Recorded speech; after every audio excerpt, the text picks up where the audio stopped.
Fool's Gold, Maggie Cartwright, Book 2. Written by M.N. Jolly. Narrated by Katie Hageman. Chapter 1. The Master's Apprentice. Cherry red fire burst to light, a brilliant display that glimmered over a pool of oil. Odors of metal and toasted peanuts filled the room, mingling with the old auto grease scent of a working garage. Raising the flaming weapon, the apprentice puffed up her cheeks and blew, extinguishing the fire. Maggie Cartwright, master smith, didn't even look up from her own work, hammering lightly to shape metal over a socket mold. She did, however, reach up to turn on her hearing aids so she could hear the inevitable argument more clearly. Bad quench. Xena threw up her hands. "Are you serious?" Half a foot taller than Maggie and sporting round ears, the changeling could pass as human, even to those in the know. Looks were deceiving, though. Fey magic ran through her blood as surely as Maggie's, and she could learn the old ways of forging. In theory, at least, Maggie thought. In practice, teaching Xena had been a headache and a half, and her choice of apprentice had worn on her more and more the longer they worked together. "Am I serious?" she echoed. "Do you think I'm wrong?" Holding the end of the forging tongs, Xena carried the freshly quenched arrowhead over to their workbench and picked up a file, running it along the inch-long edge. It skated clean over the steel, and she gestured at the arrowhead. "It's hard." "It's hard, sure," Maggie confirmed, setting aside the next arrowhead. Batch production required patience, dedication, and repetition. It provided a perfect training bed to learn. When you dipped it into the quench, you swished it side to side. That makes metal cool unevenly. Surefire way to pick up a warp. Xena lifted the arrowhead, turning it sideways to peer at it. Her lips drew into the slightest frown, barely visible, but even without the gesture, her lack of reply said enough. "See?" Maggie asked, getting up and walking over to inspect the warp. It was there. Tiny, but there. "It's off by like a millimeter," Xena said, her tone half on the way to fully pouting. "It'll grind out." Reaching up, Maggie adjusted one of her hearing aids. She'd grown pretty used to Xena's speech styles, and the aids did a pretty good job at amplifying speech while blocking out the high decibel clangs of forge work, but she still missed an odd word here and there. "I'm sure it could grind out. That's not how we do things. We're going to heat it up, hammer out the warp, restart the temper, and nail the quench next time." Jaw clenching, Xena set aside the bad arrowhead. Cool. Impulses fought in Maggie's head, to snap at her apprentice or to roll her eyes and ignore the petulance. She wondered if she'd been that much of a pain when she learned. I actually listened to my forge master. Didn't I? Their pace couldn't be helping with the tension.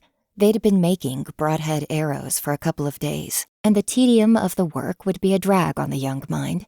Xena had only recently been allowed to handle any part of the hot metal herself, and this sort of workmanlike repetition was good experience, but could be staggeringly boring all the same. Maggie offered an olive branch. "Let's take a break," she said. "We've been working all day, and the fans can't keep up with the heat. That's bound to make anyone crabby." "If you're feeling crabby, sure," Xena replied, grasping the broadhead between her forging tongs. "I'm fine, boss. You can go take a break." Maggie tried to keep the edge from her tone. She failed. "Xena." Her apprentice looked up at her, raising an eyebrow. "Maggie?" "We're taking a break," Maggie insisted. "Stop what you're doing." Xena shot her a look that could be parsed half a dozen ways: annoyance or acceptance, frustration or compliance, ambiguous enough that Maggie felt she couldn't say anything about it. Though in her 20s, by Fey lifespans, that still put her firmly in the teenager category in Maggie's mind, and her ambiguous moodiness did nothing to dispel the image. "Fine," Xena said, setting aside the tongs and killing the furnace. The flame guttered out, and she peeled off her leather gloves one finger at a time, tossing them onto the counter. "I'll be upstairs." Furrowing her brow, Maggie removed her own gloves and left the forge room. It was set up in the center of her mechanic shop, But even with the bay doors thrown open and all the fans kicked into high gear, it got sweltering in the summer with the furnace running. The relatively cool shop air felt calming on her skin, a wash of comfort. A part of her couldn't blame Xena. The changeling was young. She was new. She was still figuring herself out. She'd only learned her true nature a few years past. That, not only was she adopted, she wasn't even human. She was no shapeshifter, and she had no pointed ears, but she bore the innate magic and could speak the old tongue of all Fae, and she'd outlive her human peers by a century. It was a lot to dump on a young mind, and that alone could make anyone temperamental. Still, Xena had asked for this. She'd agreed to the terms, and Maggie couldn't fathom why she'd thrown herself in front of the line to be a smithing apprentice if she didn't want to learn. Hell, free food, free lodging. Maggie was giving her a lot. The least she could ask for in return was a little respect. Then again, maybe it was just Maggie. She hadn't been young in a century. Perhaps she was just out of touch. Damn it, she mumbled to herself, stretching her arms and popping her back. That's not an excuse. Maggie needed to just sit down and have a talk with Xena, but every time she asked what had Xena cranky or upset, the girl just blew her off. She had a real burning desire to learn. If she hadn't shown real curiosity and aptitude, Maggie would have sent her packing weeks ago. But drive alone didn't solve everything. The girl needed to learn why things were done the way they were, that there weren't any shortcuts, that quality couldn't be rushed, that their techniques had been honed for a millennia, and that she wouldn't be able to improve on the work of masters with impulsivity. Getting to that conversation, though, had proven to be nigh impossible. Maggie longed for the meditation of her work, to get lost in a project, to enter a flow state where her thoughts could blend and her stress could release, but that wasn't an option when her work was always accompanied by an apprentice who required constant attention. Even if Xena didn't ignore her advice, she was always there, asking questions, adding a mental toll to the work. While she got a Coke from the fridge and pondered the problem, her phone rang. A distraction. Thank God. She checked the caller ID and answered with a smile. Frey, how the heck are you? Maggie, Frey replied. Her voice played through Maggie's hearing aids, connected via Bluetooth to make it as clear as possible. I don't suppose you have those arrows done, do you? You said it was a rush job, and we're rushing, Maggie replied. We've got about 80 heads done. Should have the last 20 finished by tonight. Then all that's left is the fletching and assembly. Why? What's up? We could use them sooner rather than later. There's a... Frey said a word Maggie didn't quite parse, on account of her light, breathy voice and Irish accent. It's attacking folks, getting aggressive. We'd like to deal with it sooner than later. I'm sorry, Maggie said. I think I misheard. Did you say a sheep squatch? That's right, Frey replied, a triumphant grin coming through in her tone. Big old beasts, and you don't want to get close. Wool's hard as steel, so it's a real devil of a time if you get right in front of one. If you've got to, my Cyrus sword should bring him down just fine, but I'd like to avoid getting within a stone's throw if I can. Maggie finished the thought, hence the arrows and the hurry. All right, it's not quite the full batch, but you can get what we've got whenever you'd like. I don't suppose you could bring them to us? Frey asked. We're a bit staked out. It's just Vera, Twig, and I. We don't want to leave in case the beast comes back, starts straying too close to humans. We'd pay for your time, of course. Maggie tilted her head, thinking about it for a moment. Where are you? Arkansas, Frey said, just by Eureka Springs. I know the place, Maggie said, doing the math in her head. It'd be about a 4-hour drive, one way. If they left right away, it'd be past sunset on arrival. All right, call it mileage, lodging, and an extra 300 on top. You've got a deal. Can do, Frey replied. I'll text you the GPS pin. Does that work? I think you can just text my truck. The thing's smarter than I am. See you soon. Maggie hung up and let out a sigh. A break from work. A break from her apprentice, really. Might be exactly what she needed. A long drive could be soothing. She'd put on music, get a six-pack when she arrived, and enjoy the silence of the Ozarks.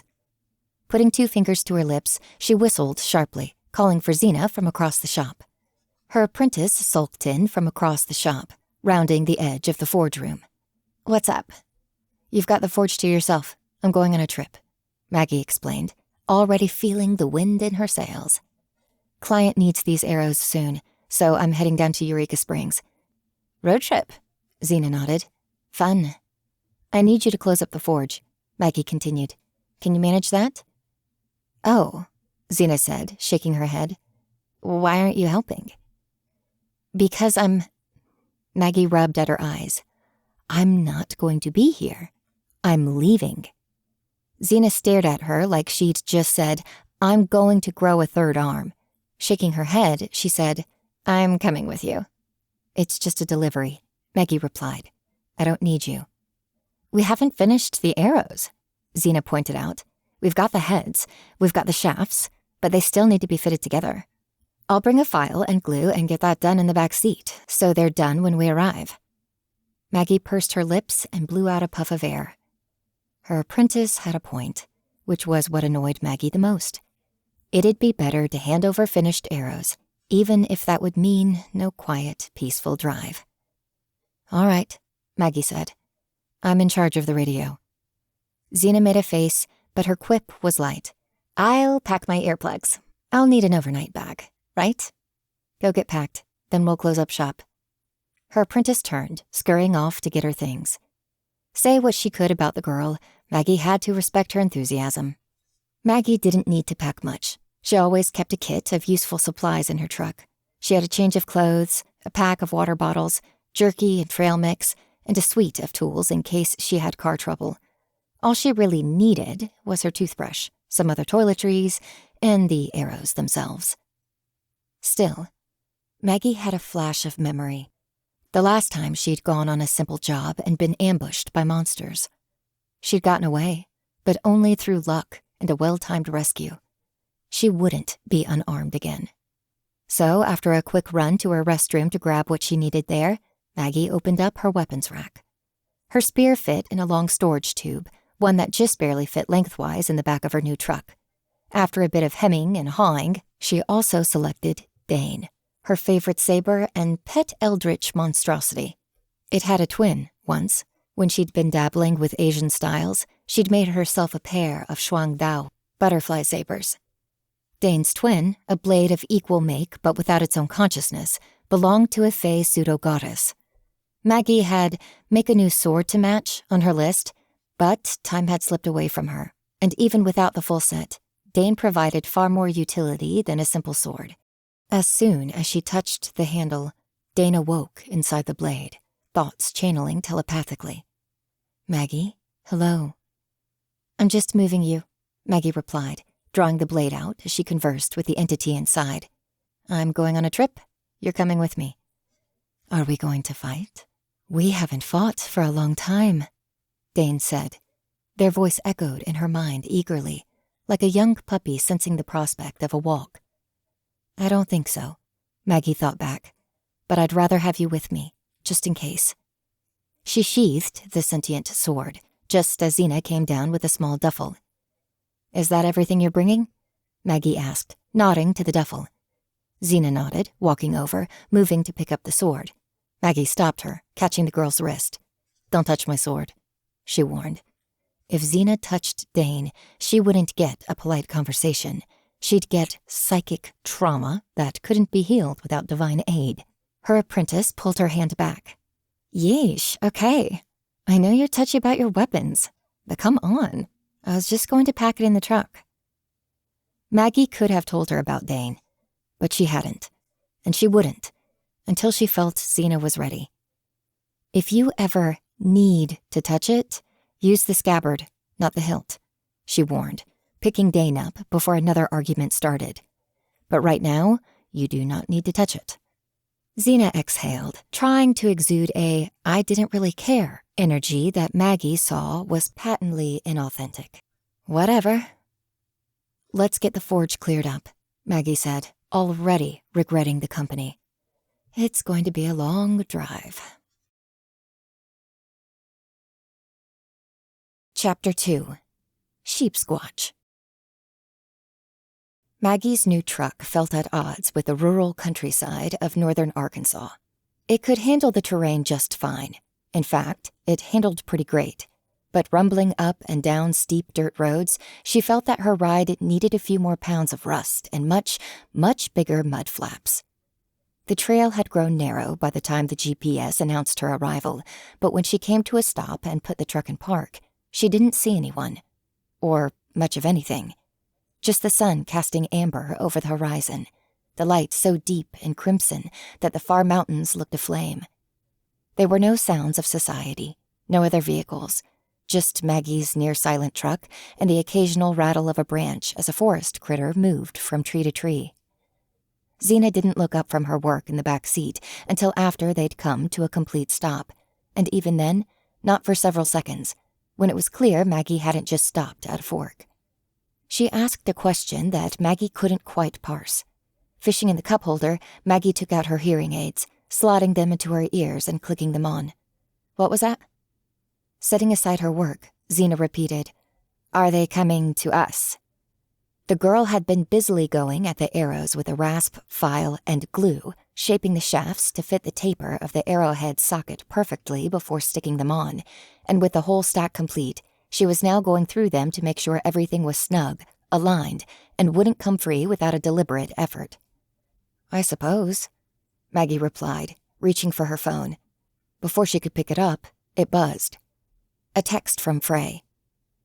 "We see you. Stay put. Keep your engine running. Don't get out." Leaning forward, she glanced about the woods again. Apparently, they see us. That got Zena's curiosity up, and she moved to the side of the back seat, nearly pressing her face into the glass to get the best vantage. "I don't see them." "I imagine that's the point," Maggie replied, hunting and stealth and all being what it is. "Do we look for them?" Zena glanced over her shoulder before moving aside the stack of finished arrows and scooting to the far window. "Or, no," Maggie said, looking off to the left. Foray said to stay put. "All right," Zena said, still surveying the area. "$1 says I see them before you do." Maggie rolled her eyes. "I'm not—" "Shit!" Zena said, scrambling back in response. Maggie didn't spot what Zena had reacted to until she heard a loud, oaky crack off to her right. Turning, she saw a shambling mound of wool dash up the hill. It barreled straight towards them, knocking aside trees and brush like they were made of eggshells and balsa. It was charging at near highway speeds, and if the trees were anything to go by, it would go through the truck just as easily. Her eyes widened in alarm, and her mind went to the spear in the truck bed. Throwing open the door, she tumbled out of the truck, landing on her feet and running around to the back, rounding the end just in time to see the beast draw to a stop. She stared at the beast, trying to take it all in, and it obliged her attempts, rearing up to full height and showing off its power. The woolly coat on its back knotted into tight coils, and its head was a fusion between elfin and animal. Pointed ears, a flat snout, black eyes, and disturbingly human teeth. It was built to kill, too.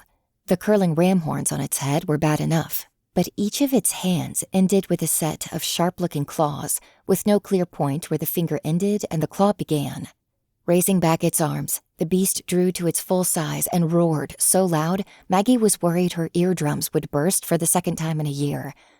Her eyes darted to the side, to her spear, but the second she took her gaze off the monster, it lunged. Her reflexes kicked in, but her mind and body couldn't react in time to avoid the strike. She would have died had a pulse of magic not shoved her backwards and down into the dirt, just out of its reach. The monster turned and bellowed into the woods it'd run from, and Maggie didn't stick around to let it swing at her again, dropping to the ground and rolling under her truck to get out of its reach. She couldn't hear much, shouts and scraping noises too high-pitched for her to make them out clearly, and from her vantage point on the ground, saw scrub and brush get ripped away as the monster finally scrambled into the woods. A few seconds passed, and then a familiar, high voice called. "Are you okay, Maggie?" Army crawling out of her hiding place, Maggie gave a tentative thumbs up in the direction of the woods. "I'm fine." "Nice to see you're still too stubborn to take instructions," Vera replied, her feet touching down gracefully on the path next to Maggie. The dryad was a skilled hand with magic, and fading dark veins of glowing green power ran down her bark-like skin. As the glow of power died, she reached down and offered Maggie a hand. "Frey said to stay put, didn't she?" "The thing was coming right for the truck. It would have ripped us in half," Maggie protested. Vera rolled her eyes. "Hardly. Sheepsquatch don't like the hum of engines. It would have stayed far away if you hadn't challenged it." Maggie almost said, "Well, I didn't know that," but she wouldn't stoop to pettiness where Xena could hear, not when the girl already lived on a diet of snark and sass. "Thanks for the rescue. Is the whole gang here?" "A moment," Vera said, cocking her head, listening to a sound Maggie couldn't hear. "Yeah, I've got her. She's safe. The squatch just about ripped her in half, but I showed up in time." Maggie nodded at her truck. "Should we get in, just to be safe?" "It's likely long gone," Vera said, scanning the upper hillside as she opened the passenger door. "But prudence is likely worthwhile here." Maggie walked around and got inside too, nodding to her changeling apprentice. "Vera, this is Xena. Xena, Vera." Xena perked up, leaning forward to be between the two front seats. "It's so awesome to meet you. Maggie's told me a lot." "And how do you know her?" Vera asked, a little bewildered to see someone so young in Maggie's company. "Maggie's teaching me to make swords," Xena explained. "Your student?" Vera asked Maggie, raising a mossy eyebrow at her. "I thought you'd take the secrets of your smithing to the grave, Maggie." "It's tradition," Maggie explained. "To ensure the secrets of star metal working are preserved, masters always find an apprentice. There's been 14 generations so far." 15, Xena corrected, pointing a thumb at herself. "Counting me." Maggie smirked at her. 14 generations of masters. Xena scowled, sitting back, and Vera eyed the two of them with a knowing smile. Before the dryad could make a quip, another message came through her earpiece. "Frey says to drive forward. The coast is clear." As the sun dipped fully past the horizon, Maggie had to rely more and more on her headlights. It alarmed her how quickly the light vanished. The tree cover made things truly dark, almost as dark as the underground. Finally, though, she spotted motion reflected in the bright pools that were her truck's headlights. "That us?" Vera squinted, then nodded. "That's us." A little closer, Maggie saw for certain a familiar face. Twig stood at nearly 6.5 feet tall and had biceps that could splinter tree trunks. With a hand raised, she waved Maggie over towards a gravel side road. Glancing in the rear view, Maggie caught Xena's expression. Her apprentice's eyes were enormous pools of awe. Casually, Maggie asked, "How long have you two been together, anyways?" "Coming up on 5 years," Vera replied. "She's..." Xena spoke in hushed tones, almost a whisper. "She's huge." "Toughest woman I've ever met," Vera replied, the pride clear in her tone. "She's a Svartalfur," Maggie replied, for Xena's sake. Her apprentice was getting stronger, building her muscles to keep up with the demands of forging, but there was no healthy way to get a physique like Twig's, not without a time machine. She followed the gravel path, with the Svartalfur leading the way, waving them towards a clearing up ahead. "Are you just camped up here?" "For tonight." Vera gestured off to the side, where a black SUV had parked. "You can pull over there." "All right." Maggie stopped the truck where she'd been directed, unbuckled, and got out. "Twig, good to see you." Twig waved hello, making the motion mostly with her wrist. "Where's Frey?" Maggie continued, moving to the rear door and opening it up, gesturing for Xena to pass her the arrows. She had to gesture twice. Her apprentice was still gawking a bit at Twig. "She's out, dropping sensors," Vera explained, hopping out herself. "To keep our perimeter safe." "I'm surprised you don't have the monster squad doing that," Maggie said, taking the arrows in bundles. They'd been tied together with twine in 3 roughly equal batches. Not enough bounty to split 4 ways? We just chose to take this mission solo, Vera replied, reaching out for one bundle. It totaled up to 79 arrows, Xena added, holding the 3rd. 35 with the ironwood, the rest are you. That's all we could get done in time. Close enough, Vera said. These will do nicely. I'm guessing these are for Twig and Foray? Maggie said, smiling wryly. I've got to ask, who's the better shot? Twig pointed a proud thumb at herself, while Vera puffed out a laugh. If I said Foray, I'd have to find a new tent to sleep in tonight, so I'll just say that we've got 2 archers in the group, both of which have their own strengths. Maggie was about to quip back, but before she could, Foray spoke out from the tree line, trudging towards the camp. Bah, so I can't draw a bow with a bloody 300-pound draw weight, she called. It's accuracy that matters. Good to see you, Maggie. Good to see you too, Maggie replied. The sheep squatch gave me a hell of a scare. Wasn't supposed to be near our camp. Foray shook her head in annoyance. This thing's far afield of its hunting range. Now's about the time they tend to have their young, too, so it's a weird time for it to be this far gone. We're lucky it hasn't been spotted by humans yet. Are you in a hurry to get going? We're just about to break out dinner. It's just campfare, but we'd be willing to share. Hell, we've got a spare tent if you feel like camping. Maggie glanced back at her apprentice, who barely seemed to have registered the question, caught up in watching Twig inspect the arrows. You know what? Sure, Maggie said, following the impulse. That sounds great. Dinner was served in foil and plastic packets, some kind of ready-made instant soup. Vera built the fire with tinder and a spark of magic. Foray got out 2 extra sleeping bags from the SUV, and before long they were sitting around a crackling golden campfire, smoke billowing straight up while they filled the soup packs with boiling water, transmuting it from a bag of powder and bits into dinner. So, Xena said, pulling back her hair to look at Twig. Are you going to try them out tonight? Too dark, Foray replied, before Twig could give an answer. If she misses the target, you'll never find the arrow again in these woods. Twig snorted, half in mirth, half in challenge, and shook her head. She pointed to her eyes, then crossed her index fingers in a plus sign shape. Maggie got the message, something about a bullseye, but just in case, Vera translated.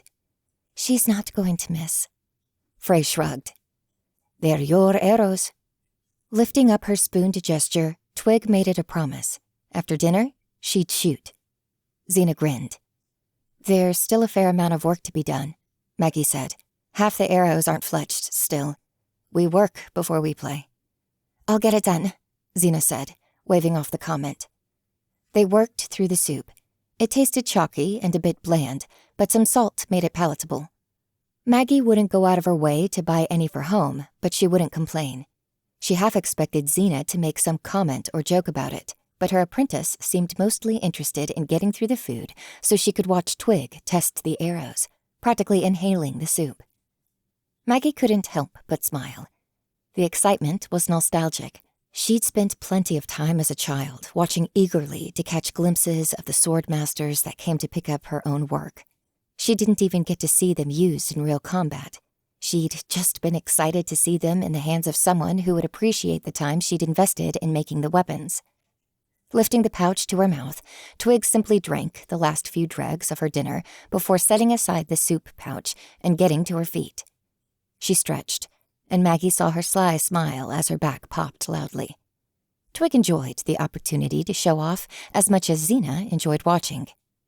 Not here, Foray said, waving off to the side of the clearing, past their tents.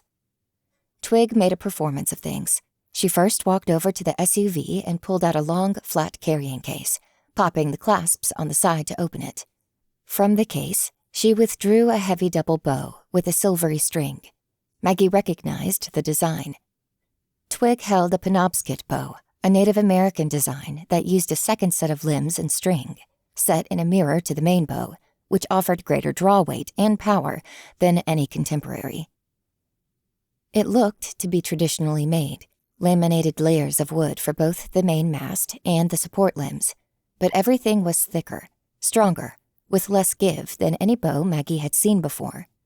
Between that and the double limbs, the draw weight had to be in the high hundreds of pounds, possibly in the thousands, an order of magnitude greater than any human war bow. Then again, Twig also asked for her arrow shafts to be made from ironwood, lignum vitae, one of the hardest, stiffest woods in the world. Maggie shouldn't have expected Twig's bow to be any less impressive. Xena followed along, staying a few steps back while she watched the performance. Vera accompanied them as well, so that it was only Frey and Maggie sitting around the fire. Frey scraped out the remnants from the bottom of her soup pouch. "An apprentice, eh? How's that treating you?" "She's a hard worker." Done with her food, Maggie just watched the show from afar. "Aye, but that's not what I asked." Maggie pursed her lips. "When I started looking for an apprentice, my old mentor suggested I find someone who would challenge me, someone to push me to new heights." "And?" Frey asked. "Is the girl challenging you?" She snorted. "I think I shot the moon." Frey laughed, but it sounded polite more than amused. Setting aside her empty soup packet, she said, "You sounded like a starved woman who'd been offered a feast when I asked if you could take a break from foraging to come down here. She's driving you, that Betty?" She's got no discipline." She kept her voice low, though from the way Xena stared in admiration while Twig tested the weight of the arrow, she could have put on a vaudeville show without being noticed. "She's not lazy, exactly, but she rushes. She doesn't do things the right way, and I can't seem to get it through to her why our techniques matter." This time, when Frey barked out a laugh, it was fully amused. "I think that's called being young, Maggie. All the energy and passion hasn't been tempered yet." "Well, if you know of a good heat treat oven for millennials, let me know." Frey tilted her head. "She's too young to be a millennial, isn't she?" "I don't really know when the cutoff is. She's around there," Maggie admitted, shrugging. "She's young, is the point, and she's got so much potential. I just don't know how to get her to live up to it." Across the campsite, Vera called up several glowing wear-lights, enough to create an archery course. An old oak tree some 3 feet across served as the target. Twig used a pocket knife to scratch an X into the bark. "It's not an oven." "Exactly." Frey spoke slowly and thoughtfully, the idea building as she said it. "But nothing builds patience and character like a good hunt." "Yeah?" Maggie asked. "If we're not lucky, it could be a few days out in these woods, maybe more than a week," Frey confirmed. "No cell service, no showers, no shortcuts. It takes as long as it takes." "She's got 0 experience," Maggie pointed out. "Wouldn't that be dangerous?" "Not if she's with us," Frey continued. "You think Twig would let the squatch within 50 feet of her?" Maggie watched as Twig flexed her shoulders, muscles tensing to draw back the string of her bow, arrow knocked, taking aim at the tree from 50 paces back. The string was already taut, but grew somehow tighter in her grip, and the bow produced a cracking, stretching sound as it bent, both the shaft and the support struts flexing under Twig's might. Everyone watched, even the nominally unimpressed Frey. Twig loosed, and a pair of cracks split the night. One as the bow snapped, launching the arrow forward, and a second as the arrow struck the tree. A series of additional, milder snaps followed, aftershocks to the main impact.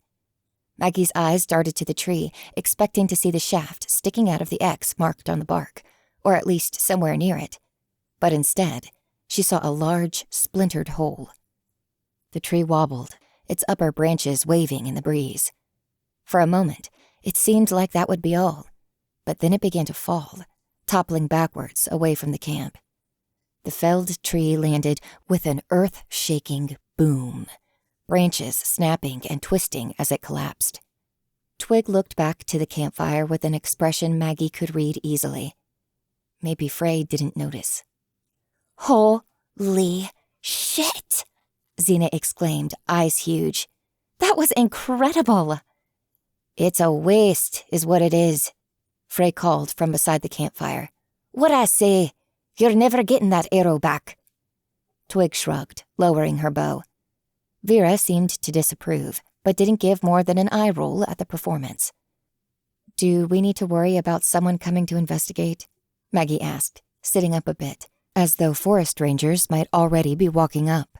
That was loud. Frey shook her head. Wards up around the camp, standard practice for protecting the Vale. No one can see or hear us. Right, sure, Maggie said, looking at the proud old tree that had been knocked down in splinters. And the tree?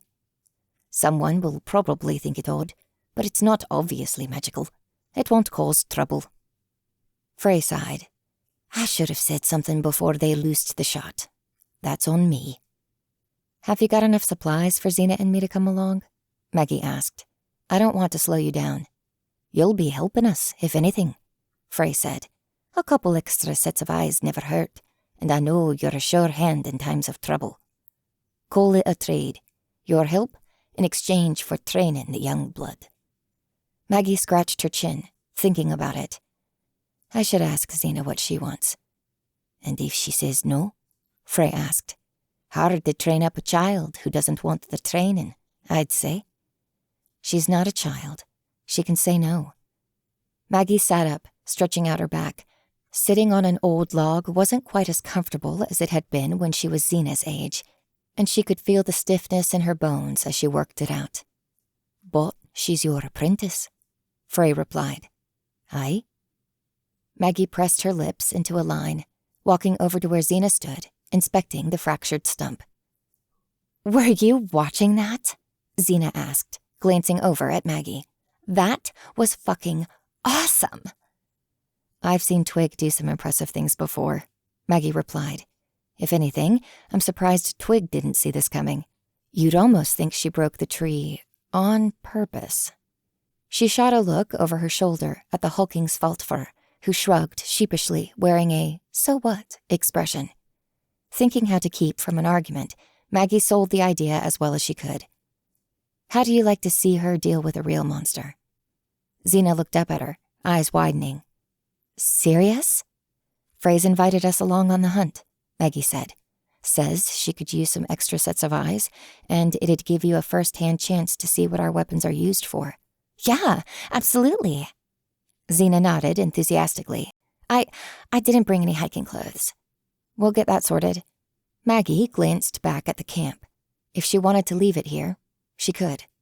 Xena wouldn't really have a chance to back out once they were neck-deep in the woods and a day's walk away from their truck. But Maggie didn't want to teach with trickery. It's going to be uncomfortable. Well, sure, Xena said. I figured. Frey said it could take a week or longer, and we're not going to have anything like comfort around. Have you slept in a sleeping bag before? Yeah. Xena hesitated, then added, crashing at a friend's place, though. Not outdoors. It's not cozy, Maggie said. By the time we're done, you're going to be itchy, you're going to be exhausted, you're going to regret ever agreeing to this. It's no picnic. Yeah, Xena said again, nodding, almost annoyed that she had to repeat herself. I'm good. I'm not going to chicken out. Let's hope that's true, Maggie thought. Out loud, she just said, good hunting then. Chapter 3. On the Hunt. So, what are sheep squatch like, anyway, when they're not trying to kill us? It was, unsurprisingly, Xena that broke the silence. They'd been walking for a solid hour without much more than trail directions, following Vera's lead as the dryad led them on a trail up the mountain. They all had earpieces, which worked out well for Maggie, even with her hearing aids in. Trying to walk and talk would have led to an endless loop of, what? And, can you repeat that? As she tried to parse their words over the sound of crunching footsteps and nature, especially since she couldn't see their mouths. She'd been able to connect her hearing aids to their radio system, and between the expensive voice-sensitive microphones and the aids themselves, she was able to hear it loud and clear when Xena spoke up, announcing their position to any Ozark-based monsters that might be listening. Keep your voice low, Maggie chided. It's fine, Vera cut in, speaking from about 20 paces ahead. We're still following tracks from last night. The squatch isn't anywhere close. Once we get close enough for our voices to matter, I'll let you know. Xena puffed out a breath, vindicated. So, sheep squatch. They're normally docile, Frey explained. She had her own bow, a more modern compound bow with nowhere near the flash of twigs, slung over her back, and a digital GPS map on a strap around her neck. They've been known to raid food stores in the late fall, but summertime is typically when they stay up in the hills, staying close to their dens. The one we're after is a male, so it might just be a bachelor, but still, they're social animals. You'd think it'd be with its own kind. So, what's this one doing near humans? Xena asked, pursuing the question. She had Maggie's spear out and was using it as a walking staff. Maggie had chafed at giving her a weapon, but Xena had pointed out that she wasn't wielding it. She was just carrying it, and Maggie didn't want to leave the spear in her truck. Naturally, Maggie kept Dane on her hip.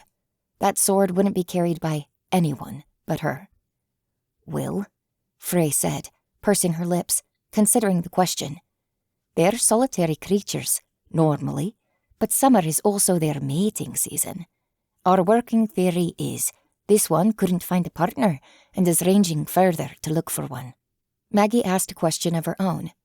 What's the take, out of curiosity? Whatever we can get, Frey replied. One squatch fleece can typically get about 60 grand worth of wool. Hard part is getting them to sit still for the shearing. But that hardly matters once they're dead. Twig will carry it back, and we'll dress it at our campsite. For emphasis, Twig raised an arm and flexed. She already had the lion's share of rations, first aid, and general supplies loaded on her back, but she barely seemed to notice the weight. Xena whistled at the figure. Why don't you hunt them more often, then? Maggie knew the answer there. That'd be poaching. I'm guessing this one's only cleared for hunting because it's gone near humans, right? Erican typically qualifies protected, if not endangered. Frey nodded. There's a whole treaty between the Fey nations and the Commonwealth of Wizards, but what it amounts to is most magical creatures are off limits unless they're threatening the Vale. When something gets out like this, like the old goat has, that protection goes away, and it goes on a registry. Sometimes there's a bounty, sometimes the bounty's in the kill, but one way or another, it's good money. Are you worried about competition? Maggie asked. Someone else getting to it before you? Bah! Frey stopped for a moment, skirting around a rough, thorny briar. A few big game hunters come out here to the boonies once in a while, but nobody else is packing Cartwright arrows, and we got the tip on this hunt early. There's not exactly a job posting site for the folks in our line of work. You've got to be watching the boards. Say, Maggie, Xena piped in, are we getting a cut? We're getting paid in experience, Maggie replied, taking a puffing breath. She was used to exercise and long bouts of physical work, but hiking uphill exercised a lot of leg muscles that weren't what she usually worked with. They didn't have a clear trail, just gaps between trees, following scrapes and footprints left by the sheep squatch. She wouldn't complain, though. She'd known what this would entail. She could hack it. Lifting up the canteen slung over her shoulder, Frey unscrewed the cap and took a long drink. How do you two find each other? A mutual friend introduced us, Maggie said. I was looking for an apprentice, and Xena showed an interest. I thought she had what it took, so here we are. I'd been couch surfing for a couple months, Xena added, supplying context. It's honestly a bit of whiplash. I only learned about the Fae like a year ago. Now I'm training with basically an elf legend. The tips of Maggie's ears twitched, but she managed not to actively blush. Not a legend, she said, just experienced. You know they're talking about putting up a statue of you in the city below, Vera commented, her voice crackling through the earpiece. The Lananchi's champion and all. That got a true blush out of her, mortified at the association. You're joking. I am, Vera chuckled. I just wanted to see your ears stand on end when I said it. Passing the canteen back to Xena, Frey asked, Do your parents know? That you're Fae, I mean. Xena snorted and shook her head. They're still trying to wrap their heads around me being a girl, she said, taking a swig. If I said, Hey, Mom and Dad, I'm a changeling, I think they'd just think it was newspeak for being trans, and I really don't feel like holding their hands through that conversation. As far as they know, I'm just a miracle baby that the adoption agency passed along right as they were looking for a kid. They never noticed anything odd while you were growing up? Vera asked. Fairy lights above your crib, or speaking with birds? No fairy lights, Xena replied. They did think I was autistic for a while, though. I guess I was really weird about eye contact when I was a kid, and I'd scream when I touched stuff made of iron. That ended up being chalked up as an allergy, of course. I didn't make the fake connection, but they didn't know what to make of me at the time. They thought it was sensory avoidance behaviors. Maggie snorted. That's not even weird. Nobody likes eye contact when they're kids. Xena continued smoothly along. All the whatever it is you've got that keeps people from learning about magic, it works. I probably had a dozen moments growing up that should have made me go, oh, wait a minute, that I completely missed. That's what we're doing out here, Frey pointed out, keeping folks from learning about magic. Xena nodded. Point being, my parents don't know much about me at all, and trying to explain it to them is like explaining a bicycle to a fish, or magic to a fish, for that matter, or hell, gender to my parents. Reaching up, Maggie thumbed off her earpiece for a moment, speaking quietly to Xena. You don't have to share all this. I know it's a hard subject, but it's fine to change subjects. I don't mind, Xena shrugged. It is what it is. You're sure? Maggie asked. Xena nodded. Don't worry about it. It doesn't bother me. Only thing I'm still a little salty about is that changelings just get round ears and awkward family reunions, though. When I found out I was magic, I thought I'd get to shapeshift. That would have been handy. They kept walking, through scraggly underbrush and lush life, nearly untouched by the humans who'd so thoroughly taken over much of the natural world. With a few creature comforts and a bit of magic, Maggie could understand the appeal of the jungle-bound Fae nations, even if her home would always be more traditionally urban.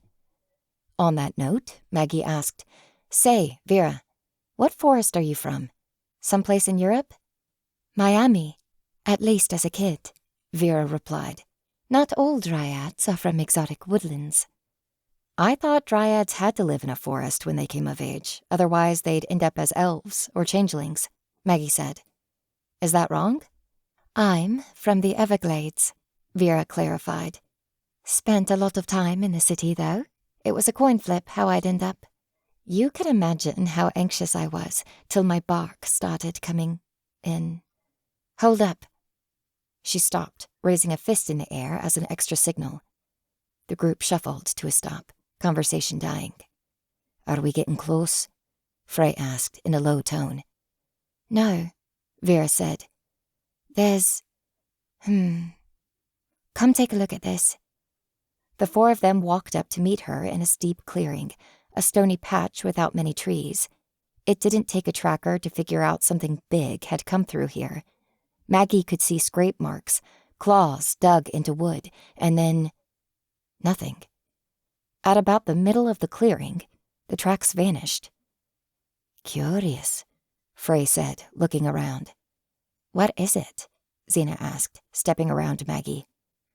Trail goes dead, Vera explained. It's been easy and clear up until now. Then it suddenly drops. We've been following panic tracks, haven't we? Xena asked, leaning on her spear while she thought about it. Vera cocked a mossy eyebrow at her. Panic tracks? Or whatever. The Squatch was in a hurry, terracing up the hill like its life depended on it, Xena clarified. Maybe it just calmed down, stopped ripping stuff up in a hurry. Possible, Vera said. But... Twig made a clicking sound to get their attention, then pointed up. Following the gesture with her gaze, Maggie looked up to the peaks of the oak trees ringing the clearing. Branches and leaves were fractured, green wood dangling from branches. Brow furrowing, Maggie looked down the trunk, but other than a scattering of leaves and debris at the base, she didn't see any signs of the tree being scaled, certainly not by something with claws as large and sharp as the sheep squatch. Can a sheep squatch... Jump? Xena asked. Powerful legs, Vera said, uncertain. Bigger question, Maggie said. Was it jumping towards something or away from something? A disquieting silence was the only response. Frey, finally, cut through the tension. We thought we were the first hunters to get this tip, but that's just an assumption. Likely as not, there's someone else in these woods looking for it. So let's pick up the pace and make sure we find it first. Trail's cold here, Vera added. I'll try to pick it up, but this is where we keep quiet. The hike continued, through the clearing and back into the forest, but the energy had shifted. Vera walked more slowly ahead of the group, her arms out wide. Maggie's innate magic could just barely sense what she was doing, no longer relying just on her vision. Vera cast out faint wisps of power, communicating with the trees and growth around them. Minutes crept by in near silence, save for the subtle crunch and squish of terrain underfoot. Maggie kept her eyes up on the tree line, half expecting to see their prey hiding in the branches, but no clues presented themselves there either. As their continued search failed to pick up more tracks, Vera's pace slowed further, pushing out her tendrils of power wider. What's she doing? Xena whispered. Shh. Maggie shook her head. Looking over her shoulder, Twig tapped the center of her forehead, then spread her fingers wide, gesturing to the space around them. Xena seemed to get it, nodding. Summertime sun filtered in through tree cover. Shade provided some protection from the growing heat, but it couldn't stop the ambient temperature from rising, slowly but surely, as the morning dragged on. Vera's pace continued to slow until she was taking only a couple steps a minute. Maggie had to give Xena credit. She'd expected more back chat from the girl. Even as Maggie started to feel fatigued herself and frustration at the slow pace, her apprentice kept her mouth shut and followed along. The uneven terrain and regular brambles meant that, even going slow, walking was no picnic. She couldn't imagine Vera's strain, maintaining her magical workings while in the heat. Even from 20 paces away, Maggie could see the sweat glistening on the dryad's forehead, giving her the appearance of a dewy stump at dawn. Finally, as the sun reached its peak in the sky, Frey cleared her throat. I'm calling it. Vera, we've lost the trail. From up ahead, Vera spun, throwing out her hands in frustration. We had it. We had it. We lost it, Frey said. We'll have to pick it up again. No point straining to find something that isn't there. Trudging back to the group, Vera did little to hide her annoyance. I don't understand how it just vanished. Even if it jumped into the trees, we should have seen something. What if it doubled back? Xena suggested. We'd have seen the tracks. Vera reached out to Twig, who gave her a canteen. She took a long swig before adding, unless it perfectly traced its steps in reverse to throw us off. But sheep-squatch aren't intelligent. Imagine a bear trying to trick us by backing up in its own paw prints. Yogi Bear seemed to handle that just fine. Xena snorted. But yeah, cool. I get it. Let's have something to eat and rest a minute, Frey advised. Then we'll strike out in the direction of Nondens. Vera passed the canteen back to Twig, wiped her mouth, and nodded. "'Kay." Xena slumped against a tree, leaning Maggie's spear next to the side before sliding to the ground. Have summers gotten hotter since I was a kid? Yes, generally, Vera said. But it's not that bad out today. When you hiked as a kid, you probably weren't carrying 10 pounds of gear and a 5-pound spear, Maggie pointed out. Right. Xena nodded, taking deep breaths. While she recovered, Twig handed out their trail lunch, protein bars and strips of jerky. Nothing to write home about, but enough to fill their bellies and keep them walking for a few more hours. I have maybe a dumb question, Xena said, after taking a few ravenous bites of the food. No such thing, Frey replied. So there's some weird stuff going on with both ends of the hunt, Xena continued, wiping her mouth on her sleeve. You're not sure why the Squatch is down here when it should be staying up high, far away from humans, and we're not sure what happened to make it start jumping into trees, or whatever actually happened to make it lose its trail. Right? You think there's a connection? Frey said, without Xena needing to propose it. Is it possible that it's being hunted? Xena asked. Not by poachers or another group like us, but by something? Frey glanced at Vera, and the two of them shared an uncomfortable moment of eye contact. It's possible there's another Urkin in these woods, Frey finally admitted. But until I've got hard proof against it, we're going to assume otherwise. Xena tilted her head. Why is that? Because, Frey said, anything capable of hunting a sheep squatch would be big and tougher than we're equipped for, and be able to move without being seen or leaving any tracks, and the only monsters like that are all on watch lists. If one of them is loose in the Ozarks, and we haven't heard it, then we've got bigger problems on our hands. Chapter 4. Prey. They walked. Going slow, taking time to check for signs of the Squatch, the five of them cut a path through the Ozarks, up one mountain, down another. The views were breathtaking, each rise in terrain giving way to lush trees and greenery that spread for miles. Even with the changing altitude, Vera and Twig seemed perfectly at home. Vera's dryad nature adapted her to the environment. Her skin grew greener, more lush, drawing in strength from the thin air and sunlight, while Twig just had resilience aplenty to handle the changes. Frey, Maggie, and Xena all had fairly natural bodies, however, and had to stop and adjust to changes in elevation every so often, taking the time to acclimate while Vera spun earth magic. Between that and the slow, cautious pace, they averaged only a mile per hour, and Maggie understood why these hunts could stretch on to a week or more.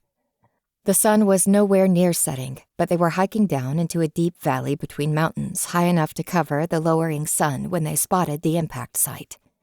Taking a moment to rest, Vera scanned the surrounding areas with magic, while Twig used her eyes.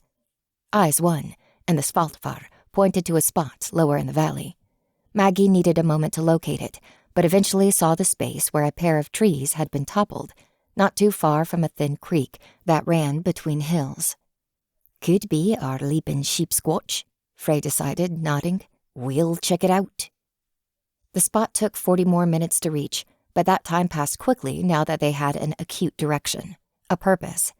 It could be nothing, but the potent potential of a clue lifted their spirits. As they came into view of the collapsed trees, Maggie caught the dull scent of rust in the air, metallic, coppery. Blood, Vera called out, rushing forward. That had all their attention, and Maggie hustled after her to inspect the scene. Sure enough, blood had splattered onto the ground, around a pair of close-set trees that seemed to have been hit with a meteorite strike. Splinters stuck up from the decimated trunk, and the two felled giants lay apart, tossed to the sides of a dirty crater in the ground. Muddy red splotches were in the crater, and around it, bloody footprints leading way into the forest. What happened here? Maggie asked. Xena made a choking noise in her throat. I don't think the sheep squatch jumped. I think it was carried. Twig withdrew her bow, almost on impulse, scanning the treetops cautiously. We've got a trail again, Frey announced. We handle one monster at a time. This looks like it goes to the creek. We can't be far. Maggie shot her a look. Aren't you the least bit worried about this? Frey shook her head, hesitated, then nodded. I'm worried.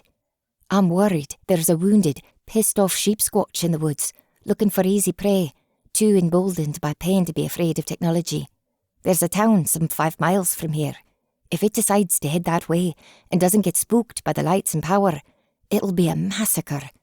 Looking up at the tree line, she added, Once we've got this dealt with, we'll find the thing that carried it and figured out how the squatch got free. Rocks kill targets by lifting them up and dropping them, Vera pointed out. Rocks live in deserts, Maggie countered. Twig shook her head, signing a sentence. Maggie didn't follow it all, but she understood when Twig moved a hand around her belly and followed it up with an eating motion. The message was clear. Hungry predators wouldn't be picky about where or what they ate. Before any more theorizing could happen, everyone else snapped their heads up, looking off in alarm, leaving Maggie in the lurch. "What?" she asked. "You didn't hear that?" Vera asked. "A scream, or something," Zena explained. "High-pitched. It sounded like it might be a person."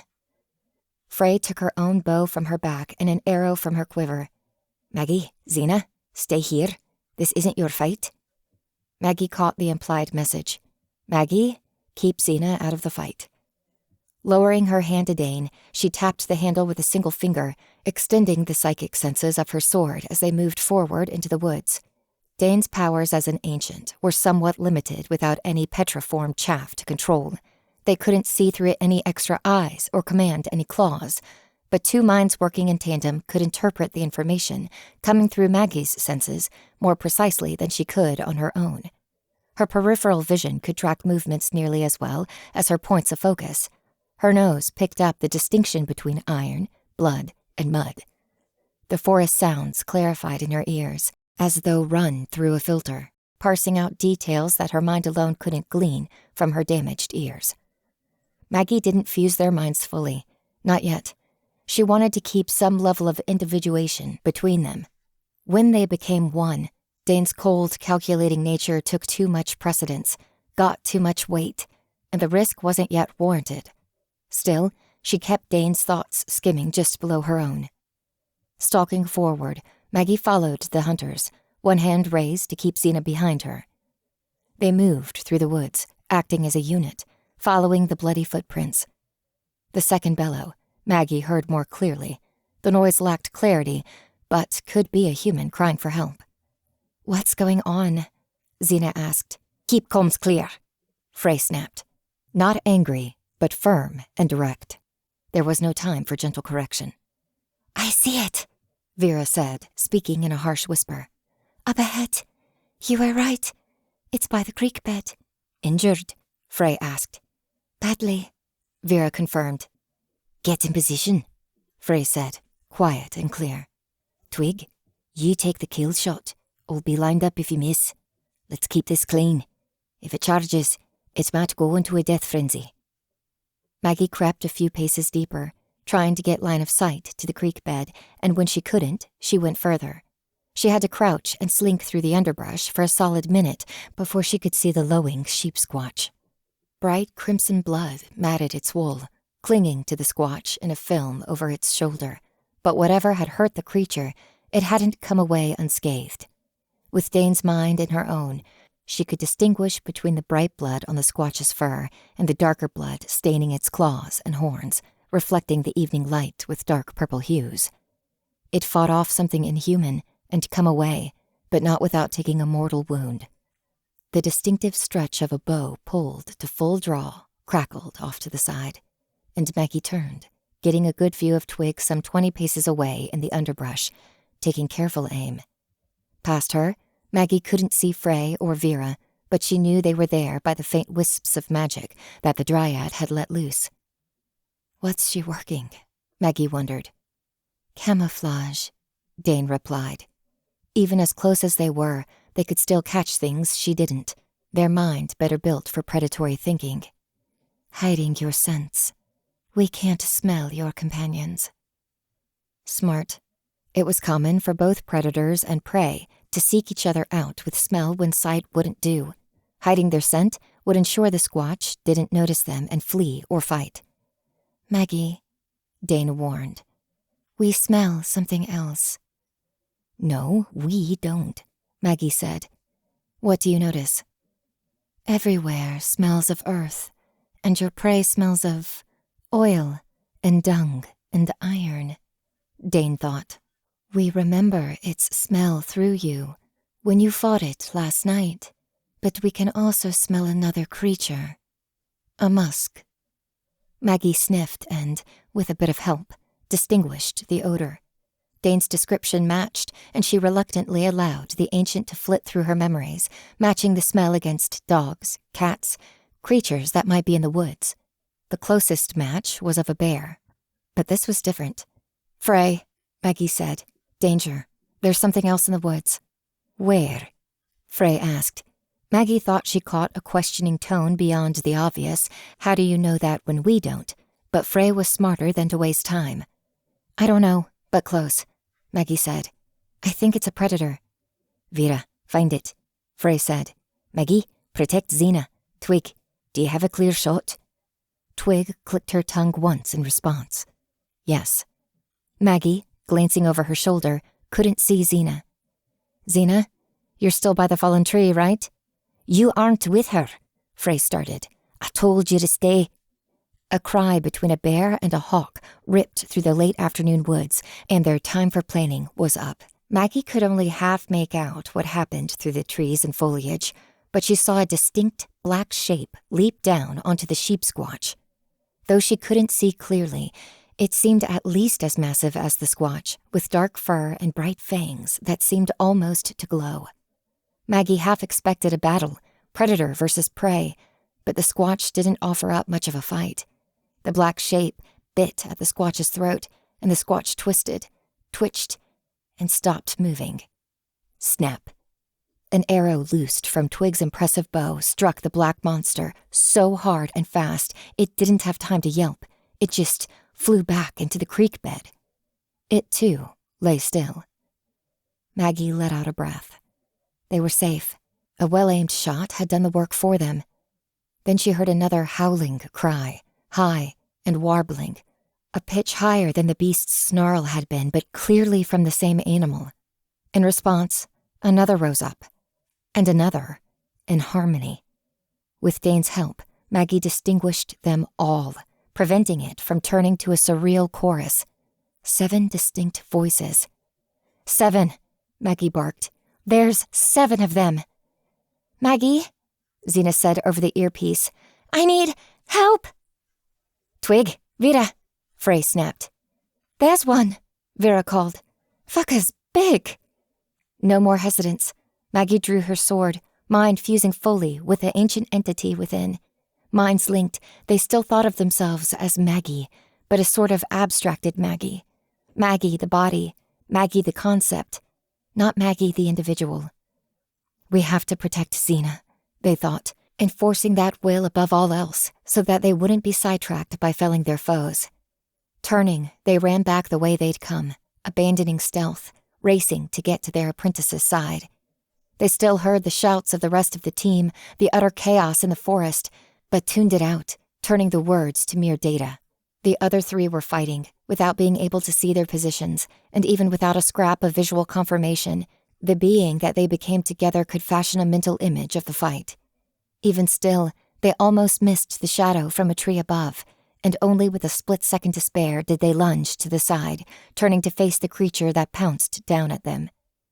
Seeing it up close, Maggie could make out that it was like an oversized cross between a wolf and a mountain lion, but big simply didn't do it justice. The predator's scale was more than mere mass. Growling at her, bearing massive fangs, they felt a psychic weight first and foremost, an aura of psychological terror. The leonine growl produced fear all on its own, but the monster had an effect beyond that. Terror beyond the physical world that ate at Maggie's soul. Had Maggie faced this alone a year ago, her conscious mind might have been subsumed by a fatal flight instinct, like a rabbit whose burning need to flee from a predator sent it scurrying when it could have hidden had it just stayed still. With Dane in hand, she only had to slip deeper into the alien mind, until fear became only a concept to her. Beyond the psychological terror radiating from its throat, the beast didn't seem to have anything supernatural in its corner. No magically enhanced strength that allowed it to rip through mountains, just mass to rival a mid-sized SUV, cords of iron muscle visible even through shaggy fur and razor claws and fangs. And 6 friends closing in from somewhere in the woods. Maggie drew in a breath. Xena screamed. The beast lunged. Chapter 5. predator. Even the beast knew to fear steel. With her sword between Maggie and the wolf cat whatever thing, they had a modicum of safety. It wouldn't lunge when they could thrust forward and end its life. This wouldn't be a battle of attrition, but of who could strike a fatal blow first. One hit would destroy their body, certain as anything, but one slash to the monster's throat or the chest with their sword would do the same to it. Maggie kept their stance low and guarded, but knew their defenses wouldn't last long. They accounted for the position of 5 of the approaching wolf cats, this one included. 2 were flanking Twig, while another 2 had Vera and Frey backed into different corners, but that left 2 as mere screeching voices in the woods, mystery enemies.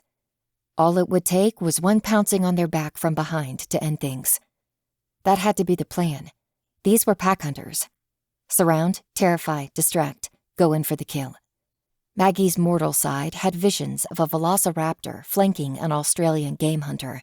Their monstrous side remembered killing mortals with those same tactics, the taste of flesh paralyzed by surprise.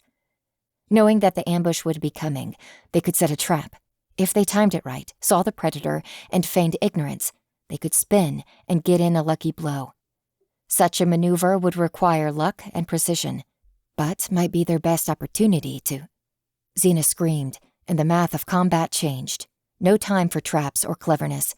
They had to escape this monster and go protect the juvenile. Flicking their saber, Maggie called up the power of the earth. A sudden outcrop of stone shot up all around the wolf cat in front of her, not fast enough to pierce or cut, but the earthen cage she built would delay the wolf cat for a moment. It bought what she needed. Time to run to Xena's aid. The girl had her back pressed against a tree, facing away from Maggie.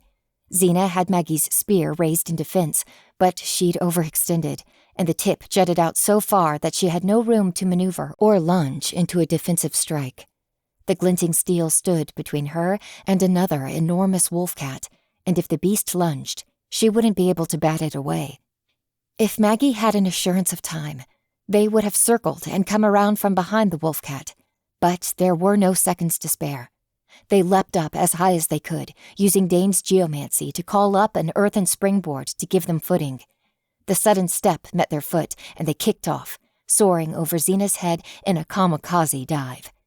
The wolf cat saw them, but wasn't prepared for a sudden lunge from behind its prey, and had no time to flee.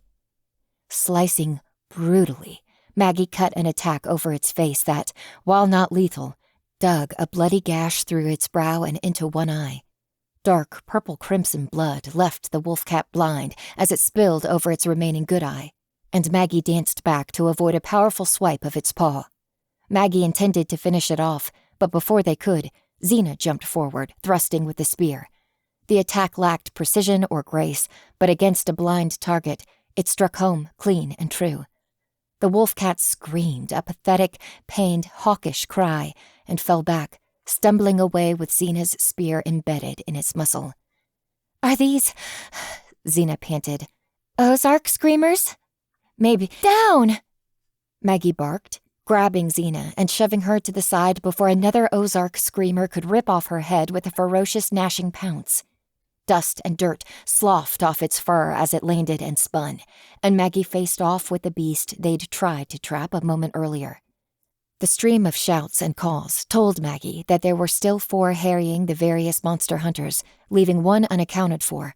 First, though, they had to handle the one in front of them. Used to trading damage, the monstrous half of Maggie's mind suggested charging in, sword first. They could take a bite or a swipe if it meant winning a kill, and I can't just regrow my arm. Right. Sorry. Don't apologize. Do better. She shook her head, identity fracturing for a moment at the contradiction, and the screamer took the opportunity. It lunged towards her, teeth bared, looking for a chance to strike a killing blow. She scrambled backwards, forced her mind back into Dane, and they rose together as one. One hand outstretched, Maggie worked a bit of geomancy, staring off against the screamer. It growled back at her, watching for an opening, wary of the steel. While it was distracted, Maggie barked at Xena. "Run!" "Which way?" Xena stammered. "There's more—" "Run!" Maggie repeated, pointing back up the hill, the way the group had come. Xena turned and fled, and the predator instincts in the screamer overcame its limited intelligence. Turning, it pounced after the apprentice, but its lunge carried it onto a thin layer of dirt that had been robbed of all structure and support, strong enough for the relatively light Xena to run across it, but not for the colossal screamer. The ground beneath its paws fell away into powder, and the screamer fell into a loose pit 10 feet wide and twice as deep, burying itself. It was already scrambling back up, but Maggie wasted no time. Yanking their spear up from the rapidly dying first screamer and running forward, carrying it like an Olympic thrower. They launched the weapon down with all their strength, striking clean, a mortal blow between the screamer's shoulder blades. It wouldn't be an instant kill, but the beast would bleed out its strength in moments, and its life would fade soon after. Only then did they look up and see Xena, splayed on the dirt on her hands and knees. She'd been caught in the edge of the collapse, and though she didn't fall in, she was vulnerable, scrambling away. The screamer in the pit lunged up, batting at Xena's feet with enormous clawed mitts. Xena tried to push away with her feet, but had no leverage. Gritting her teeth, Maggie called up more power, earth magic to shunt Xena free. A ramp of dirt exploded from the ground and sent the changeling back and away from the screamer, tumbling like a rag doll. She'd be bruised, but she was safe. A snap crack shot through the woods as another thunderous bolt flew, and Maggie took a moment to weigh her options. 4 screamers around the bounty hunters. No, 3. One's been killed. 2 dead, 1 dying, 1 unaccounted for. Maggie stepped around the pit, sword raised in case the screamer got out. A pained grunt crackled over the earpiece, and Vera cried out in alarm. "Twig!" Maggie recalculated their mental image of the battlefield in response to the cry. Reaching Xena's side, they offered her a hand and pulled her to her feet. "Holy shit!" Xena muttered, scrambling back from the pit, where the rapidly bleeding screamer continued to howl.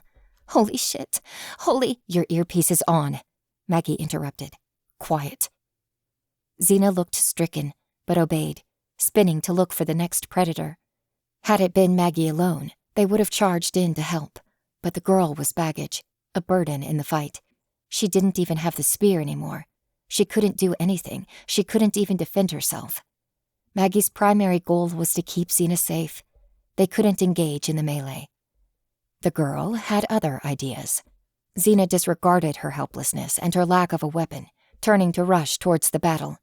"We're coming!" Maggie caught her arm easily, stopping Xena before she could take a step. They shook their head, warning away. Setting her jaw, Xena reached up and pulled out her earpiece. "Maggie, we have to help them." Maggie looked her over, calculating options. There was no world in which Maggie could fight while keeping Xena safe, not even if they got their spear back. She slid Dane into his scabbard, though her hand stayed on the pommel, maintaining a thin connection. Another monster howled. Xena shuddered. Reaching up to disable her own earpiece, Maggie hissed, "You're not a help right now. Do what I tell you." "I can do something," Xena shot back, twisting to free her arm and stepping back to face Maggie. "I'm not useless." Maggie caught the spark in her eye and reacted before she could even move. Xena had barely spun on her heels before Maggie got an arm around her chest, pulling her back. The girl was tall and strong enough, but Maggie had more than enough experience to keep her off her balance. "Let me go!" Xena shouted, crying, twisting, wrestling for freedom. Maggie had to take her hand completely off Dane, but she won the grapple without effort. "Fuck, just go help. I'll be fine." "There's another screamer out there," Maggie snapped, pulling her apprentice still. "You run through the woods, or I leave you alone. It will kill you." Xena's fight stayed alive for a moment longer. Then she slumped, recognizing her defeat.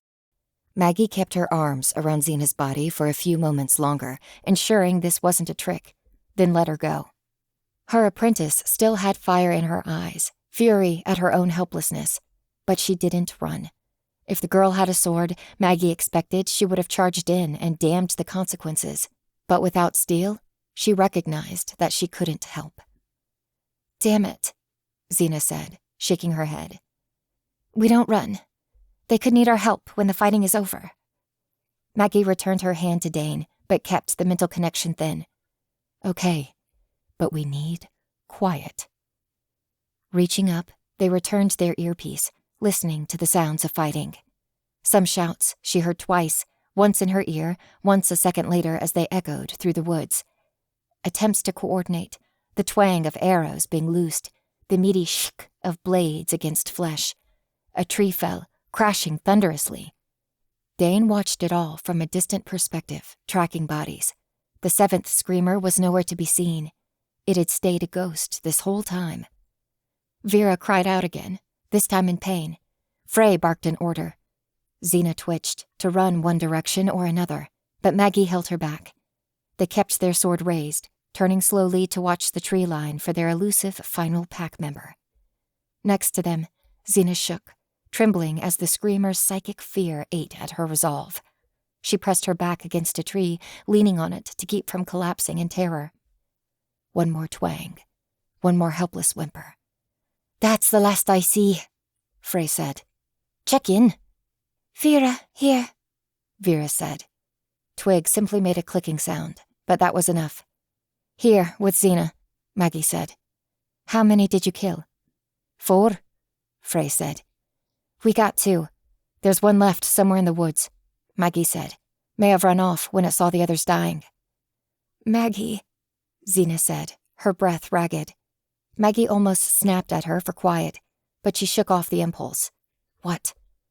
Xena pointed, and Maggie followed her gaze. The seventh screamer stood 30 feet away, posture so low against the ground that it could almost be missed, dark fur against shadowy brown dirt. With Dane, Maggie pulled it out easily. She drew her sword, ready to shift into Dane more fully. Good eye. The screamer watched her, and she watched it. For a moment, the hunters stood against each other, ready for combat. Chatter went by. Maggie ignored it. Then, finally, the monster turned and fled into the woods, tearing out of there with a keen survival instinct and terrible haste. "Twig's hurt," Vera shot over the comm. "Not sure how bad it is yet." "You're hurt," Frey added.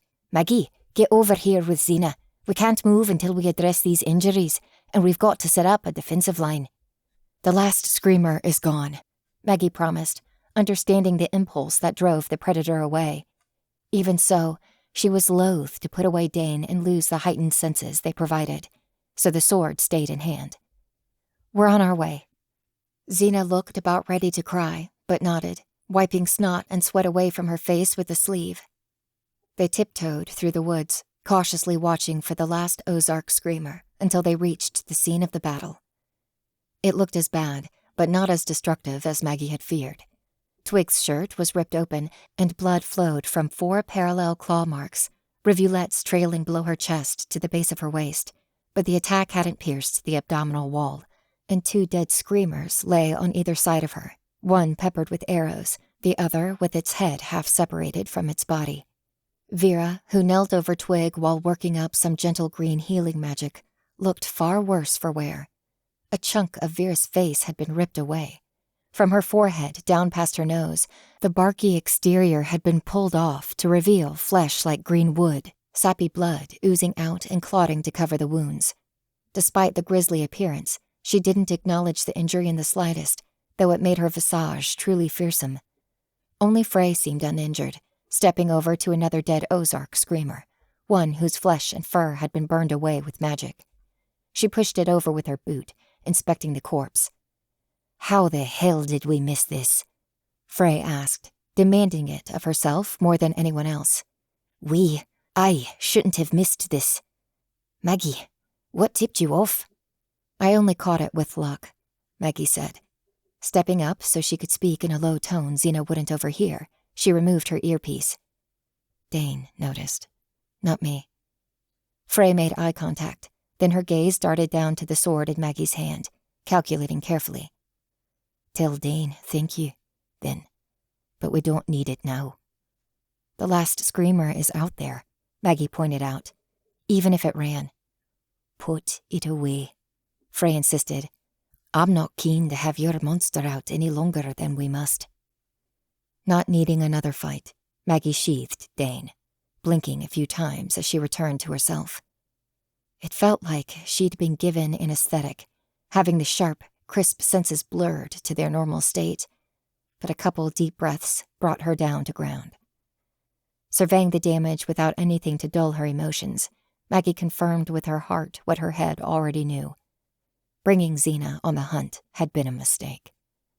On the ground, Twig grunted in pain, squeezing Vera's hand while the healing magic patched her up. Looking over her shoulder, Vera said, "At least we know the sheep squatch's motivations. It was being hunted. The screamers probably forced it off its territory." "Predators like these should be tagged," Frey countered. "There was no warnings that a pack of cryptid predators had increased their hunting range."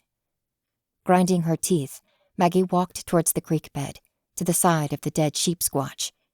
She meant to push it over with her foot, but didn't account for how heavy it would be, especially with waterlogged wool. "Xena," she said, crouching. "Help me." Startled by the command, Xena rushed over, putting a shoulder against the side of the squatch, rolling it onto its back. Maggie had to fold back the bloody, dense wool around its belly, but once she did, she felt the satisfaction of being correct in a hunch.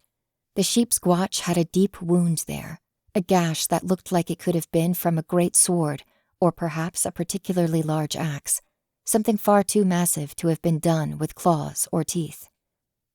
"I don't think the screamers came down to hunt," Maggie said, drawing everyone's attention to the wound. "I think they were fleeing the same thing that drove the squatch away, and whatever it is, that thing is big." Chapter 6. Never Again.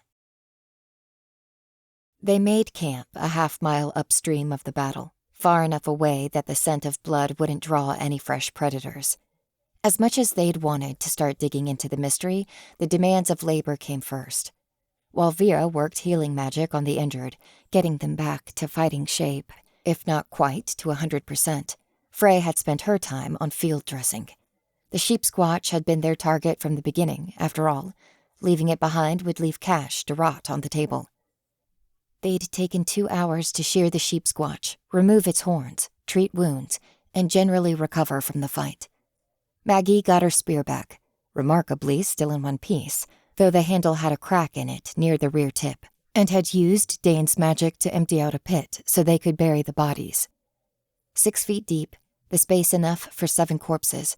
Between the hole and all the magic she'd worked in the fighting, Maggie felt fatigue creeping in from all sides. Now they sat around a low, crackling campfire, stars glittering above. Nobody spoke. Regardless of the triumph, spirits were low. They ate chalky rations in silence. The lingering trauma of the Ozark Screamer's psychic presence couldn't help with the dour mood, but it went deeper than that. "They're endangered, you know," Frey commented absently. "Who?" Maggie asked. "The Ozark Screamers?" "Only a few packs left," Frey confirmed, her lips drawn into a sour line that had nothing to do with the soup. "Not that they've ever been flooding over the plains in massive herds, but now you could probably count the remaining wild screamers on all our hands. I hate to see them die." "They attacked us," Vera pointed out. Not defensive, just practical. "Not like we had a choice." "Still, if we could have gotten out without those deaths." Frey took a moment to scowl, shaking her head fervently. "Bah, there's not even a reward for it. Just killing for the sake of killing." Xena stood from her space around the fire, setting aside her half-finished foil packet of trail food. She didn't say anything. She just walked out to the edge of their campsite. She wanted space. Maggie could tell. What she wanted and what she needed weren't always one and the same. Maggie got to her feet, following her apprentice quietly. Leaning against a tree a couple paces to Xena's side, she looked up at the stars, her eyes slowly adjusting to the lack of campfire light. "How are you holding up?" Xena snorted, though the humor had a bitter tint. "What sort of question is that?" "Today was scary, but you made it out alive. That's something to be proud of." Pausing, deciding how to deliver the praise, Maggie added, I know it might not look like it to you, but you did good." Her apprentice didn't respond right away. You thought you were going to die," Maggie finished, nodding in appreciation of the fear. "But you kept a level head." "No, I thought you were going to die." Zena's eyes suddenly welled up, wet and shiny, and she gave Maggie a hot look. "You and Twig, everyone, because of me." Maggie did what she could to soften her words, to project all the empathy she felt. "Oh, Zena, I know how you feel." "No, you don't. I was useless." Hand resting against a tree, Zena's grip tightened. "I was worse than useless. I was a handicap. If I hadn't been there, you could have helped. Twig might not have been hurt.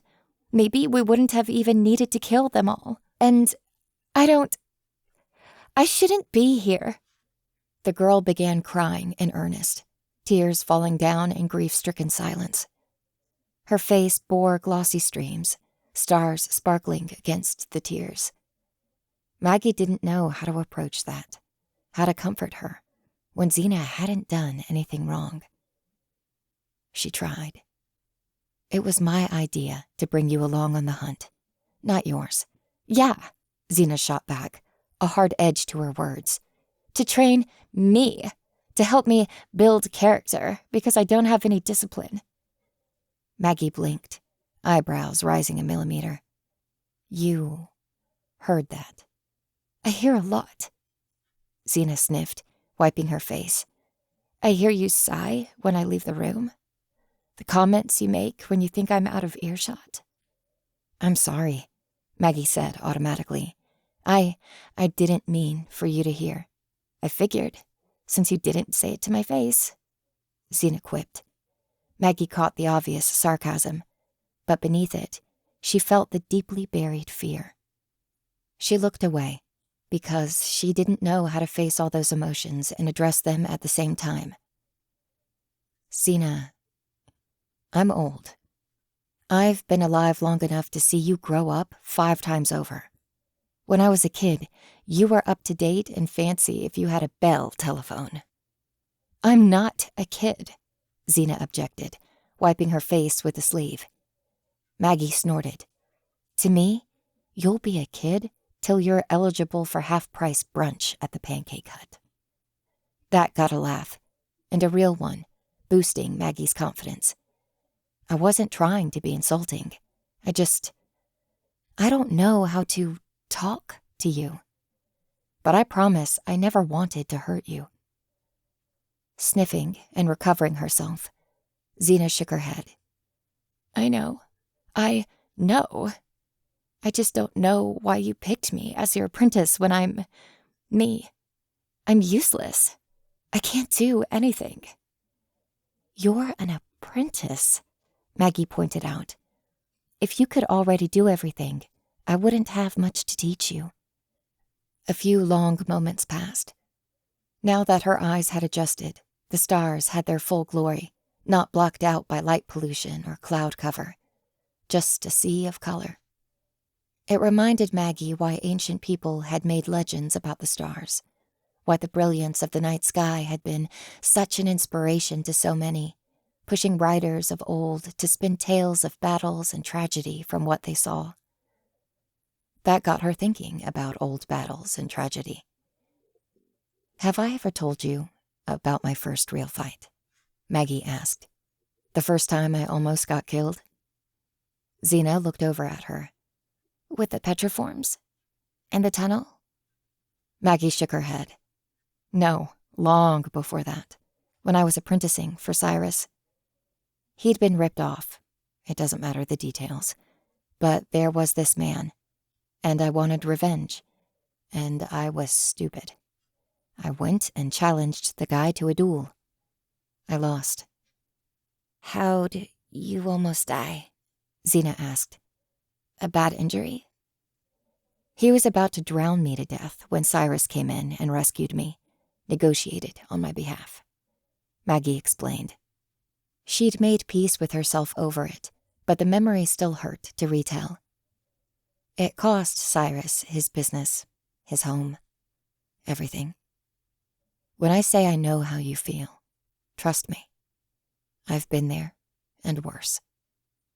Mine was an unforced error, a choice I made, one with consequences that lasted for decades. Your only mistake was not being a master in something you haven't practiced.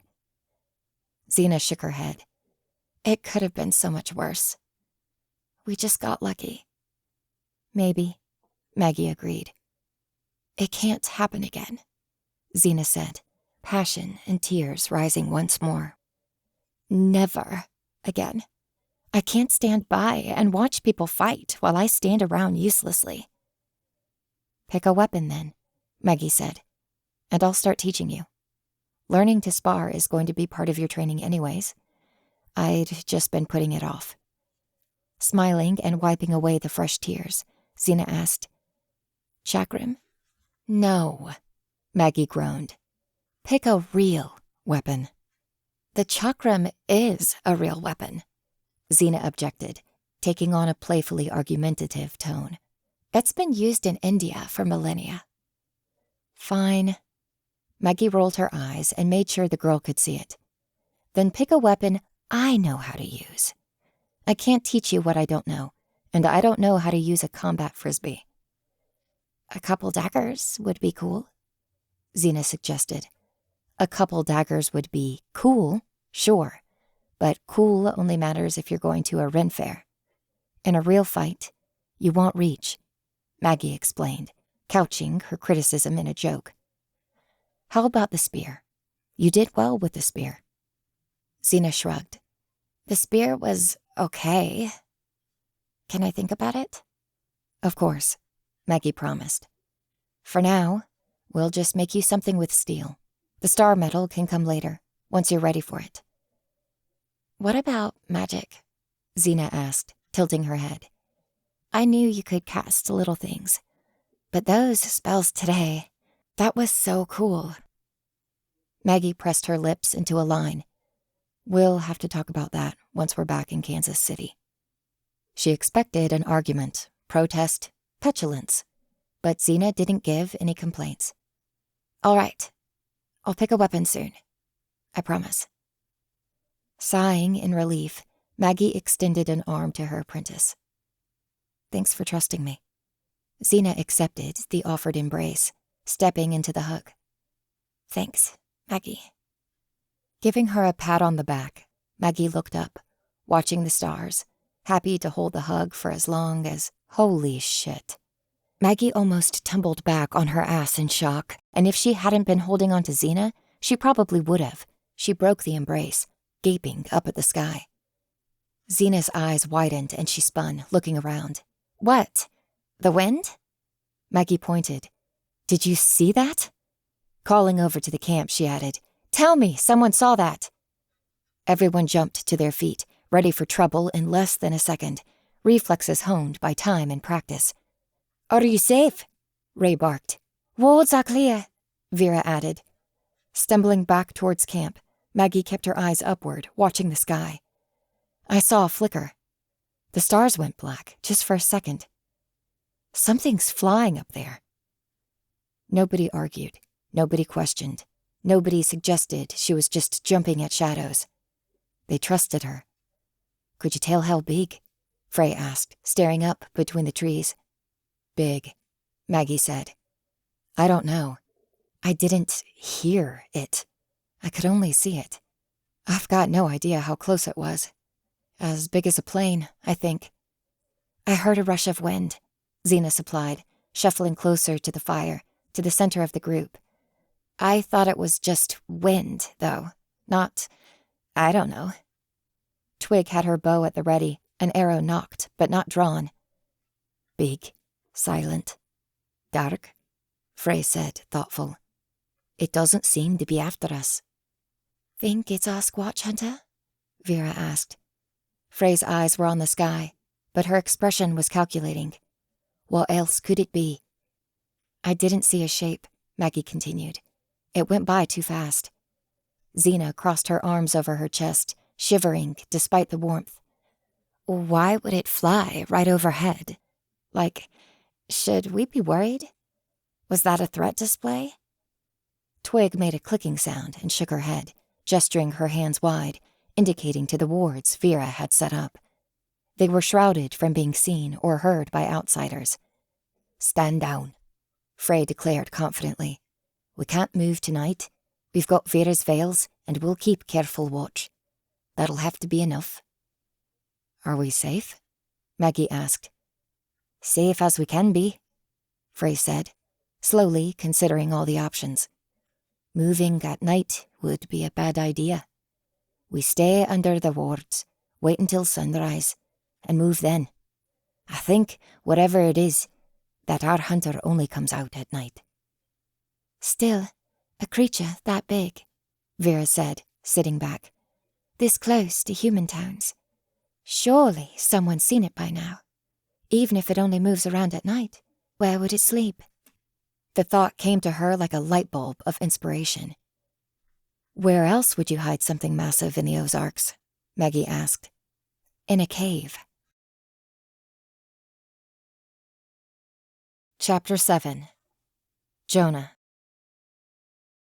They made it back to their vehicles a little before noon, taking less than half the time coming in than they'd taken getting to the Squatch. They could go full speed the whole way without stopping to check for tracks, and they knew exactly where they were heading.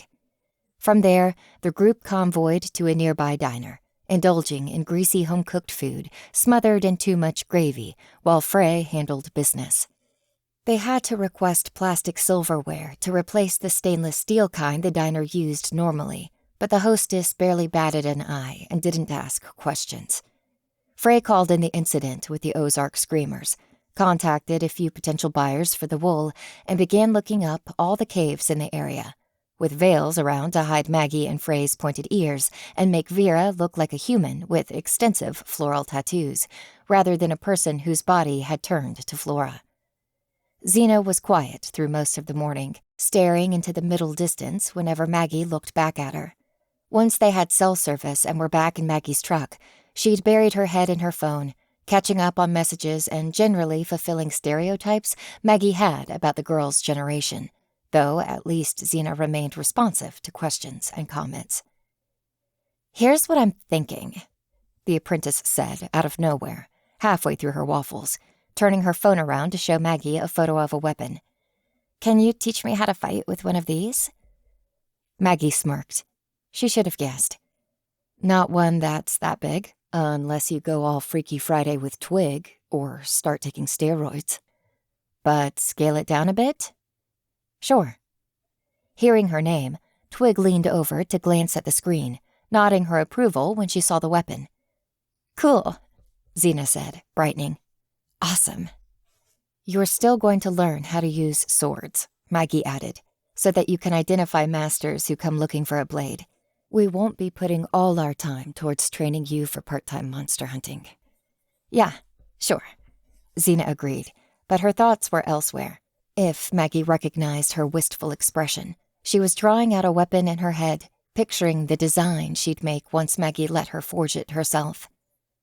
I've got a couple of hits, Frey announced to the table, skimming her own device, a rugged phone in a solid case, with an actual keyboard built in.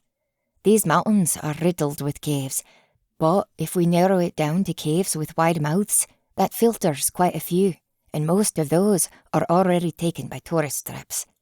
There's a few possible options. Nearest is a defunct tour spot too, in fact.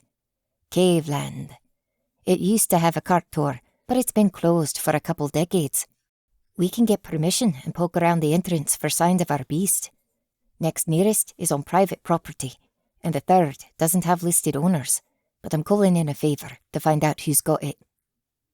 The waiter brought over a pot of coffee, interrupting for a moment, making conversation while he refilled their mugs. What brings the five of y'all down here? Nobody answered right away. Xena shrank back a little, burying her face in her phone. Maggie expected Frey to have an excuse, but Frey just shrugged.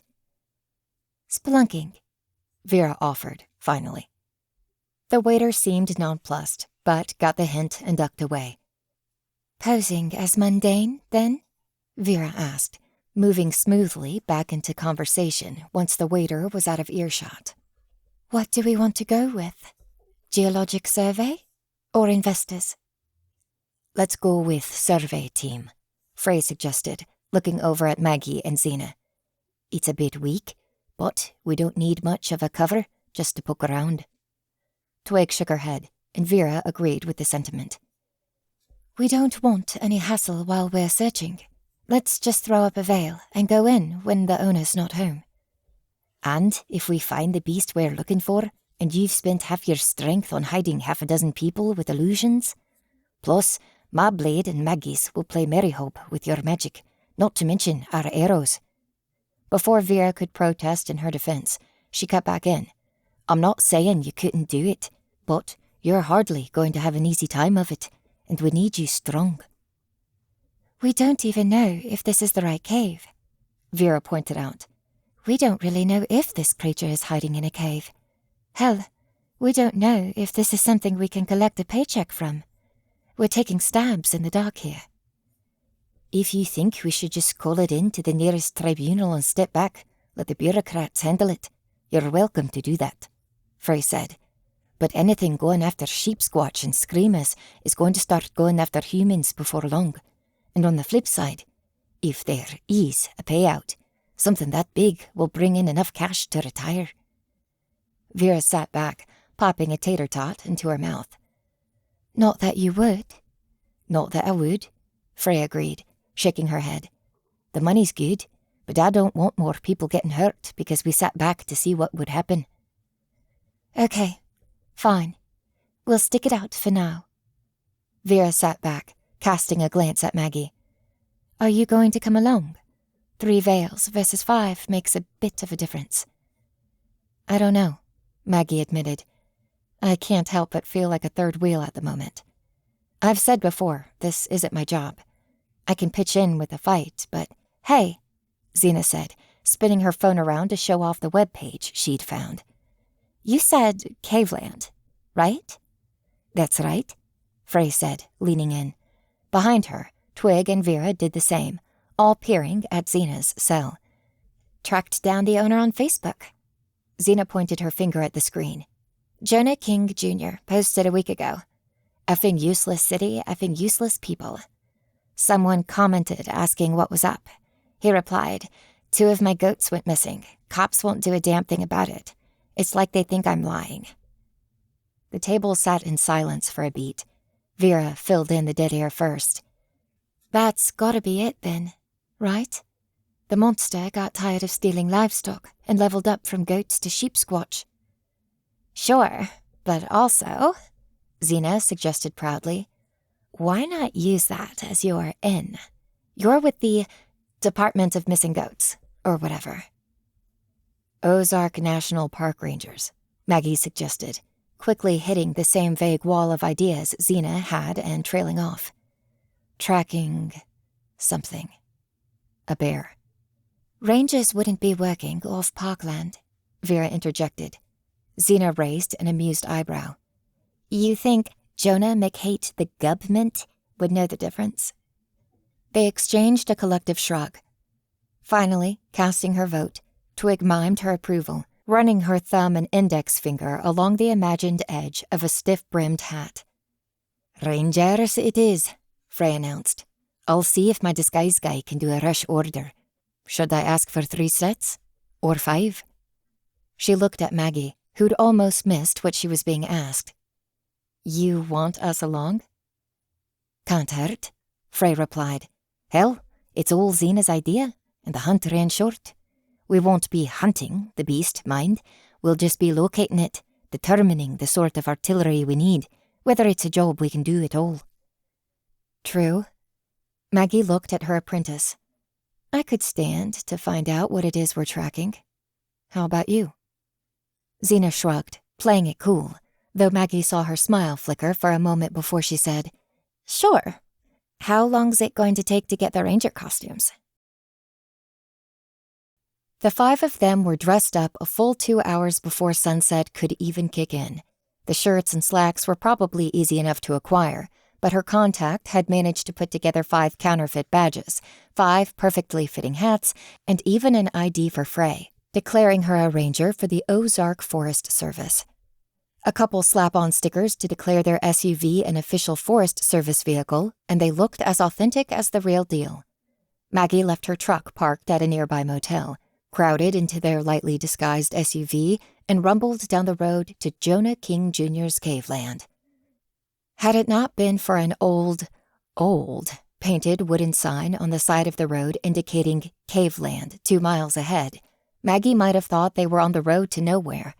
At some point, the path had been pavement, but over the decades, it had grown so thin, cracked, and pitted that they'd have been better off on gravel or dirt. When they finally reached the turnoff to go to caveland, it did transition to a proper dirt road, taking them up a path surrounded by relatively young trees and a thick press of untended brush. The road flattened out and led up to a plateau, and the tour building came into view. Maggie stared at the mural, blinking a few times. It had been painted over to cover the entire side of the 2-story building at one point, but weather had taken its toll. The lower half was so worn by sun bleaching and rain that the paint had all but faded away, and on the top half, only the thickest, strongest colors remained as more than pale ghosts. This left only black, empty pits in the eyes of a grisly, decaying T-Rex staring out at her. The faded paint had left the painted creature with an emaciated, starving cast, and no matter how far the vehicle moved, the eye pits followed Maggie's gaze, staring into her soul. Xena chuckled, snapping a photo with her phone. Spooky. Off to the side of the main building was a rundown trailer, and out front of that was a rusted-out truck, a few panels looking distinctly newer than others.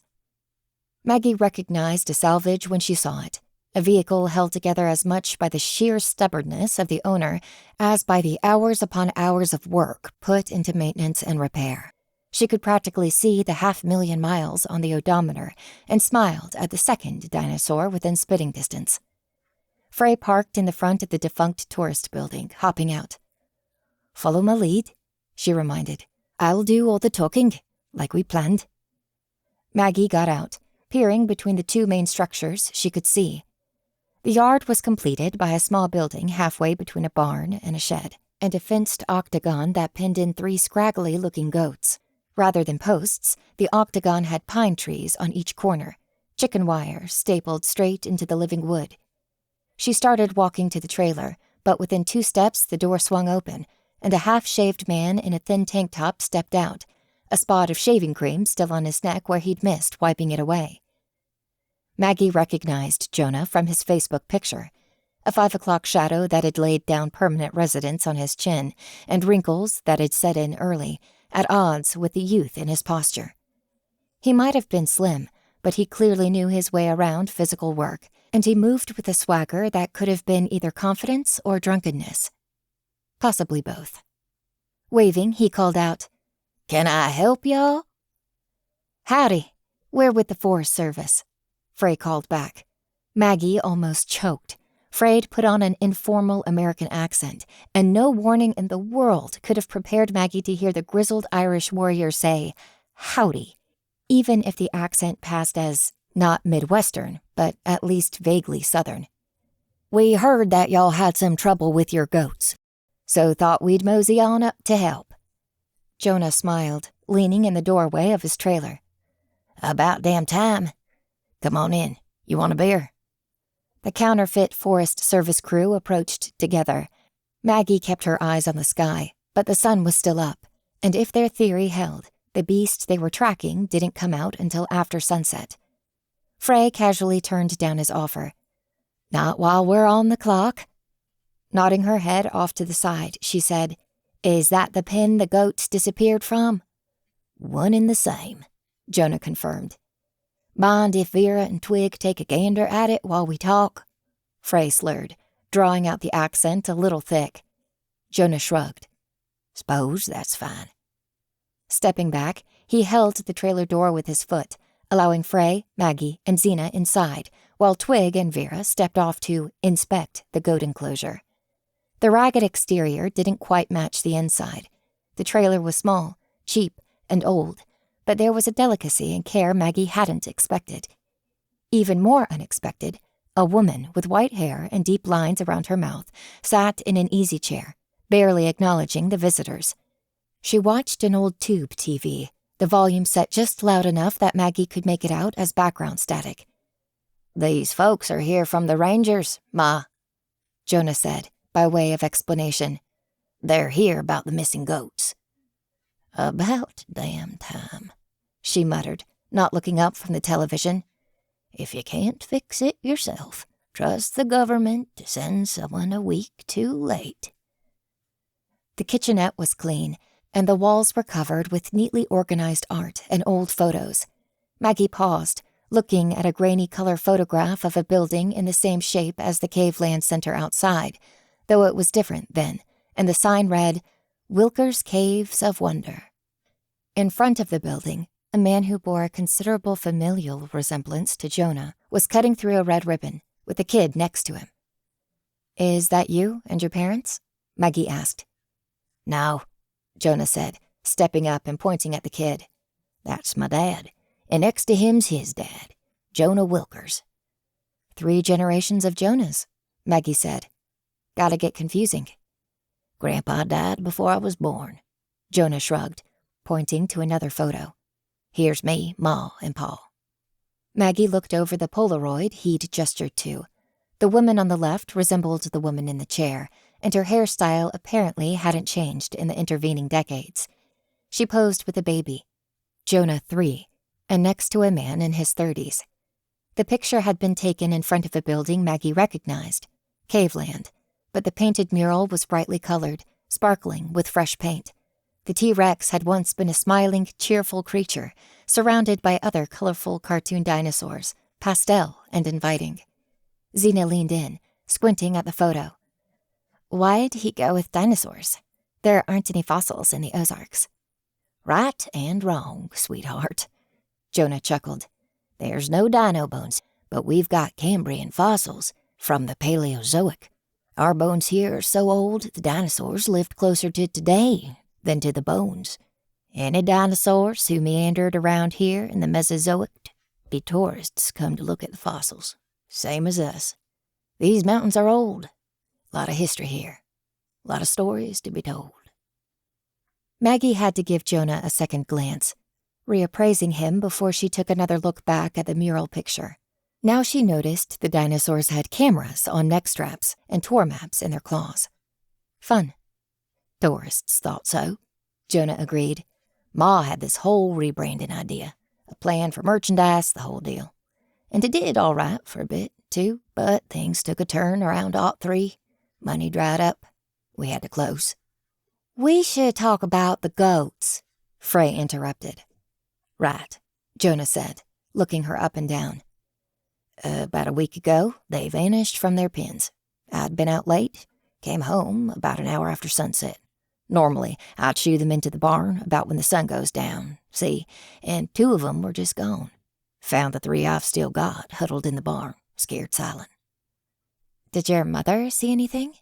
Zena asked. "She was resting at the time. She didn't know they were gone until after I did," Jonah explained. "You'd best make sure we get paid fair." The old woman cut in, snapping at Zena. Their discussion interrupted. Zena floundered for a moment.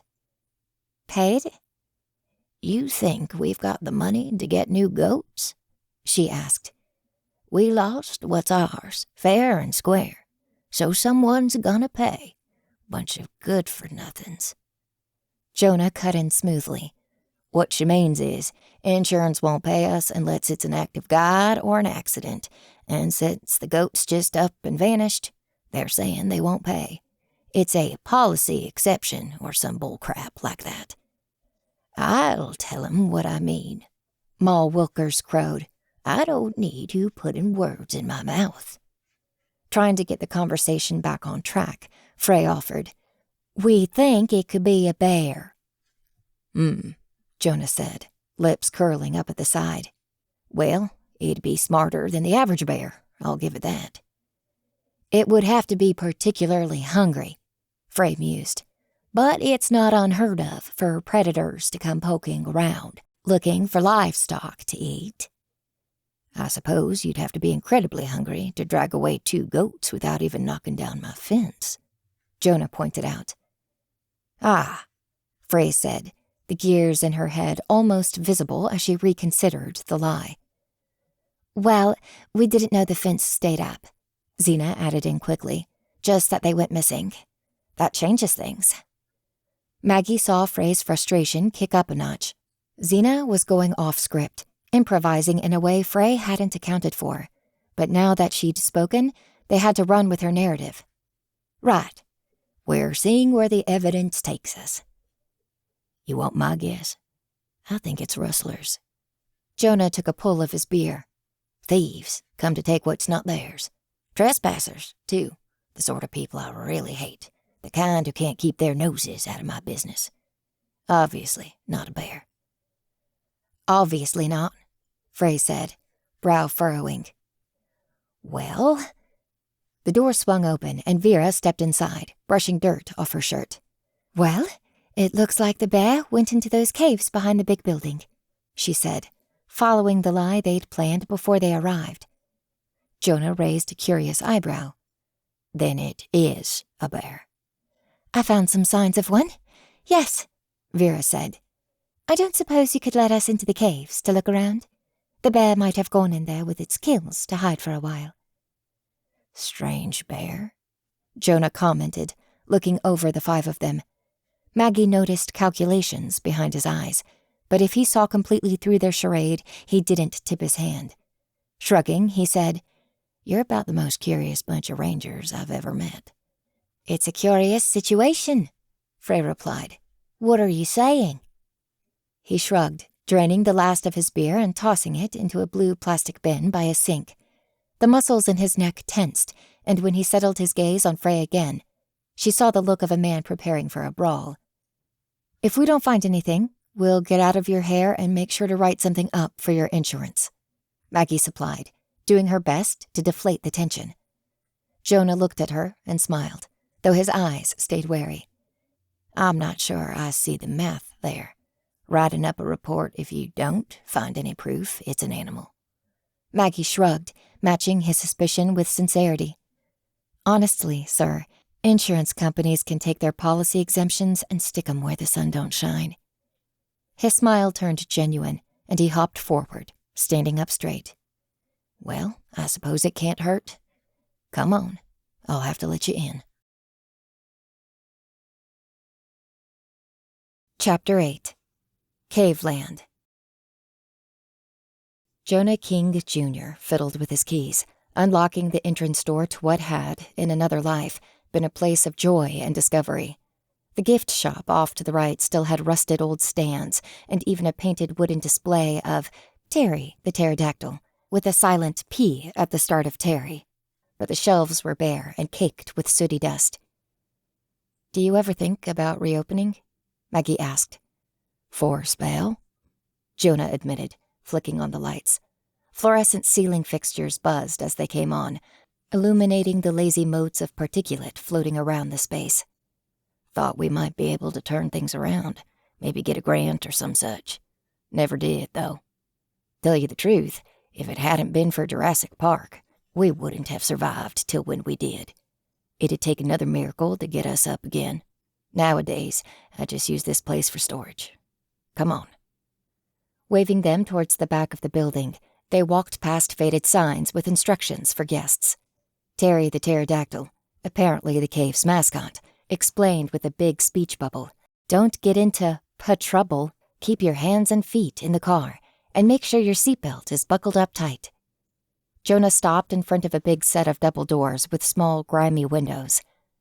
I don't expect your bear came in through my gift shop, but easiest entrance for a person's gonna be through here, towards where we used to have the carts. He pointed up a set of wooden stairs painted once bright colors. The whole tour route loops back around to a door up that-a-way. Stay on track, you can't get lost. Frey took the lead, taking a flashlight off her belt. All right, we won't be long. They started up the steps, Frey in front, Vera right behind. Already, Vera was preparing a bit of magic to veil them, but she wouldn't cast it until they were past Jonah's line of sight. Of course, the illusion meant that Frey couldn't bear any of Maggie's steel. If it did come to a fight against the creature, whatever it was, they'd be relying on her skill with a mundane blade and on Vera's magic. That said, the plan was not to fight, just to get in and see if the beast was there at all. Their first objective, if it came to conflict, would be to run. They pushed open the double doors, giving Maggie a clean view of the mouth of the cave. Well, it's definitely big enough. The impression she got was one of an enormous open maw, a thought amplified by the stalactite teeth clinging to the ceiling, though the floor was smooth, mottled stone. The cavern entrance had to be at least 30 feet wide and equally as tall, though she saw signs of human work on the edges. A set of tracks was built up on wooden scaffolding, and as it went deeper into the cave, the only light came from Frey's flashlight. While Frey and Vera went on their scouting mission, Twig, Maggie, and Xena stood back with the owner. Twig just leaned against the wall while Xena flipped through an old brochure full of cave facts. "Oh, hey." Jonah smiled suddenly and raised his hands, face full of mischief. "I've got something over here I think you'll like." Rushing off, he stepped into the gift shop, leaving the three of them perplexed for a long moment. Pushing an old pterodactyl mascot suit out of the way, he accessed a stack of cardboard boxes, and he returned with a tan-yellow object wrapped in crinkly plastic packaging. "Still got a few of these lying around," Jonah said proudly, passing it to Maggie. "Terry the pterosaur. We had a whole bunch of 'em made up back around ought to. You like 'em?" Maggie turned the package over, looking at the stuffed pterodactyl inside. A bit misshapen, but it had a certain charm to it. She chuckled. "He's not bad." "Well, if you want 'em, be my guest." Jonah extended his open palm in a have it gesture. Shrugging, Maggie ripped the plastic open, retrieving the plush doll, which had a dusty, old smell to it despite the sealed packaging. She had no clue what she was going to do with the thing, but she didn't want to reject his hospitality and... "He's $30, Jonah added then, still cheerful, but his tone said business. "I prefer cash, but my nephew got me set up with an app for sending money back and forth and too, so there's that." Maggie's lips puckered like she'd expected beer and tasted lemon juice, looking up at him. She'd already taken the toy out, but her assumption had been that this was a gift. $30 was more than she'd spend on a knick-knack she actually wanted, let alone some plush junk that she had no idea what to do with. Trying to hide her grimace, she started to reach for her wallet. Jonah wheezed, an enormous grin breaking over his mouth. "Your face," he snorted. "Don't worry, that's a gift." Maggie's expression flattened, unamused. Behind her, Xena snickered at Maggie's expense. "Say," Maggie said, changing topics, "what do you do for work, other than tricking people into buying old dolls?" "Oh, this and that," Jonah replied, taking a seat on the steps. "Our jobs. Pete's rented out the place a few times to practice cave rescues, too. You know Pete?" Maggie shook her head. "Can't say I do." "Really? He'd be your... what? Your direct boss, wouldn't he?" Jonah asked. "Maybe your boss's boss? What's your rank?" "Oh," Maggie said, feigning recognition, trying to keep the charade going. "Sorry, I know him as Peter. Yeah, of course I know him. Great guy." "That he is," Jonah said, rolling smoothly past the excuse. "But my point was, I just do enough to make ends meet. Once my train comes in, I'll be well past worrying." Maggie watched out the window, eyes on her friends until Vera cast a spell and the two of them vanished from sight. "Bought any lottery tickets lately?" He chuckled, but shook his head. "I'm not one of those folks who gets lost thinking up what they'd do if they had more money than God." "Buy an island," Xena interjected, glancing up from her brochure. "What's that there, missy?" Jonah scratched his head. "If I had more money than God," Xena said, "buy an island. Start my own country for me and my friends. Never have to obey anyone else's rules." He gave her a crooked smile. See, kid, that's where you've got it wrong. Everyone thinks they want to start their own place, but then you don't have anything to do all day. And making an island's work. You're going to dig your own shitter holes? Keep a satellite dish working through hurricane weather? If I'm able to buy whatever I want, I'll just hire people to do all that stuff. Xena countered. Maintenance people, I don't know. Sure, he nodded. And what do you do if they stop working? Decide they want to just lounge about in your lottery mansion and drink all your pina coladas. Xena set aside the brochure. Make them leave? Hire better people. Jonah snorted. Who's making them leave? You're on a private island with no rules, remember? Xena groaned, rolling her eyes. Okay, sure, whatever. What would you do, then?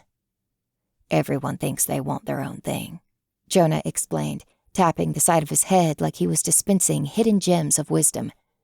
But what they really want is just what they've already got, only without anybody to tell them no. Maggie looked at him skeptically. Well, that's pretty obvious. Might as well say, what they want is to get the stuff they want. How about you, Quiet? Jonah asked, casting his gaze over to Twig. You're just about a tall glass of water, ain't you? I don't think you've said a word since you came in here. Twig shrugged. She can't speak, Maggie said, glancing between them. Is that so? Jonah asked. Can't or won't? The technically correct answer would have been won't, but the consequences of speech would be psychic, intense, and painful for all involved. More to the point, Jonah was mortal, mundane, human. Telling him about magic would breach the veil, and while it was unlikely anyone would listen to a random hillbilly, they never risked exposure, not for anything, and especially not for pedantry. Can't, Maggie repeated simply. Don't that cause problems? Jonah asked. Working in the Forest Service and all? What do you do if you need to call a warning? Or for help, for that matter? Partner, Maggie explained, trying to push a little drop it into her tone. She doesn't work alone. Jonah gave a shrug and a lopsided grin. Yeah? What's that like? You've got to have a couple good stories. We don't. Maggie faced him, trying to read his expression. A bit drunk, maybe. Enjoying this, enjoying the fact that she was getting annoyed, trying to get a rise out of her. All right, he said. Well, are you at least going to tell me what you're really looking for? Because you and I both know you're not looking for a bear. The whole room seemed to stiffen, attention sharpening, focusing on him. Maggie broke the silence. What are you saying? I'm saying, if I didn't know already. Jonah shrugged. The fact that y'all just looked like a cop just asked your whereabouts tell me what I need to know. And the fact I just made Peter up, and you apparently know him, was hardly subtle. How about we drop the games and you tell things to Miss Straight? Maggie stared. When did you figure it out? About 3 seconds after you parked, he replied casually. Folks, let me tell you, acting's clearly not your business. So tell me what you're really after, and maybe I won't call up my actual buddy with the Forest Service and let him know you're impersonating government officials. Opening the back door, Maggie peered out, trying to see if Vera and Frey had finished, but they were still utterly out of sight. Looking back, she made eye contact with Twig, who gave her a little nod, mouthing a word. Xena, Maggie said, reaching up to turn off her hearing aids. Cover your ears. Xena blinked. What? Oh! Reaching up, she obeyed, and Maggie did the same, double protected. Twig spoke one word, which Maggie recognized by reading her lips. Sleep. Just feeling the sound pass over her, even unusually resistant against psychic magic, Maggie suddenly felt woozy, dizzy. Xena fell over completely, her consciousness blinking for a moment from the compulsion. And Jonah stood there, unperturbed. What? Maggie started. How was that magic? Jonah asked, raising an eyebrow at them. I'll be damned. So that means she's one of them. Shit, I know this. Smart elves? No. Svart elves. And my clothes." Twig didn't wait for further questions, and she didn't bother with subtlety. Charging forward, she raised a fist, aiming right for his head. Maggie wasn't even sure if the Svaldarfur was pulling her punch or if she'd skipped the knockout blow step as well. Jonah raised a hand, lightning quick, and caught Twig's fist. He didn't retaliate. He didn't even twist her wrist back. He just caught the punch, though her fist was almost twice the size of his own. As unbothered as if he'd merely caught a slow-pitch softball, he exhaled in disappointment. "I don't think you've really got a good picture of the situation." Crouching quickly, Maggie checked on Xena, but her apprentice was fine, just woozy, waking up. "What are you?" "I'm going to ask you once to get off my property," he replied, shoving Twig back. The Svaldarfur staggered, shocked into inaction by his strength. "I've got my own business, and it don't concern you, but I don't much like trouble. So, go get your friends in the cave, tell them it's time to leave, and never come back, and we can set the matter to rest." "And if we don't?" Xena demanded, exacerbating the situation for no good reason. Maggie didn't have time to criticize before Jonah replied. "If you don't go get your friends out right now," he said, brow furrowing, "then y'all don't need to worry about going to get them at all." "Why not?" Maggie shot, though she understood the implied threat. "You're going to hurt us?" "No, course not," he replied, drawling the response more than normal, cool and casual. "But if they keep walking down that track, well, if you think I'm strong, my buddy in the cave will be a real devil." Maggie's eyes widened, and she turned, throwing open the double doors and sprinting for all she was worth, feet pounding on the boards that propped up old steel tracks. "Frey!" she screamed, voice echoing off the stone. "Vera! Turn around now!" She'd made it 20 feet when the lights in the cave turned out. Deep as she was, the path ahead was sheer, pitch darkness, but the path kept her running true. It was like Jonah had said. She couldn't get lost. She kept running, feeling her way around a bend in the path until a veil pulled back and she saw her friends. "Maggie!" Frey spun, visible now, shining the light on Maggie's face. The stark, brilliant contrast blinded Maggie further. She could see nothing but the pinpoint of light until 2 lower, cherry-red spots that came into view above them, puffing out with the soul of embers and smoke. They'd found their beast. They'd found the dragon. Chapter 9. A Usurper's Power. Maggie turned pale as deep, horrifying comprehension dawned on her, realizing far too late that she never had a chance. She couldn't have made it in time to warn Frey and Vera, not if she'd been a world-class sprinter in her prime. Jonah had simply been toying with them, sending her off to die for his amusement. Frey called out again, unaware of the silent death looming behind her. "Maggie! What's wrong?" In the darkness and silence, Maggie stared at the monster. She could only make out its face, shadows giving it an emaciated look, skin and scales pulled taut over bone. When it grinned, sparkling ivory teeth shone, silhouetted in a dark maw, and a second later, a fire began to build deep in its throat. "Look out!" Maggie screamed, pointing behind them. "Fire! Dragon!" The stillness broken, the dragon extended its serpentine neck and roared. Not for the first time, Maggie was glad that her hearing aids cut off sound above a certain decibel. The sonic force shook her chest and body so hard, she thought it might stop her heart from the noise alone. Frey and Vera spun, and the dryad threw up magic barely in time to catch the cascade of fire shot down at them.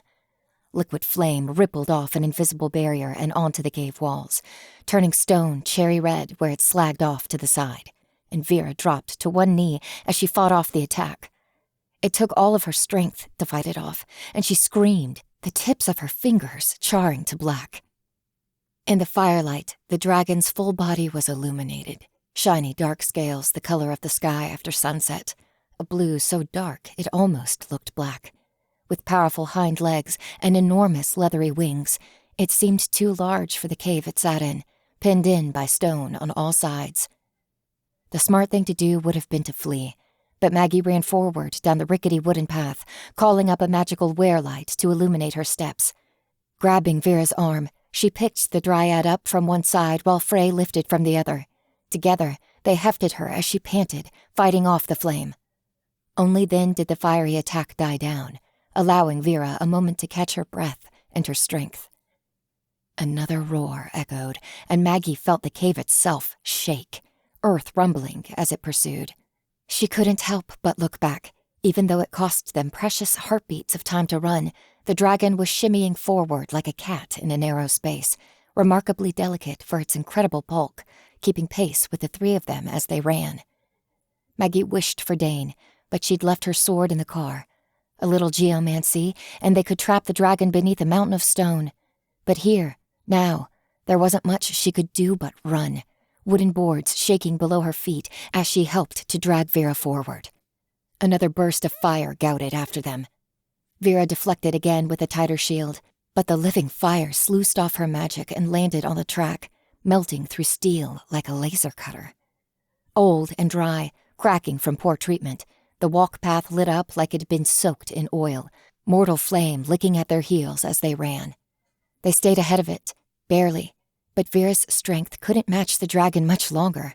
She slumped in their arms, fatigued from the second shield.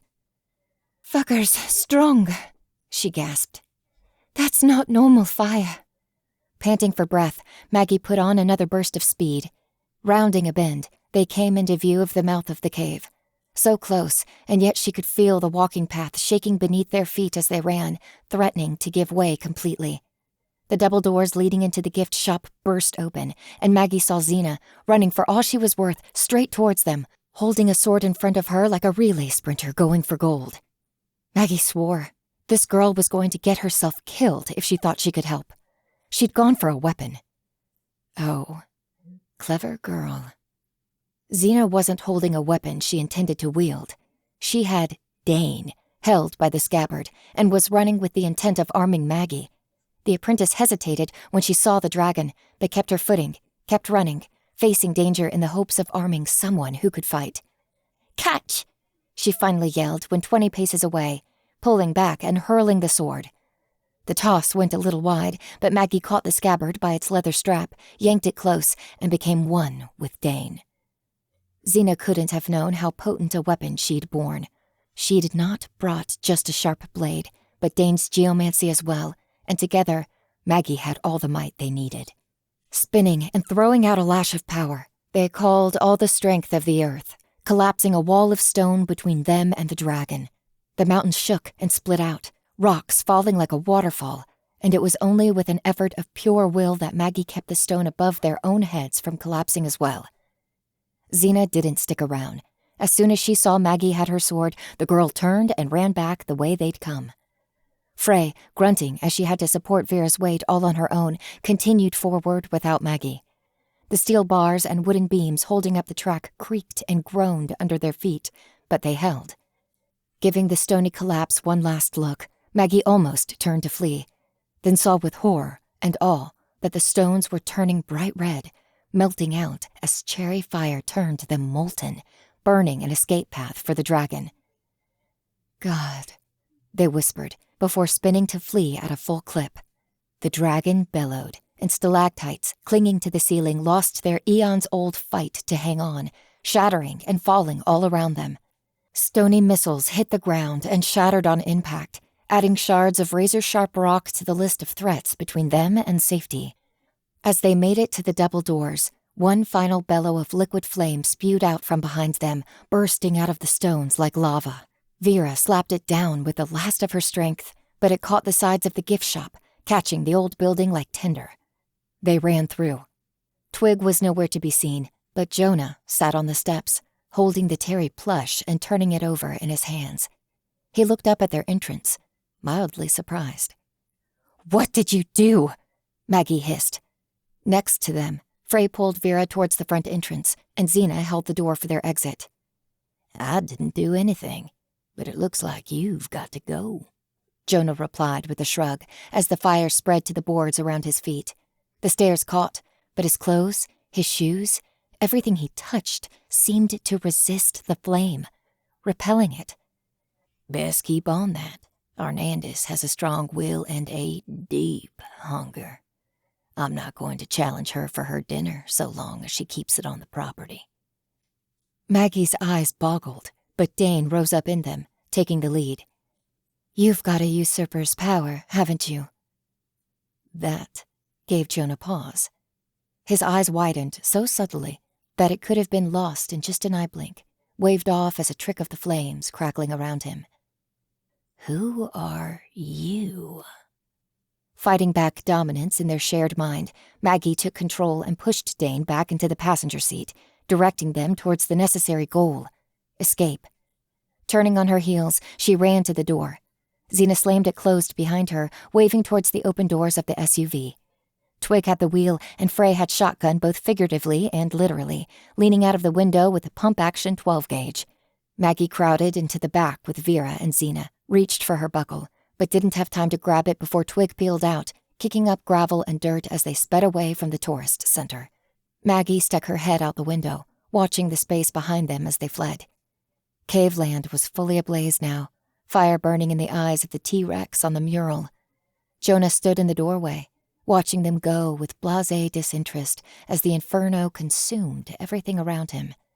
And behind, ripping its way free of the cave, the dragon leapt into the air, wings flapping powerfully as she took to the skies.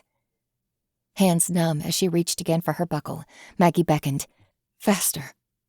Voice hushed, reverent, almost in a prayer. She had to repeat her instruction so Twig could hear. Faster. We have to get off Jonah's property. Twig pushed the pedal down, driving into a controlled skid on the dirt road. Wheels fought for traction while trying to build speed, downhill on the twisting road. They fell in and out of ruts, tossed about like bowling pins inside the truck. It felt more like freefall than escape. They jostled violently up and down until Maggie finally got her hands on the buckle, clicking it into place, still watching as the dragon swooped down behind them, gathering fire for another inferno. Something gave. Maybe a patch of mud, maybe a badly placed pothole, maybe just bad luck, and the SUV spun, losing control. The back end crashed against a tree, sending them into a tumbling freefall. They rolled once, twice, then smashed into another sturdier tree, finally launching them into a helpless skidding stop. It was, however, a skidding stop on pavement. Old, decayed, half-useless pavement, but pavement that had been laid down by the great state of Arkansas, past Jonah's little domain. Upside down, shaken into pieces, they were off the property. Maggie could see out of the half-crushed door and watched the dragon pull up just behind them, wings working hard to keep it hovering just at the edge of Jonah King Jr.'s land. Its eyes burned with fury as hot as its breath, but it would not go any further. Frey fought to throw open her door. On Twig's side, the door was so hopelessly twisted that it wouldn't open, so she punched it, knocking the frame off its hinges completely, crawling out onto the ground. "Sound off!" Frey called. "Who's hurt?" Twig made a clicking sound, acknowledging the request. "I'm fine," Maggie said, struggling with her buckle. Upside down, it was a trick to get free without just falling, but she managed to get upright. "Fuck," Xena muttered to Maggie's side, a sound of pain. "Fuck, fuck, fuck." Maggie didn't need to be a doctor to see what was wrong. Xena's right arm was no longer aligned with her shoulder. At best, a dislocation, but more likely, there were some bones broken. "Vera," Maggie started, "we need some healing."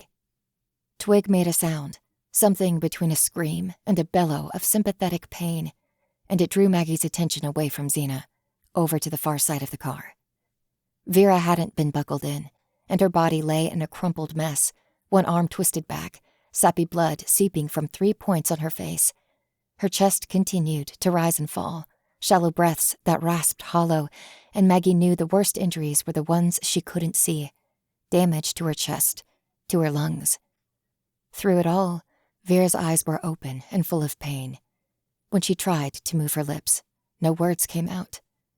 Maggie recognized pure, thoughtless agony, the kind of full-body pain that made it impossible to think, to speak, to exist as more than an animalistic entity that rendered only one thought. She hurt. Crouching, Twig whispered a word into her lover's ear. Vera's eyes fluttered and shut, passing into unconsciousness. Healing was beyond the Svaltver, relief from the pain the only mercy Twig could offer.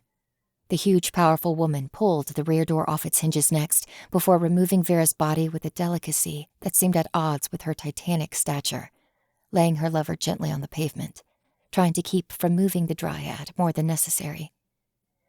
"Maggie," Xena whimpered. "It hurts." Her reaction seemed almost childish in contrast, but Maggie knew that Xena's injuries felt no less agonizing to the girl, even if she wasn't in any life-threatening danger.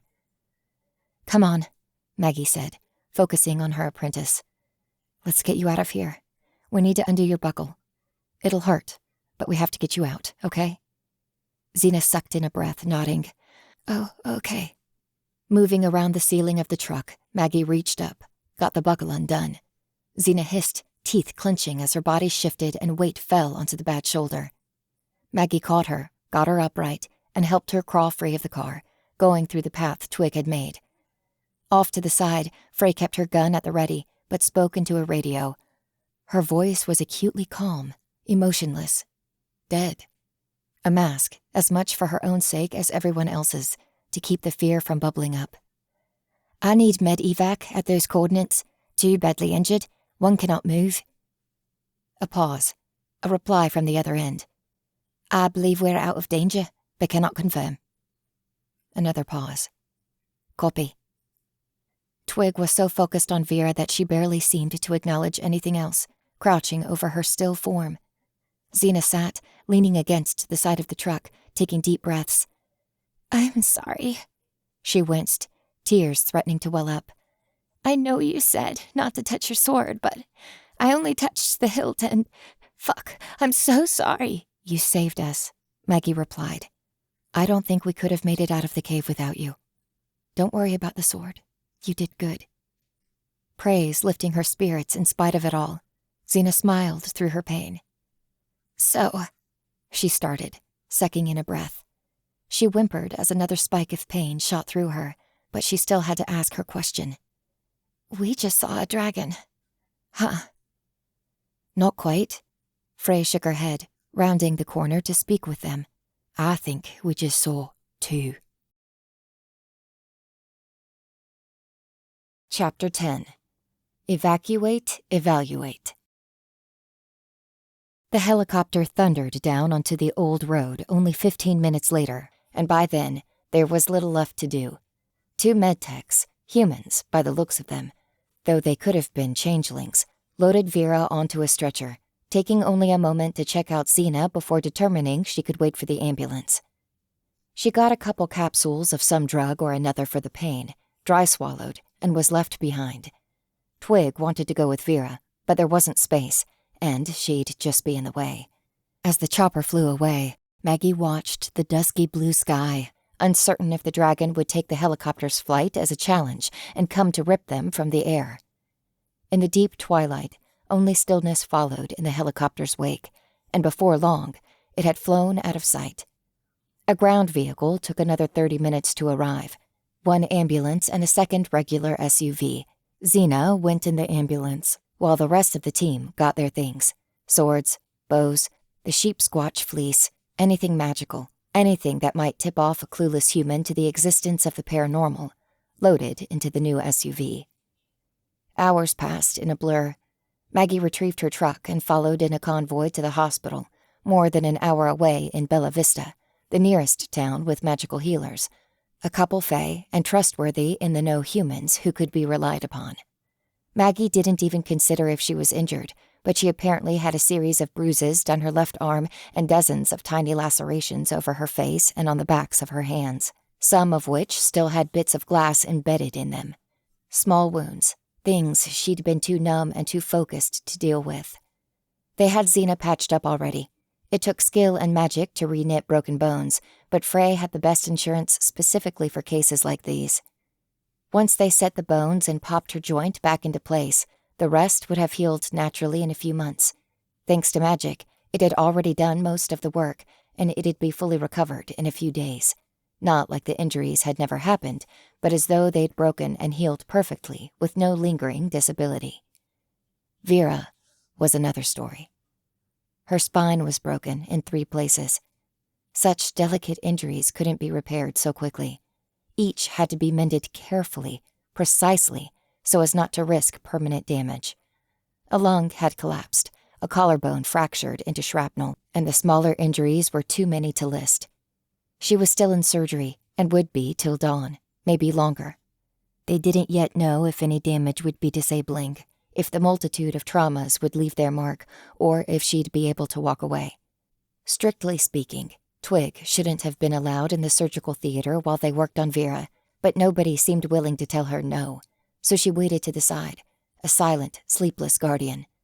That left Frey and Maggie to sit in the waiting room, helpless, able only to fret and worry.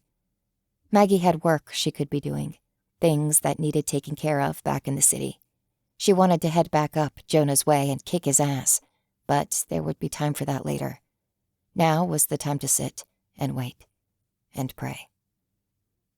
"You'll be going back up to Kansas City after this, aye?" Frey asked after a while. "I don't have anywhere else to be," Maggie replied. "I'm not even a monster hunter. I'm certainly not the person to deal with Jonah." "And if we tag along? Share space in your truck?" Frey said. "We've business needs attending to back there. Kansas City Below's tribunal has authority down here."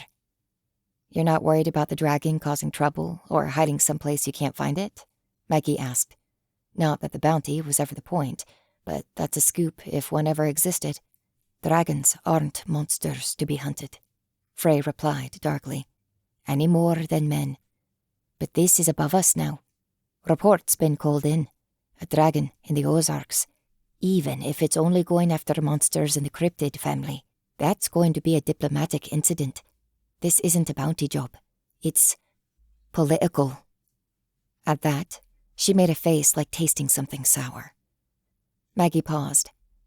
"I don't care for tribunal politics, but I take it there's something more here." "Dragons aren't Erican," Frey said. "This, haunting them, it's more a war than a hunt. We're killing a living thing, one that's as smart as we are, even if they're cruel and hard as sin. I don't take that lightly, but you can bet the justices will, and whoever they hire will have to reflect that attitude. I want to hurt it for what it did to Vera, but that can't be all that drives us." "Which means," Maggie surmised, "you're not going to be on this." "Not by ourselves." Frey shook her head. "Not enough manpower, not enough favors to call in either. We'd need the tie-in with the monster squad. They've got the temperament." "Right." Maggie waited a beat, tilting her head before she asked, "You think the monster squad would fit the bill?" "Darius got replaced," Frey pointed out sourly, "and the new man in charge is—" She didn't finish the thought, so Maggie took a guess. "Political?" Frey nodded. Maggie didn't need to press further. Sometimes professional contacts just fell apart. She understood that without prying. "We'll talk, at least," Frey said, after a lengthy silence. "See if we can be involved. I'm not one to see this go away. I want to handle it myself. It might cost all the favors I earned by the tribunal last year, but I'll cash them in for this, see if they can take on 3 more in their team." "Make it 4, Maggie said, shaking her head. "And keep your favors. I know someone who can get us in." Frey was surprised by the offer, but shook her head. "You're no mercenary." "No, but I won't stand for bullies," Maggie shot back. "You didn't see how Jonah acted. He was toying with us from the moment we got there." "He's a dragon," Frey replied. "They are, as a rule, assholes." "Not that I'm going to play Jonah's advocate," Maggie started, "but some would say they're just from another time." Frey shrugged. "I can't speak to that." "My point is, though, I'm in on this," Maggie said. "He hurt Xena. He hurt Vera. That doesn't get to stand. And with Dane, I've got enough power to do something about it. He can block Twig's fist. Let's see if he can block my steel. Frey leaned back in the small chair, leaning her head against the wall. Truth be told, I don't think we'll get the contract either way, but I'll take you up on it. Might be the difference we need. Blanche likes you well enough. Maggie smiled a little, shaking her head. I'm not talking about Blanche. Frey eyed her. What do you mean, then? An old client, Maggie explained cryptically. I'll have to make a few calls, but I've got something he wants. I wouldn't cash the check, but I would start making plans. Hours went by, dripping past until morning. Maggie occasionally dozed in the hospital chair and regretted it every time when she woke up with an awful knot in her back that had to be worked out. Vera got out of surgery with an assurance that she'd be all right once she had time to sleep. She'd need a couple more days of bed rest. Twig would be at her side all the while. Xena woke a little later, shaken but healthy. After filling her in on the plan, Maggie gave her truck keys and 2 words. You're driving. She slept in the luxurious leather passenger seat, while Frey dozed in the back, stealing a few hours of rest on their way back to Kansas City. Maggie's phone had a message waiting for her when they got off the highway, heading the last few blocks to her workshop. I am inclined to meet you. Come at midnight, and of course, I must ask that you come unarmed. We've got to meet, Maggie announced. Frey, make sure you're here at 11. That'll give us time to get ready and go meet him. Until then, Xena and I have work to do. I've got work of my own, Frey agreed, yawning awake. Do you mind dropping me off at Union Station? Xena said, flipping on the blinker and rerouting. Sleepily, she asked, What work? New shaft for my spear, Maggie said. Finishing those arrows, and, if we've got time, we'll get started on your weapon, too. I've got some 1050 steel that should work nicely. Xena perked up, all drowsiness gone out of her. Yes, ma'am. They left Frey to go start working on her paperwork, got back to their own shop, and fired up the forge. For the first hour or so, they worked in comfortable silence, firing up the forge, the ovens, getting their supplies laid out. There were about 20 arrowheads left to finish, alongside putting some stock wood to the lathe to make a new spear shaft, cleaning and sharpening Dane, and generally recovering from the previous fight. In an in-between time, while one head was in the forge and no hammers were clanging, Xena drew out a thought she'd been working on. So, I've got a dragon question. What's that? Maggie asked. Frey said Jonah was a dragon. How does that work, exactly? It's not so uncommon. Maggie leaned back against her workbench, settling into the explanation. Not that it's common, either. Dragons aren't common to begin with, of course. But back in the day, they were at least around. When you were a kid, right? Xena teased. Maggie let the quip roll off her. Back sometime in the last couple millennia, though, humans started slaying dragons as sport. A lot of humans died, but some got pretty good at the hunt. And even if a dragon could kill 100 human knights, there was always that 101st with the dream of getting a legend told about him. Xena tilted her head. So they, changed into humans? Some, in a sense. A handful went into hiding, and a few just migrated way north. But dragons are cunning, and they've got magic as old and deep as any fae. Those who took on human form aren't quite as strong as they used to be, not quite as fearsome, but plenty found it a good trade in exchange for freedom to walk amongst men. There's 5 or 6 living in the States, maybe 100 in the whole world. Nodding along, Xena took the next leap in logic. So, the guy we're going to talk to, she surmised, finishing the idea she'd been toying with all along. He's a dragon, isn't he? Maggie nodded, a sign of respect for the clever deduction. The only one I know personally. He's a collector. Chances are, once you're a master in your own right, he'll get in touch with you. We may as well get that part over with. I'm bringing you along to meet him tonight. Xena blinked, thought for a moment, then got it. He collects weapons. He knew Wayland the smith personally, Maggie replied, and as best I can tell, he's the only being in the world who has a star steel blade from every generation of masters. He got in touch with me in the 90s and had some pretty specific requests. Took me 2 years to make his sword. Did you challenge him to a duel first? Xena smirked. Feeling coy, Maggie just explained. He'd shown his worth to Cyrus already, and all the smiths before Cyrus. Glancing back at the forge, she quietly changed the subject. This is just about ready. You did, didn't you? Xena persisted, grinning. How good was he? Flushed, Maggie conceded. He beat me so clean, I almost didn't see his sword move. He's been practicing his blade work since he took on human form. Xena hesitated. And we're going to try and fight one of his peers, if we get the chance. Shrugging, Maggie withdrew the cherry-red arrowhead from the forge, quenching it in the oil. It hissed, steel hardening to lethality. Well, then, we'll just have to make sure it's not a fair fight. Nice. Xena grinned before moving on, seeming to only then remember something. Oh, and about that. You promised we'd talk about magic once we got back. We're back. Maggie recognized the act. The girl had been waiting to bring this up for a while. She only pretended to be casual. Right, Maggie said. She'd been waiting for a while, too, and she'd already decided how to handle this. Xena, there's something you need to know about my sword. Chapter 11. Dragon's Hoard. Maggie parked in the storage complex lot, brow furrowed. I don't like this. Because he asked you to come unarmed? Xena asked, leaning forward from the back seat. She shook her head. Because he's late. They were supposed to meet at the entrance to a system of underground tunnels just north of the Missouri River. Maggie understood the meet-up point. This was where the dragon stored his treasures.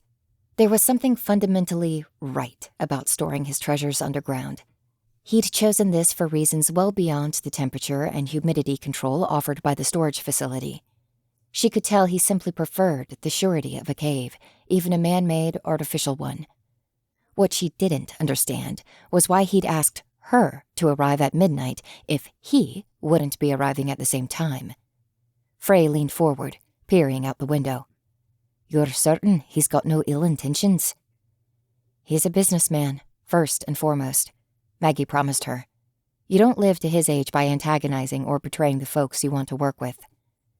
We are trying to get permission to kill one of his kind, Xena pointed out. Maybe that crosses a line. Maggie exhaled, though the idea made her want to smile. I don't think that's a problem for him. Xena glanced at her. Why is that? Shrugging, Maggie said only, I want to see if you'll notice. Finally, a pair of headlights flashed as a vintage cherry-red Thunderbird pulled up, parking next to Maggie's absurdly modern truck. A slender, confident man stepped out, wearing a suit that seemed molded to his body, and he glanced in both directions before stepping towards Maggie's vehicle. She got out, offering the dragon a hand. Psalm? Cartwright, the dragon said, smiling. What have you got for me? Maggie's smile twitched at the corners of her mouth, and she walked around to the back of her truck, dropping the tailgate and removing a large duffel. The magic's all gone out of it, but the craftsmanship remains, she promised, passing it over. He unzipped the bag, looking inside. A gilded sheen poked out, a little metallic glint that told him what he'd been given. You know, she'd be furious to find her work ended up in my collection, Psalm said. Then she should have chosen a different champion, Maggie replied, half grinning. It's mine, fair and square, to give as I see fit. What's in the bag? Xena asked, leaning forward curiously. A warrior's armor, crafted by a goddess of delights, Psalm declared proudly. I got to keep my armor after serving as the Lananshi's champion, Maggie added, supplementing the explanation. It's not nearly as useful without all the magic, but it's still priceless. Truth be told, Maggie had almost considered throwing out the armor a few times. She didn't like the goddess she'd been forced to deal with. Throwing it into the garbage would certainly have sent a message, but this was a much better use. She got to insult the Lananshi, pay for crucial information, and clear out her storage bins, all in one fell swoop. Psalm took the duffel, accepting it as both gift and payment before gesturing for them to follow. You need my help to kill a dragon. One of my kin. 2 dragons, in truth, Frey clarified, walking behind him into the storage facility. One is in his ancestral shape, the other, like you, in a human form. Psalm looked back at her, overhead fluorescent lights casting his face in dark shadows. Don't mistake my form for human. I am a thing greater than you can understand, older than your people's first memories. Xena had the good sense not to speak up, but she lacked the self-control to not make a sound, exhaling sharply enough to be taken as a reaction. Psalm's eyes fell on her, not angry, inspecting her. Speak, whatever you're wondering, he instructed. Well, the dragon, the one that had wings and chased us. Xena started, stammering a little under Psalm's thoughtful gaze and Maggie's exasperated stare. It didn't seem smart. Human, if that makes sense. It acted like, well... Like a monster? Psalm inquired, tone level. Xena nodded, and it seemed like she might say more, but all that came out was a slight squeak. I can promise you, my kin are more intelligent than you will ever be, he said, and there was no trace of insult in his tone. But even still, I understand what you are suggesting. Form is so often seen as a mere vessel, but it's more than that. When your native tongue is fire and fangs, claw and bone, your conversations will seem violent to an outsider. When all you have is a hammer? Xena suggested. Psalm laughed, rich and genuine. I suppose you could put it that way. Still, Xena started. It seemed, I don't know, mindless? It just wanted to attack. I don't see how there's a language there. Perhaps there wasn't, Psalm considered. Have you ever been hungry, morsel? Xena was caught off guard by the diminutive, but nodded. Yeah, sure. Mom says I was always hungry growing up. No, I don't mean that your appetite had been whetted, Psalm corrected. Hungry. Your belly so empty it begins to eat itself. Xena shook her head. Then don't speak to me of being mindless. A human will behave as any animal if their freedom and choice is taken away by simple need. In that, and that alone, we are kin. Well, Maggie said, trying to steer the conversation on track. We don't know what they want, but if it's hunger, the winged dragon has been hunting in the Ozarks, and it's had more than its share of kills, and they're risking exposing the veil. Surely you don't want the world at large to learn what you are. I've often wondered what the modern world would do when faced with magic. Whether they'd go to war, whether they'd tried to stamp it out. Psalm considered. There's so many more of you than us. Don't mistake us for humans, either, Maggie pointed out, the tips of her ears twitching. Psalm snorted, and Maggie caught the thinnest curls of smoke escaping his nostrils. Not human, indeed. I didn't. Though he hadn't asked a question, Maggie still got the sense he had just presented her with a riddle. If it came to war, she said, thinking it through, humans wouldn't just want to kill dragons. They'd try to stamp out all magic, or to take control of it, and we'd have a harder time hiding than you. Smiling enough to show fangs, Psalm turned down a side corridor. Do you always speak in riddles? Xena asked. Just to those smart enough to divine their answers, Psalm replied. To children, I speak plainly. Would you prefer I speak plainly to you? Xena flushed. No, He nodded. Then tell me why my kin should die at your hands. They'll die at someone's hands, Maggie argued. If we don't kill them, another group will. We want the first bite at the apple. You've got the resources to give us that. To put it on the table, then. Psalm stopped in front of a steel door with an LED display for entering a PIN code next to the handle. He punched in several digits, drawing up a screen with a handful of menu options. You want me to give you information, power over my kin, so that you can return to your tribunal and flex your strength to them. That's right, Frey said. He made a tisk sound. Bloodsport is so political nowadays. I remember a time when hunters could go out and take what they wanted without needing to play the part of toady. That was the time when dragons of all stripes were sought out by poachers, right? Maggie asked, sparring back with a deliberate barb. You wouldn't have taken on this not quite human form out of mere boredom. It seems to me that toadying has made your life considerably safer. Frey made a noise in her throat, but Maggie's expression remained placid, like she was just making conversation. When Psalm looked back at her, his face bore no rage, and after a moment, he burst into a chuckle. There's no such thing as enough candor for you, is there? He asked, pushing open the door to his treasure vault. The chamber stretched deep inside, bigger than Maggie's whole shop. Heavy steel filing cabinets were arranged in rows, and against each wall were even more cabinets and an equal number of display shelves, showing off treasures that boggled the imagination. There was nothing so crass as piles of gold bricks or cash. This collection had been curated to exclusively hold objects which could not be replaced.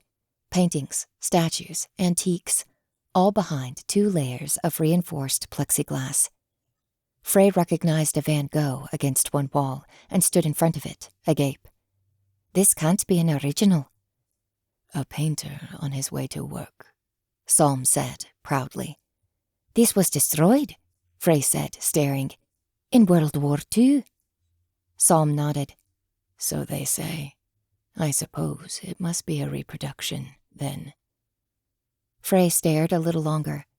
Maggie expected Zena's attention to be drawn to one thing in particular, and she wasn't wrong. Against another wall, weapons throughout the ages were displayed.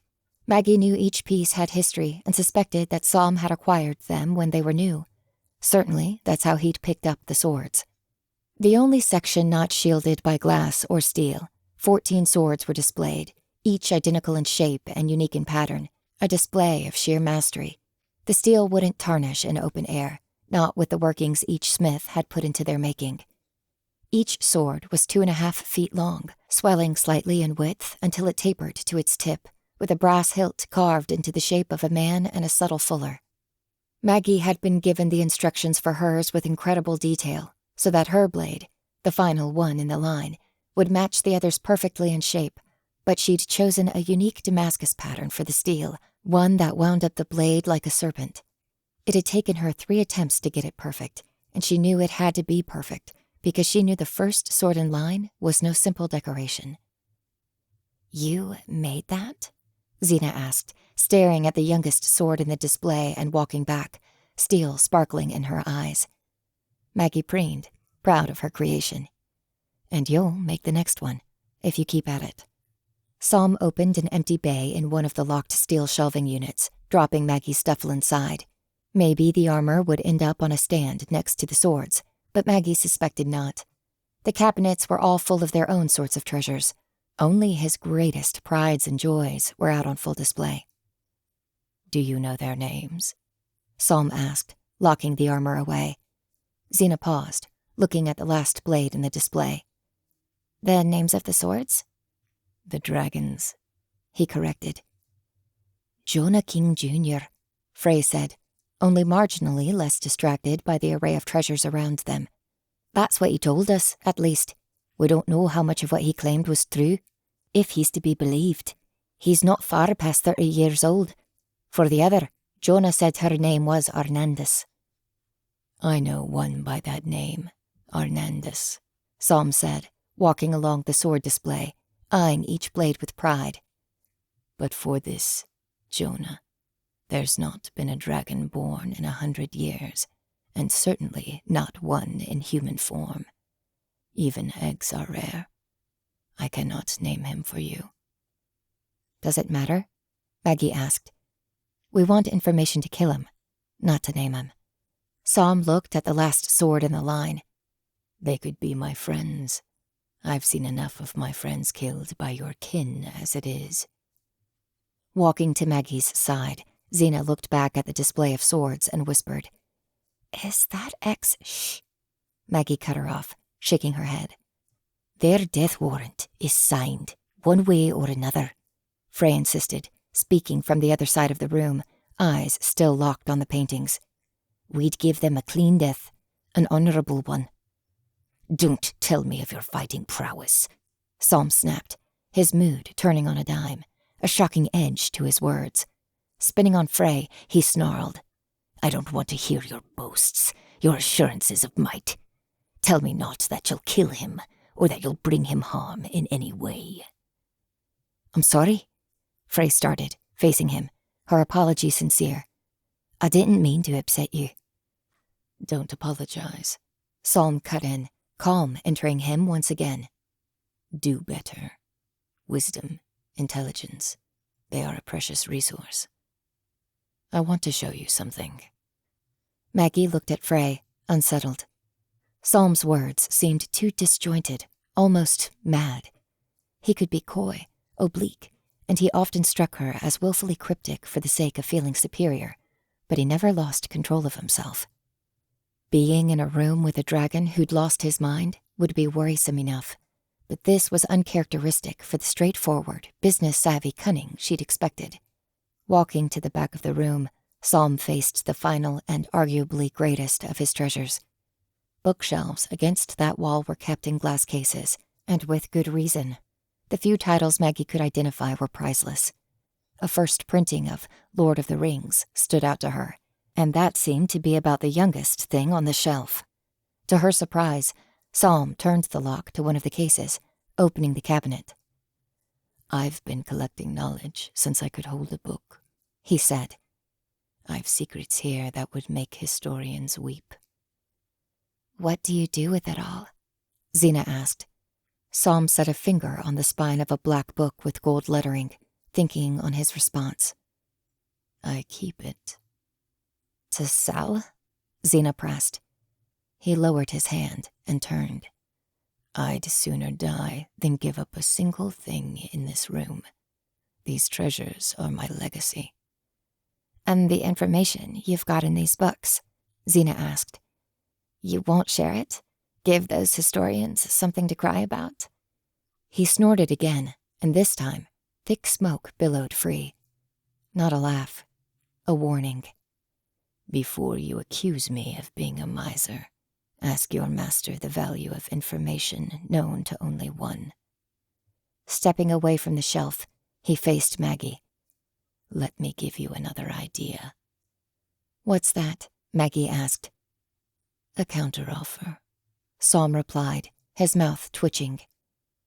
What if I were to ask you to keep this Jonah safe? You know we can't do that, Frey cut in.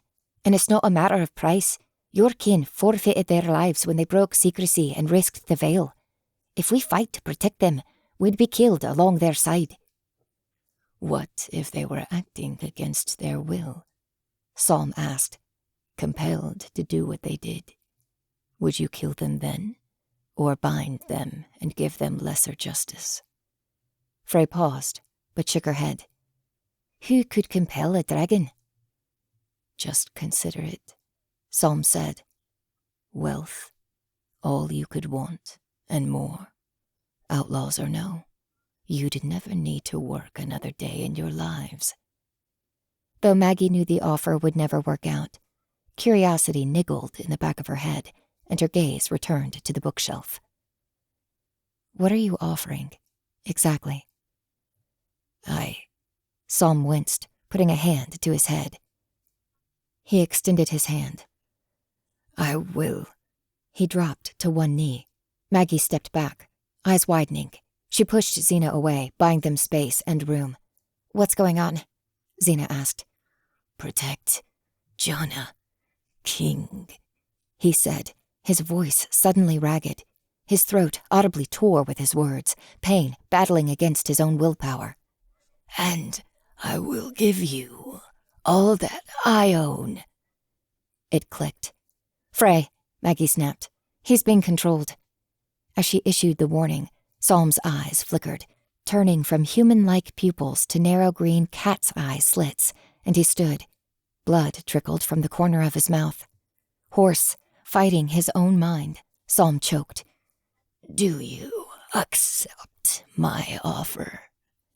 Maggie took a half-step back, the last minutes racing through her head. Psalm's strange behavior, his oddly measured words.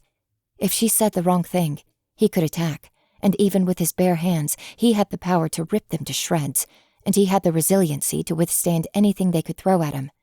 She didn't have Dane, nor half the backup she could have wanted, nor even a weapon. She took a step back, and another, then snapped, "Frey!"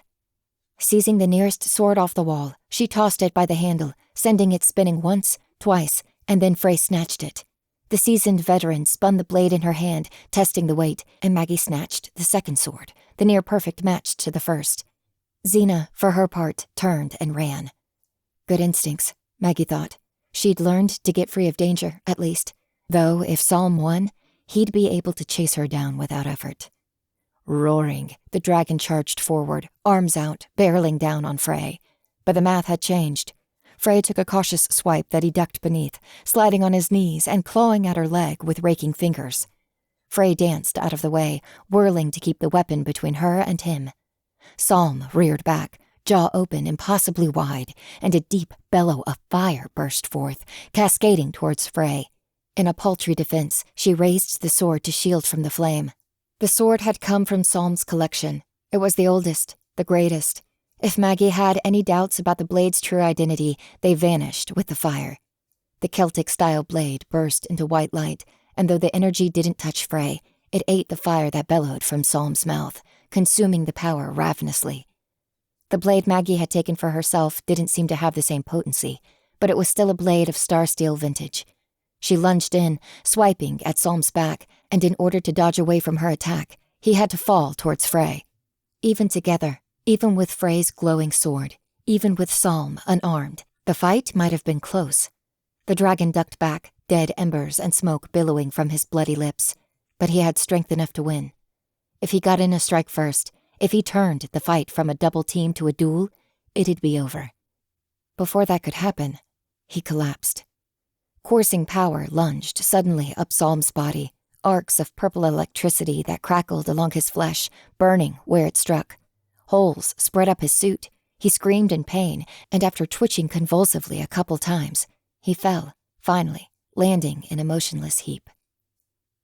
Maggie blinked. "Frey? Did you do that?" Frey shook her head. "No, I thought it was you." "That was me," Xena called from the far side of the room. Keeping her eye on Psalm's still form, Maggie backed away, glancing towards her apprentice. How?" Xena was standing in the doorframe. "I saw him put in the passcode when we came in. This room's got all sorts of security apps, including one to knock out intruders. Turns out, you can mark whoever you want as an intruder." "Lucky," Frey said, kneeling by Psalm's body. "He's out cold. Could be serious damage, but dragons are hardy." "Smart," Maggie said, looking over the room, comprehension dawning on her. "Smart. I think he wanted us to win. He left us weapons we could use, ways to take him down, layers of insurance so we couldn't miss it." Xena walked back over. "Okay, so maybe I wasn't that clever. Why let us in at all, though?" "I don't know much about compulsions," Maggie admitted, moving to hang her sword up from where she'd taken it. "Frey?" Frey picked up the journal Psalm had dropped, flipping through it. "Making somebody obey is hard. Specific wording can matter if the orders are delivered orally. What I don't understand is how." Walking up to the bookshelf Psalm had opened for them, Maggie scanned the rows for the black book with golden lettering. Psalm had touched it earlier, lingering, long enough to make her think the gesture had been deliberate, and then turned his back to the shelf, never addressing it again. Not only that, this book was younger than all the others, a new journal amidst old literature. Inside the front cover, a loose sheet of printer paper slipped free. It looked recent, crisp and fresh, nothing like the aged, brittle tomes of Psalm's collection. She read it, scanning the writing twice, brow creasing deeper and deeper. "Frey," she said, This is concerning." "What is it?" Frey asked, coming over to look at the printout. "Read for yourself." Maggie raised it for her to read. "Watch. Watch for these signs and tremble. Watch for a king, third of his name, heir to a ruined land. He shall be like the terrible beast in every way. He shall devour his prey like a beast, and he shall kill like a beast. Before his manhood, he will be a slayer of men. Before his ascension, he will be a slayer of kin. No weapon will pierce his flesh, and no man shall resist him, for he will be mighty without peer. Fire will be his child. It shall do him no harm. The serpents of hell and earth will be his to command, great and small, dragons of any proportion. They will be drawn to him, and he will be bound to them, soul and mind. None shall be fit to command him, nor will magic bind him against his will. His power will rise until he's 33 years of age. He will rule with blood and fire, and his queen will rule at his side, equal in might, equal in stature, a peer in every way. He shall be the king of dragons, great and terrible to behold, and his ascension shall bring an end to the world." Chapter 12. Debriefing. "That's bad, right?" Xena asked, leaning in to peer at the page. "That sounds really bad." "It's nothing," Frey said, shaking her head. "Prophecies are a crock. Anyone claiming to predict the future is lying or mad." "But I thought divination magic was real," Xena said. Maggie shook her head as well. "Divination's different. That looks at the current state of the world and predicts what's most likely. It's not Macbeth, it's forecasting." "So why would Psalm show us this?" Glancing at the dragon on the ground, Xena added, "And should we get going?" "Leave everything," Maggie said. "Psalm did us a favor. We won't repay it by robbing him." Frey shook her head, holding up the printed prophecy. "Not counting this." Maggie pursed her lips, but didn't argue about the word choice. "Now what?" Sucking in a breath through her teeth, Frey hung up her borrowed sword. "This changes things." Xena's gaze lingered on the ancient blade. "Even though the prophecy's fake?" "That's not the bad news," Maggie inferred. Psalm was under his control. Jonah, or someone, can compel dragons. It doesn't matter if the prophecy is real. That's the danger. "Precisely," Frey said, half groaning. "Which means this is above our heads. Twig, Vera, the lot of us. We need manpower." "And for manpower," Maggie started. Frey grimaced, finishing the thought. "We'll need politics." There were a few arenas where Maggie would dare not stray, but the ring in which the tribunal conducted their work was one of them. 19 bickering politicians were 18 more than Maggie could bring herself to deal with. So she waited, standing like a sentinel outside the office until she could speak to the one justice whose opinion mattered. "Blanche," Maggie greeted the tough old veteran with a face salute, lifting her index and ring fingers together. "Thank you for handling this." "It's my duty," Blanche replied, returning the salute as she stepped into the stone hall. "And you've done me more than my share of favors in the past." "I didn't do them for you," Maggie admitted. Blanche stretched her back and turned her neck to both sides, working out stiffness from her body. "All the same, it'd be a fool's choice not to hear you out." Will you walk with me? I've been sitting for too long. Maggie agreed, turning to walk down the halls of Kansas City below. The city had recovered from the war against the ancients. Much of the damage had been in the subway tunnels, which required little in the way of repair. Only the engines and subway cars had needed total replacement. In the places where battle had occurred in the city proper, lives had been lost, but the structure remained solid. In fact, more damage had been done to the city itself by Fae than by ancient. Looters and panicked people caused chaos, but they too could do nothing to harm the city's bones. Your prophecies caused a stir, Blanche began as they moved through a solid stone corridor, away from the bustle by the doors. If they had a particular direction, Maggie didn't know it. Half the tribunal wants to disregard it completely.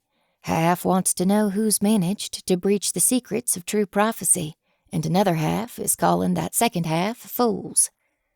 A lot of halves. What did they decide? Maggie asked. The official stance at the tribunal, she explained, adopting a stiff, slightly mocking tone, is that true prophecy of the sort you discovered is a farce and should not be relied upon, and that we are going to treat the text as absolutely true and inerrant in our battle plan. Maggie snorted. That sounds about right. Is Psalm proving any use? He's in our custody, Blanche said, but when pressed for information, he refused to make a peep. We've cared for his injuries as best we can without risking our people, but he's dangerous. We don't have many cells that can withstand 1,000-degree flames. Good, Maggie said. He did us the best solid he could. Blanche looked Maggie up and down as they rounded the bend. Why did you want to see me? You've done plenty, even if the prophecy is false. Psalm's corruption is a fearsome warning. If you want a finder's fee for the information, I'll make sure you get it. I'd take the finder's fee, Maggie started, moving to the side to allow a pair of armed Fae to pass. But I want more than that. I want in. I said as much already when I delivered the prophecy, but I've been shut out. Blanche cocked an eyebrow at her. You didn't lose your truck at Jonah's, did you? It's beyond that. He's dangerous, and I don't think anyone can understand how dangerous unless they've faced him straight. You're no mercenary, Blanche countered. You're a capable fighter, and your demon gives you powers you ought not have. But they're no demon, Maggie cut in. Blanche ignored the correction. What can you give us that we can't get anywhere else? A prophecy, Maggie suggested. You already passed that along. I didn't have to. And if you'd held it in reserve to twist out a bit of profit from us, we wouldn't even be speaking. Blanche replied, You knew it would be necessary to save lives, so you gave it to us. I appreciate that, but it doesn't answer my question. Maggie frowned and turned away. It's personal. Revenge? Blanche asked. Or glory? I'm not interested in furthering either interest. Tell me why I need you, Maggie, and tell me why you won't be a liability. Maggie looked around and noticed only then that they'd entered an empty part of the city. The hallway had no passerby. Nobody stood within earshot. She spoke plainly.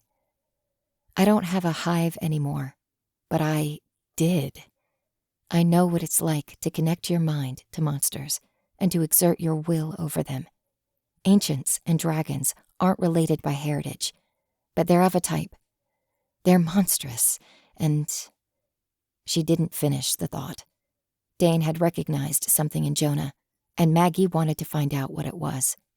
They'd been unable to explain to her what a usurper's power was, beyond uncertain flashes of war and destruction that left Maggie wanting a cold shower. Maggie couldn't explain with mere words, so she leaned on metaphor, slipping into the old tongue. I've mysteries in my name that need answering. An old proverb, taken from an older song. Maggie didn't lay much stock in Fae superstition, but she knew Blanche did, and the words rang true. Blanche remained silent for a long moment, walking down the hall. Maggie didn't press further. She'd make up her mind on her own, and she wouldn't take well to further convincing. You've got too much sway in the city for me to tell you no, Blanche declared, finally, but her tone took on a cautious character. Place your wants above the needs of my soldiers, and you'll never set foot in the city below again. Of course, Maggie promised. I'd never put our people in danger. Intentionally, Blanche appended, but with her warning delivered, she moved on swiftly to a new topic. Randolph Arm is the new head of the monster squad. His people are in charge of coordinating the attack. This Jonah attacked our people and risked the veil. If he shows any resistance, any fight at all, you will kill him. Maggie set her jaw, focus already turning to the fight ahead. All right, then. One more thing. Blanche cocked her head. What's that? I've got another weapon in my pocket, Maggie said, leaning in to explain in hushed tones. She didn't tell just anyone about this, but she knew Blanche could keep confidence. The old elf listened to Maggie's explanation, then pondered for a moment. You do have your bag of tricks, don't you? I'm just not sure if it'll do more harm than good, Maggie said. Blanche shook her head. I'll admit, I'm open to unconventional tools, but I'm not going to rubber stamp that. Sets a bad precedent. Maggie nodded. I'll respect that. Just get me in touch with this Randolph. It was annoyance at first sight. Randolph Arm had a look about him that Maggie could only describe as rich. His skin was smooth and perfect, and he looked like he'd belong better in a garish business suit than tactical armor. But tactical armor is what he wore anyway, an outfit gussied up with the silhouette of a two-fingered fey salute stenciled over the breast. The armor was so pristine that it obviously had never seen real use. Either he was an armchair commander who never saw battle at all, or he kept a set of dress armor that he wore for public displays, and Maggie couldn't make up her mind which option was more pretentious. She tried to put that to the side, to keep first impressions from coloring her view of the man. Unfortunately, that's when he started to speak. Since you're inexperienced, I've broken this down as simply as I can, he explained, passing her a dossier. The extra detail could have been appreciated, but making the comment in front of the collective armed force of Fae he'd gathered could be taken as nothing except an insult. Even Xena smirked, covering her mouth. Your assistant, Randolph added, glancing at Xena. Why is she here? Xena's smirk vanished. She's my apprentice, Maggie replied simply. She'll be coming with me to the Ozarks, but she won't go near the battlefield. We've got plenty of hands, Randolph cautioned. We don't need her. 2 days had passed since the encounter with Blanche. It had taken that long to get everything in place. A full war party. A full execution party, really. War implied there'd be a battle. They'd stacked up enough firepower to turn any man into a grease stain. Maggie spent the days working, training, preparing. Xena knew little enough about battle, but they worked on that, going over basics, fighting stances, simple principles. She wouldn't be ready to slay a dragon, but with a weapon in her hands, she wouldn't be helpless next time either. Even still, Maggie had tried to talk to her. I'm going to join the team going up against Jonah and his dragon, Maggie had explained, between sweaty practice bouts. It'd be safer for you if I'm coming, Xena panted, wiping her forehead. I'll stay back from the front lines, but I can still bring you weapons, carry warnings, drive your truck. I'll be useful. Maggie had to smile at that. Are you sure? Try and leave me here? I'll reorganize your tool shelf, Xena threatened. Even though she obviously wasn't serious, Maggie winced. Don't even joke. Xena didn't so much as crack a smile. Not joking. Bring me along, or live to regret it. Maggie sighed. That was, apparently, that. So now she would stand by Xena's side, even if it meant a face-off with the most archetypal, bought-his-way-to-power bureaucrat she could imagine.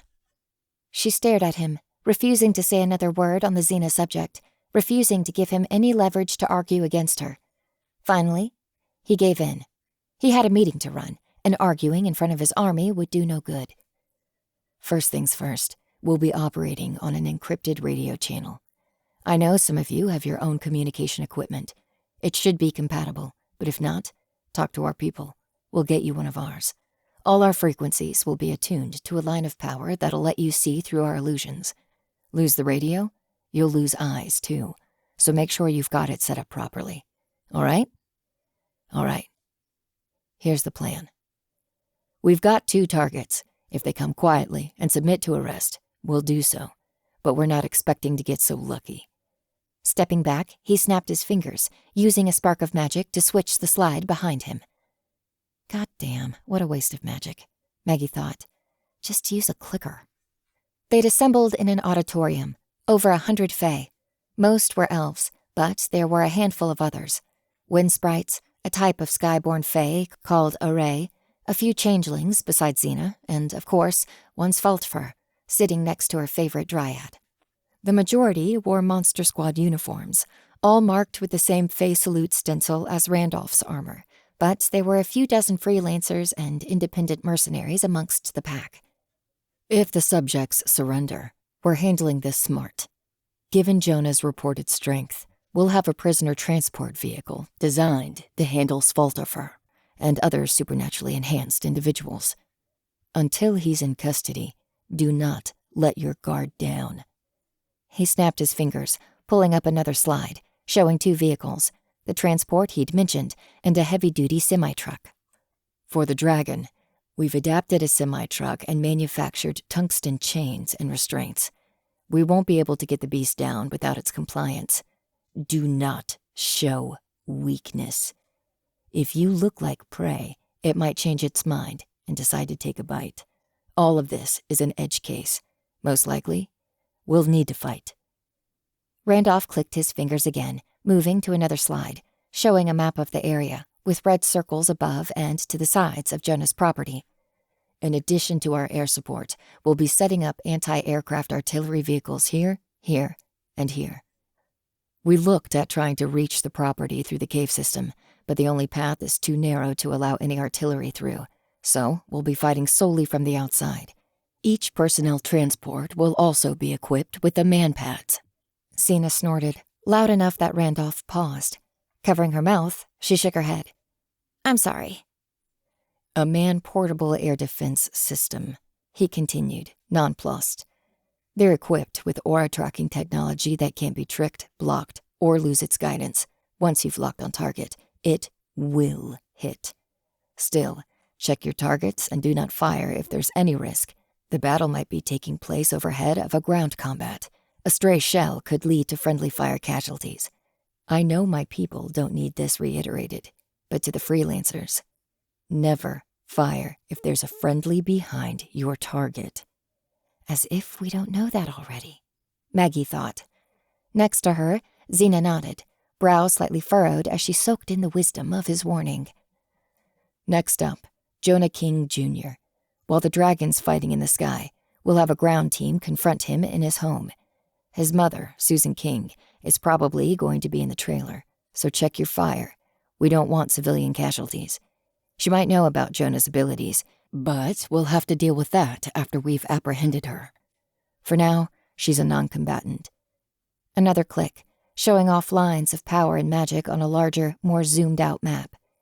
We've got world-class illusionists casting veils to keep this all hidden, but keep it in bounds.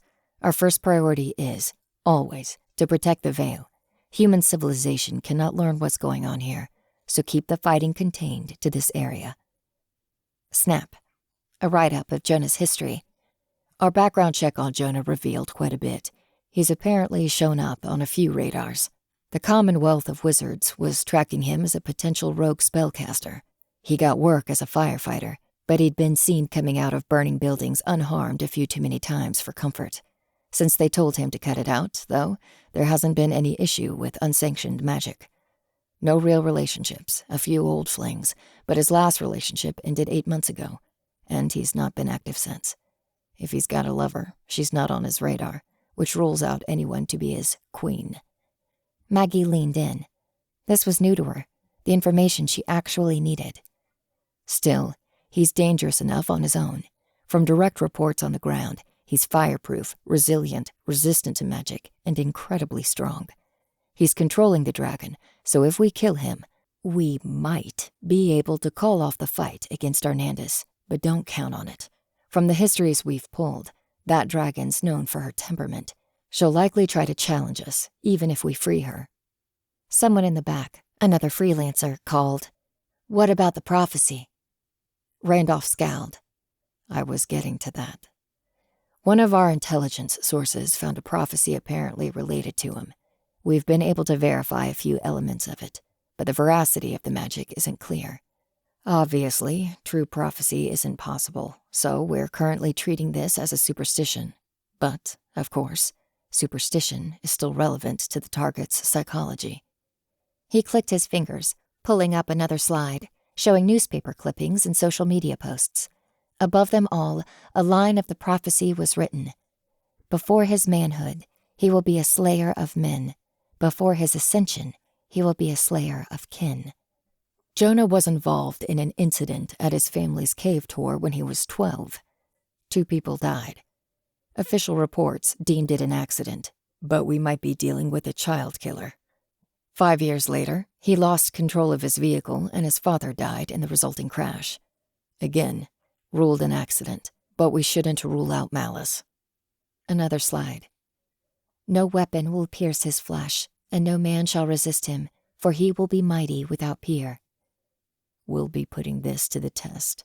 We've got several fighters with Wayland steel, so even if he's magically resistant to injury, they should make quick work of him. Another slide.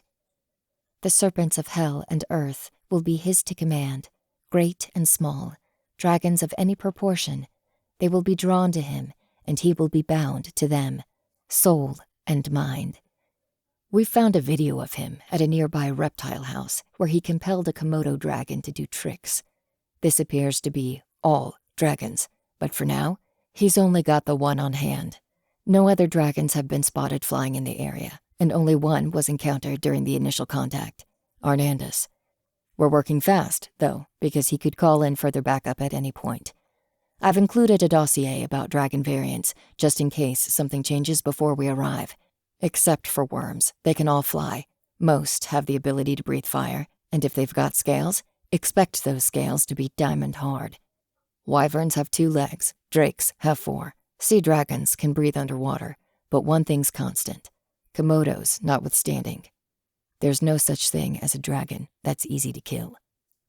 Snap. "His power will rise until he's 33 years of age." And here it is, Randolph said.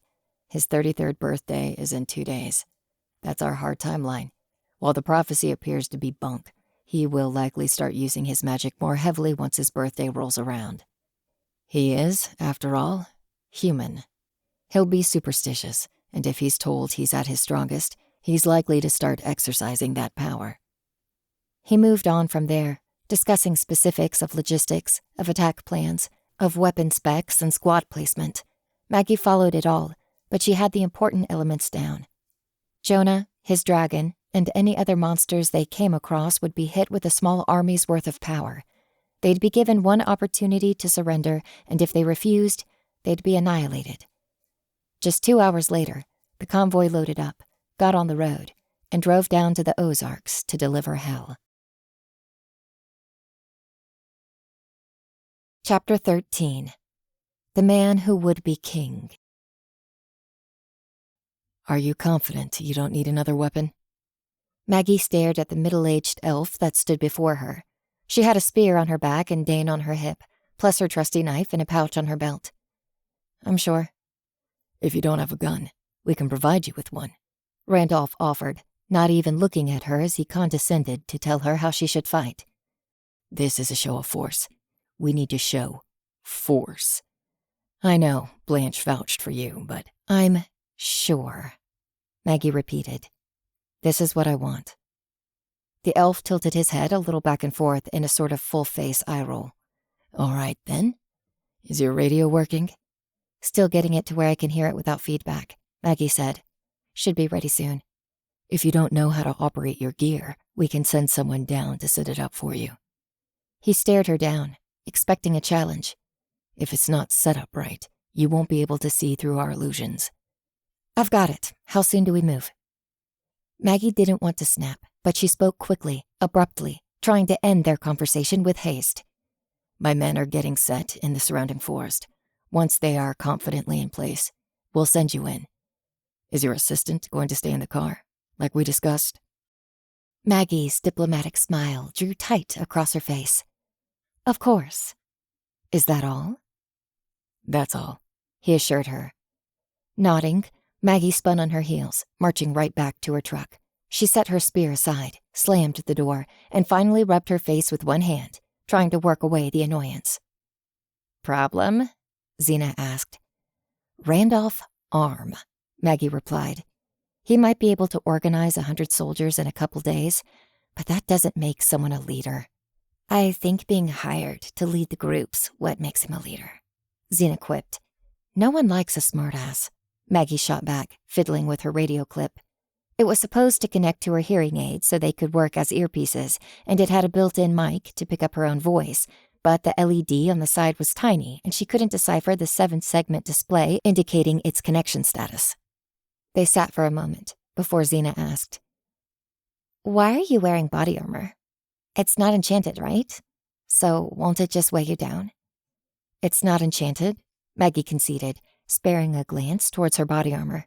She'd had her old set refitted and refurbished, with more cover on the back to keep the straps from being cut and better protection overall against claws. And sure, it might not stop the dragon from biting me in half, but there's still plenty it can do. Jonah might just decide to use a shotgun instead of his fists, or there might be shrapnel from an explosion, or a stray bullet might ricochet, or God knows what else. You only need armor to save your life once before you stop worrying about it weighing you down. "Okay," Xena said. "So why don't I get armor?" Maggie sighed. "Because your armor is the truck. The glass is shatterproof, the doors are reinforced, and you're not going to get out of the truck." Xena shrugged. "Okay, whatever." "No, not whatever. When we're up there, keep your radio on and listen carefully, but you don't get out, okay? If we need you to bring something up, we'll call, and you'll drive up as close as you can get, but you won't get out." "Of course. You want me to fix that for you?" Gesturing to the radio clip, Xena slid to the next topic smoothly, avoiding the conflict like a judo master. Maggie looked down at it, pursed her lips, and shook her head. "No, I should figure this out." "Sure," Xena said. "So, about that prophecy. I've been thinking." "It's not a real prophecy," Maggie said. "Real prophecies don't exist." "Sure," Xena agreed. "But let's say it is." "All right."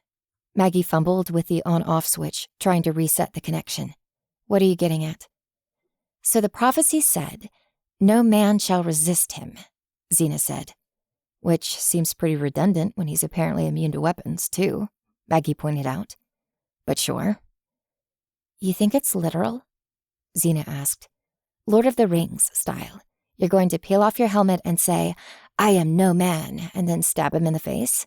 Would it matter that your sword's kinda a person too?" "I think it's fake." Maggie grimaced as a red X appeared on the transmitter display, trying to decipher whether that meant a bad connection or no connection at all. "It had a lot of details about Jonah that were correct," Xena countered. "You saw all the shit in the briefing. Plus, Jonah's grandpa and dad were all named the same as him, so he's a third of his name. He's a king. He's heir to a barren land. Maybe it takes a stretch or two, but it's not wrong." Maggie shrugged one shoulder. "Coincidences happen, and let's be honest, some of those definitions are pretty twisted to make them fit. Besides, for all we know, Jonah found out about the prophecy and started learning magic to help him control dragons. Could be it's all self-fulfilling. My point is, do you think—" Xena hesitated, hemming and hawing about whatever really had her worried. "What if it is real?" Maggie guessed at the real worry. Her apprentice didn't want her role models to be massacred by an indestructible figure of prophecy. Maggie put that worry to rest. "Even if it's real, it doesn't really matter. Frey and Twig are the most seasoned close fighters in the group. So even if he can only be hurt by people who aren't men, he's screwed. And my steel can cut through whatever magic might make him impenetrable." Sure, but... Xena hesitated, then seemed to bolster herself enough to ask, "Do you think I could take him?" Initially misreading, Maggie almost said, "You're not getting anywhere close to the fighting," but comprehension dawned before she could shove her foot in her mouth. Xena was asking if the prophecy would acknowledge her as a woman, or, more likely, she was asking for Maggie's reassurance and framing the request around the prophecy. Maggie nodded. If the prophecy were real, which it isn't, and if you were going to be near the fight, which you won't be, I'm sure you'd kick his ass. Xena turned and looked out the window, still doubtful, but Maggie caught the hint of a smile reflected in the glass. Thanks, Maggie. Capitulating to common sense, Maggie passed over the radio clip and her hearing aids. You do it. In 15 seconds, Xena had the devices synced. Maggie didn't know if she should celebrate or kick herself for not getting it, but she smiled appreciatively at her apprentice. So, Xena added, while we're sharing a moment, are you ever going to tell me what was in that crate we dropped off in Branson? No. Maggie snapped a little harsher than she probably needed to be. Tempering her response, she added, I already told you not to push. Please just drop it. Okay? The moment of quality time vanished, and Xena rolled her eyes. Sure, whatever. 20 minutes passed before she heard the radio crackle to life with a call to action. Thermal imaging is up. We've got his position. It's time to move in. She recognized the voice. Lou? Aye, Lou called back. We're coming up to your position. I'll lead us in from there. Got it, Maggie said. Under her breath, to Xena, she added, Again? Stay here. Only come get you if you call for me, Xena repeated. I know. Good, Maggie said. And I'll only get out and fight if I have to, Xena added under her breath, so quiet that Maggie didn't know if she'd been intended to hear the comment or not. Whatever the girl's intent, Maggie responded, No, you don't fight at all. If the rest of us are down, you won't be able to help, and if we're up, we're not calling for you. But we brought my... No. Maggie shook her head. Putting my foot down here. That's just because it didn't get in the way. We're not using it. Not for this. Xena sulked, slumping in the driver's seat. Maggie saw the girl's eyes twitch, arresting a full-on eye roll before it could escape. Fine. Good luck. Nodding, Maggie opened the door to her truck, stepping out onto the road. She saw Vera first, despite the fact that the Dryad was wearing, of all things, earth-tone camouflage. It made her look almost naked at a glance. Xena did a double-take, and Maggie struggled to keep her expression straight. You're looking better, she called. You ready for this? He caught me by surprise, Vera replied, adjusting a pair of crystalline bracelets that flickered with stored energy. Won't happen again. Behind their resident druid, Twig looked beefier than ever, clad in tactical armor and a fire-resistant cloak. She had her bow in hand, and Maggie would have believed it if she had been told that Twig would slay the dragon all on her own. Frey took a point at the front of the group, her straight sword gleaming on her belt. Behind her, 6 commandos from the monster squad, armored, armed, with black helmets on that covered most of their faces. We're tracking the target's position. There's thermals scanning the whole area, Lou cut in, taking Maggie's attention away from the procession of fighters. He doesn't seem to know we're here. Where is he? Maggie asked. In the cave? In his trailer, Lou explained. Warm body signature with something cold in his hand. We think it's a drink. No sign of his mom, but satellites showed a truck drive to town a couple hours ago. She's clear of the fighting. We'll get her later. Where's his dragon? Maggie asked, more concerned about the fire-breathing lizard than about Jonah's mom. In the cave, Lou said, scratching his head a little uncertainly. We've been watching this place with satellites since the evening you were here. The dragon went back in that night, and nothing's come out since, unless you count Jonah backing up a trailer, hauling in a side of beef, and leaving empty-handed. I'd feel better if we had eyes on it, Maggie said. We've got drones in the sky and sensors watching everywhere within 5 miles. Anything that moves, we'll see it. Lou pulled his own helmet over his head, switching to radio chatter. Am I coming through?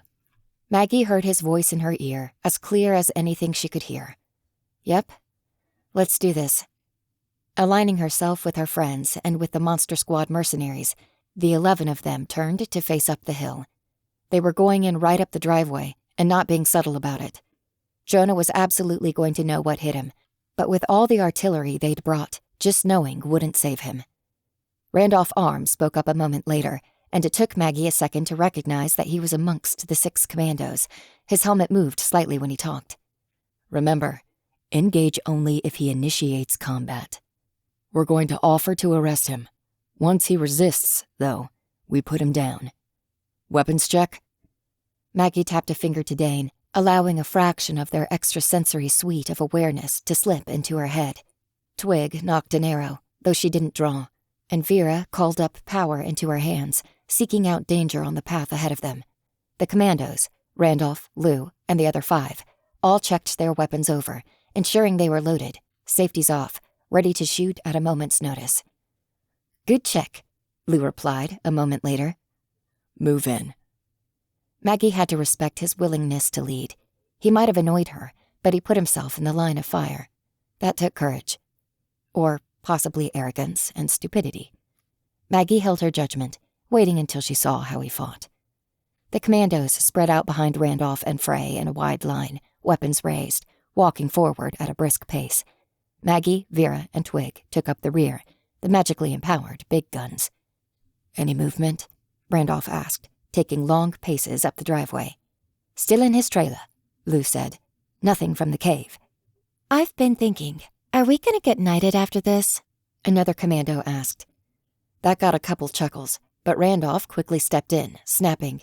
Necessary talk only. No distractions. Copy. Sorry, the commando added. Don't apologize, Kira. Just don't do it again.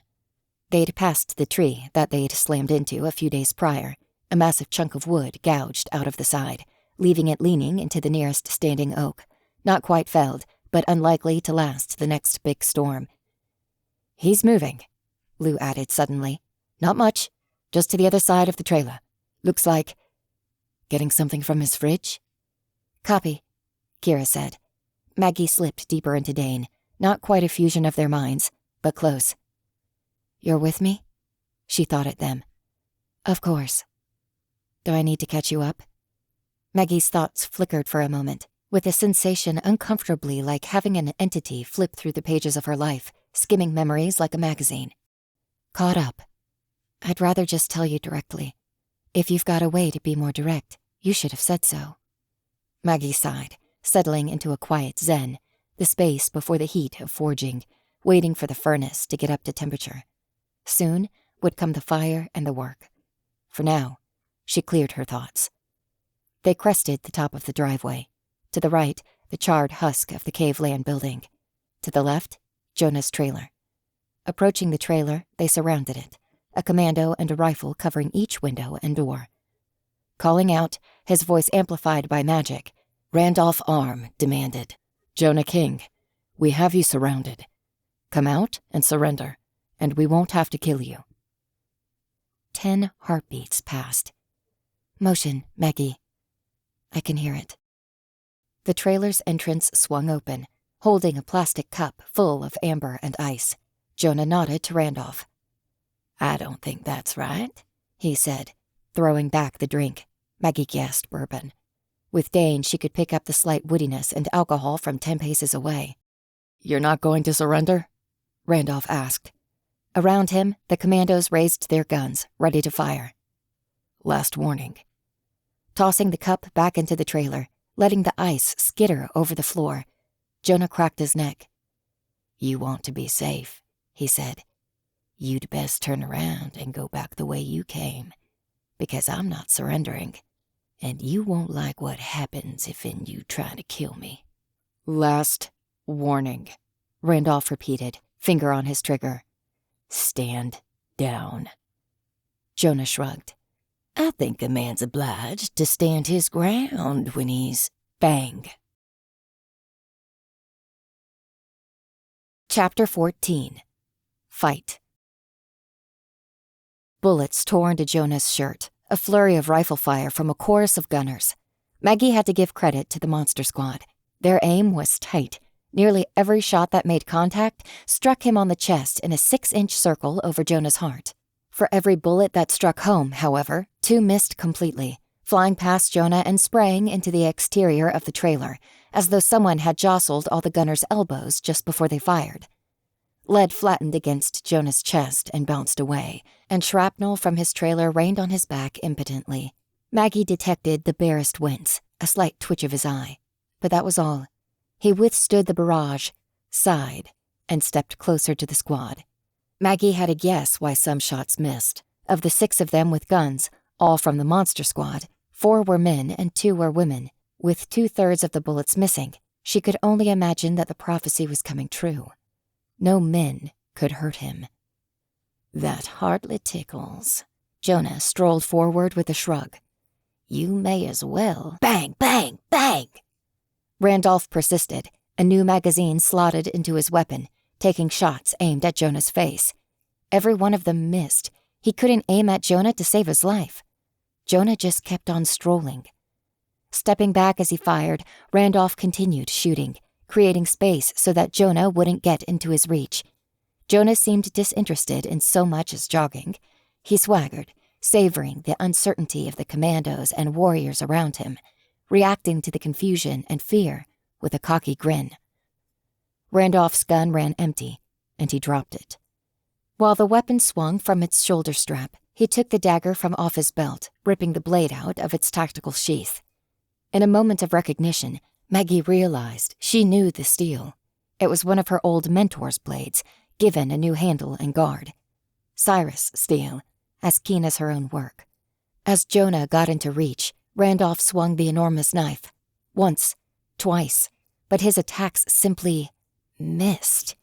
The blade could not contact flesh, even though Jonah flatly refused to so much as lean away, let alone dodge. On the 3rd strike, Randolph stabbed the knife up and forward, going for the windpipe. The blade stopped an inch from Jonah's throat, and Randolph trembled, trying to force the weapon forward, body shaking with effort. After a second of this display, Jonah grabbed his wrist and squeezed, grip tightening until Randolph's hand opened and the knife fell free. Is this that Excalibur metal? He asked, picking up the weapon. I've wondered, can this cut me? Turning it against his own wrist, he experimentally pulled the blade over his skin. The metal slid across him like a butter knife. Harmless. Damn. Maggie took an unconscious step backwards. No matter how much she told herself that prophecies were a myth, as the seconds dripped by, she found it harder and harder to disbelieve. No magic worked against her steel. But the usurper's power. Dane's thought echoed in her head, and she didn't know if it came from her memory or from their mental connection. What are you waiting for? Randolph called to the stunned warriors watching. Kill him! Jonah glanced around, more curious than afraid. Walk away, he said. Last warning. And when I say last warning, I mean it. Randolph took a swing at Jonah with a closed fist, and Maggie got a better sense why he'd been put in charge of the monster squad. He had tenacity, even if the punch went wide and left him exposed. In response, the hillbilly dragon master popped him in the face with a lazy punch, and Jonah had no trouble with his aim. The blow connected with Randolph's chin and sent their squad leader to the ground, fracturing his helmet into pieces. Crack! A loosed arrow from Twig's absurd great bow shot Jonah square in the chest, and though the bolt didn't penetrate his skin, it had a damn sight more force than a bullet. The arrow connected like a fist of God, slamming with enough power to take Jonah off his feet. Flung towards his trailer, he landed in a heap of dirt, kicking up dusty clouds. Damn it all to hell! Jonah spat and coughed, putting a hand to his chest. Teeth grinding, he shot a glare at Twig. You shot me! Raising his tank top, he looked down at the spot where he'd been hit. A small red spot had formed, what Maggie would expect to see if Twig had popped him with a fastball. Not life-threatening, but it held the early stages of an impressive bruise. "We can hurt him," Frey declared, knocking an arrow. "We can't pierce his flesh," Maggie added, We'll just have to be blunt." Seeming more annoyed than angry, Jonah started to stand. "You shot me!" From within the mountain they stood upon, a dragon's roar echoed, a sound so deep Maggie felt it more than she heard it, and the mortal half of her mind shook like a mouse before a mountain lion. She forced herself deeper into Dane, quelling the terror, analyzing the information with cold logic. Jonah, injured and showing at least an ounce of vulnerability, had called in backup. "Company," Vera said, in case anyone had missed the pants-shitting bellow. "Randolph?" Frey asked, waiting 2 seconds for a response, but he'd fallen still. "All right, I'm taking command. Men, get clear of the ground fighting and focus on the dragon. Everyone else will hit Jonah with everything we've got." Maggie swallowed. She hadn't liked Randolph all that well, but she didn't hate the guy. He hadn't deserved. "He's not dead. We can see his chest move," Dane pointed out. "Not good, but not dead."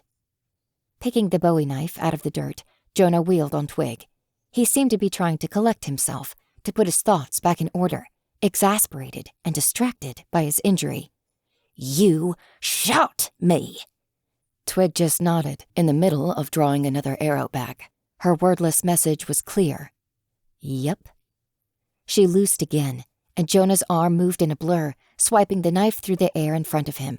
The titan shot of star steel and ironwood shattered, splinters scattering against his body. Snarling and discarding the knife, Jonah lunged at Twig. An arrow from Frey's bow hit his cheek, not as thunderous as Twig's, but it knocked him off kilter, rocking his jaw, leaving a red mark where the steel head glanced off skin. The blow knocked him out of his stride, and in the fraction of a second before he cleared his head, Twig jumped back and tossed her bow to the side, raising her fists in a karate guard. Vera nabbed the bow before it hit the ground, pulling it back for safety, then sent a burst of power at Jonah. The magic shed off him like water over a duck, creating pretty lights and little else. Taking the opportunity, Maggie ran to Randolph, kneeling by to check on his status. Half his helmet had broken off and blood oozed from his nose, which had been pulverized by the impact. Turning, Maggie called, "Vera, get Randolph out of here." "On it," Vera replied, turning her magic from impotent attacks to defense, levitating the captain off the ground and away.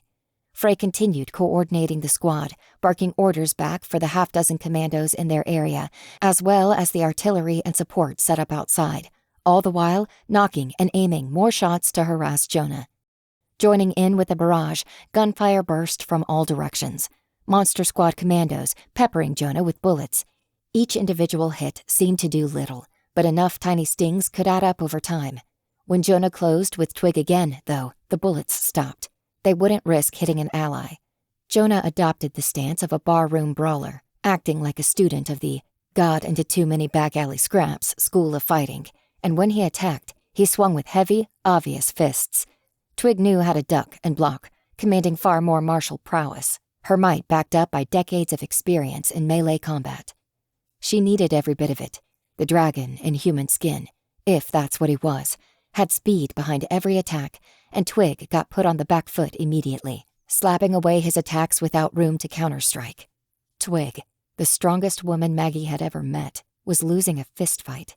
Maggie raised Dane, sank fully into their mind, and charged in. Their blade did no better job cutting through his flesh than any other weapon had, but several pounds of steel whipped against the side of Jonah's head left a mark, and, dazed, he gave Twig the perfect opportunity for a sucker punch.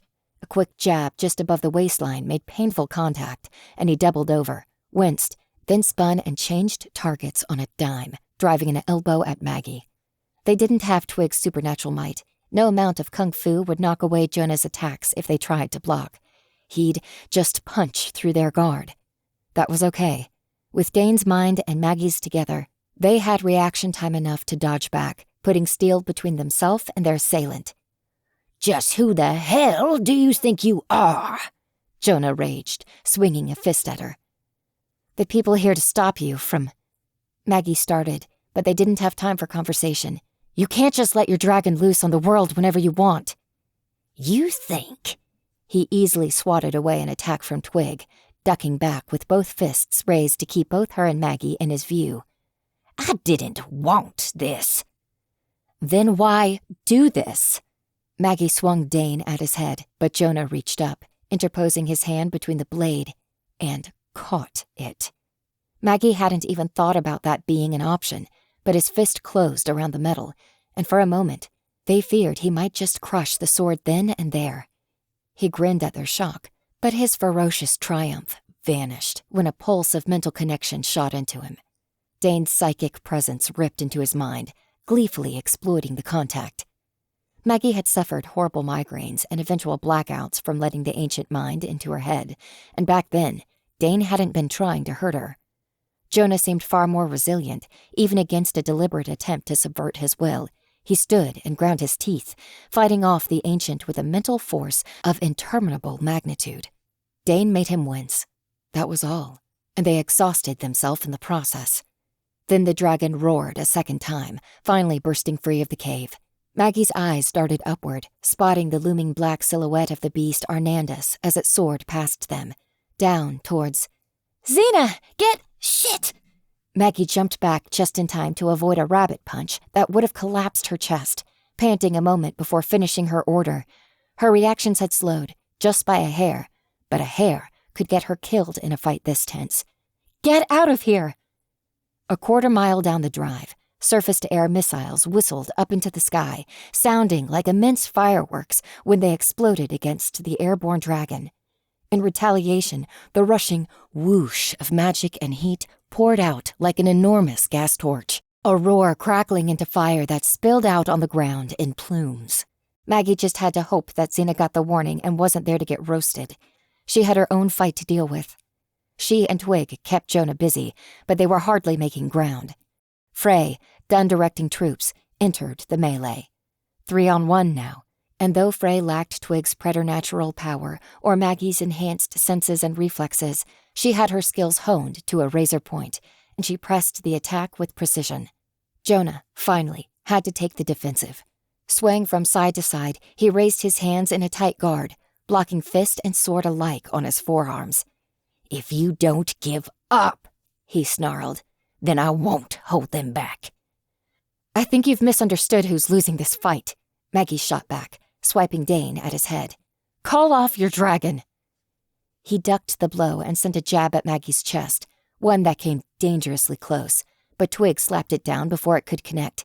"My dragon?" he asked, putting peculiar emphasis on the second word, like Maggie had misspoken, though she couldn't be sure why. Belching fire behind them sent ripples of heat down Maggie's back, but Dane kept her focused, resisting the urge to turn and look. The Monster Squad could handle the dragon. At least, they hoped the Monster Squad could handle the dragon.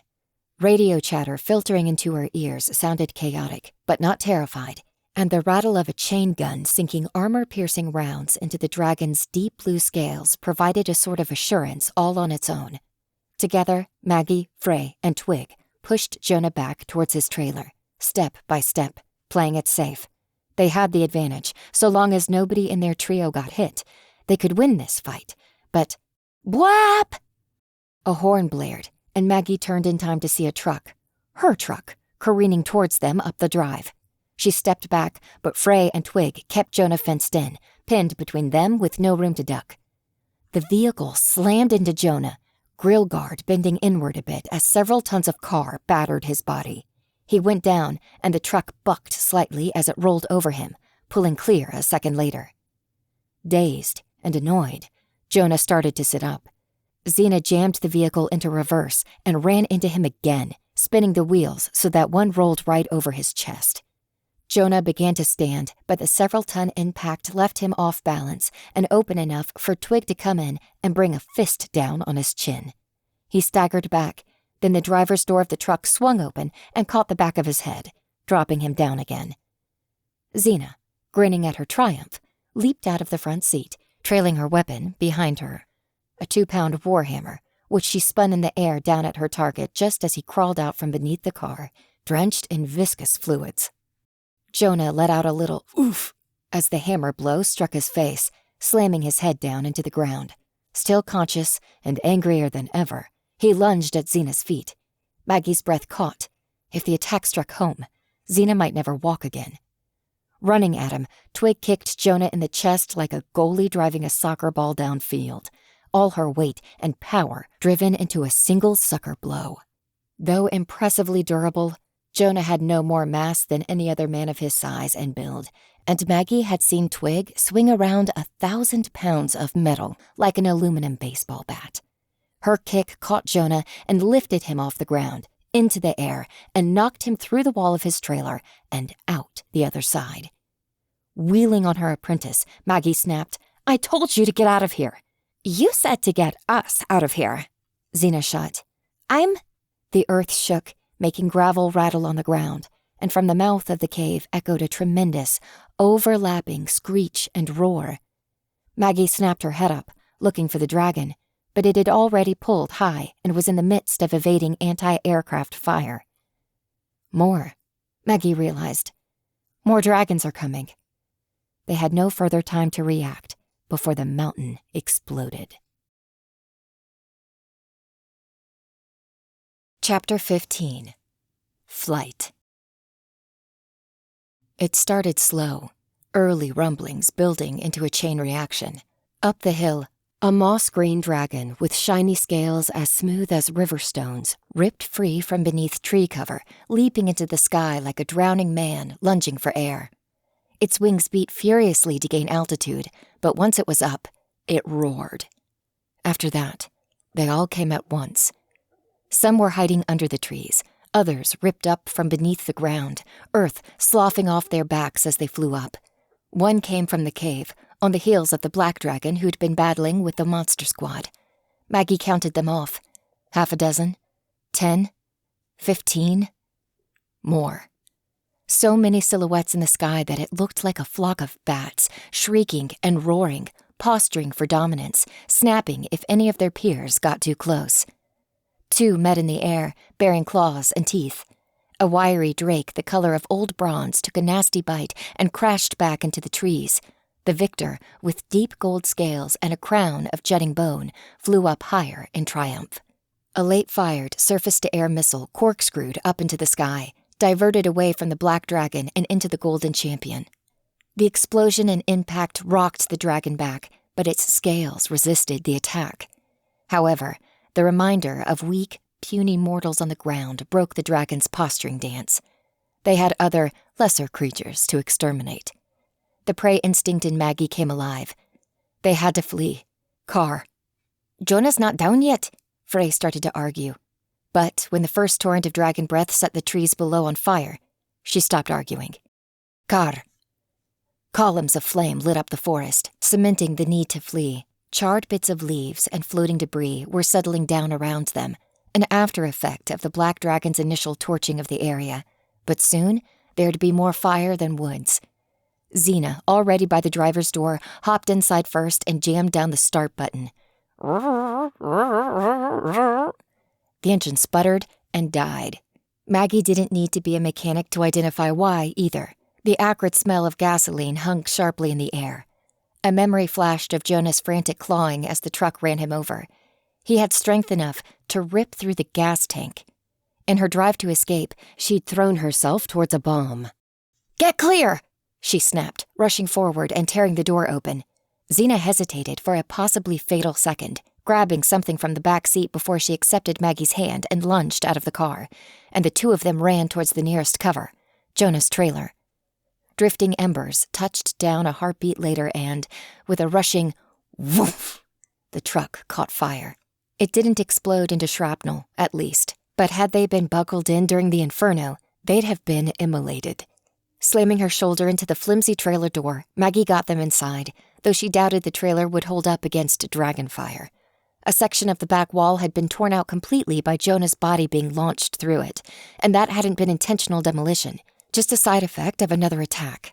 They'd at least gotten out of the line of sight of the dragons, making them less obvious targets than the monster squad outside. That protection was better than nothing. Only then did she see what the girl had grabbed. Maggie's spear, saved from the truck's immolation. Maggie didn't know whether to praise her instincts or chide her for not running immediately, so she held her tongue. "Holy shit," Xena stammered, panting for breath. Holy shit, holy shit, Maggie agreed. She needed to focus.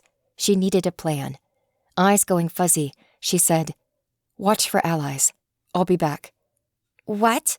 her apprentice began, but Maggie had stopped focusing on that, leaning on Dane, forcing the ancient to come back to the fight.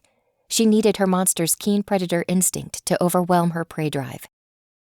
Too many enemies. Retreat is the only option. Get away.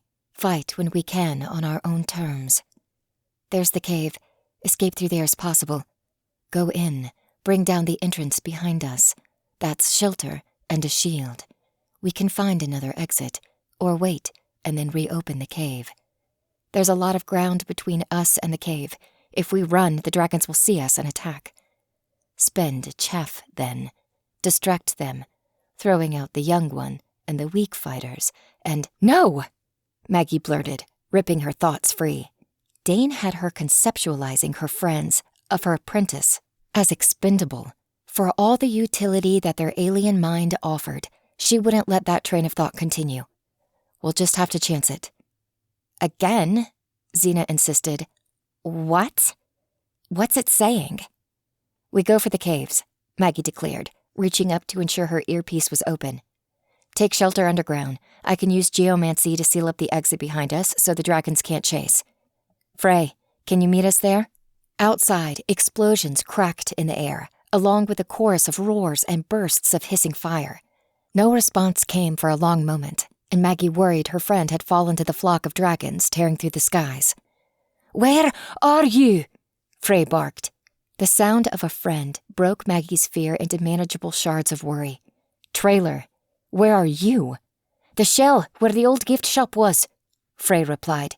Vera's got us under a veil, but it won't hold. Maggie guessed how long it would take. You're closer. We'll come to you. Oh, you're kidding me. Face marred by a red, squarish bruise over his right brow, clothes shredded and hanging loosely from his body, Jonah King Jr. limped through the open chunk of wall they'd taken out of his trailer.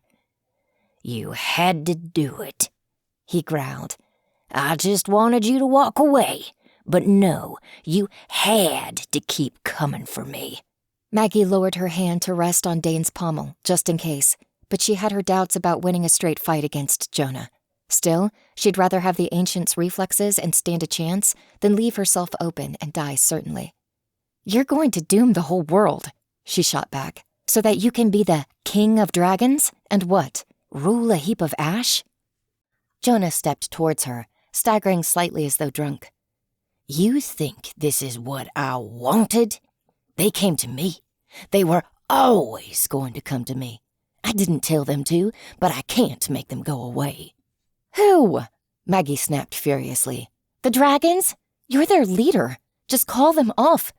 Jonah barked out a sharp laugh, one filled with cynicism rather than humor. They obey me because I make them, he sneered. I've got 100 tigers by the tail, 100 mullein mouths to feed, a crumbling business, and a world that's going to burn if I lose focus for a second.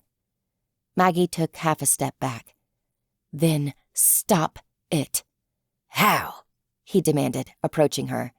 You might have noticed I'm hard to kill. Hell, I can't even eat a bullet. This prophecy, it's a curse. It won't let me go. You want me to sit around and let you beat me to death with a hammer till I'm so bruised I kick it? Torture me till my heart stops? Bullshit. I don't deserve that. Maggie swallowed, stepping back one more time. Her waist bumped into a countertop and she stopped. What's next? The dragons will keep coming, Jonah said. Every one, big and small, till they've all come to me. I can't stop them. I thought I could make them sleep, force them down, but you proved that's a fool's errand. Nobody's going to let me rest, not even while I'm saving the world. His eyes were on her, gaze so hard she thought he was trying to burn a hole through her skull.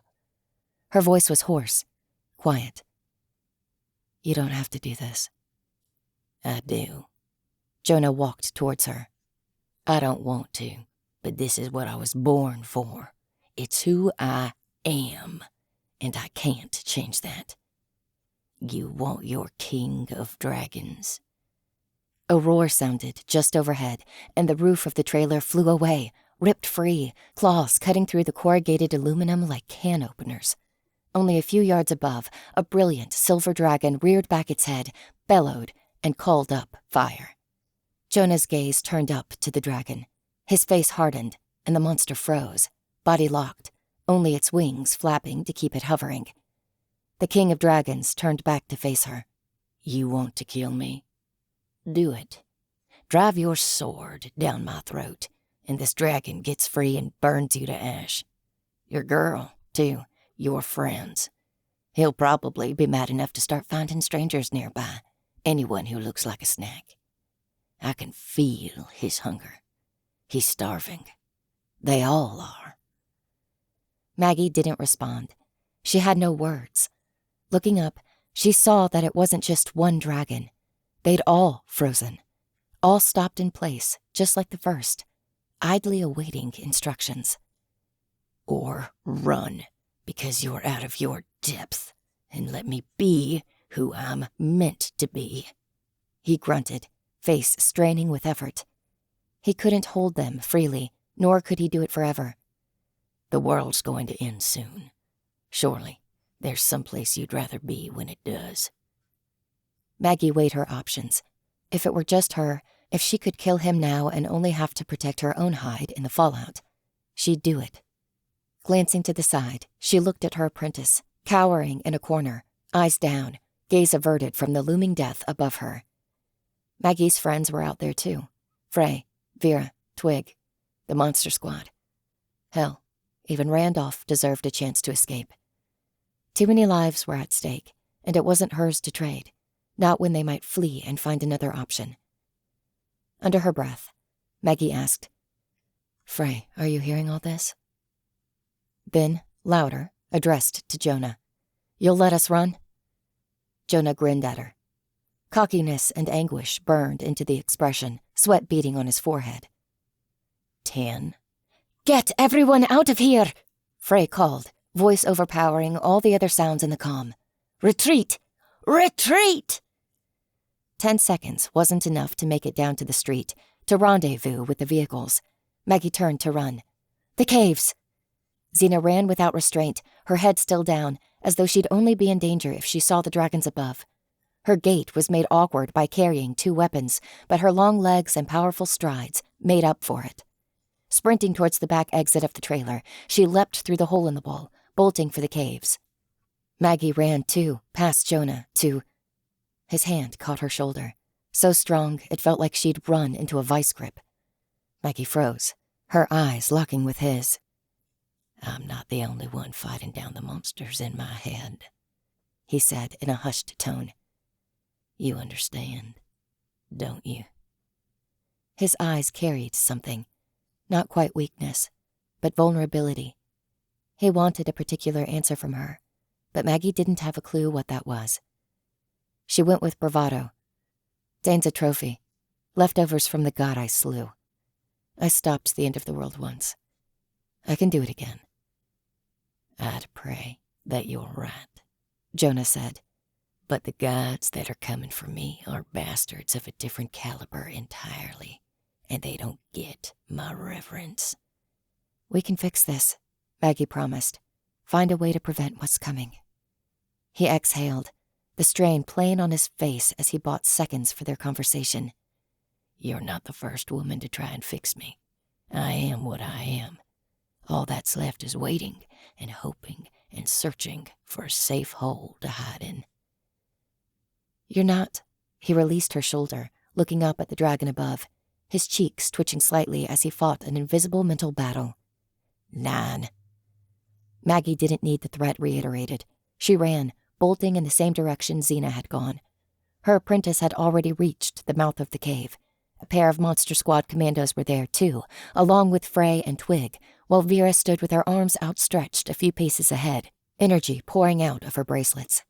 Maggie didn't hear the rest of Jonah's count, but she tracked the numbers in her head, putting on speed to cross the gap between her and the charred, rubble-strewn cave entrance. 8, 7, 6. A dragon shrieked above, tearing free of Jonah's command.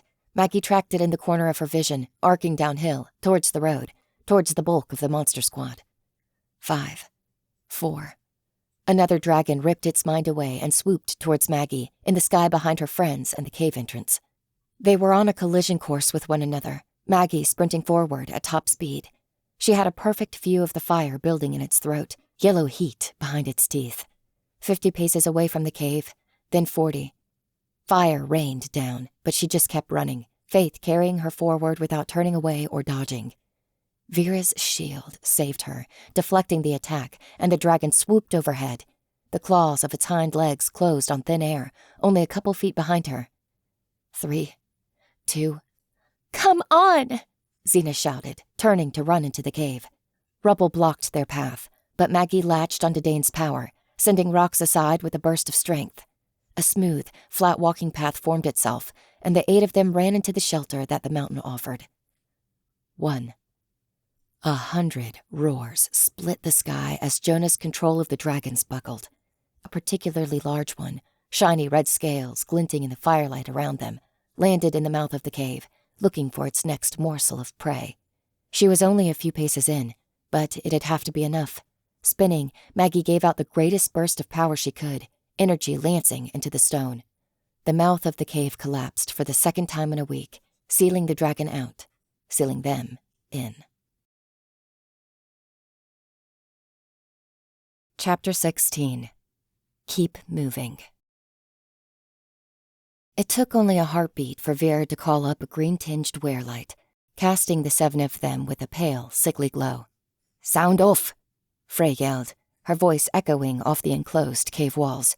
"Who needs medical attention?" "Holy shit," Xena gasped, her constant refrain in the face of combat. She stumbled against a stalagmite and panted for air. "That thing. It—" "Are you injured?" Frey repeated. Xena looked down at herself. No blood, no burns or bruises. She shook her head. "Then quiet," she insisted. Not a reprimand, just a flat instruction. Xena obeyed. A moment of silence passed. The shrieks and roars of battle outside could still be heard faintly through stone, like a great thunderstorm, miles away, but nobody else in the cave raised a cry. Vera supplemented the call. "Speak now, or forever hold your peace. No injuries?" "I think I'm a little bruised," one of the commandos called. "Something clipped my armor, but it didn't pierce. I'm okay." "Good," Frey said, shifting her focus to her earpiece. "Is anyone outside getting this? Comms check. Can anyone hear me?" Static buzzed, high enough that Maggie could hear it. Too much stone lay between them and the outside world. Or there just weren't any people left to respond. In the silence, the Monster Squad commandos took off their helmets, taking a breath of the cool cave air. Maggie recognized Lou, but couldn't tell if she'd met the other woman before. Frey kept trying to get through, without much more success. Lou stepped in, using his wrist display to adjust the signal, but it only picked up the occasional static pop. Maggie took a moment to face her apprentice, pulling her aside. "Are you okay?" Xena took a few more long breaths before she nodded. "I came to help. I can help." "But are you okay?" Maggie repeated. The girl had to pause and think about her answer. I guess I'm lucky. I know a lot of people got hurt, but I didn't see much. When the dragon came down, it was down the road. And..." She looked up, meeting Maggie's eyes. "Yeah, I'm okay." Maggie pulled her close, wrapping her arms around the kid. "Good." Xena hesitated, arms out awkwardly at her side. Then she returned the hug. "Do we know how many we lost?" Glancing back at Frey, Maggie almost conveyed the question, but there wasn't much point. "We had something like 60 people deployed, but 40 more were on the perimeter. They had plenty of artillery, cover, and room to retreat. I'm sure most of them got away." "You've got to tell when you're lying." For a moment, Xena bore a smirk that said, "I caught my master in a fib." Then her face fell. In a near whisper, she added, "They're all dead, aren't they?" Maggie held her breath, tilting her head. She couldn't hear much, but she felt the rumble in her body and knew what it would sound like. Listen. Rockets. Xena listened, too. Roars were the most distinct sound to make it through the stone, but other weaponry, the cracks of gunfire and missiles, could be heard amidst the chaos, faint pops and booms muted by the mountain. She understood the point. They're still out there fighting. Good. Frey spoke up, addressing those in the cave. Our radios can't pick anything up. We're on our own here. Maggie, can you open the cave back up? Make us an exit. Maggie tapped Dane's hilt, considering the power she had remaining. Her fingers were trembling. The geomancy she'd already channeled had taken a lot out of her, even with the ancient's mental strength and control. Probably, she conceded, but I'll be dead on my feet, helpless, and we'd just be cornered again. Protocol is, if we lose contact, we prioritize getting somewhere safe, then re-establish communication, the other commando reminded. We won't rush into a fight then, Frey agreed, pursing her lips. Our intel included a route through these caves, out to the other side of the mountain. It's a tight path, but we have it mapped. It'll have to do. Maggie let out a sigh of relief. Any reason not to get moving? Frey shook her head, footsteps weighed down by post-battle fatigue. The group began to trudge down the path. Lou, Frey said, can you handle map duty? He nodded and gave a crisp face salute, hand over his chest, with his ring and index finger extended. Yes, ma'am. Kira, Frey continued, keep trying to get in contact with our people. Maybe we'll get lucky and something will go through this mountain before the signal jamming goes up. The second commando saluted as well, though she looked skeptical that it would accomplish anything. Twig, Maggie added. Do you want my spear? Twig nodded, and Xena passed her the weapon. Half disarmed, the apprentice clutched her hammer all the tighter. It didn't take long to reach the point of the cave where Maggie had stopped before, where the walking path had been wrecked. From there, they clambered up onto the rail track platform, taking advantage of the flat, smooth path while they had it. As they drifted from the entrance, the sounds of battle outside faded completely, muted out by the mountain around them.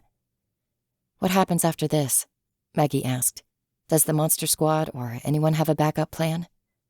If our people get out, Frey explained, they'll set up a perimeter, start calling in containment, get as much force as we need. Containment? Maggie asked.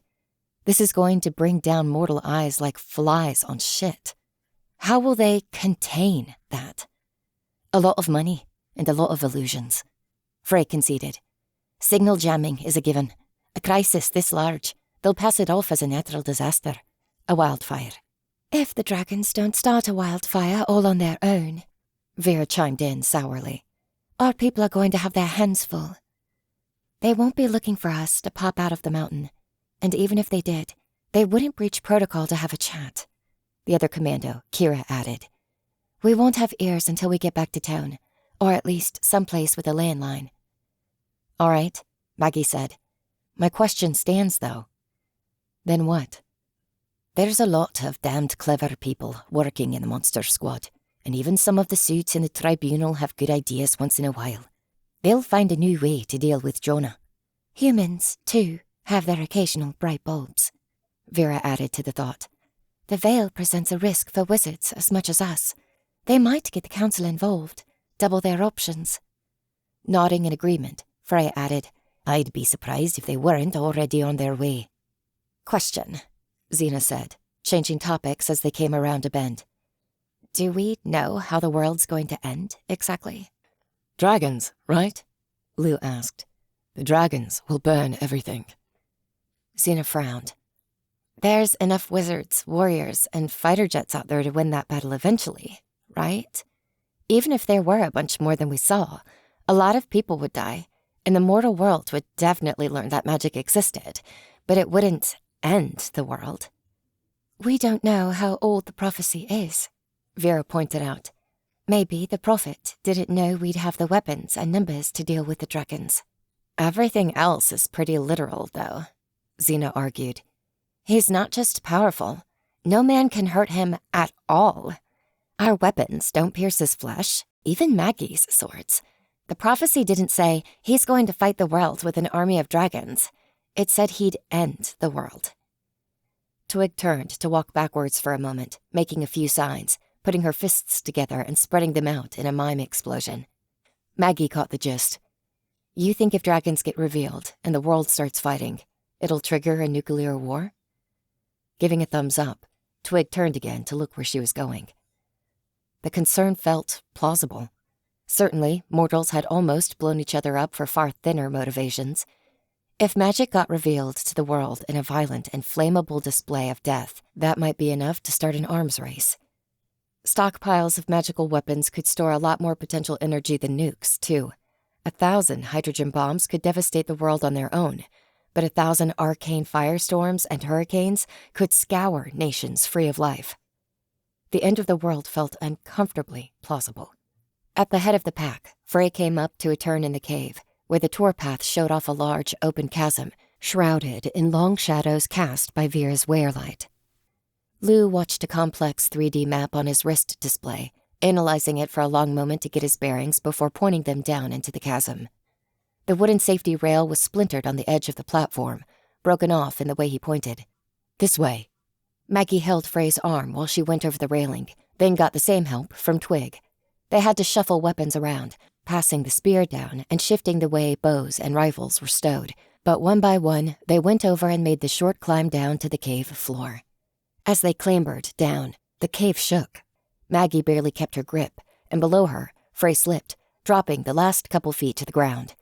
She landed with a heavy grunt, only a little worse for wear. The shakes passed, and Maggie hurried down, offering their leader a hand. What the hell was that?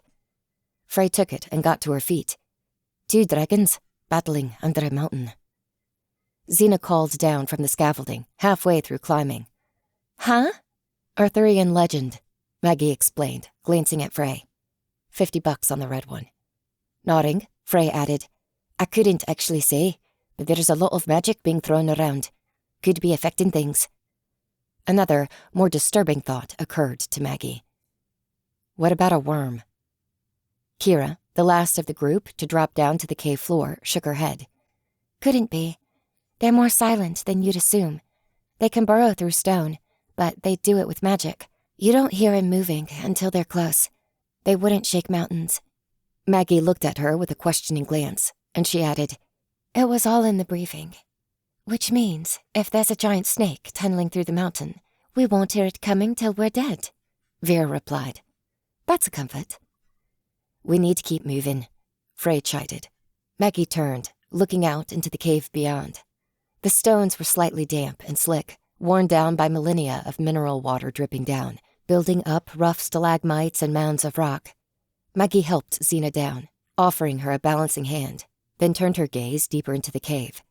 Several broken cars lay amongst the stones, old vehicles that had once run on the rail tracks.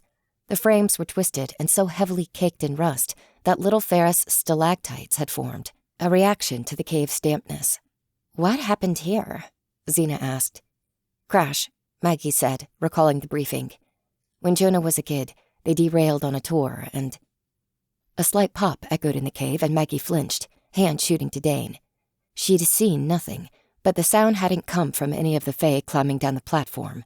Frey, Maggie started. Heard it, Frey confirmed, sniffing. Weapons.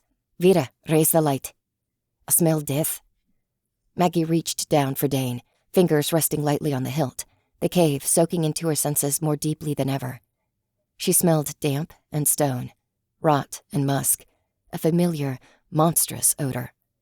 Around her, the monster squad raised rifles, fingers off to the side, ready to click off safeties on a moment's notice, and the dim, efficient wearlight began to shine brighter. Another crack sounded, followed by a little creaky squawk, quiet and throaty. Moving forward, Maggie rounded a corner, looking for the source. The others did the same, trying to identify the danger before it identified them. Xena found it first, crying out, not in fear, but delight. Oh! What is it? Maggie snapped, turning to rush to her apprentice's side. Another crackle directed her gaze, and as she stepped up beside Xena, she located the source of their concern. A gray-brown dappled egg, almost the same color as the stone around it, and, peeping out from the top, the small, horn-crowned head of a marble-white hatchling dragon. The squad surrounded it, eyeing the newborn monster warily. Pushing off another piece of shell, It stuck out a foreleg. It wasn't much bigger than a cat, though its eyes were as big and shiny as polished $50, round and curious. Xena took a step forward. "Aw!"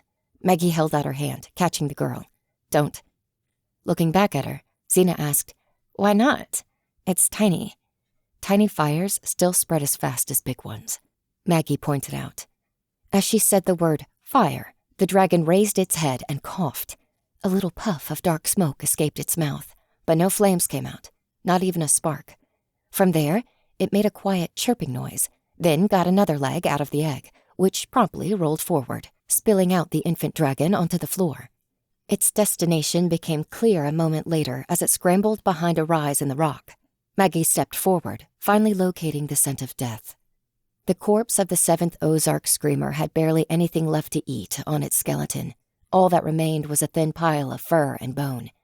The infant tried anyway, nibbling pathetically at bones, chirping and whimpering. "It's hungry," Xena cooed, crouching down and watching the creature. "Heck, it just came into the world. It's gotta be starving." Maggie knew the next question from her apprentice's mouth and answered before it could be asked. "No." "I didn't say anything," Xena replied, gazing at the dragon with obvious fascination. Maggie rolled her eyes. "We're not keeping it. Even if it doesn't try to eat us, it'll slow us down. Frey, back me up here." "It's a risk," Frey agreed, "and we don't have time for risks." "But it'll starve if we leave him," Xena started. "And you want that thing eating your eyeballs next time you go to sleep?" Vera added. Closing off the conversation, Maggie said, "It's not a pet. It's a monster." "You kept Dane," Xena said, eyeing Maggie. "So clearly there's some tolerance for keeping around monsters." Feeling the eyes of the group turn on her, Maggie's defenses went up. Not everyone in the monster squad had known about the entity in her sword. More to the point, she'd shared that secret in confidence, as a sign of trust, not to have it thrown in her face as ammunition in an argument. Dane is different. They're a useful tool. Legs kicking on the ground, the dragon rolled and sat upright, head turning towards the mouth of the cave. It cried out, calling for a caregiver to bring it dinner. "And she won't be useful?" Xena asked. Maggie sighed, rubbing at the ridge of her nose. "I'm guessing. If I'm wrong, she'll tell me sooner or later," Xena admitted, crouching to get on the dragon's level. Reaching into her pocket, she produced her packet of snack jerky and took out a thin strip of meat. Raising it, she took another step towards the dragon. "Here you go, little ha!" Neck extending, the dragon snapped the food out of her hand, barely chewing before it threw back its head and swallowed, burbling happily. "Xena," Maggie snapped. "I need you to listen to me." "I do," Xena said, looking back to glower at Maggie. "But I'm not going to shut up and stand by if you say something I think's wrong. Do you want someone to learn, or do you just want a robot who'll do whatever you say?" Stepping forward, Maggie loomed over her apprentice, demanding that the girl give her full attention. "When I told you to get out of there, did you really mishear me?" Xena rolled her eyes and looked back at the dragon. "That's not what you said." "I can tell when you're lying too, Xena," Maggie shot. "You promised you'd follow instructions if we let you come, and this is twice now that you've just decided to ignore me. I'm not trying to be a hard-ass. I'm trying to keep you safe." "Yeah?" Xena turned, stood, and took a step forward. "Well, you instructed me to come get you. That's what I heard. So don't ride my ass for doing what you said I should do. I helped, didn't I? You were getting stomped until I came in. And besides, what's the harm, huh?" Maggie didn't know which of the mishmash of bad arguments to disassemble first. She'd stuck her neck out for Xena, ensured she'd have a spot here, and that kindness had been met with, not hostility exactly, but the exact same petulant, "I know better even though I'm an amateur," arrogance that the girl had been demonstrating all along. Picking somewhere to start on her verbal counter, Maggie began, "We would have been able to get to the cave without you, and then we wouldn't have been busy protecting you while we're dealing with everything else. You don't know how to fight, Xena, but you ignored me, and now our job is going to be even harder." "Harder?" Xena said. Harder than what? You were never going to win, but I bought you time to get here.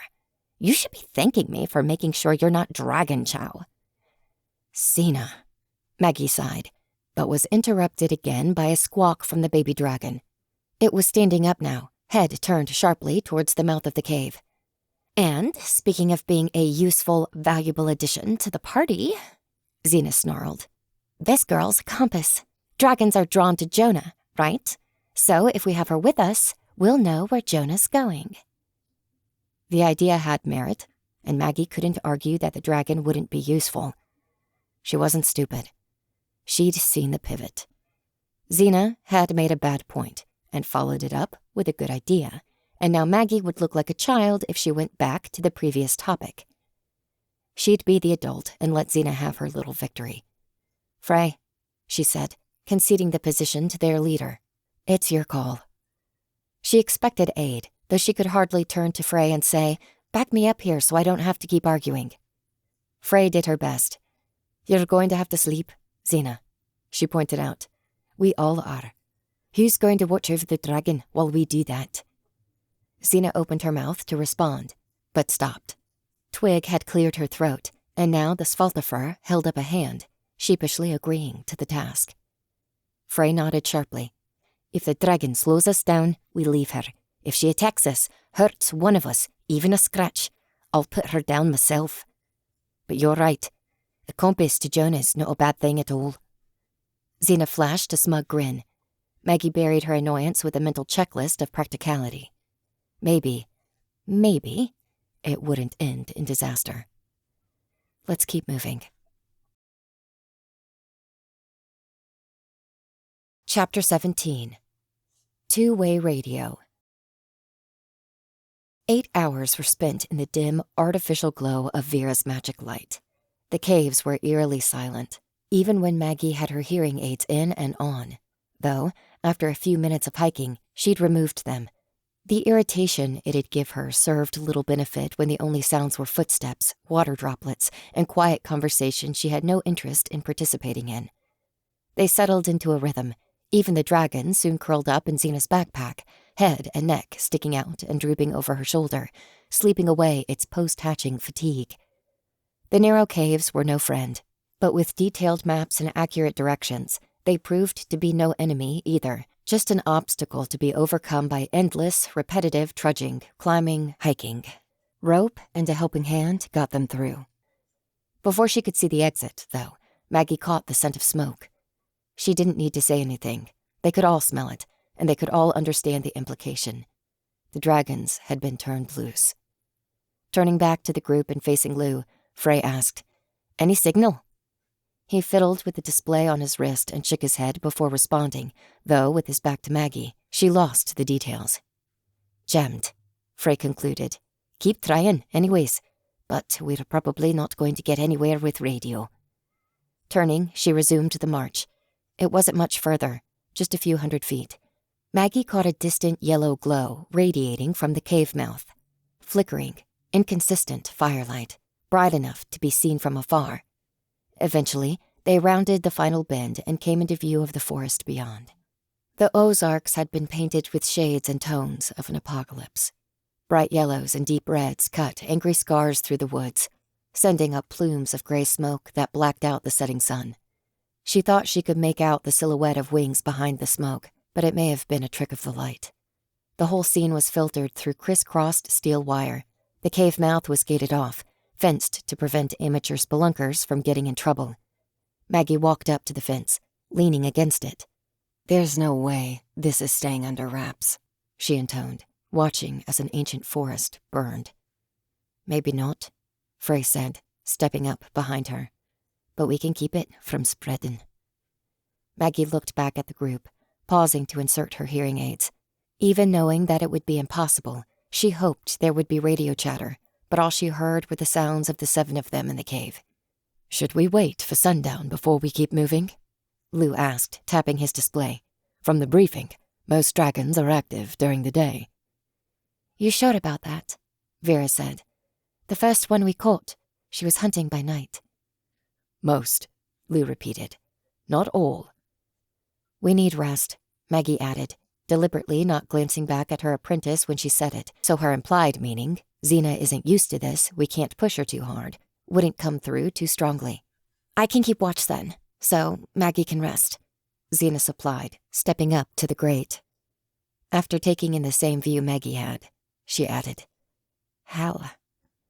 Maggie didn't argue with that descriptor. She couldn't imagine a better comparison to the view out in front of them. Let's rest, Frey agreed. 2 hours. Eat, sleep if you can. Then we'll strike out. The 7 of them doffed their packs and gear, stepping back far enough that they couldn't be seen from the exit and spreading out in the cave. Maggie slid down to the ground, taking weight off her tired feet. She groaned. The fighting, then the hiking, it was all taking its toll. Maybe Xena was right. She did need the rest, even if she didn't want to admit fatigue. What have we got for victuals? Vera asked. Kira set aside her helmet and looked through her pack. Hope you like protein bars.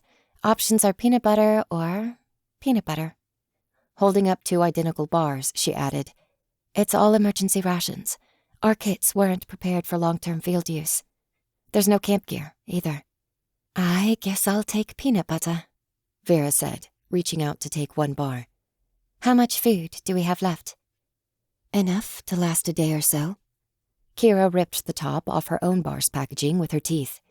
If you don't mind starving a bit. A bit? Lou stared at the label on another peanut butter protein bar from his own pack. Unless you've got a couple dozen more of these stuffed somewhere I don't know about. We've barely got enough for a snack, split 7 ways. This is the last of it? Maggie asked, accepting a bar from him and stepping back from the fence, finding a good spot to sit. Yup, Lou replied, handing another bar to Xena and a third to Frey. 4 apiece from my pack and Kira's. We can cut the last bar up 7 ways, I suppose. What's our destination? Maggie asked. Nearest city is Branson. I know there's smaller towns here or there, but I'd rather not double back or go anywhere too close or too small. Eureka Springs probably had to evacuate. She didn't mention her other reason for preferring Branson, the arsenal she'd left there in case of emergencies. All we need is a building that's got a landline phone or wired internet, Kira explained. Cables are tougher to jam, and we just need to get a signal through. Lou? Frey asked. He was already scrolling through maps. Nearest likely bet is a place called Quick Gas, just off the highway. It's about a 3-hour hike from here. Even if its landline is down, we can resupply there. Gas station it is. Maggie barely chewed before swallowing her bite of the bar. It made her reminisce fondly about the packet soup, but it'd keep her legs moving a while longer. Popping the buckles on her armor and removing the main piece from her torso, Maggie felt her body creak like old furniture, stressed from the long period of carrying too much weight. Setting it aside, she slipped down further on the rough cave floor. Her back would hate her later, but she needed a bit of rest before another 20-mile hike. Sleep hit her like a brick to the head. One moment, she was leaning back. The next, she blinked awake to find that everyone had teleported around the room. It took her a bleary second to recalibrate and recognize that time had passed, that she'd fallen asleep for a couple hours. She could have sat up, gotten ready for a hike, had some food, just done something. Instead, she watched Xena, who was awake, her pack in her lap. The baby dragon was still curled up inside, head sticking out of the zipper pouch, her eyes sparkling with the same intensity she had when she fired up the forges, staring into a danger that she could claim personal ownership over.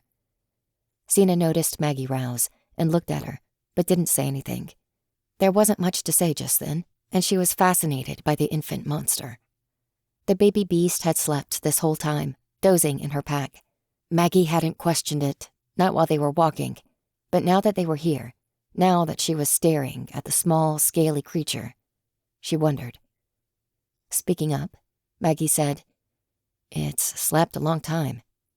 "She's a baby," Xena replied, correcting Maggie's choice of pronoun.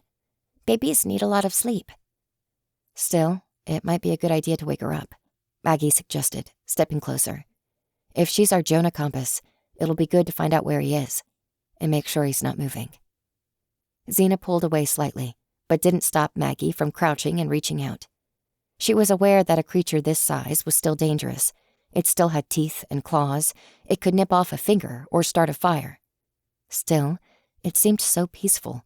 So she gingerly touched the back of its neck, feeling its smooth, stony scales. The dragon snorted, and Maggie's hand jumped to Dane, impulse driving her towards a weapon. Danger. No, we're all right. But the usurper. I feel the usurper's power. The little dragon? No, dragons aren't usurpers. What is a usurper? I don't know. An enemy. The greatest knew more, but kept it hidden. What are you feeling? The not man. The one we can't kill. Maggie hesitated, brow furrowing. You can sense him through the dragon? Yes. He's linked to his entire hive, so the hive is linked to him. How far does that link go? I don't know. Do you want to find out? Maggie pulled back for a moment, clearing her thoughts. Dane says we can try to get into Jonah's mind through the dragon. Dane? Kira asked. My sword. It'd take too long to explain, Maggie replied, cutting off that conversation before it could sprawl out into story time. Do I do it? Will it be safe? Frey asked. I don't think she needs to answer that, Vera cut in. She's mucking about with ancient magic and the side effects of a doomsday prophecy, jumping into the mind of someone with incredible telepathic abilities. Of course it won't be safe. Dane, will Jonah be able to hurt us? I don't think he'll be able to control us, but he might be able to see back. Maggie looked around their environment. They were just in a cave. It didn't give much away that Jonah didn't already know. It's low risk, Maggie clarified, but it might be a two-way street, so give me time to make sure he's not listening in. Do it, then, Frey replied. Nodding, Maggie extended her mind once again, melding a little further with Dane's thoughts. How do we do this? I'll do the hard work. You look around for anything important. Like what? Memories. Closing her eyes, she let her focus turn fully to the psychic connection with Dane.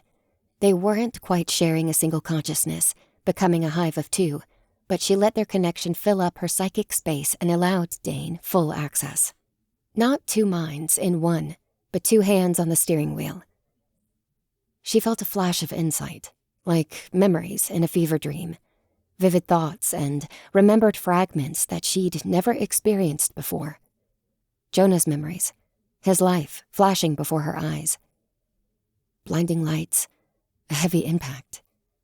Death, grief, and loss. She remembered her first hunting trip with Dad, the fierce pride, and then the memory flashed to horror and cut short. She remembered hiding beneath the countertop in the gift shop, avoiding her chores while reading every book they had for sale about dinosaurs, prehistoric titans, ocean monsters from the deep. She remembered a crash. She remembered a sudden hand on her throat, suspending her in the air. Unlike her other fever dream recollections, though, this had a new character to it. Not a memory at all, but a psychic construction.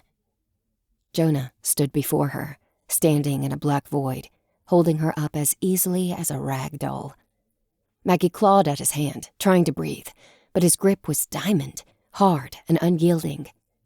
You don't know when to quit, he snarled. There's no stone in my life you'll leave unturned, is there? Glurk! Maggie spat back. Intellectually, it seemed impossible that he could actually choke her out inside a mental projection. But it was hard to focus on the intellectual when she could feel her vision blurring from a very real lack of oxygen. Jonah released his hand, and Maggie fell to her feet, gasping. No, she finally spat, once she had enough air to think. People are in danger. I don't quit for that. I saw, Jonah replied. Here, in the mental space, Maggie could hear perfectly. It was as though her ears had never been damaged. You weren't kidding about that god-slaying business, were you? Maggie paled slightly, realizing how much she'd misjudged the danger.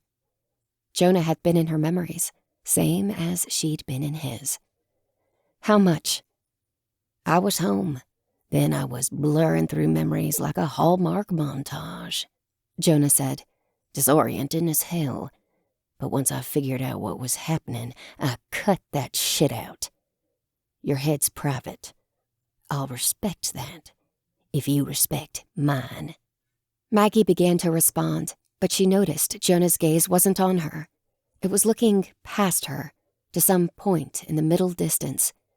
She turned slightly and saw a hulking monster, a figure as large as a school bus and built out of stony chitin.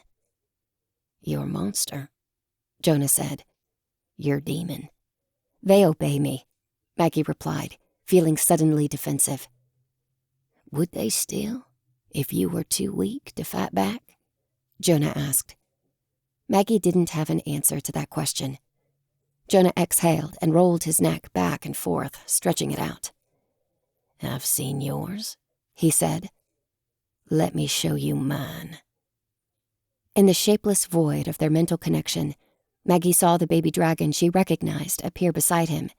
And then, in an eye blink, psychic fog rolled back, and she saw 1,000 more figures appear. Dragons, growing larger with distance. The closest around him were juveniles, some not much bigger than the infant Xena had adopted, but paces behind him were dragons as large as the greatest dinosaurs of old, and for a moment, Maggie thought she could make out enormous figures with the presence of mountains in the deep distance. Mostly the little ones came first, Jonah said, and the stupid ones. Back when the compulsion was weak, back when the rest could just ignore it. But it's getting stronger. Arnanda's here. She was a special case. She came for me early, before even the tiny ones, hoping to challenge her might against mine and nip the problem in the bud. Strong. Trust me when I say she was disappointed how that matchup went.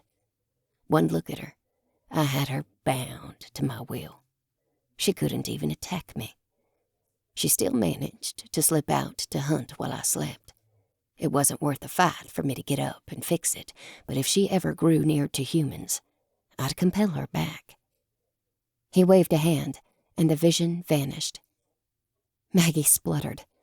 There'd been more than she could have imagined. You've got one monster in your head, he continued. You have an inkling what it's like. Now, imagine monsters of that thing's equal, all furious with me, all fighting for control every second of every day.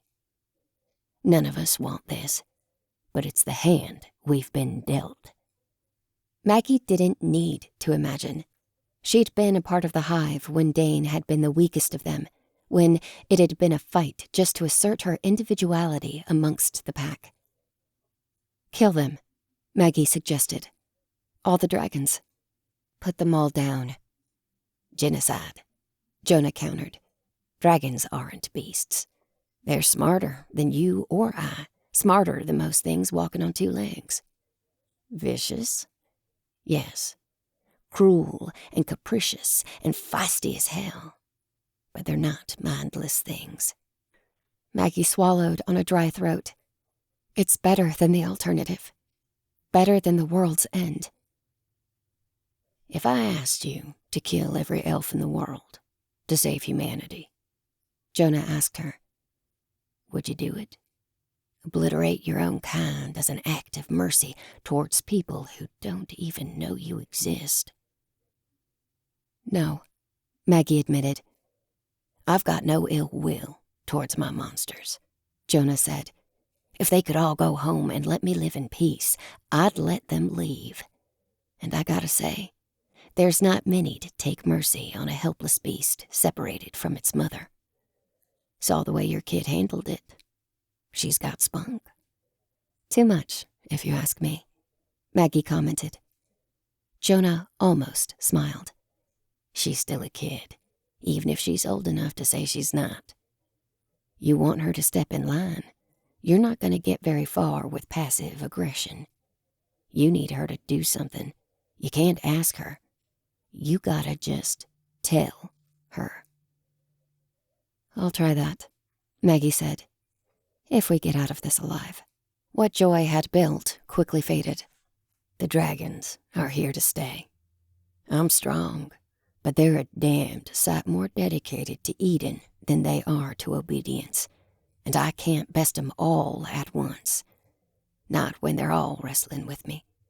It's all I can do to keep them confined here in these hills so they don't start eating Branson. If you don't let us stop you, Maggie said, you'll have the blood of billions on your hands. I killed 3 folks when I was 12, Jonah replied, as casually as if he was placing a takeout order. Had their blood on my hands ever since. You want to know why Caveland shut down? Dad let me run the tour cart, and I tried to treat it like a roller coaster. Derailed, I sent it right off a ledge. Crash was hell. It was an accident. It wasn't my intent. But I did it all the same. Maggie started. That's awful. I'm sorry, but it doesn't mean you have to do it again. Wasn't until later I learned about the prophecy. Jonah continued. It's got a line about being a killer of men before I come of age. Did you know that? Maggie remembered the line. She nodded. When I found out, I knew, Jonah said. If I hadn't fit the prophecy, if my life hadn't lined up just right, then none of this would have happened. That was the last step on the way to matching up with the predictions, to ensuring I was the Dragon King. When I crashed that car, I didn't just kill 3 folks. I demonstrated a fact. I'm going to kill the world. Maggie started to make a suggestion, but the words caught in her throat. Jonah guessed at what she'd meant to say. I can't kill myself, and you're not going to kill me. It's set in stone, Maggie. It's a prophecy. It's going to happen. You can't stop it. I can't stop it. All I can do is hold them back a little longer until the weight gets to be too much and I fold. Looking away, he added, Maybe I can mitigate the damage, keep some folks alive. I'm hoping I can. Bitterly, Maggie asked, so that you can be king of more than ashes? Sure, however you gotta put it to make you feel better. Looking back at her, he asked, If you really want to stop this, and you're not through with your god-slaying days, find the bastard who decided to make me like this and stick him in your sword with the ancient, why don't you? Maggie looked back at Dane, her monster, her weapon. Why can't my swords cut you? Nothing can cut me. Not any weapons, at least. I still bleed when I floss, though. Funny that. He didn't smile, despite his comment. She looked back at him and shook her head. My swords ignore magic. They don't care what you've got warding your body. They should still cut. Which magic? Human or elf? I'm fair certain there's a difference. Human, fae, it's all still magic, Maggie insisted. Hell, my swords muddle ancient magic. There's no power that my blade can't ignore. Can't cut through plain stone, can it? Jonah asked. Maggie shook her head. That's not magic. Everything's magic. Tell me there's a nuclear furnace that sheds light on a little rock in space. Tell me that light's what keeps us breathing. Tell me we're alive because of butterflies and bees and farmers who know how to turn dirt to dinner, and then tell me that's not magic. You know what I mean, Maggie shot back. And maybe you elves don't know so much about magic as you think, Jonah replied, casual, even flippant. My people have held the fundamental powers since before you'd started bashing rocks together, Maggie snapped. He chuckled. Every fool alive thinks he's smarter than he is, 'cause he don't know what he don't know. You're hardly the first person to come from the city and claim you know my business. A thought floated through Maggie's mind. A usurper's power. Say, Jonah said, what's that about, anyways? Maggie shook her head. Something Dane said. I'm still figuring it out myself. He pursed his lips, apparently mistaking her ignorance for dishonesty. Is that so? If I knew, Maggie said, I wouldn't be keeping it to myself. He shrugged. You should go. There's got to be something we can try, Maggie said. Some way to break Goodbye, Maggie. I hope you live. She blinked and found herself sitting back. Screams cutting into her attention. The ground was shaking, and the baby dragon had clambered out of Xena's pack and was running in circles, squawking and snapping like a terrified rooster. Kira snapped something, scooting away from the dragon in alarm, her voice lost in the echo of the dragon's terror. Fumbling for her pocket, Maggie took out her hearing aids, popping them in, less for audio clarity than to dull the screech. Clicking them on, the noise filtering brought down the dragon's volume and amplified her friends' voices. Cave is sound warded, Vera threw in. We're fine, but what the hell set it off? Xena shouted something, drawing Maggie's attention. Her apprentice was pressed against the wall of the cave, staring at the little dragon. It just jumped up. Maggie, what did you do? Nothing, Maggie snapped. I just talked to Jonah. You think that's what made her panic? Xena asked. What did you say to freak her out? While they shot questions back and forth, Twig made a clicking sound with her tongue, knelt, and held out her hand. Careful, Vera warned, but Twig ignored her, clicking again, opening the palm of her hand to the little beast. The dragon squawked again, backing up half a step, then approached and sniffed. After a moment, curiously, it opened its jaws, clamping down softly on Twig's thumb. Maggie winced, but it didn't have the force to get through Twig's skin, and Twig gently pried its mouth open. Stroking a spot in the center of its crown of hard scales, Twig produced a gentle growl, more like a purr than a threat. Squatting down even further so she could lean forward and get her face near the dragon, Twig whispered a word, and the little beast fell asleep.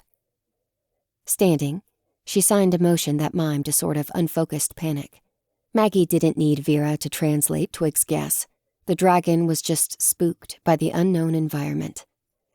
Not much use for guessing Jonah's position, Maggie pointed out, stretching her body out, working away the sleep stiffness. Still, Xena said, defensively, kneeling next to the dragon so she could scoop it back into her pack. She's no harm, either, right? Maggie sighed, picking up her armor and fiddling with the buckles. I guess not. Fire's spreading, Frey said, looking out at the woods. The old woods are damp. It's not spreading fast, but it's going to get worse before it gets better, Vera said, her tone somber. The trees will probably live, the old ones. The other life, though. Maggie hadn't been thinking in terms of wildlife, but Vera's comment put a similar sadness in her. Even if no mortals got hurt, an unlikely prospect, there had to be campers and hikers and just people caught out in the fire. The fire would do its harm. Let's go, Frey said, nodding to the gate. Twig took point, raising a booted foot and kicking hard. The padlock holding the gate shut split apart, and their exit swung open easily. Kira nodded, adjusting her rifle strap and walking first through the gate. It's bad out here, she said, sniffing. The smoke, I mean. Vera, can you do anything about... Too much happened all at once for Maggie to process. A high-pitched scream, so shrill it was difficult for Maggie to make out, and a black blur. And in less than a second, Kira vanished from the mouth of the cave. Bright yellow light flashed from above, beyond where they could see from inside the cave, and Maggie felt heat like she'd opened the door to her forge and stood in the gust of rarefied, super-hot air pouring out.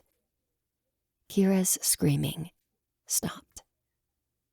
Finally, Maggie thought to enter Dane, melding the ancient's mind with her own senses, calculating. A two-legged dragon, a wyvern, loomed above the cave. That much was obvious, And from the shadows, the shifts and creaks and growls, it was eating, swallowing its dinner. Maybe it would have been satisfied with that, with Kira's flesh, and no more. The wyvern could fly away and leave them be. Maggie had no idea how hungry it was, or even how much a dragon would eat in a normal meal. None of that mattered. It had taken one of their own. It had stolen an ally. And that couldn't be forgiven. Kill it, they said, a sentiment that both halves of their consciousness could agree upon. Now. Throwing out their hand, they gathered the sharpest burst of geomancy they'd ever been called to conjure, and with a flick of their fingers, they blew out the side of the mountain. 15 tons of stone shot out from beneath the dragon like a shotgun, and a moss-green dragon was sent to the ground, staggering, bleeding, alive. Maggie recognized the enemy in front of them, pulling a name from her brief contact with Jonah. Morth. Raising their sword, they charged. Chapter 18. Morth. Navigating with the speed of two minds, surged by adrenaline and the hyper-focus of combat, Maggie calculated the surest path to victory. The wyvern has 3 strengths: flight, fire, fangs. No forelegs will mean claws are only a secondary issue. Neutralize the primary 3, end the threat, defeat Morth. Its wings could not be ignored. If the beast took flight and retreated, they would have no path to victory, only to stalemate. Maggie had no interest in letting the dragon live. Staggered by the monumental blast of magic that had ripped away scales and sent bloody gouges along its chest and belly, the dragon kicked its pair of legs, flailing like a beetle that had been flipped on its back.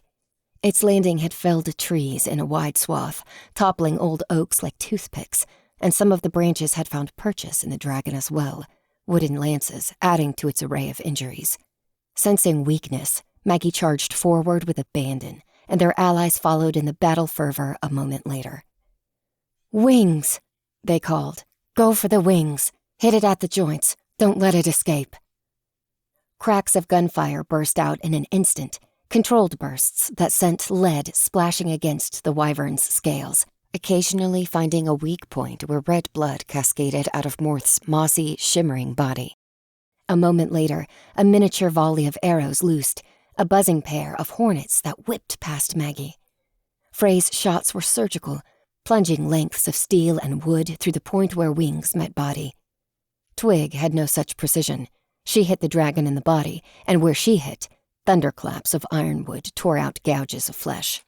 Even amidst all the pinpricks of pain, Morth regained his footing, and if the monster felt any pain, it didn't care.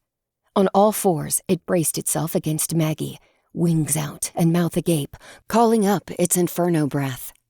Maggie still had 40 feet to cross, too long to make it before the torrent of fire cooked their body and blade alike into ash and slag. Trusting Vera, they took a leap of faith. Fire erupted towards them, hot and bright enough to cover their vision in spots, but a spectral hand caught Maggie's feet and pushed them up into a flying arc above the stream of burning death. Blade raised, they soared towards Morth, ready to strike a fatal blow. Dragon, pretender, vermin, had you lived in the time of my greatest, you'd be a morsel to be devoured. Twisting in the air like a diver, Maggie relied as much on Vera's spells as their own muscle memory and intuition. The wyvern twisted to avoid the strike, but steel dug into tight muscle, cracking scales and cutting deep into flesh until they came to a sharp stop. Their blade had found something hard and thick, a deep bone that couldn't be torn through in a single swipe. And when the sword caught, Maggie kept moving, all their momentum throwing them roughly past the dragon. Nearly torn free, they grabbed their hilt with both hands, feet scrabbling for purchase on Morth's scaly back. The dragon twisted and bellowed, determined to throw Maggie free. Vera came in clutch. Power swirled around Maggie's feet, and when they looked for purchase again, the boots stuck down as though magnetized. They could shift their footing, but only with intent. If they weren't trying to move, they didn't move. Maggie's half of their mind wanted to grin in triumph, but Dane's contribution kept their face still. They took note of the new advantage and made a plan to press it for all they could. Arrows and bullets flew towards Morth, pelting its belly, showing that these fae were no mere snack to be trifled with. Rather than stay and be ripped to shreds, the dragon spread its wings to their fullest until the tips were as high as the treetops and threw them down in a hurricane flap. The arrows buried in its joints snapped, and though the wyvern roared in pain, it flapped again. The brush and foliage were bent sideways in the gale, and Morth's monumental body lifted into the air. He roared, and the next gout of fire cascaded towards the other warriors, melting bullets and incinerating arrows instantly. Vera countered with a mighty shield, fire roiling over the sides of an invisible barrier, but the breath prevented any return fire, and it meant Maggie had no support and no help coming, just a sticky spell on their boots and the sword in their hand. Morth wanted to flee. Maggie could leap away, get clear, and let the dragon run. It'd be the smart thing, and it'd be their clearest path to survival. No. Maggie ripped their sword free from the dragon's body and stood upright. You killed one of mine. Tonight, you die. Morth gained altitude fast. Already, they were cresting the treetops, gaining enough altitude to turn and soar to freedom. If Maggie wanted the wyvern grounded without spelling their own death, they needed to do so now. Steadying themselves, calculating the jump in their head, they prepared to leap. Even if we miss, Vera will catch us. Vera's busy and blinded, and may not even see what we're doing. I didn't need to think about that. You're welcome. Arms outstretched, Maggie jumped. Their boots unstuck from the dragon's back, and they dove towards its right wing, sword turned to catch the leathery flesh. Their blade struck home and slid like scissors through wrapping paper, opening a cut on the wing from base to tip. Tendons and muscle and tight, taut flesh all gave way under Maggie's star metal sword, cutting the wing in twain. Through all the contact, they caught flashes of Morth's thoughts. Desperate hunger. Agony. The stifling claustrophobia of a mind compelled to act against its nature. Then, at the tip of Morth's wing, the sword broke free and met emptiness. A moment later, Maggie found themselves 60 feet up, with nothing but air separating them and a hard, fatal landing. For a split second, their brain ran in overtime, and the world moved so slow that they felt like a coyote who'd run over the cliff. They floated, helpless, and could now do nothing except look down and contemplate the error that led them to this point. Then, unable to keep overclocking, unable to concoct any miracles that would give them footing, their brain slowed down, and time sped up. They plummeted like a stone. Vera, she whispered, a prayer more than a call for help. Dane reasserted calm, and they repeated the same name with all the strength and volume they could muster. Vera! Behind her, she felt more than heard Morth's jaw snap, and she whirled in time to see a row of teeth mere inches away. The dragon had begun to fall as well, but it wouldn't let the attack go unpunished. Rushing to the ground, past scoured trees, she threw up her hands in a weak defense. Seconds before impact, a gentle cloud of magic caught them, but their momentum carried them through the spell, ripping the magic like an anvil through a canopy. They landed face down, and their sword fell out of their hand, scattering. She blinked, unfocused and confused, her hands empty. Dane was gone. No more hive of two, ancient and warrior melded into a perfect killing machine. She was just Maggie, the mechanic, a decent fighter with the barest scrap of magic, an enormous bruise developing on her chest, and not so much as a knife to defend herself. Morth crashed down next to her, landing on the side of its tattered wing. Sharing a brief moment of pained eye contact, Maggie saw the age, the injury, the fury in the dragon's eyes. A moment passed between them, warrior and beast alike recovering from their heavy landings, panting and in pain. Morth shook his enormous head back and forth as though chasing off a fly, grumbled, and rolled back to his feet, ready to fight for survival and dominance. Maggie did the same, pushing first up to her knees, then getting upright and staggering away. She looked around for her sword. She needed Dane. She needed their magic and their control. It took only a second to spot it, but her face fell.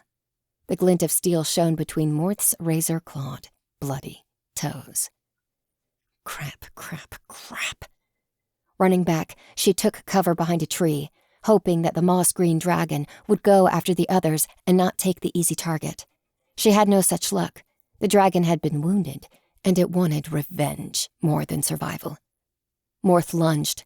Maggie had an old oak between her and it, but his snapping jaws bit through and turned the trunk to splinters, sending the top part crashing down. Scrambling further, falling on all fours, Maggie ducked away, but she couldn't avoid the branches coming down. They pushed her to the dirt, pinning her under branches. She heard a sound like a clicking fire starter and rolled, desperate to get out from under the brush, and looked in time to see a glowing ember deep in the dragon's throat. It built towards death, and she had no time to get to her feet or run. In a moment, she'd be dead. She expected her end to come quickly, but Morth hesitated. The fire dimmed, and his sharp, feline eyes bulged. Then the hesitation passed, and he roared, fire roiling out from his throat. A lightning bolt from Zeus himself struck the dragon on the side of the neck, carrying enough force to punch completely through and out the other side, and the torrent of fire broke. Aborted death vented out from the two new holes, and the molten fire that spluttered towards Maggie had no momentum, splashing on the tree, but not onto her. The dragon coughed, fire belching out its nose and mouth in short, weak gasps. Maggie took the opportunity to finally get to her feet, dashing further into the woods to get away. Another attack flew, not another arrow bolt, but a powerful lance, chucked with the might of a dozen champions. It went high, ripping across the top of the dragon's neck, leaving a bloody furrow in its wake. Morth finally whirled. It could no longer ignore the danger, not in the face of such monumental strikes. Raising its good wing like a cloak over its body, the dragon approached the monster squad. Maggie had no good perspective to watch the battle. Burning trees, smoke, dust, it all clouded her line of sight. She could only hope that her friends could fend Morth away, to find a way to deliver a killing strike or to keep him busy until she could. Scooting sidelong through the woods, watching the dragon's back, Maggie cautiously approached the clearing where her sword had fallen. The pop-pop-pop of gunfire and buzz of arrows were overwhelmed by a roar, and Morth lumbered forward, building speed. No more time to think, no more time for stealth. Maggie bolted forward, navigating by firelight, praying she didn't trip on any roots or brambles that were hidden by shadow. Her prayers went unanswered. A snag caught her ankle, and she went down with a thud, kicking up dirt and skinning her palms. Scrambling on all fours then, she broke past the upright trees, vaulted over a toppled trunk, and finally seized her sword. The blade was in one piece, thank the earth, tossed into a loose pile of dirt. It might need a sharpening, but for now, it would be good enough. She scooped up the handle, threw her mind into Dane's, and refocused, the heightened senses flowing into them like a drug. Snaps and growls, shouts and cries. The sounds of battle were all shielded from view by the dragon's form. Maggie couldn't see everything, but she made out Twig's silhouette when Morth threw up his head. Svaltalfur had wedged herself into the dragon's mouth, holding its jaws open, straining, using her whole body to match the monster's incredible bite force. Whipping its neck and opening its jaw painfully wide, Morth flung Twig free, smashing the hulking warrior against the side of the hill and turning back down on a new target, easier prey. Xena screamed. The girl was in trouble. Kill it now. Kill it now! Running forward, they let the tip of their sword trail in the dirt, channeling all their power into the earth. As loud as Maggie's lungs would allow, they screamed for their allies to get clear while preparing the spell to finish Morth once and for all. It took every ounce of their shared strength. Dane's magic coursed into the ground, a shockwave of power rippling along her sword's path, cutting a gash in the dirt that spread open wide beneath the dragon's feet. Like an enormous maw opening up to swallow the creature, the ground separated, and without wings to catch its weight, Morth fell down, slamming into stony hard earth. It was the same trick they'd used on the Ozark Screamer, but supercharged, pushing the limits of their strength. The others had heard Maggie's warning. They were mostly back and away. Lou had failed to get clear, but Vera held him suspended with magic, legs dangling over the unexpected chasm. Some 30 feet below, Morth reeled, trying to understand what had happened. The dragon had only a second to look up, to begin scrabbling at the dirt for purchase, before Maggie finished it. Swishing their sword through the air, they closed the dirt pit, slamming earth into earth with the force of a thunderclap. The impact wouldn't be enough to kill, but it would stun, and Morth was entombed, helpless. He'd suffocate, most likely, but most likely wasn't enough.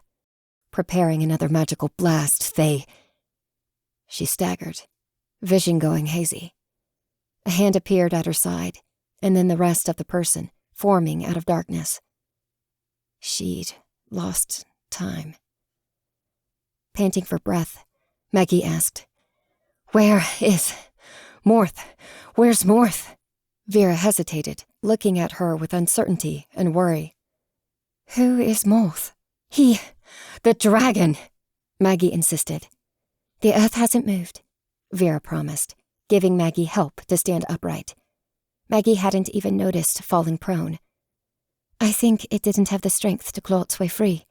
But you..." Maggie shook her head, stepping away from Vera. She stumbled, nearly fell again, and landed back on Vera's arm. "I'm fine."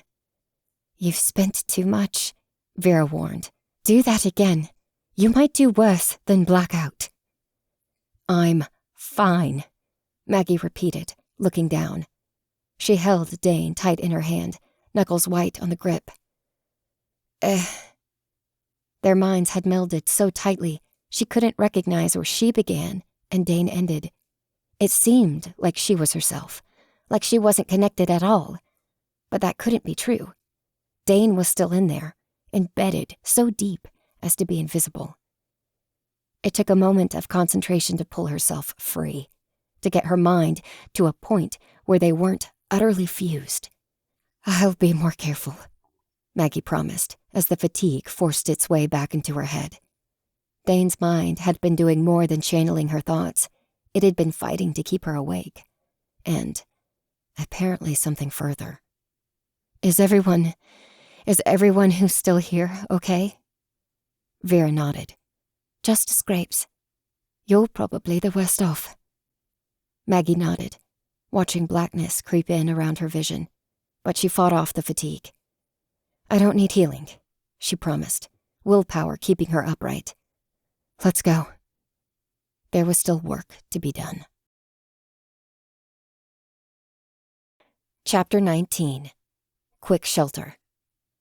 6 figures scrambled down the hill, running at full tilt. Morth was dead, but other beasts abounded, looking to take up the hunt, and they'd made an incredible stir with their battle. Roaming dragons flew over the night forest, seeking out prey in an overhunted environment. There wasn't enough food for the scores of dragons who'd been drawn to Jonah already, and none of their hunting competitors would be leaving, so any food, even food that fought back, would be at a premium. They'd be fools to ignore a wounded, battle-tired group of fae. Despite their haste, the 6 figures were seen before they could even make it to the highway. A blue dragon, mottled with white scales like lightning streaks around its body, saw dinner and folded its wings into a predator's dive. Its jaws snapped around the largest of them, the hulking Svaltifer form, but when the dragon whipped its head back and swooped towards the air, its mouth held nothing but air. Confused, it spun, seeing 6 figures still sprinting to the highway. Curious and too clever not to notice the trickery, it belched a glob of molten fire at the apparent elves. The fire burned grass and trees, but not the figures. Illusions, constructed of light, had nothing to fear from fire, nor any minds to be afraid. The decoy party was no perfect illusion. They didn't react to the terrain or their surroundings, and from up close, their features were plainly too smooth, too undefined, like a low-fidelity digital model. Vera had skill, but she couldn't hold a complex illusion and a veil at the same time and still hope to be functional afterwards. "What do we do if it backtracks and finds our path?" Lou asked, watching the scene play out far in the distance. The lightning blue dragon was more than a mile away and was now toying with the illusions, parsing out how they worked with feline curiosity. A game, now rather than a hunt. We die. Vera took deep, steady breaths, struggling to hold up an illusion that camouflaged the party from any predators in the sky. We can take another dragon, can't we? Xena asked, holding her hammer close to her chest. Beat it, like the first one. As long as we see it first. Frey answered with caution, not wanting to feed any naive optimism. Maybe. Even if we could, Vera pointed out, if we get seen again, I can't pull this trick twice, and we'll have a spotlight on our position. They'll keep coming until we're all dead. We just need to get to the quick gas, Frey reminded. Then the monster squad can send in a rescue. Maybe, Vera added, her pessimism colored by fatigue and strain. They're going to be spread thin, just keeping the dragons contained. It's naive to assume they'll have manpower to spare on us. I might have some information worth sharing, too, Maggie added. It's not much, but I was able to talk to Jonah a little. He says his power comes from a different kind of magic. That might be why it does things we don't understand. So it's a real prophecy? Xena asked. Like, really real? I don't know that. Maggie drew her face into a thin frown. I'm not jumping to any conclusions, but they might know something I don't. Maybe it's helpful. Is that all you were able to learn? Frey inquired. Jonah can see, I think, through the dragon's eyes, Maggie added, or at least knows what happens to them. Frey looked at her sharply, and the group stopped. He can see us, now? Maggie looked at Xena and at the baby dragon sleeping in her backpack. I don't think so, since she's asleep. Then he killed Kira, Frey said. He tracked us down through the baby and sent that dragon to kill us. We have to get rid of it. No, Xena objected, stepping back quickly. Pulling the bag off her back, she wrapped her arms around it, defending the dragon with her body. Frey shook her head. If it hurts us, we kill it, she said. That was the promise. It didn't mean harm, but it's a threat all the same. She, Xena protested, is a baby, and she's as much a person as any human. You're talking about killing a baby. Frey didn't argue. She just drew her sword. Frey, Maggie said quietly. Wait. Xena's gaze turned to her teacher, pleading for support. Frey faced her as well. You never wanted it to begin with. I didn't, Maggie agreed. And I don't. But I don't think Jonah sent Morth after us. You said it yourself, Vera interjected. He sees what they see. Even if he didn't send the dragon, he didn't do anything to stop it. Maggie shook her head, thinking back to the fight. Morth hesitated. It had a chance to kill me, and it didn't. It flinched like something, like someone, stopped it. Besides, Jonah's got hundreds of dragons in his thoughts. Even if he saw Morth waiting on the hill, would he know it's our cave? That it was waiting for us, specifically, in an ambush? She wanted to believe that Jonah was more than just a monster, that he really was trying his best. Besides, if we kill it, I can't talk to him again. That might be our only chance at getting him to cooperate if we come up with a plan to stop everything. Xena's arms closed a little tighter, hugging the dragon in her pack.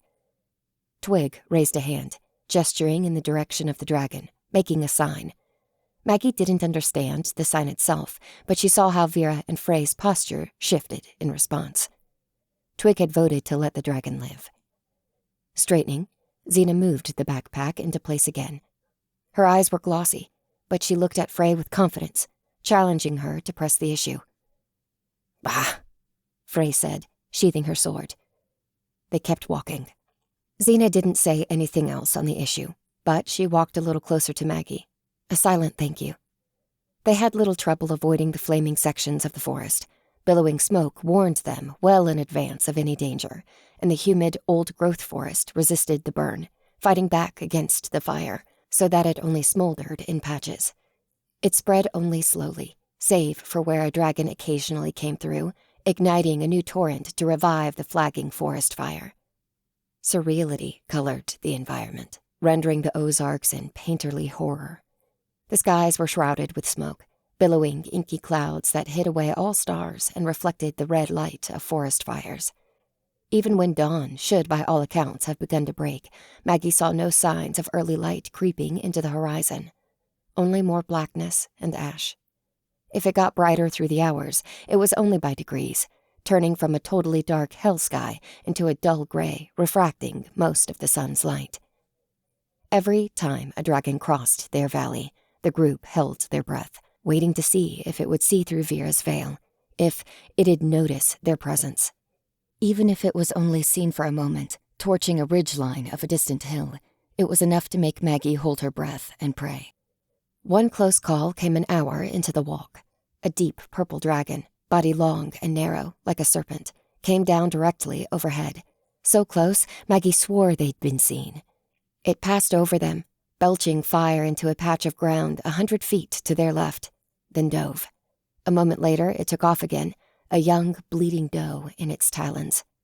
To flush out its prey, to find a meal, it had destroyed dozens of centuries-old trees, killed countless smaller animals who'd nested in the trees or on the ground below.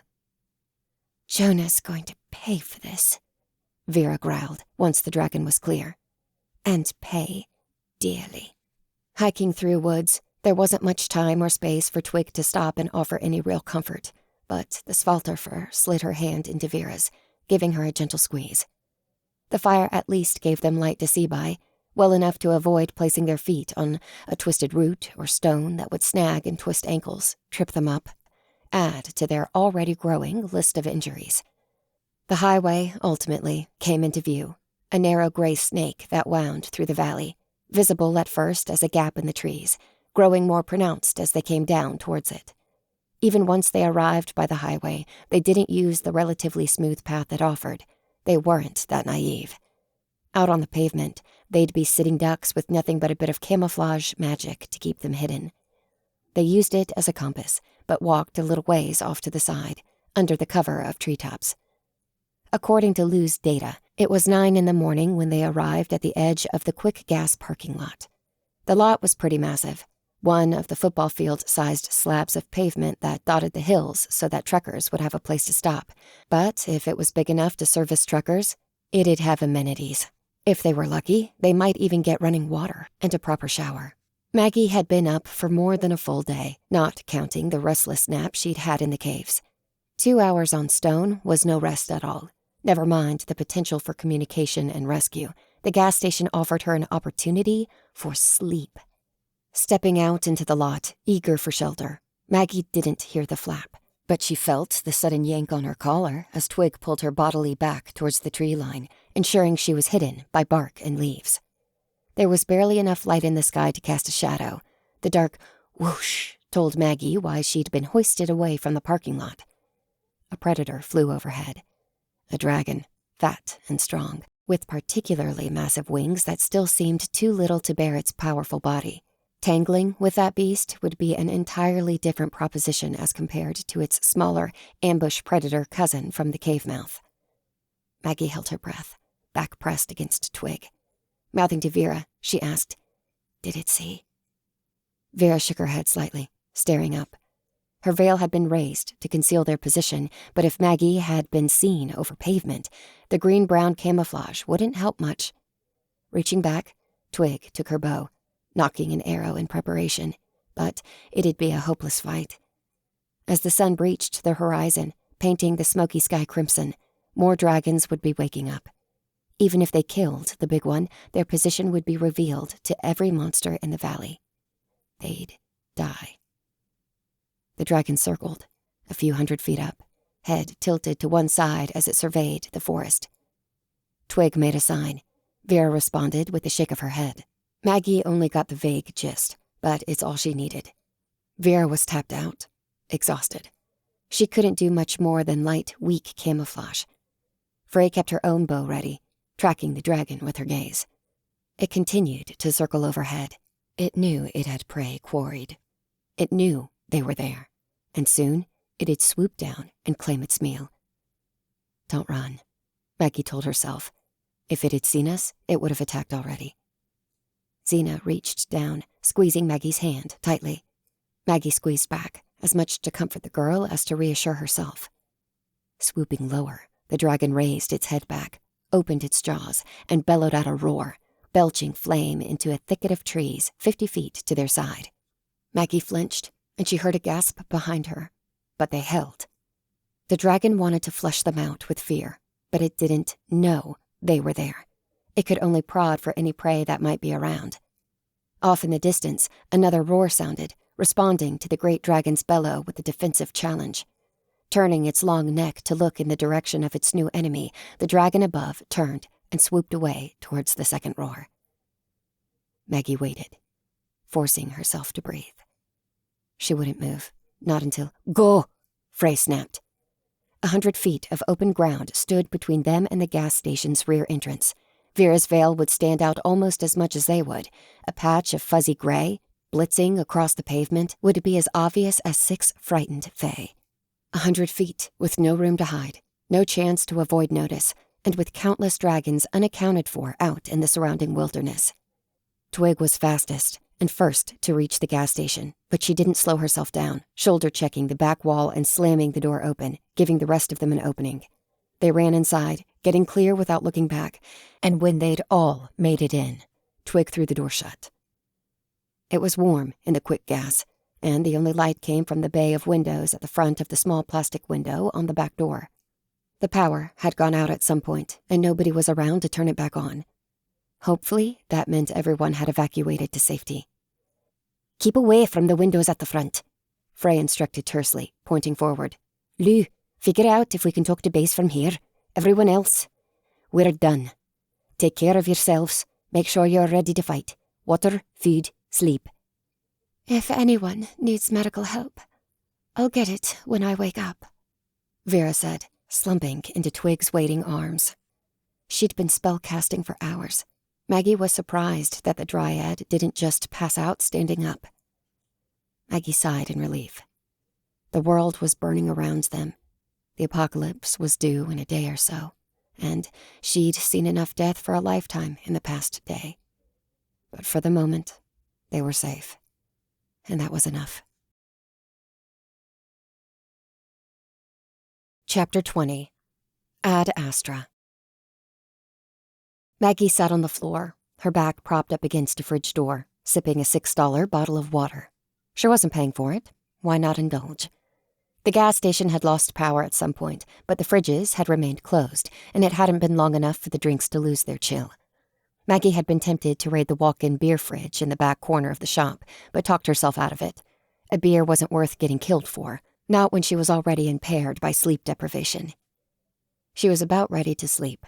Her hearing aids were stowed in their case to charge, and her body, too, had flipped into low power mode when Twig walked up to Maggie, catching her before she could doze off completely.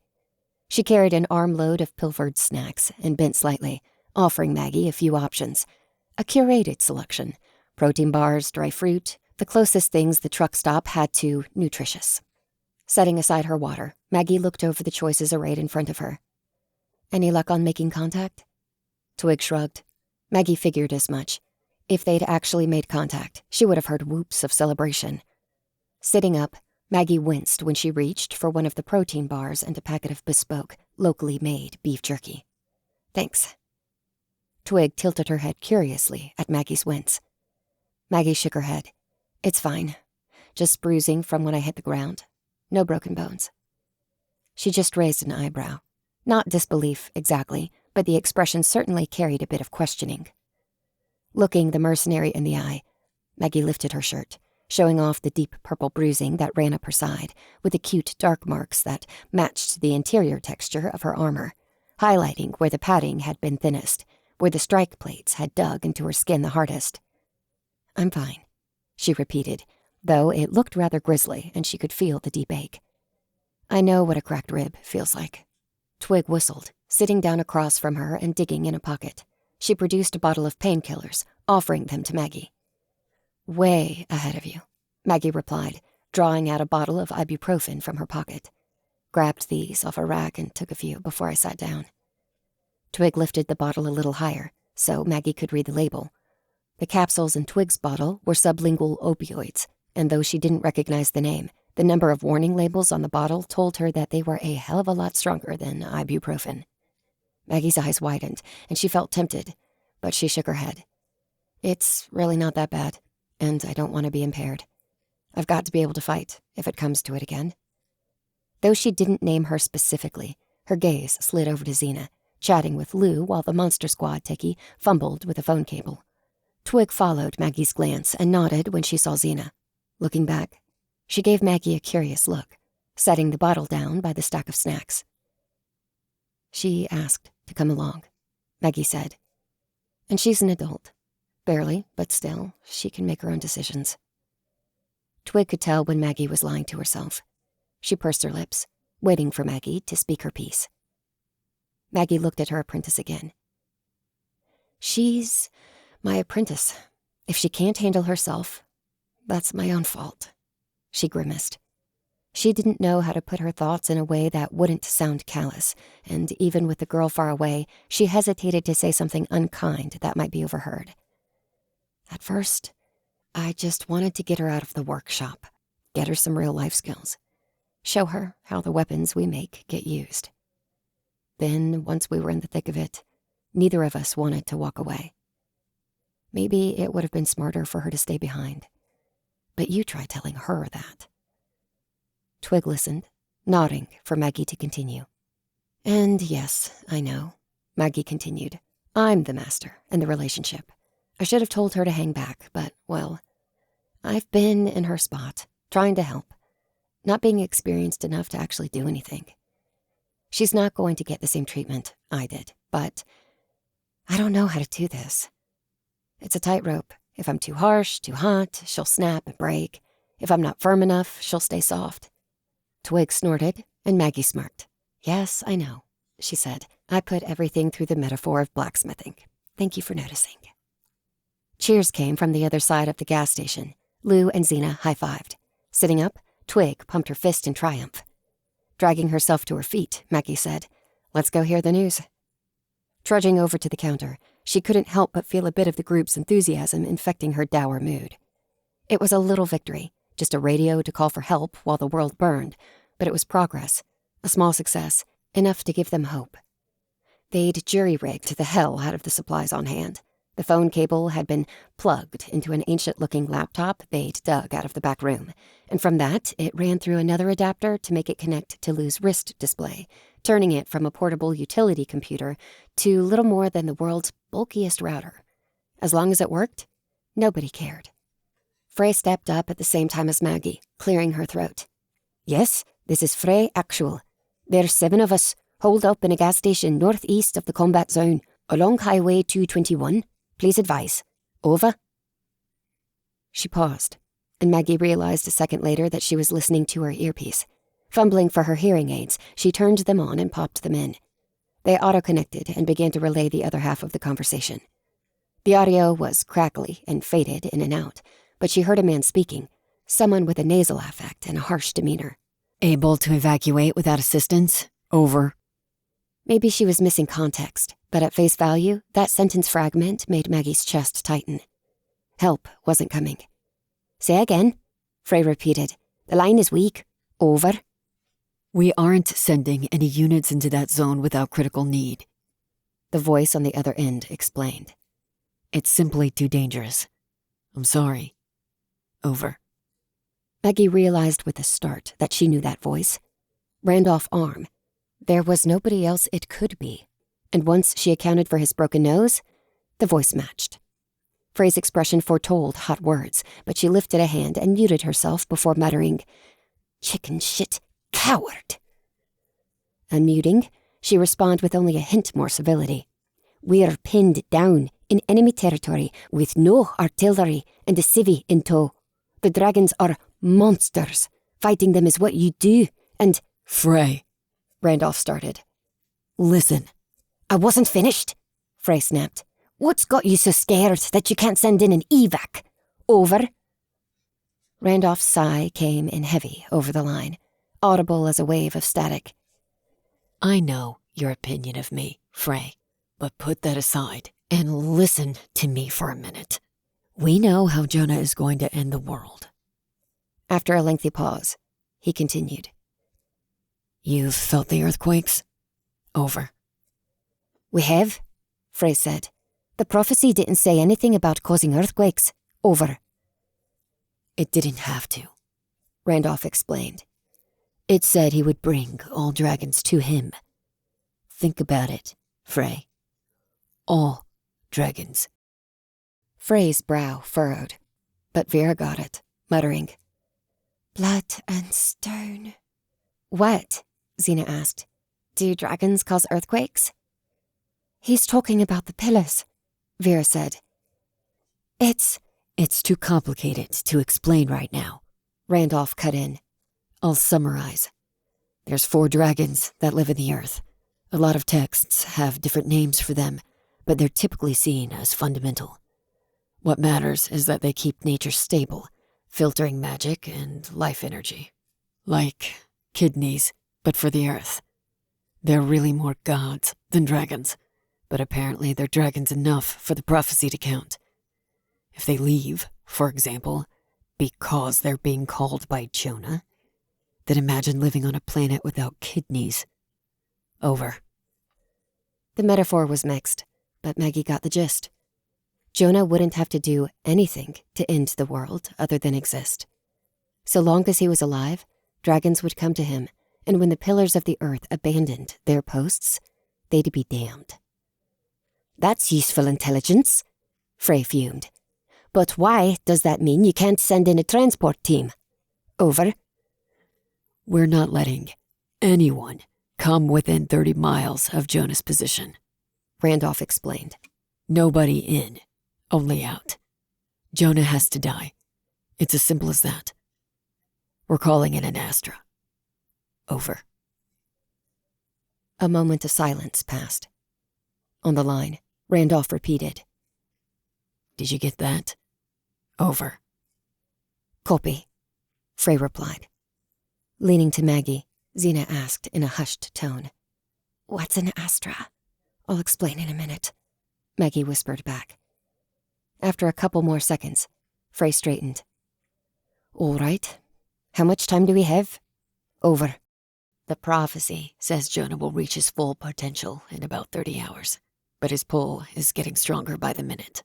Every dragon we're tracking is migrating this way.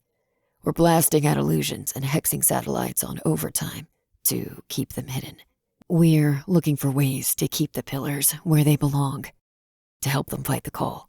But they're past our ken, and we're pretty well out of luck there, so... Just give me a time, Frey repeated. You don't need to justify yourself. Over. We're going to have to hit him in 18 hours. We want to buy as much time for people to get out as possible, but based on the information we're working with, any longer will be too late. Can you get out in time? If you make it to Branson, you'll be clear of the fallout zone. Over. Frey thought for a moment, doing the mental math on how long they'd need to properly evacuate. Aye. We can get out. Cancel the call for backup. Over. You're headed in the direction of Branson, right? Over. Pursing her lips, Frey said, Yes. Over. We've got a checkpoint at Long Creek Bridge. It's to the south. Get there, get across. We'll have you from there. It's the best I can do. Over. Aye. Thank you, Frey said.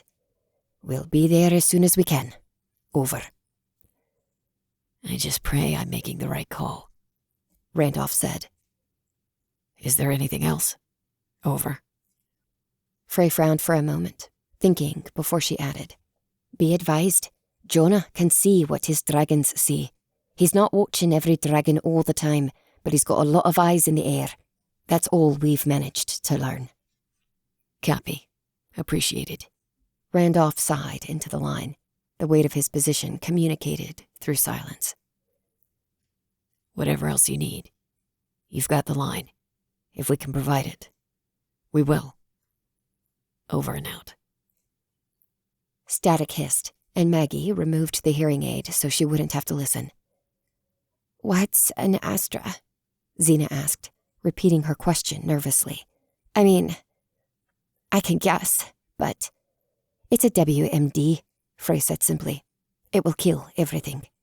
The name's Hindu, Lou added, supplying context. The word means something like a weapon of the gods, if I'm remembering correctly. Vera cut to the chase. It's an orbital bombardment that destroys every living thing in its radius. And it'll kill Jonah? Xena asked. So long as Randolph doesn't ask a man to pull the trigger, it should. Vera hedged. He can't have his flesh pierced, but this just renders biomatter down into soup. Be as impervious as you'd like. You'll still melt. It's a horrifying weapon. It shouldn't have been developed. I don't envy the people who made the call to deploy it, Frey replied. But there's no point debating the ethics. It's going to be used.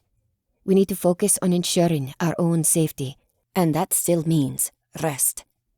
We've got time. 4 hours of sleep, then we'll get moving again. Branson should only be 10 hours from here. That leaves 4 hours of slack. Not much, Maggie pointed out. Better than running in exhausted and dying in a fight because we're too sleep-deprived to aim. Frey shook her head, taking out her own earpiece. Sleep, that's an order.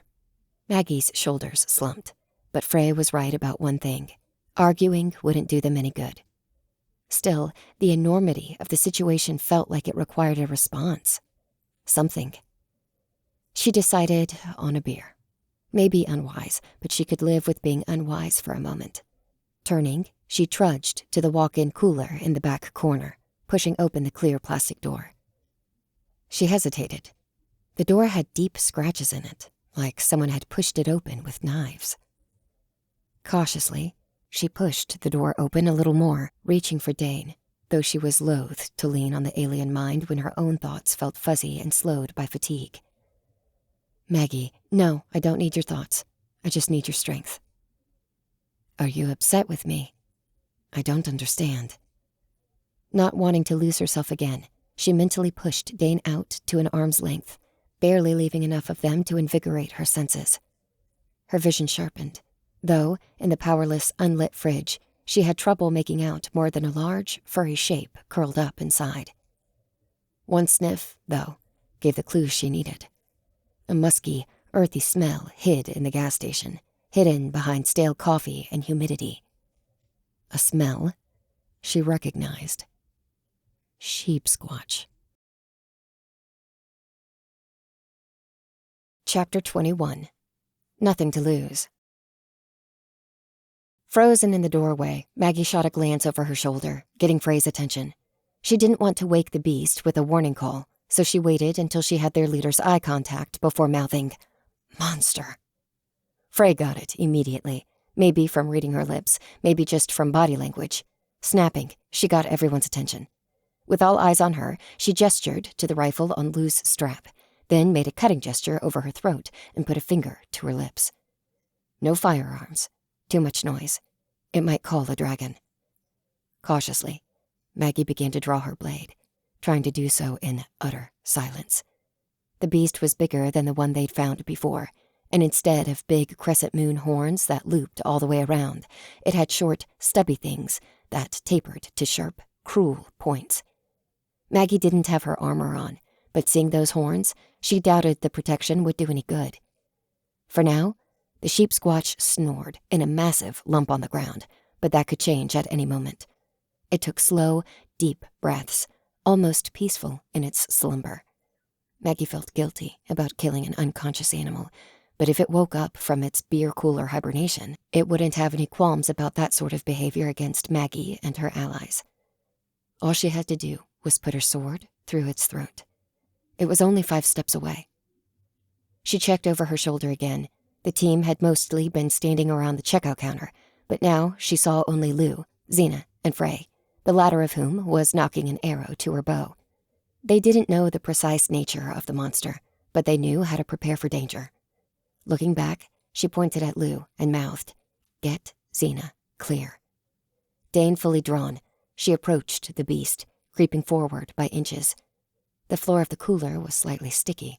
She made a subtle shuck, shuck, shuck when she walked, but she crept slowly and worked to keep the noise to a minimum. 2 feet away, within lunging distance, she saw motion and her heart nearly gave out. The hulking sheep squatch on the ground was still asleep, though, still motionless. She'd seen a much smaller animal moving on all fours like a primate. It couldn't have been larger than a human toddler, with huge eyes and a fuzzy, rail-thin body. The baby sheep squatch didn't even have proper horns yet, just little stubs that barely poked out of its wool. It stared at Maggie for a moment, its huge eyes sending pangs of guilt into Maggie's heart. She was about to kill the lamb's mother. Throwing back its head, the lamb bleated in alarm. The mother sheep squatch's eyes snapped open. Standing right over it, Maggie didn't have time to attack. Shit! The backside of an enormous cloven paw struck her in the chest. Maggie flew back through the open doorway and into a rack of snacks, puffy chip bags doing their best to soften her impact as she tumbled through, knocking the shelf sideways. She was aware of pain in her chest. 3 cracked ribs. I said I knew what it felt like. But more pressing was the huge, bleeding beast that drew up to its full height in front of her, pointed horns scraping the ceiling of the gas station. A twang zing cracked inside the quick gas, and one of Frey's arrows struck the sheep squatch just below the shoulder. Even though the arrow could pierce its woolly protection, it still lacked the stopping power to do more than draw blood and anger. Stamping its feet, the squatch raised its head in a brief challenge, then lowered its brow and charged, horns first, towards the archer standing by the gas station's checkout counter. There was a rule in combat. If your target was within 20 feet and ran at you full tilt, you wouldn't have time to draw, aim, and shoot with a firearm before the charging target brought you down. Maggie didn't know how well that rule correlated to archery, or if it still applied when the thing running wasn't human, but Frey's attempt to draw from the quiver on her back, knock, and loose a second arrow seemed doomed from the start. She was vulnerable, open prey. That is, if the sheep squatch's charge hadn't carried it past the back hall. A barrage of magical force staggered the sheep squatch, unbalancing it, leaving room for Twig to step out and thrust Maggie's spear forward. With the attack, she drove the tip right in the goaty monster's belly. The star metal spearhead pierced wool and flesh alike, and Twig's preternatural strength forced it so deep that the tip came out the far end, staining the squatch's back with blood. She'd dealt a mortal blow. The mother beast was dead, and it knew it, but its body needed time to get the memo. Had it been alone, it might have given up then and there, but she had her baby to protect. This wasn't about self-preservation anymore. It was about killing the monsters that had come for its child. Twig had killed her and made her more deadly than ever. Gritting her teeth, she sunk into her mind. Maggie's brain had felt a slight pang of sympathy, but as she overwhelmed herself with Dane's cold logic, that faded, until she could only recognize the danger, not the tragedy. Rocking back, the squatch swung its razor fingers at Twig, who had to let go of the spear and stagger away or risk taking a mortal wound of her own. The monster staggered free and bellowed, pain and fear coloring its fury. It lunged at Frey again, who backstepped and slid over the checkout counter to get clear. In response, the squatch grabbed the counter with both hands and ripped the whole thing out of the ground, tossing it to the side to make a path. Maggie rolled to a sitting position, chips and snacks that barely qualified as food getting in their way as they got to their feet. The smart thing to do against a beast like this would be to run and wait, but there was nowhere to run. Outside, in the wild, they'd meet a far more certain death. They'd have to fight it until it ran out of blood. Maternal rage would not let the sheep squatch die while it had even an ounce of strength remaining. Twig ran at the mother squatch, intent on buying Frey a little space, but it was as much goat as anything. Dropping to all fours, it delivered a powerful hind kick that caught the Svaltifer off guard, slamming a hoof into her chest. If Maggie had been the one to take that hit, their body would have collapsed, and they'd have breathed their last. Instead, it was Twig who took the blow, and she was second cousin to a Sherman tank. The force lifted her off her feet, and she flew through the air, into the outer corner of the far hall, through the 4x4 embedded in the wall, through 3 more studs and a handful of copper pipes, and finally into a single-stall bathroom, where her flight was ultimately stopped by a porcelain toilet that shattered under her. Water sprayed from every broken pipe, a half-dozen fountains flooding the bathroom. "No!" Vera screamed, stepping out into the gas station and lashing out magic. Her spell caught the sheep squatch like a giant's fist, smashing it into the ceiling. then down into the ground, knocking it flat. Glass shards from the bay lighting fell down, tangling in its matted, bloody fur, and the spear in its back snapped off, leaving the body of the weapon embedded in her belly. Frey took the opportunity to scramble away, getting far clear of the flying debris. Shaking its head, the beast snorted a few times, pushing onto all fours and preparing to stand. A half-ton of ATM smashed into its head, slamming the mother squatch like an enormous hammer, and shards of keratin flew as the short ram's horn on its head chipped. It staggered again, and Vera lifted the ATM once again, preparing to bring it down once more. The squatch raised a hand and caught the machine, snorting as it shot a glare over her shoulder. Pitting muscle against magic, it grunted, ripped the machine free of the telekinetic spell, and flung the heavy device back at the druid. She threw up a shield, but there was no time or power to stop such a momentous attack, and it punched through. Lou yanked on Vera's arm, pulling her clear of the attack. The ATM bounced and skipped, crashing into a far counter where it embedded itself into a soda dispenser. Sugary amber liquid sprayed out of the machine, filling the gas station with the overpowering smell of cola concentrate which pooled on the ground, puddling with the water from the bathroom. Twig was down. Vera's magic was spent. Frey was still cornered. Maggie had several broken ribs, but they could stand, and they would fight. Groaning, Maggie gripped Dane in both hands, took a breath, and charged. Their plan was to flank the monster, giving Frey an opening to go at its back, but the sheep squatch turned its head sideways, and Maggie realized their mistake. For all its power, the squatch was no predator. Its eyes were on the sides of its head, like a goat, and though it probably lacked acute depth perception, it had nearly a full range of vision. A handicap for hunting, but in a defensive battle against multiple opponents, it had no blind spots. It lashed out towards Maggie with one clawed hand, and they had to duck and stumble on the sticky floor to avoid taking the hit. The squatch was simply too strong to parry away its attacks. If Maggie had a weapon with more heft, maybe they could deflect, but for all Dane's strengths, the saber was light and thin. Maggie had never planned on fighting a monster 10 times the strength of any mortal woman, fueled by maternal instinct and death-crazed rage. When the squatch followed up with another slash, Maggie had to duck and step back further, crushing a bag of potato chips that threatened to throw their balance completely. Their shoulder bumped a rack of sunglasses which toppled, casting tripping hazards across the floor, but they managed to stay upright and turn the backwards fall into a defensive recovery, planting their body, ready to dodge from the next powerful swipe. Maggie's saber may have been part of them, but their connection to the blade still paled in comparison to Frey's form. She'd practiced with one weapon for her whole career, and though the sword was a bit too long for the tight quarters of the gas station, in her hands the steel flowed like water. While Maggie remained constantly aware of where they could set her feet, Frey simply danced over the debris on the floor. The scattered glasses and candy bars from the checkout counter never seemed to be underfoot as she ducked, parried, flowed, and drove her weapon at the squatch's face. It flinched back, throwing a powerful hand in her direction, but Frey was already gone, moving to the side to avoid the attack. Dancing, never stepping in the same place twice, Frey managed to wield her sword like a scalpel despite its ill-suited strength. Holding the center mass of the blade in a gloved, protected hand, Frey used her weapon half-sword style, trading reach for leverage and precision, turning the sword's length from weakness into advantage. Careful cuts straggled to get through the sheep squatch's wool deep enough to do real damage, but she drew blood with every swipe and was gone before the slow, awkward claws of the monster could hit her in return. Blood spilling from its gut wound continued to sap its strength, though the spear, still in place, had plugged the worst of the bleeding, drawing out the end, adding brutal seconds to the monster's life. Maggie waited for opportunities to engage and took moments where they appeared, but their mere presence was as much a threat as their attacks. The squatch could keep its eyes on Maggie and Frey simultaneously, but what it couldn't do was throw its momentum in 2 directions at once.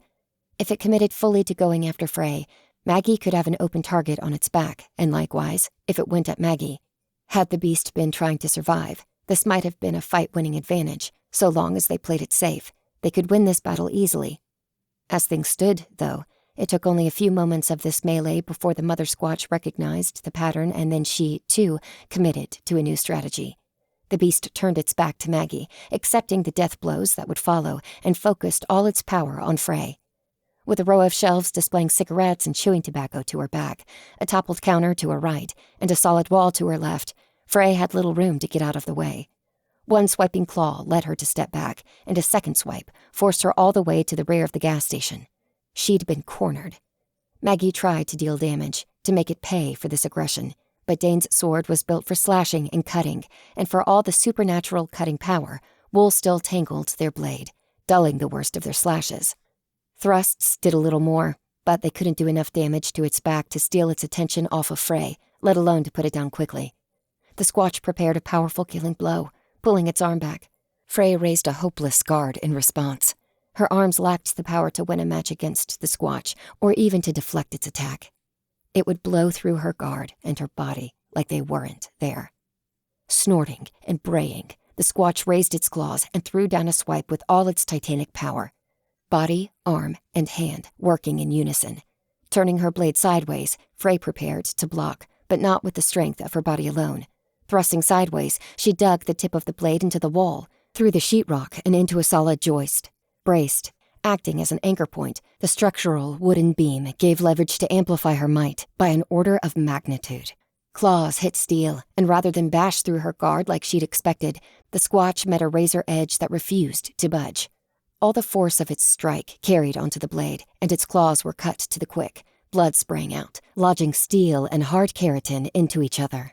Foray grunted, arms trembling from the effort of her guard, and her eyes darted to Maggie as if to say, "Now or never." Maggie needed no further encouragement. Throwing their weight into an attack, they plunged Dane into the Squatch's back, where they hoped to find its heart. Slumping forward, the Squatch let out a pathetic, agonized bleat. But it wasn't dead. Implacable, it raised its left hand, its free hand, and brought a clumsy fist down on the flat of Frey's sword. Cyrus' steel was stronger and more resilient than any purely mundane blade, but there was no such thing as an indestructible weapon. Caught in its center of mass, braced on both sides and without room to flex, the sword shattered into pieces. Foray staggered and slipped to the floor. Then, its bloody right hand still carrying the hilt and steel of the broken sword, the Squatch spun. Dane remained embedded in its back, and the motion ripped the blade from Maggie's hands. Her preternatural senses vanished in an instant, and when she stumbled away, the sensation felt as though she'd been suddenly rendered blind and deaf. Helpless, obviously confused. Vulnerable. With 2 swords, a spear, and an arrow lodged into its body, the mother Squatch's mortality was imminent, but it stubbornly hung on for its young. Maggie watched, thoughts still rallying from the backlash of Dane's absence. The beast stamped, raised its head in challenge. In a moment, it would lower its horns and charge, and Maggie felt too slow to flee. Dodging beneath its arms, Foray ensured it never got the chance. She had no sword, no melee weapon of any kind, but she held an arrow from her quiver. The broad steel point flashed brilliantly, as lethal in her hands as any dagger. Lunging up, she drove the arrowhead up into the flesh below the Squatch's chin, striking its exposed throat while its head was raised. The beast froze. Foray held the arrow tight, pushing it deeper, blood rolling down the shaft and coating her hand. Her eyes held no triumph in the victory, no joy, just the confidence of practice and a soft flicker of sadness at ending a life. The sheep Squatch choked, its bellows aborted by the steel in its throat. Its last burst of rage had left it, and now it was just waiting out seconds until its life expired and the pain would end. From across the gas station, the juvenile let out a pathetic, mournful bleat. Maggie's eyes widened. No. At the sound of her lamb, the mother found her strength for one last desperate second, eyes turning nearly pure white as she tried to turn and look at the young monster. Too close and too weary to react in time, Foray couldn't get clear.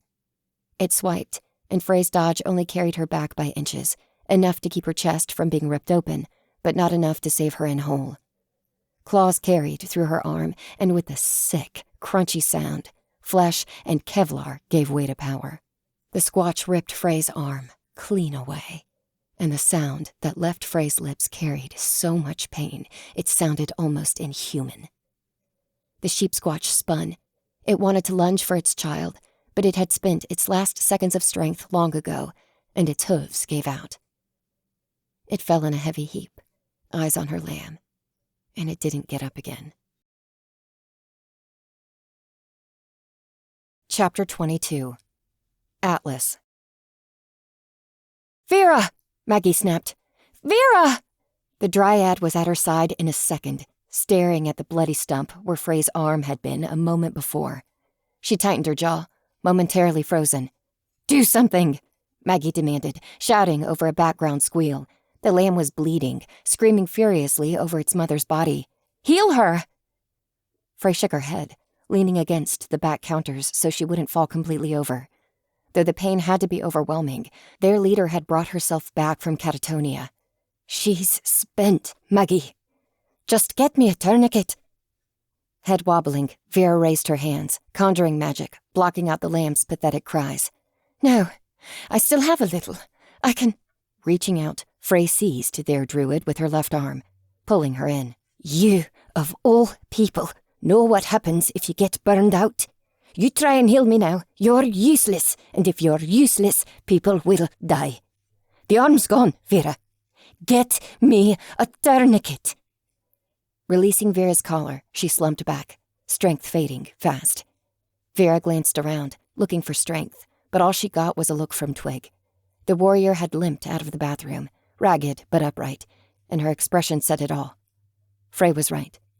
Vera couldn't cut it. Kneeling, Twig whispered into the young sheep squatch's ear, and the little lamb slumped over, unconscious. In the silence, Lou pushed Vera out of the way, stepping up to their injured leader. He had the components of a medical kit, foremost among them a red polyester strap with a buckle and its accompanying wine glass, a metal bar that could be twisted to tighten the strap. Taking the strap, Lou said, "This is gonna hurt, ma'am." She nodded, grimacing in anticipation. "Do it." He had to attack her armor with scissors first, cutting it off up to the shoulder so that the hardened strike plates over Frey's forearm wouldn't be in the way. Snipping free what remained of the broken armor, he moved to the tourniquet itself, tossing the scissors on the ground while he fumbled with bloody hands. Lou placed the strap over the remains of her right arm, as high as it would go, then pulled the slack out of the tourniquet and began twisting the wine glass, spinning the rod at a measured pace. With each twist, the tourniquet grew a little more snug until the blood flow out of Frey's arm ceased completely. "Drugs?" Frey made the request in a flat tone, but Maggie noticed streaks running down her face. Her tears were silent, but no less real for the stoic expression she wore beneath them. "But I want to be awake in 4 hours. We've got to keep moving. Nothing that'll knock me on my ass." Lou looked around. "I don't.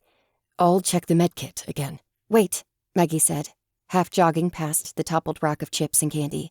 Searching with her eyes, she found the pill bottle Twig had offered her before the fight. Crouching, she snatched it up.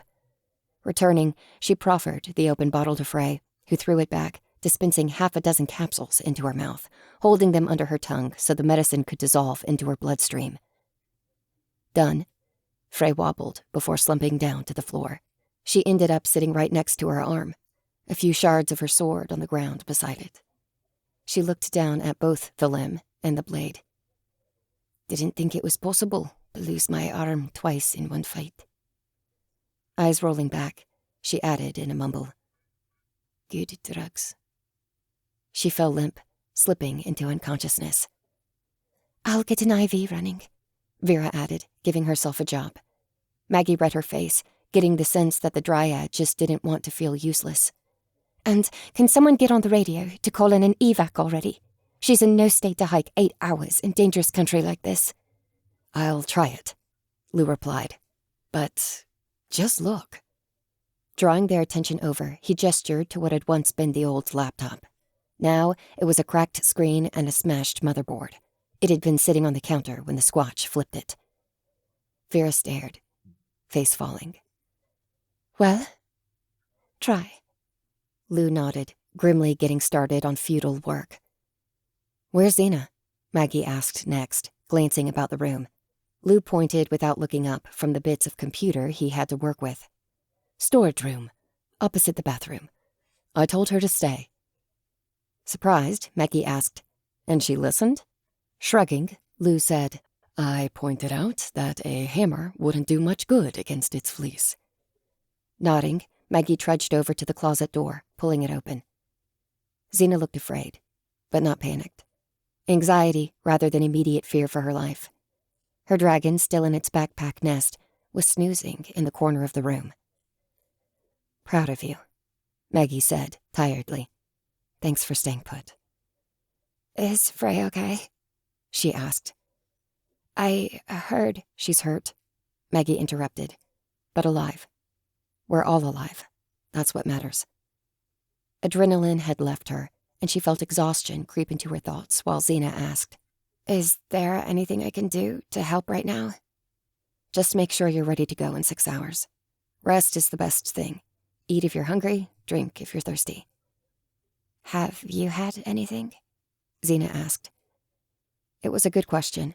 Maggie was planning on passing out soon, but water first would be the prudent call, and she had one more chore she needed to handle before sleep. Limping to one of the fridge doors, Maggie threw it open and grabbed another bottle of the overpriced designer water. Dumping half of it over her head, she drank the rest, then dropped the bottle on the pile of broken shelves. "I need your pet dragon," she added, walking back into the storage room. "She's sleeping," Xena replied, "and she's not a pet."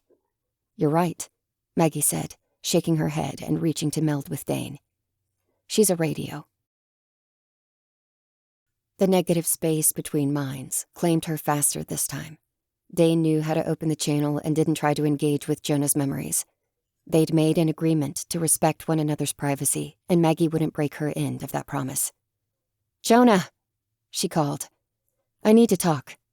"Numbers in the yellow pages," Jonah said, stepping into their shared brain space. "Cell phones aren't working right now," Maggie pointed out. He looked fatigued. Even here, where physical injuries didn't show, he had the posture of a man run ragged. Looking her up and down, he said, "You look like shit." Maggie, it seemed, had the posture of someone run ragged as well. "I need a favor." Jonah smirked. "Enemy till you need something, huh?" Maggie sighed, but couldn't help nodding. "You're not wrong. You said you don't want people to get hurt, though, right?" "A lot less people to be hurt right now if you'd left me be." Shutting his eyes for a moment, he concentrated on something else, grimacing through it. I'd just about put them all to sleep. I had it under control. I'm starting from scratch now, and it's harder than ever. Don't play the victim." "You want me to beg?" "I'll beg," Maggie explained. "My dignity's a price I'll pay to save a life." "Don't play the martyr either," he sneered. "I'm not asking you to beg. I'm making a point. How do I know you won't decide I'm the bad guy just as soon as I get done with the favor?" "I want people to live." "We're in agreement about goals. I never argued that." "As many people as I can," Maggie continued. "If I think we have a way to kill you, and that it'll do good to do so, I'm going to take the opportunity." "Still the enemy, then," Jonah surmised. She shook her head. "And you're still the martyr. Guess we've got a lot in common, don't we?" Jonah smiled, but it didn't reach his eyes. "God and I don't talk much. I haven't got enough religion to be a martyr. What you're talking about's more in the nature of a human sacrifice." "Please," Maggie persisted. "My friend is wounded, and we've been cut off from anyone else who can help. We need to make the hike from here to Branson, and if another one of your subjects attacks us, we're dead." Jonah tilted his head. "When did she get wounded?" "I didn't see. When Morth attacked you." "There's no way that one's alive, is she?" Maggie frowned. "No. Kira's dead." "You saw that?" "Too late to help. I knew Morth was out hunting, but there's 100 hunters out there. Figured he'd cornered a deer and didn't look closer. I'm sorry." He looked sincere, though the apology verged on being an excuse. Maggie didn't press the issue of his guilt. It wouldn't help. "Can you see me right now?" "Not really," Jonah said. "The little one's sleeping. All I'm getting is newborn dreams." Is he telling the truth? She wondered. Or can he hear when the dragons sleep? Did he hear about the Astra strike? For that matter, he'd promised not to look at her memories, But how could she know if he'd stay true to that commitment? There was no use worrying over it. Maggie moved the conversation forward. It wasn't a dragon. You know what a sheep squatch is? Jonah winced. I'd rather take the dragon. Frey's alive, but she's hurt bad. Dragons are predators. They go after weak, easy targets, so you want a clear path, Jonah guessed. Maggie shrugged. Or a ride out of here, if your dragons come with saddles. He laughed. That'd be something, wouldn't it? Thinking about the practical possibility of riding a dragon, hanging on for dear life on the back of an enormous, barely contained predator, Maggie shook her head. I'll take the clear path. Jonah thought for a moment. That's hard. I stopped to wrestle one dragon away from your path. I could lose the others completely, let them free of my influence. Frey might be vulnerable, but she's got friends to guard her. There's others more helpless out in these parts who can't say the same. Humans who've got nothing but spit and prayers to keep them from being burned crispy. Then just give us a warning, Maggie suggested. Be the dispatch to our convoy. He pursed his lips, considering. There's bigger things than you I need to keep my eye on, too. The pillars, Maggie said. You think you can hold them back? Pausing, Jonah nodded in recognition. Pillars, huh? Like pillars of the earth? That's a new one. What do you call them? Maggie asked. I'm trying not to call them. That's the whole problem. Despite the joke in his words, he looked pained. Grinding his teeth, Jonah slumped a little more, as though another pound had been added to a heavy pack. I've managed so far, but it's not getting any easier. Atlas, Maggie contrasted. Atlas had it easy. Slacker only managed the sky. That's just one element. Call me when he's got earth, oceans, and fire, too. You'll lose your grip, eventually. Probably. Where's that leave you? Last man standing. Me and my pet monsters, anyways. I'll at least have them to talk to. She glanced back to the distant shadow of Dane looming over the mental space, making this conversation possible. Monsters aren't so bad, once you get to know them. A thought occurred to her, an issue she needed to press while she could. What about your loved ones? Jonah eyed her, his expression cooling. You mean my queen? Maggie frowned. Was it that obvious? Columbo, you ain't, he shrugged. It doesn't matter. I don't have a queen. I thought about it. I really did. Find someone to love. Protect one soul from the fires that are coming. Get me a peer in every way and all. Why didn't you? Bad luck. Then I got wise. What sort of good-for-nothing man would bring a woman into this disaster of a life I've got? He asked. I've got enough guilt for one person. Never mind making someone else feel it with me. And let's not get started on kids. He shook his head. I'd love me a family, but I'm not enough of a bastard to inflict me onto anyone. Well, still, surely you've got loved ones, Maggie said. Family you want to protect? A few, Jonah conceded. Ma's still around, at least. You know, you actually remind me a little of her.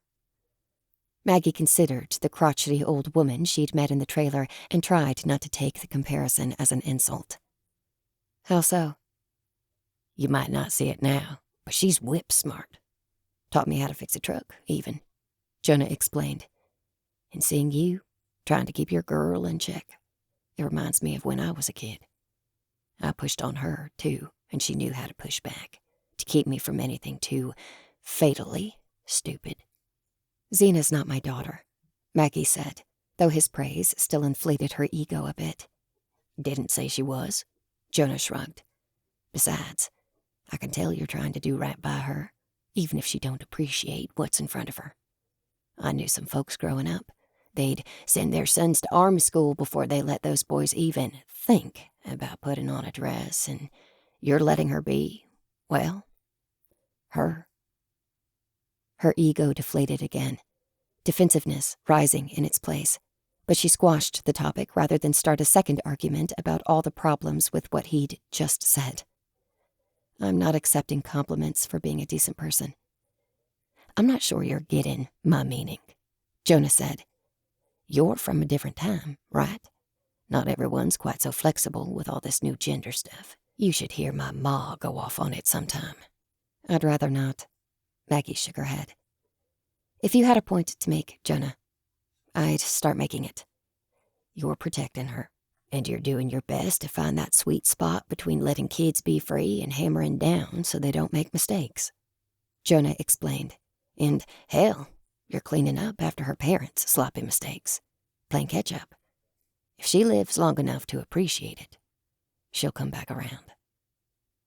Maggie drew focus on one word, letting it hang over the conversation, getting them back onto a more comfortable track. If. She's not going to get that chance if you're the last man standing. Jonah fell silent for a long moment, weighing his words. You know, I should be dead once over already. Maggie watched him think, nodding for him to continue. He had a story he wanted to tell. She'd let him tell it. Nasty accident. The car looked like a wadded-up ball of tinfoil by the end. Front end was the worst. I got so wrapped up in steel, it took 'em an hour to cut me free with the jaws of life. And you didn't have a scratch on you, Maggie completed. Not a guess, just a statement. I was fine. My father wasn't. He looked past her, eyes glassy and distant. You want to know the last thing he said to me? Maggie didn't, but she knew he wanted to tell her. What? He didn't die right away. Bloody mess, choking. Knew he wasn't long for the world. He asked how I was. I said I was fine, couldn't move, but I wasn't hurt. He didn't say anything for a minute. I thought he was gone, but then he just said, It's true. You didn't know what he was talking about, huh? Maggie asked. Nope. Didn't learn for another week.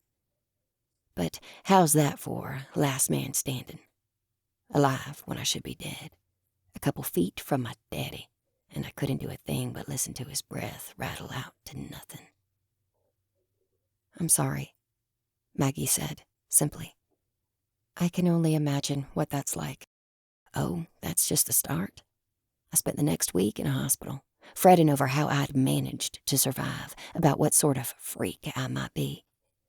When I got it all explained to me, when I learned who I was, I realized I'd have to experience that on a global scale. I was told in no uncertain terms what my fate would be. I'll be there, too resilient to die. I'll outlast everything and get to hear the human race wheeze and choke on its death rattle. Hell, Maggie exhaled. I don't know if there's a worse way to learn that. On the bright side, Jonah commented wryly, I've just about got to be the most unfortunate man in the world. I never have to put up with anyone yelling at me. It could be worse. Maggie sighed. You want to save lives, you'll need help. My friends are some of the best people in a crisis. Get us out? We'll be able to save a lot more lives. Will you help us? How soon are you leaving? Jonah asked. Where are you going? 6 hours or so, Maggie explained. Sleep first. We're at the quick gas and we're going to Branson. 6 hours is good, he said. Branson's good too. It's past where I'm letting them range. I can't fight 'em waking, but once the dragons go to sleep, I can keep them out without too much work. 6 hours. I'll have a path for you. Maggie closed her eyes, nodding. Thank you. One more thing, he said. Prophecy sure makes it sound like I won't die, at least not till after doomsday, and it's true as an arrow so far, but I'll keep your path clear. In exchange, if you reckon you've got a way to kill me, you tell me. Okay? Maggie thought of the Astra strike, the plan to finish Jonah off once and for all. Does he deserve to know? Would it matter if he did? He didn't seem to be playing at any kind of verbal feint. If he already knew, if he'd dug through her memories and was just looking to catch her in a lie, he'd grown keener in the past week. He was asking for a favor, extending his trust. If we come up with something, Maggie lied, I'll tell you. Chapter 23. Branson. Sitting up, she found a gentler waking than her last Dane-induced conversation. Zena was crouched next to her, shaking her arm.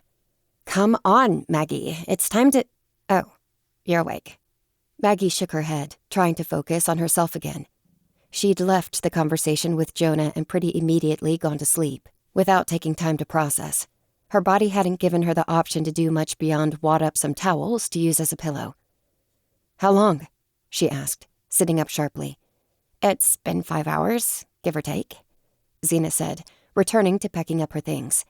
She had her hammer off to the side, and Maggie's spear in 2 pieces, taped together and tied to a Quick Gas branded nylon backpack full of gas station snacks, in addition to her main backpack, which mostly served as a baby carrier for the baby dragon. More than Frey wanted, but Vera said to let her sleep a little longer, since... Maggie already knew the answer, but she had to ask anyway. "We're not getting an evac, are we?" Her apprentice shook her head, the danger of the situation clear without needing to be verbalized. "We all needed the rest," Maggie declared, dismissing the fears and pushing to her feet. She could see the others all up, moving snack food and water bottles into their backpacks, checking weapons, preparing for another dangerous hike. Even Frey was awake, standing watch by the door, though she looked pale as a ghost. Noting the head count, Maggie asked, "Am I the last one up?" "Second to last, kinda," Zena said, nodding to her bag. "And Bello sleeps a lot, so she doesn't count." "Bello?" Maggie asked. "You named it?" "She needed a name. I didn't think it'd be helpful to just keep calling her the dragon," Zena pointed out. Did Jonah tell you anything?" "He's keeping the dragons asleep, the ones that he can," Maggie explained, glancing around the gas station. "Allegedly, he'll try to keep our path clear and get us a warning through Bello if we're in danger." Vera looked over at their conversation. "You think you can trust him?" she asked, playing sparks of magic over her fingers in a simple warm-up exercise. "I think so," Maggie said. "He didn't seem like he had any reason to lie." "And if you're wrong, and he sold you a story," Lou pointed out, checking the maps on his wrist, "it's not like we have a choice." Vera lowered her hand. "There's something else," Maggie said. "Did we get communication working?" Shaking his head, Lou gestured to the mess left behind by their fighting. "The computer's busted, and the wiring got half ripped out of the wall. Maybe with an electronics kit in a day, I could have it running again, but we were dead in the water from the moment the sheep squatch happened." Well, shit. Maggie glanced at their leader, contemplating how to explain her hunch. Frey caught the look. "What are you thinking?" "I think I've got a lead. Do we have information about Jonah saved somewhere?" Lou nodded, walking over. "Offline copies of the mission briefing are here. What do you need to know?" "Look up what we have about a car wreck," Maggie said. "I remember something. I want to make sure I'm on the right track." "Let's see. We've got a newspaper article about that," Lou said. Tapping through the menus, he found it. "Looks like news piece about a miraculous survival. Mentions he wasn't so much as scratched." "Does it mention other passengers?" she asked. He frowned. "Why?" "If he didn't get hurt, and his dad died right away," Maggie explained, getting to her point. "Why was he at the hospital for a week afterwards?" "It looks like," Lou said, scrolling through the saved article, "it mentions 2 other passengers. His parents, Jonah Sr., and Susan." "Okay, what's the lead?" Vera asked impatiently. "Jonah said he spent a week in the hospital, and that after that week he learned about his prophecy. Maggie explained. My guess, Mom got hurt, had to recover a while, but she's the one who explained how the prophecy worked to Jonah. We'd been assuming she was just a bystander, but I don't think that's the case anymore. Okay, Vera repeated. How does this help? Frey cut in. Mom knew about the prophecy. You're thinking she might know more than that. Exactly, Maggie said. Jonah says it's old magic, different from our own. But how does he know that? If anyone has information on how to stop him, it'll be Susan. Frey nodded grimly. We get to Branson, and then we go find Ma King and see if she will tell us how to kill her son. No, Maggie shook her head. Not how to kill him. How to save him. For a local hell, the Ozarks were quiet, bordering on peaceful, save for the occasional rumble of the earth. Most animals that could flee had long since left, and those who couldn't were cloistered away deep in their most secure hiding places, where neither fire nor dragon could reach. The skies, too, were empty. Smoke and haze turned the air gray and made it hard to see mountain peaks only a couple miles away. They saw dragons only occasionally, and only as a distant shadowy silhouette of wings and death. The infernos had largely dwindled and died, and a breeze had begun to clear the air. It would take time. Decades, maybe centuries. But the woods had already started their healing. They'd encountered worse. It could be saved, regrown, nourished back to health. And, it seemed, Jonah kept his promise. They didn't encounter trouble. That didn't mean their travel was free. They were all exhausted, even with a brief gas station nap, and overland hiking took energy and stamina. Carrying weapons and survival gear added to their fatigue, and the smoke in the air added to the drain, forcing Maggie to breathe harder to keep her body supplied with oxygen. She didn't understand how Frey kept going. Twig outright offered to carry her, but Frey refused, trudging forward. She'd taken some milder painkillers after waking up, and that accounted for something, but not enough to counter blood loss and trauma. When Lou asked if he could carry her gear to save her some weight, she'd responded simply, I'm already 10 pounds lighter. That had been the end of that. They kept walking. Nobody complained. If Frey could keep going, then everyone else could, too. Maybe that was the point. Frey was refusing to show weakness so that everyone else could keep up morale. But Maggie didn't get the sense that it was a facade for their benefit. Frey simply refused to let her body fail, and her body was, for the time being, complying with her will. As the sun burned into the high point of the sky, an angry, deep red point glowing even through the thick, smoky cloud cover, they trudged over the final ridge in the hill and came into sight, mercifully, of Table Rock Lake. The tree cover was so thick that even when they caught glimpses of the water, they struggled to get vision of the bridge that would be their ultimate destination. But just the view of water was an indicator that they were close, and hope puffed a breath of energy into their step.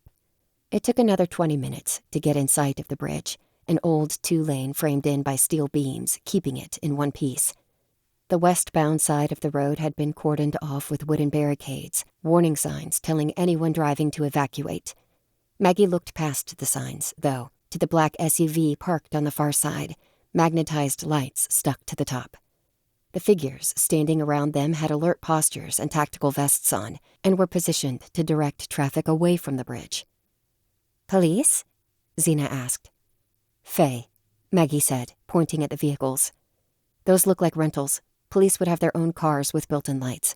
I wouldn't be surprised if the local authorities are getting roped in, though, being given the same lines about wildfires or volcanic activity or terrorism, whatever the cover-up lie is. What time is it?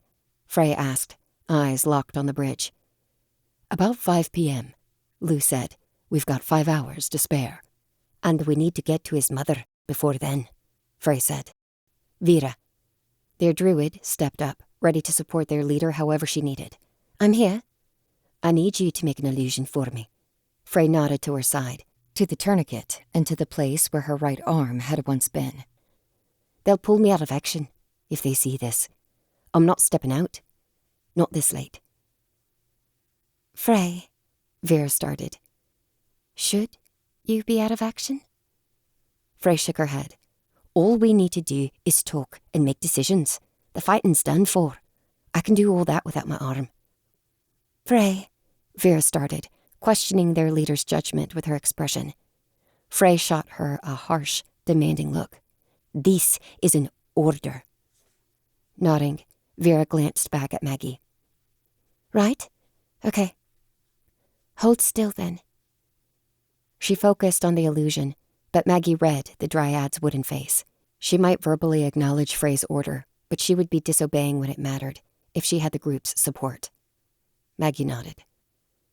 The illusion was simple.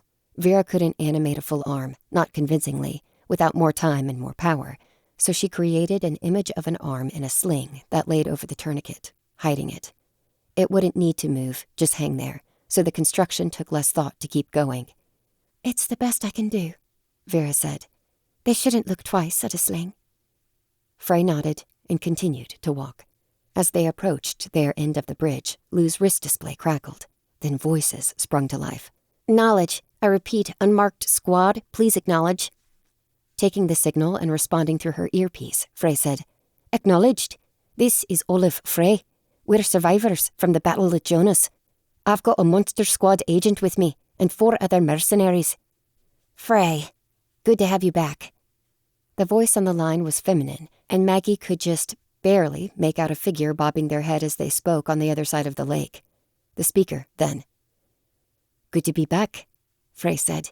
We've been through our share of scrape. Is there medical available? Vera cut in. Frey shot her a dour look, but didn't interrupt. We can get you to our healers, the agent said. I'll send in a warning that you're coming. Careful on the bridge. There were a couple sea dragons in the lake earlier. They've been clear for a while, but it's an exposed position, and they could be waiting to ambush. We'll cross quick. Any news? Timeline of the Astra has moved up. We found a source of information, but it's not been very forthcoming, and the earthquakes are getting worse. We've got about 150 minutes. Aye. Frey tilted her head to the side, stretching out her neck. What's the new source? We can brief you once you've crossed and get safe.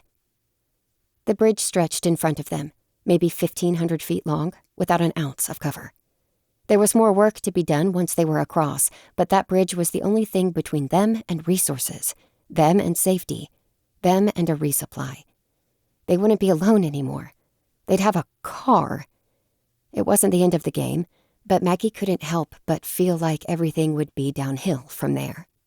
Eagerly, she began to cross. The rest of the group followed behind, cautious for an ambush, but eager to get to the other side. They were so preoccupied with the threat of a dragon, other dangers didn't even occur to them until they were almost halfway across. But it should have. They'd been getting reminders every hour or so, with building intensity. The earthquake that hit as they crossed Table Rock Lake blew all the previous shakes out of the water. Earth rumbled, and the paved bridge began to waver, shaking from side to side, sending Maggie to her knees. Her apprentice tumbled forward, and Xena only kept from face-planting by grabbing onto the steel rail that flanked the bridge. The lake shook like a cup of water next to loud bass, and trees on the shoreline shook so hard that it seemed a miracle they didn't all collapse. The bridge began to sway harder, vibrating in time with the quaking earth. It would collapse in moments. They were going to plunge into the water, and if any dragons were down there, they'd be an easy meal. Hell, even if the dragons weren't down there, it'd be a miracle if they weren't crushed by debris, or simply drowned before they could swim to safety. Reaching for Dane, Maggie conjured a desperate plan. She had access to geomancy. She could calm the earth.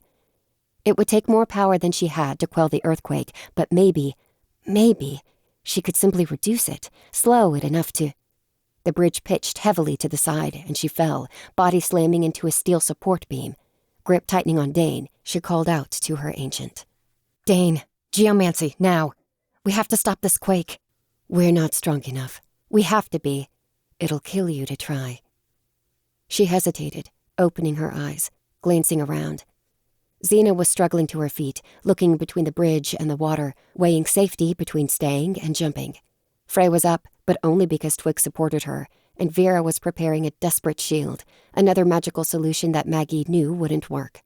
Vera didn't have enough power in the tank either. She slipped her mind deeper into theirs, looking for the cold calculation of battle that Dane offered. The alien mind had been a refuge from fear and battle confusion, but now she found an uncertainty she hadn't expected. If Maggie dies, I have no master, nobody to carry me. I'll be alone, trapped, helpless. It'll be worse than death, worse than our long sleep, an infinite emptiness. I can't. The earthquake stopped. There was no tapering off, no gentle end. The quake simply ceased, as though a divine hand had reached down and grabbed the tectonic plate they sat on, stilling it. The bridge swayed a little longer, but rocked itself to stillness. Maggie slipped out of Dane, trying not to shake. She didn't like what she'd found lurking in their thoughts. There could be aftershocks coming, Vera said, looking around. Hurry, get off the bridge. Xena, on her feet, extended Maggie a hand, helping her teacher up. Maggie winced. She'd definitely pulled something in her back, and her ribs were angry that she hadn't given them time to rest, but they could last for a few 100 feet further. The little dragon in the apprentice's backpack raised its head, blinking curiously. It had finally encountered something that had woken it up. The quake, and the quake's equally sudden stop. Maggie frowned. The quake hadn't been any more vicious than the other fighting. So, why? A few things fell into place. Jonah called the pillars to him, the primordial dragons whose mere approach had been causing the earthquakes. He'd been expending all his energy keeping the regular dragons asleep. An earthquake had suddenly stopped, as though by divine magic, and then a dragon had woken up. Jonah stopped the pillars, Maggie said aloud, explaining the conclusion to her logic. But I think it's taking all his strength. The other dragons aren't in his control, and if he's not keeping them asleep anymore... Oh, fuck, Xena started. So... Maggie cut to the chase. Run! The 7 of them set to sprinting, but they'd made it only 20 feet before an enormous geyser cascaded out of the water 100 yards to their left, the typhoon splash of an aqua-blue dragon throwing itself out of the lake. Maggie knew it from her journey into Jonah's mind. Nephitis, the vanquisher. Wings flapping furiously to gain height, the dragon shed water, droplets casting a momentary rainbow into the ashy sky. If it hadn't been so terrifying, it might have been beautiful. The great dragon Nephitis laid its eyes on the group, and with a single-minded hunger, it attacked. Chapter 24. Bridge Out. There was no point in fighting, no point in trying to retaliate against the dragon. They had no cover, no strength, no hope. In an open contest, Nephitis would win. 200 yards of open pavement lay before them. In their current shape, they would need at least a minute to make the distance. It was just a question of time. Could the monster squad on the far side of the lake buy them 60 seconds, or would the dragon reach them and destroy them first? With no time to waste, they ran. If they died, she had to make sure her information didn't die with them. Yelling into the open channel, Maggie called, "Rescue?" The same person who'd spoken a moment before came on the line, her tone urgent, but not panicked. We can't get a pickup out to you. Keep running. Worth a shot. Maggie's boots pounded on pavement, and for a moment, her world was consumed by her own footsteps and heavy breathing. The whistle of a surface-to-air missile broke through the private sounds, and a lance of explosive force crashed into the dragon's body with a thunderous boom. Nephitis was thrown to the side, and its wings beat harder than ever to keep itself aloft as the stunning impact rocked it. Maggie saw an agent on the far beach step around her vehicle, lowering a shoulder-mounted rocket launcher. A few more had chunky, heavy armor-piercing rifles and began taking potshots, chipping away at the dragon as best they could. The dragon bellowed, so close and loud that Maggie felt it rumble in her chest. Turning, the aquatic predator arced toward the SUVs and the source of the missiles. The commando dutifully waited while the other agent jammed another shell into the launcher, but there was no time. Blue flame flew towards the squad from the dragon's throat, a defensive attack that forced the gunner to drop the weapon as they all dove for cover. The nearer of the two SUVs burst into flame, exploding violently a moment later when something in the trunk lit up. It seemed like a hopeless fight. Maybe, if they stopped, Twig could draw her bow and Maggie could find some way to engage the dragon with Dane. But they were exhausted, and Vera was running on magical fumes. If the monster squad's best artillery was the single, slow-to-load man-pads and a few rifles, they may as well start throwing rocks and sticks. Brrrrap! Machine gun fire split the sky, bullets flying in such a rapid beat that it blurred into a single source of noise, chipping the dragon's scales with each impact. Preceded by the hail of lead, an angel of death pulled over the horizon, its mechanical ascent matching the dragon's speed and agility. Lifted by a rotary blur, a massive attack helicopter rose up, challenging the dragon's dominance in the sky. A white stencil of a fey salute stood out proudly emblazoned on the front panels, but Maggie's eyes were drawn to the rack of missiles hanging from its sides and the enormous chain guns blazing out death from its front. Maggie didn't know much about helicopters, but she knew big, and the weapons on this thing were big. Turning towards it, the dragon roared. In response, the helicopter unleashed 8 corkscrewing fireballs, armor-piercing missiles that blasted forward with supersonic speed. Some were caught up in a challenging gale of fire, igniting their explosive charges prematurely, but others made it through, impacts crashing into Nephitis's body and wings. Bloody chunks were ripped from its chest, openings in its scales where the protection just couldn't hold, but the dragon had not been felled. Roaring, it threw itself towards the chopper, swiping a foreleg that would have brought its foe down if it connected. The two agents of skyborn death danced. The helicopter tilted, dodging side to side to evade the dragon's aerial charge, spinning nimbly to unleash another burst of machine gun fire. The dragon, in return, spread its wings and killed its momentum, battling nature to spin and dive back at its target. Fire burst towards the chopper, and it seemed like the craft would go down as little more than an explosive charge with a propeller, but shimmering magic repelled the fire. The helicopter was spellbound and warded, built for precisely this purpose. A hand snagged Maggie's arm, and she looked down. Xena had grabbed her, pulling her forward. "Now's not the time to watch the fireworks, boss." She'd slowed, distracted, but her apprentice pulled her attention back to the sprinting. Maggie returned to full speed, sucking in deep breaths to fuel her legs. The monster squad agent, 100 feet ahead, put a hand to her ear to block out the sound of dragon combat and shouted, "I'm giving you the car.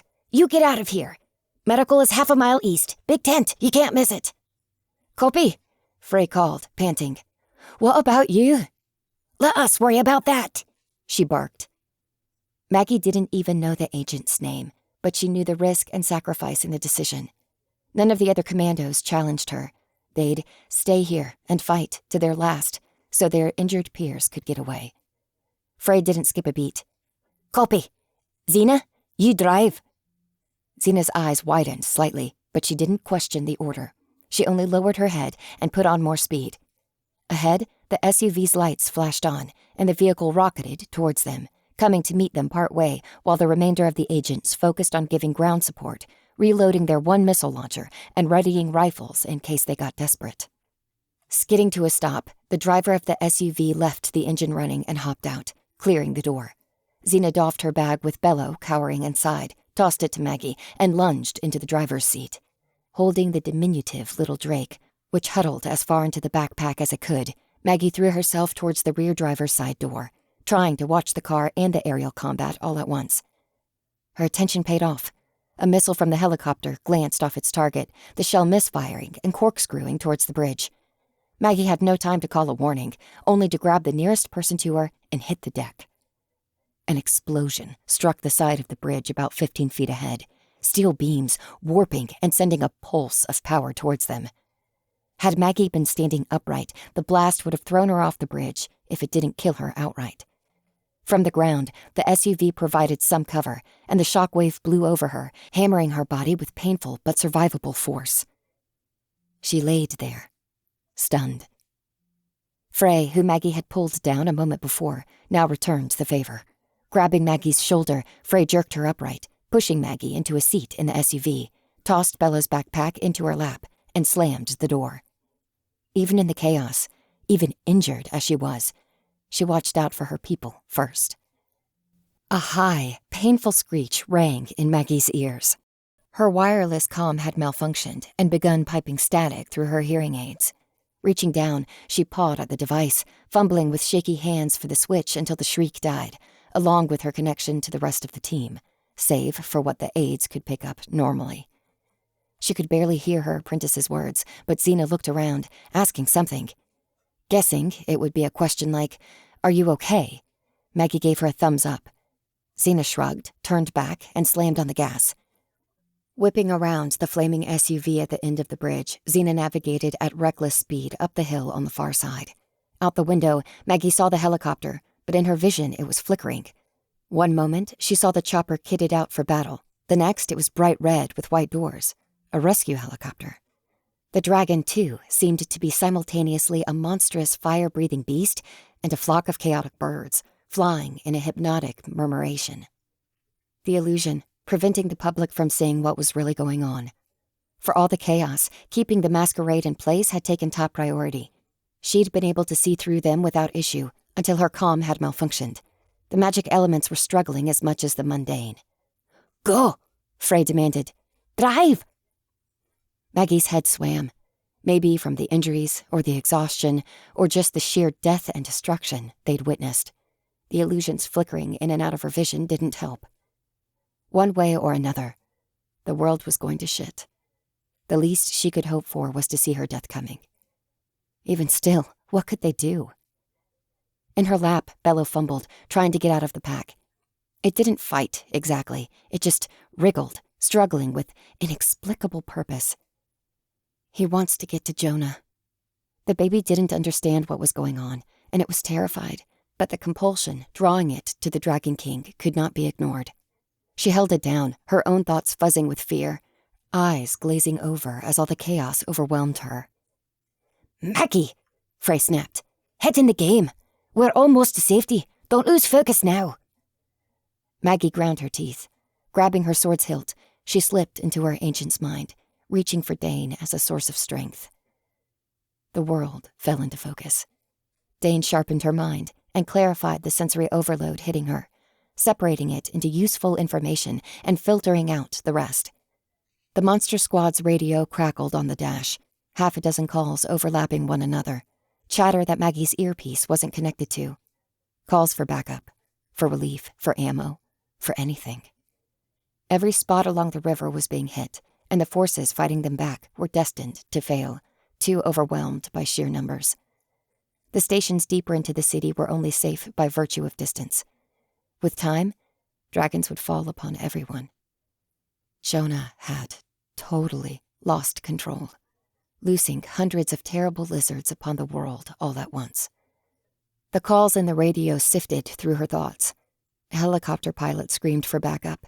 Chatter indicated where the dragons were, where they were heading.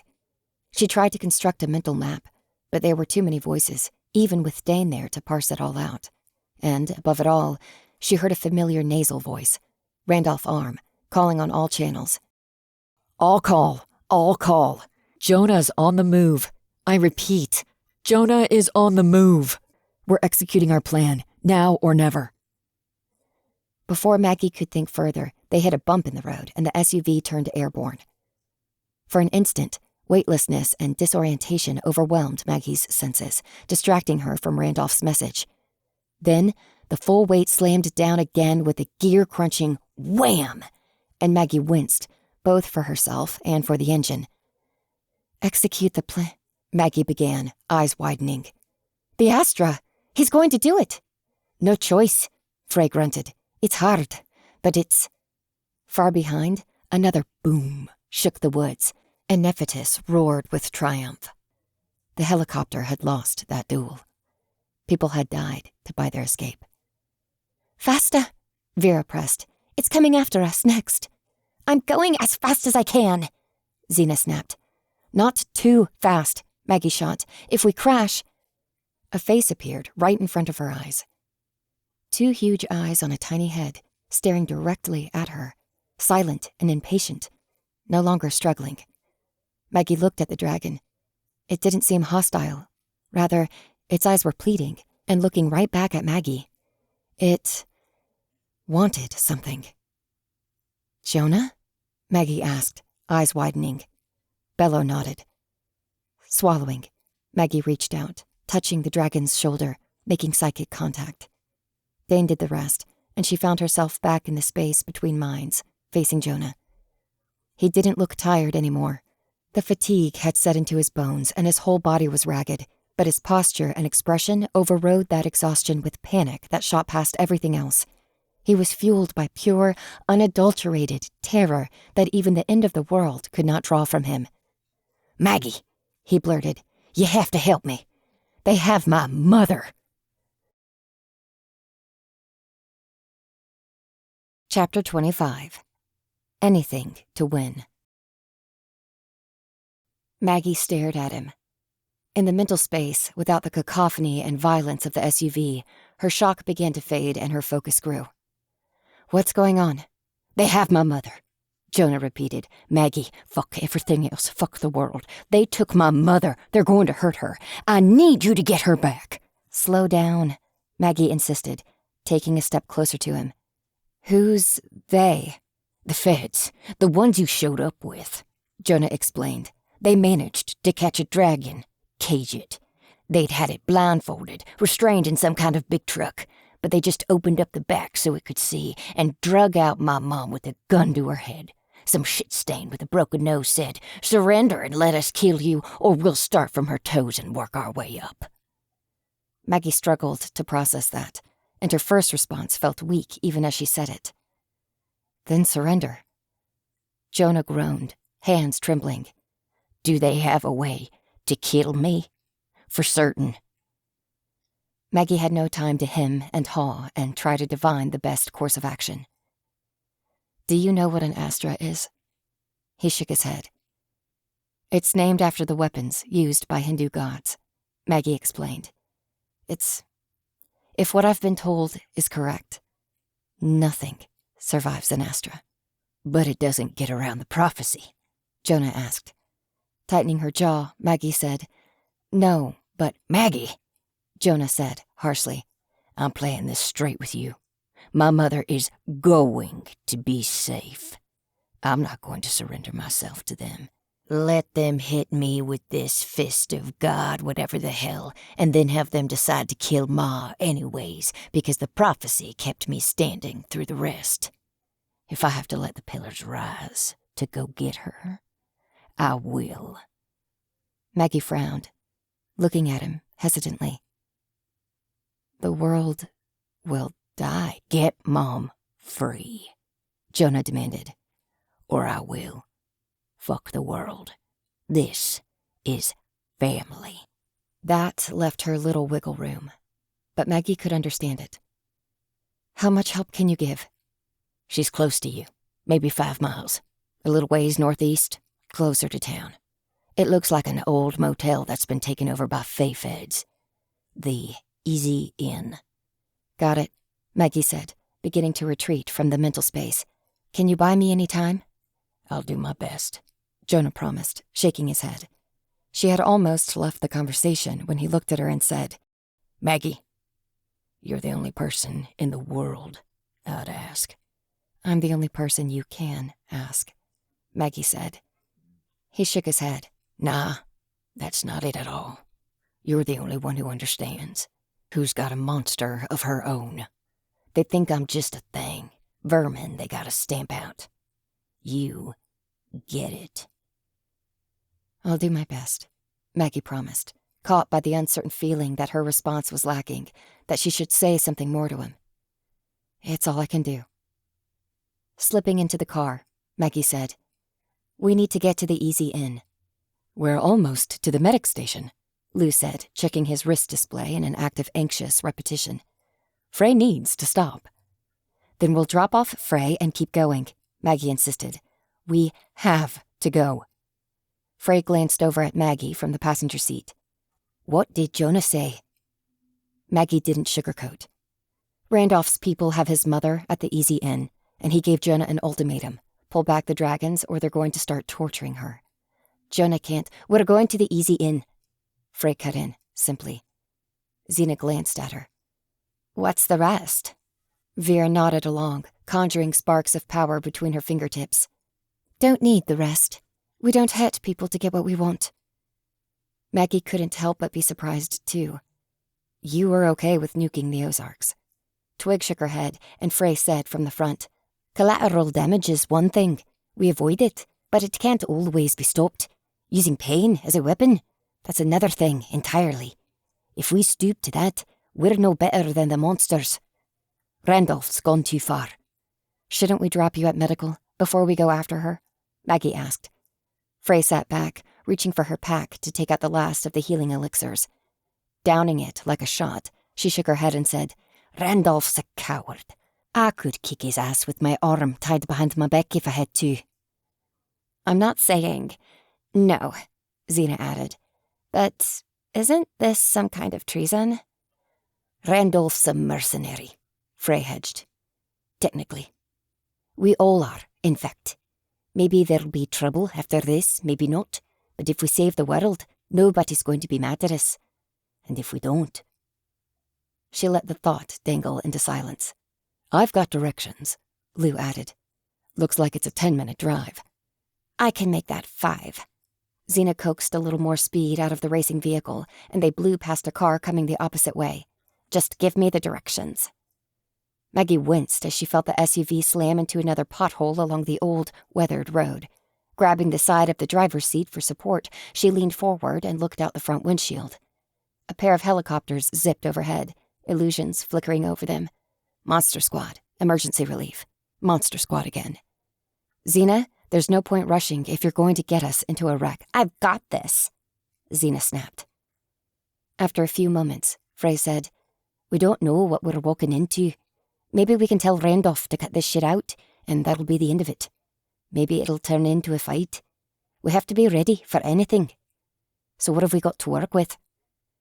I'm just about tapped, Vera said. I'm pulling what I can. You've got maybe one burst of magic from me. Left at the fork, Lou added, pointing up ahead. Xena swerved into the turn, tires squealing on old asphalt. Twig looked into her quiver, taking an inventory. Once she had a count, she signed out the total. 19 shots left. Then she'd be reduced to fisticuffs, unless she tried using Maggie's broken spear like a shiv. Just my sidearm, I'm afraid, Lou admitted. I'm not packed for combat. Hold on. Xena glanced back at him over her shoulder. Check the bag. Hell, Maggie snapped. Eyes on the road! Her apprentice looked forward in time to avoid a deep pothole, twisting the steering wheel hard to keep from being rocked off the road. Once they weren't being tossed around like popcorn, Lou turned in his seat, checking the SUV's storage. Xena? He called. I owe you a beer. What's back there? Frey asked. Exactly what Randolph said there would be, Xena replied with a cocky grin. A man pad. I've only read the field manual, Lou admitted, glancing over the portable rocket launcher. I haven't fired one of these before, but it should do. Maggie? Frey asked. I'm as good as I can be, Maggie said. I've got Dane and I've got... Hold on. Reaching down, she tapped Dane. Can you feel them? They're close, a few miles away. I can even feel them when I'm separated from you. Fantastic. Get them on their way. We might need the SUV jounced hard, sliding onto the shoulder as Xena took a bend in the road about 30 miles faster than it had been designed for. Maggie's mental connection broke, and she'd had enough. There's no point saving 30 seconds if you risk killing us, Maggie shot, leaning forward so Xena couldn't ignore her. Slow down. Oh my God, get off my ass, Xena snapped, glancing over her shoulder to shoot a glare at Maggie. Tell me how to do it better, or shut up and let me drive. They were hurtling towards an even sharper bend in the road, and Xena was clearly going too fast to make it. Pointing, Maggie shouted, Stop! Xena stomped her foot on the brake and the car screeched, tires screaming in protest as the heavy vehicle slid to a rubber-melting stop at the T. Gripping the steering wheel until her knuckles turned white, Xena said, I had it. You didn't, Maggie said. Xena, you're rushing. You can't keep going so fast without thinking. You need to think. We don't have time for this, Xena said, pushing the car into reverse and backing up a few feet to make the turn clean. Xena, Maggie started. Her apprentice simply set her shoulders, leaning forward as she accelerated once again. Quietly, not wanting to get between them, Lou added, 2 miles on this. Then we'll turn right. Maggie, Frey cut in. What were you saying? I might have a few tricks up my sleeve, Maggie finished, keeping it deliberately vague. Some ancient magic, but I don't know if it's something we want to rely on. Let's hope words will be enough, Frey said. They shot down the road, kicking up dust and exhaust behind them. Vera, Maggie added quietly. The illusion sync with my hearing aid isn't working properly. Can you get that fixed? Vera nodded, fiddling with her fingers for a moment. She didn't even need to touch Maggie. She just got it working again. And when it powered on, the screech had vanished along with the flickering illusions. None of them voiced it, but they all shared the same thought. Their mission wouldn't save the world. It would, at most, buy Jonah more space, more focus to hold back the pillars of the world, but it was no solution. The end was nigh, no matter what they did, but they'd go down fighting for a cause they believed in. Lou continued to offer occasional directions, guiding them to the easy inn, the base of operations. Vera saw the sign first, leaning forward to point out the faded, painted wood sign. As they got closer, the SUVs, Humvees, and trailers parked in the lot out front stuck out clearly. At the center of it all, the modified semi-truck held a young dragon the size of a particularly hefty farm truck, chained and bound down, helpless and immobile. Few people were outside, and those that were had weapons at the ready, watching the skies. Pulling in, Xena took the first place to park, right by the entrance. We're here. Safe. On time. Maggie let the petulant comment slide and threw open her door, leaving Bello in the back of the SUV, as safe as the little dragon could be. One hand on Dane, Maggie stepped out, eyes searching for any sign of Jonah's mom. Frey took the straightforward approach. An administrator walked up to the vehicle to determine who they were and where they wanted to go, but Frey ignored her questions and cut through it all with a demand. Tell me where Randolph is. The administrator paused. Have you been to medical yet? Where? Frey interrupted, looking her in the eye. Is Randolph. She shied away, half hiding her face behind a clipboard. Room 6, in the back.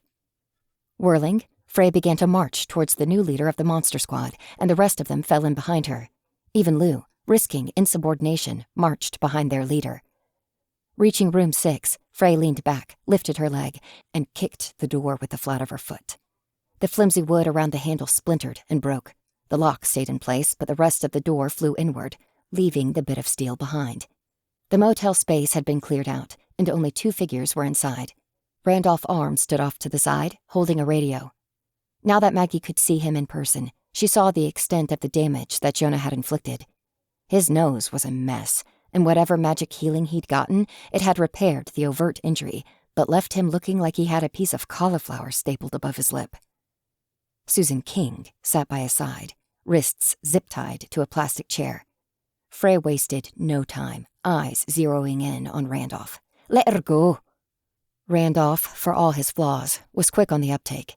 He took 2 seconds to look at Frey and the people behind her and consider her words before replying simply, Shut the door, so the dragon can't hear. Nodding, Frey gestured for the group to come inside, then pulled the broken door shut as best she could. Let her go.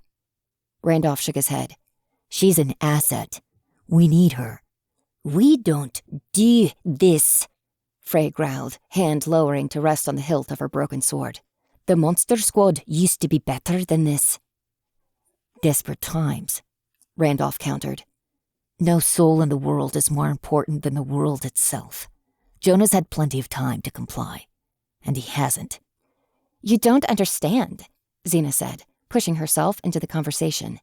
Jonah can't control all the dragons and hold back the pillars at the same time. If you hurt her, he's going to give up control and come for her himself. Randolph's brow raised, and his eyes, surrounded by dark raccoon bruises, seemed to bulge with self-assuredness. You mean he'll leave the place where he's fortified and come here, where we've got all our resources and firepower stationed? Oh, tragic. Pray it doesn't happen. It's a trap, Maggie said aloud. I don't relish this, Randolph added. and I don't want to do it.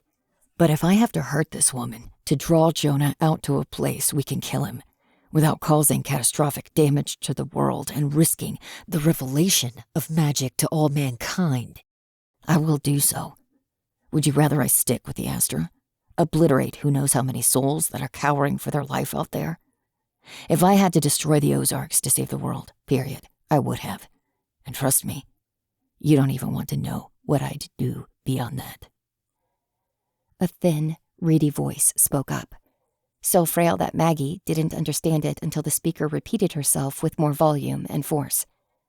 Susan King had seen better days, but she didn't let that mellow her acerbic personality. You sorry sacks of shit. My son is going to kill you. I will say one thing, Randolph added, turning his sneer back on the old woman. She won't give us much information, but she at least did us one favor. What's that? Frey asked. You want to know the reason Jonah doesn't have a queen? We tracked down and questioned his exes to make sure none of them had picked up his powers. Turned out, Mother Dearest's such a bitch, they wouldn't stay no matter how much they liked him. Randolph rolled his eyes. Call that a stroke of luck. Turning her head, Susan spat on the floor, eyes full of fury and contempt. It doesn't matter what her personality is, Frey said, stepping towards Jonah's mother. We're taking her out of here. Raising both his arms, Randolph stopped Frey with one hand and touched his ear with the other. I need a hand. They were on an open channel, so Maggie could hear the response. Already on it, sir. Turning, Maggie separated the blinds with a couple fingers. Every Monster Squad commando outside had abandoned their preparations for a dragon assault. They were, instead, arranged in a clear firing squad, rifles at the ready, aiming at the window. If they open fire, they'll risk hitting you and killing your hostage, Maggie pointed out. I'm aware, Randolph replied. That's a risk I'm willing to take. I already want her to be hurt. That'll draw Jonah here faster. Maggie tried to guess how the fight would go. Twig could take a bullet, probably. Vera might have what it takes to shield from their fire for a while, too, but ultimately, they were kitted out to fight monsters, not mortals with guns, and they'd put themselves in a barrel without any cover solid enough to stop an armor-piercing round. Maybe Maggie could use Dane and draw up an earth barricade between them and the Monster Squad. But that'd be iffy if she could manage it before they were drowned in a hail of bullets. Even then, what would they do after? They'd be trapped in the room, blocked by their own shield. More to the point, they'd be fighting friends. Other elves. Frey's grip tightened on the hilt of her broken sword. You're a cold bastard. I'm doing what I have to do, Randolph replied. Drop your weapons. I don't want us to fight, but I'll do what I have to do. Brushing her fingers over Dane, Maggie waited for confirmation before she obeyed. She wouldn't give up the possibility of a fight. Frey, too, seemed to weigh the options, but there didn't seem to be any. She took her hand off the hilt of her broken sword, a gesture of peace. Then, she slugged Randolph, popping him right in the mangled nose. Maggie heard a call over the earpiece, but Frey stepped back, arm raised, and after he'd finished yelling in pain, Randolph called, "Stand down! Stand down!" "I will stand down." Unbuckling her belt one-handed, Frey dropped what remained of her sword and scabbard to the ground. "Whatever happens next, Randolph, it's on you." He nodded, rubbing his face, fingers coming away bloody. Don't worry. I know. Chapter 26. The Strip. "How fast can dragons fly?" Maggie asked, ignoring the discomfort of hands shoving her around. When someone reached for her sword, though, she snapped, "Careful!" The commando hesitated only long enough to say, "You'll get it back," before reaching down further. They were in the parking lot, lined up against the wall as the commandos took their weaponry and ensured they couldn't pull another rescue stunt. "The sword will hurt you." Maggie twisted, hitting the commando with a deadly glare. "If you touch the handle or the steel, it'll fry your brain like an egg. Only pick it up by the scabbard." Exhaling, the commando shook his head and worked on the strap, detaching the scabbard from her belt and taking the saber. Setting it aside, he added, "Small weapon for fighting dragons." It had a pair. Maggie explained as he patted her down. "Never got around to making a new twin." "How fast can dragons fly?" "Right," he said, confiscating her knife as well. "Overland, drakes tend to top out at 70 or 80 miles an hour, sometimes more. Wyverns are faster. They run at 90 or 100. Depends on their physique." "What's the record?" Maggie asked, clarifying her intent as the commando pulled her arms behind her back, cuffing them. The metal of the handcuffs touched Maggie's flesh, but didn't burn. They'd made them out of something other than steel, at least, which she appreciated. Probably titanium or some kind of alloy. Another member of the monster squad chimed in the middle of doing the same process to Vera. "If you want to know how soon Jonah's going to be here, don't worry. We're tracking him with the satellite. A wyvern took off from his home 3 minutes ago, flying at us in a straight line. It'll arrive in just over 20 minutes. Pulling a pair of black metallic gloves over Vera's hands, she added, "And for the record, it's going 120 miles per hour. "You've made a mistake," Maggie tried to argue. "Jonah isn't holding back the pillars of the earth any longer. We're just going to die sooner." "When we kill him," Randolph cut in, walking down the line, "it won't matter. Once he's dead, the prophecy will be over. The pull will end, and the pillars will return to where they belong at the planet's core. I'd prefer to have you on our side for the fight to come, but you chose to prioritize a human over humanity. Get her into the van." Nodding to the side, he gestured to one of the vehicles, a black prisoner transport van that verged on being a minibus. The seats in the back were arranged bench-style, facing each other with 4 seats to a side. The design maximized efficiency in getting people in and out, which Maggie appreciated. The last thing she wanted was to be stuck in the back seat of a minivan when a dragon came calling. "Where are we going?" Frey asked, giving the commando who tried to cuff her a wry glare. They ultimately left her hand free, though without weapons, there was only so much she could do. "There's dragons converging on us from all locations, and our outposts can't hold," Randolph replied. "We're retreating to our most fortified position. We have to get someplace we can cut loose without our illusions breaking." "Right." Frey's expression was dour, but she didn't fight as she was led to the van along with Maggie. "Wait," Vina said, pushed in after them. "What does that mean? Where are we going?" "The strip," Maggie explained, navigating awkwardly into a seat. With her hands cuffed behind her back, it wasn't comfortable, but she wouldn't complain about shoulder pain in front of Frey.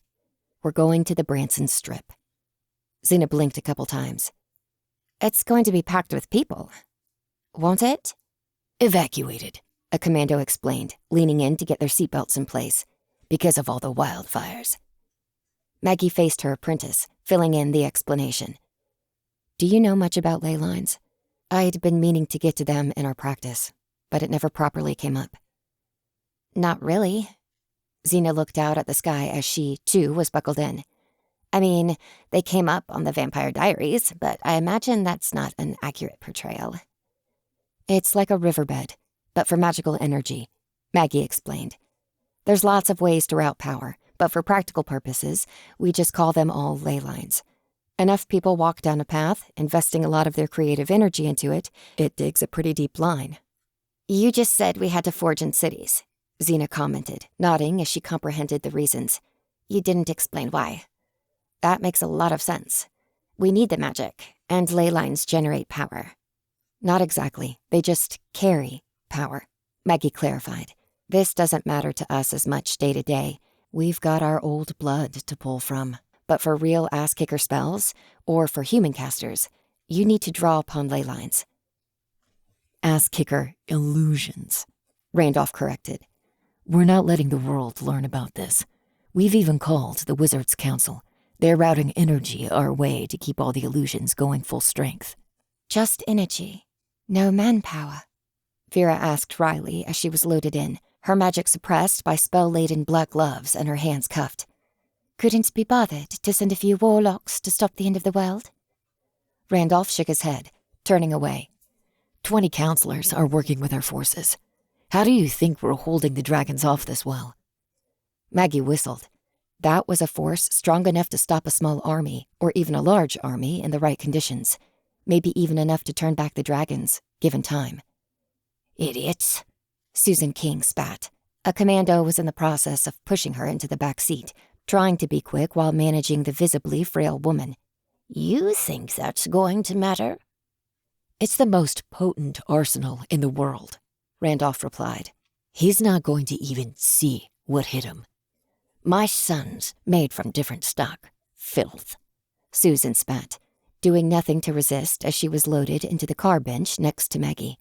You think you can even touch him?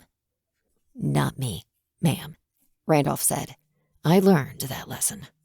Twig was the second to last of them to go in the van.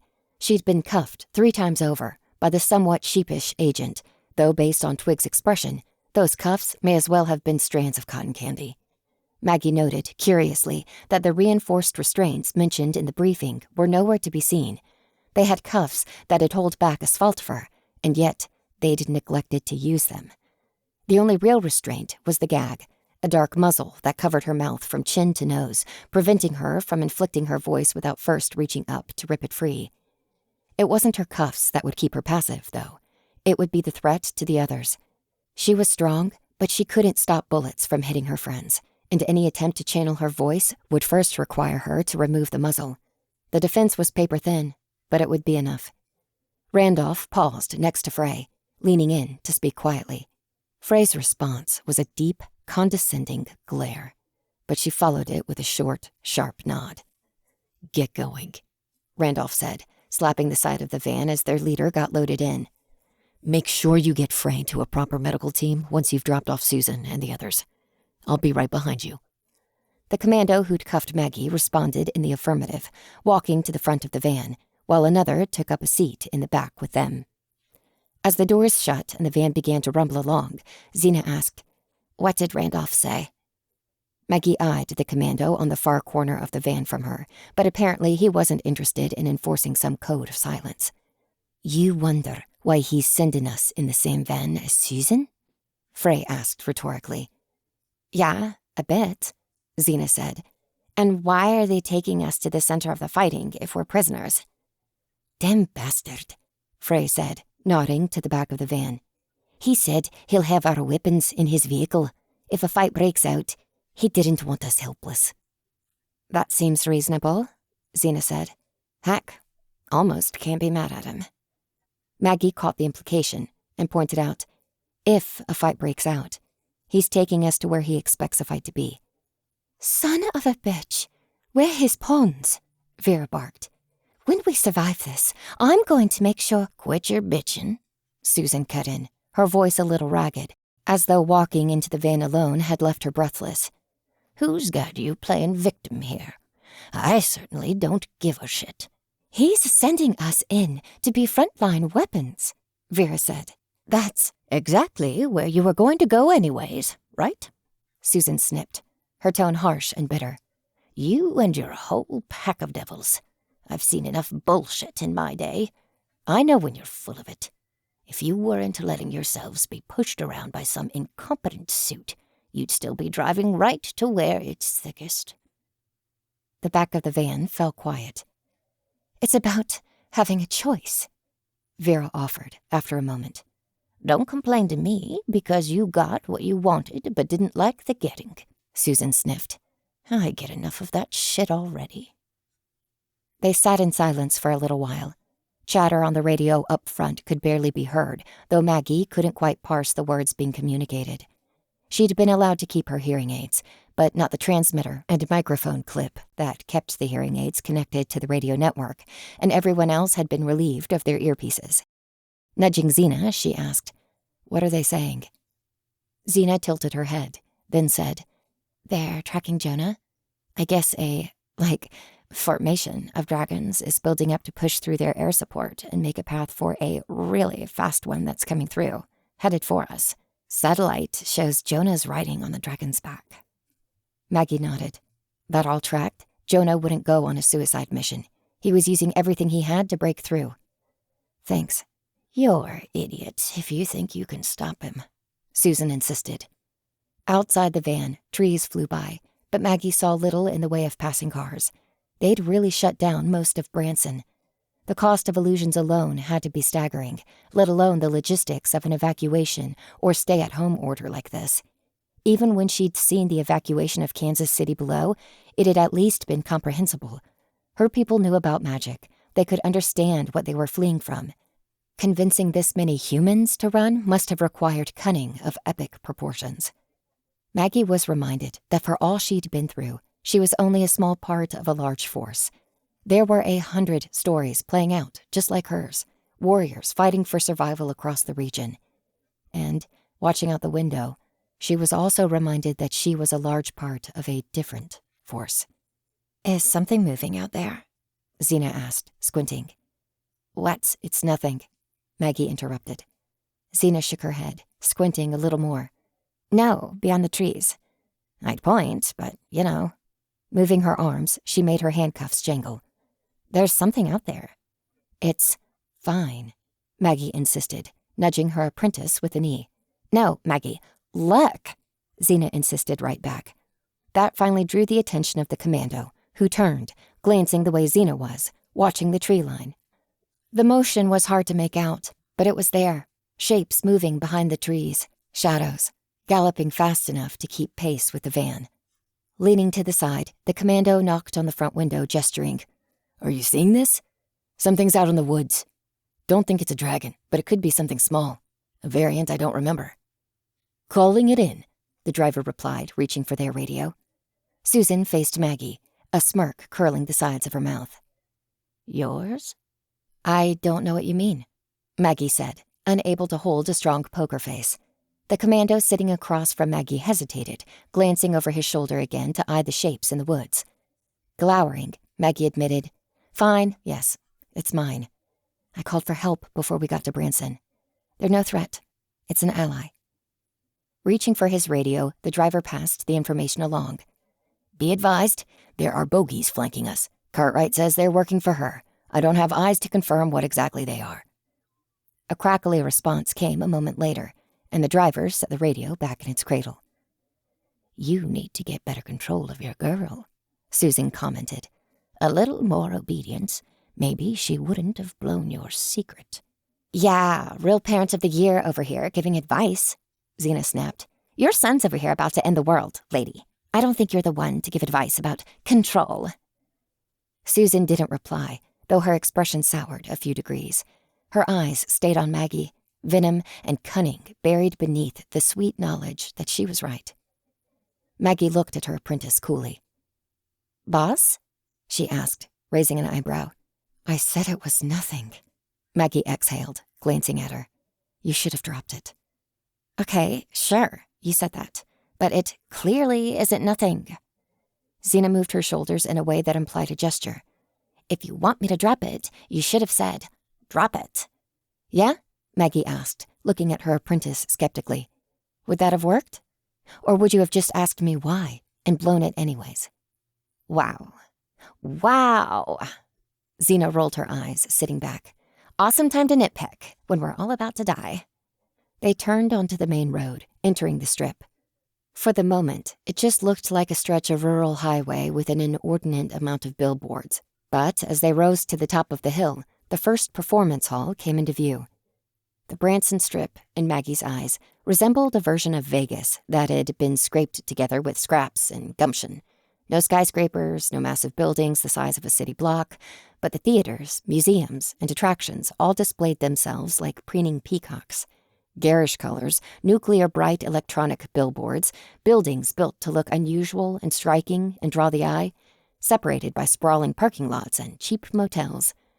A scale model of the Titanic sat nestled between a spaghetti restaurant large enough to seat 500 diners and a statue of a giant ape that imitated King Kong as closely as it possibly could without violating the Kong trademark. Activity crackled on the radio, and Maggie again bumped Xena with her knee. What's going on? I can't hear. Oh, what, you want my help now? Xena snipped. Maggie sighed. Just, please. Airstrike's going well, Xena cut in, not needing any more prompting. She'd obviously intended to obey from the start. She just had to get her petulant quip in first. They took down the lead dragon with a missile, I think. Jonah fell off it. He was on fire.